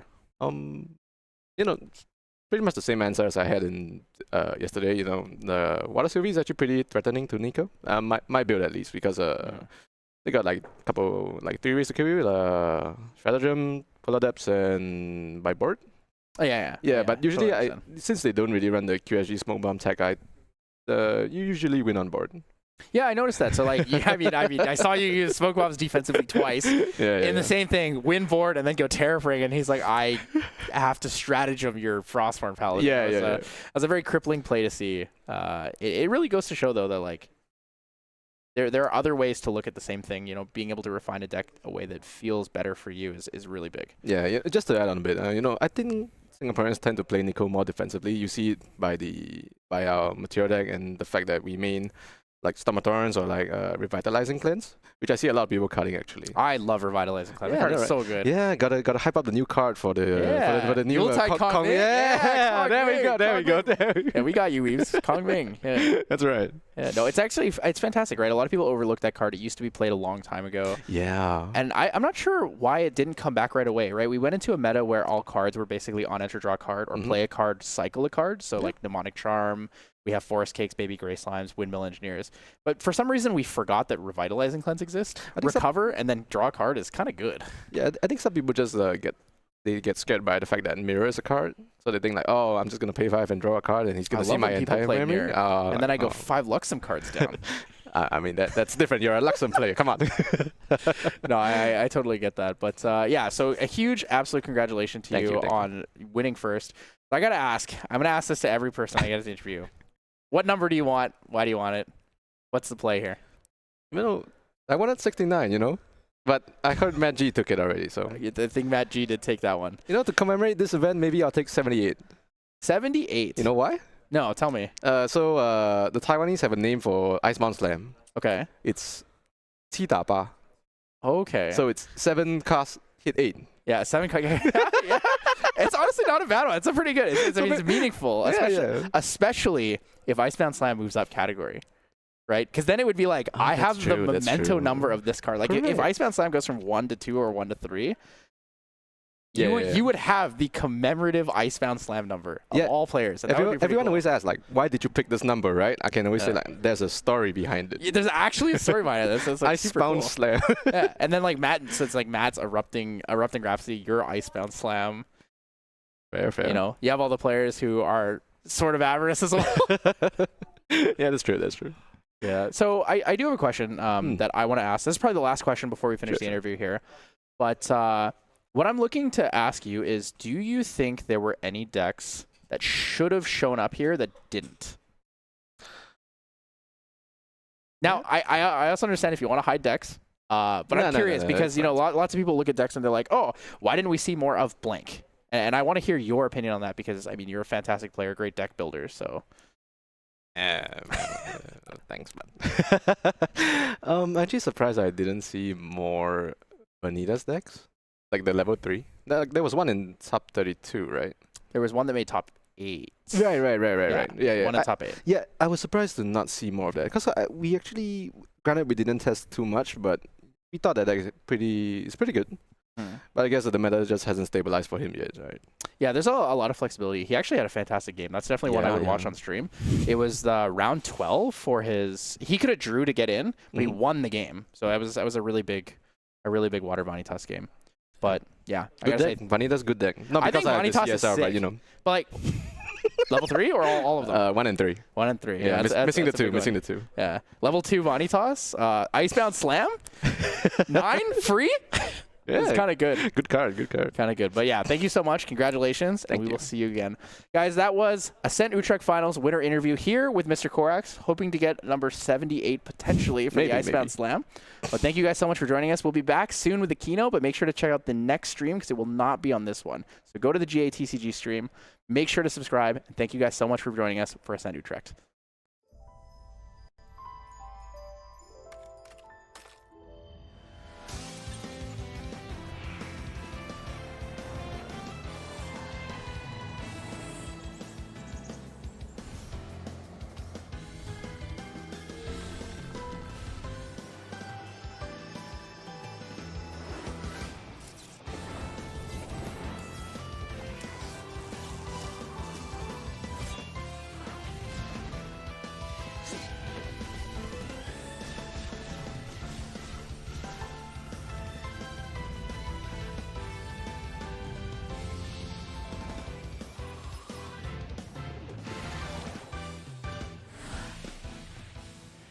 Hello and welcome back. It's actually my mistake. We are already back.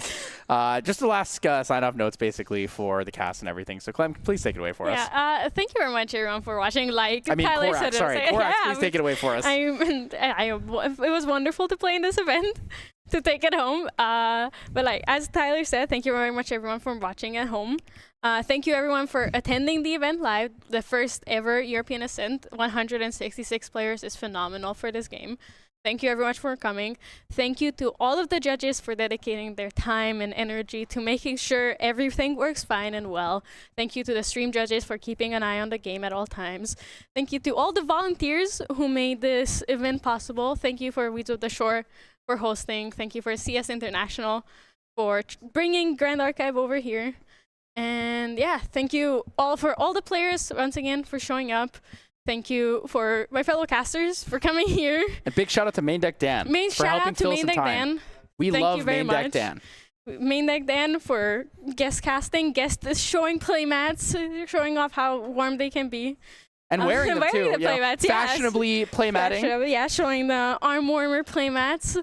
Thank you for the production team for making this stream possible. And yeah. And thank you guys for joining us in all these events all the time. So we really appreciate you guys. And we will have the closing ceremony, like you mentioned before. It will be on the same Grand Archive channel, but on a different stream. So keep an eye out for that. It will be probably posted everywhere. You can find it on the channel as well. And see you guys then. Good reveals. Good reveals. Spicy. Good news. Keep Beautiful. Keep tuned. Stay tuned.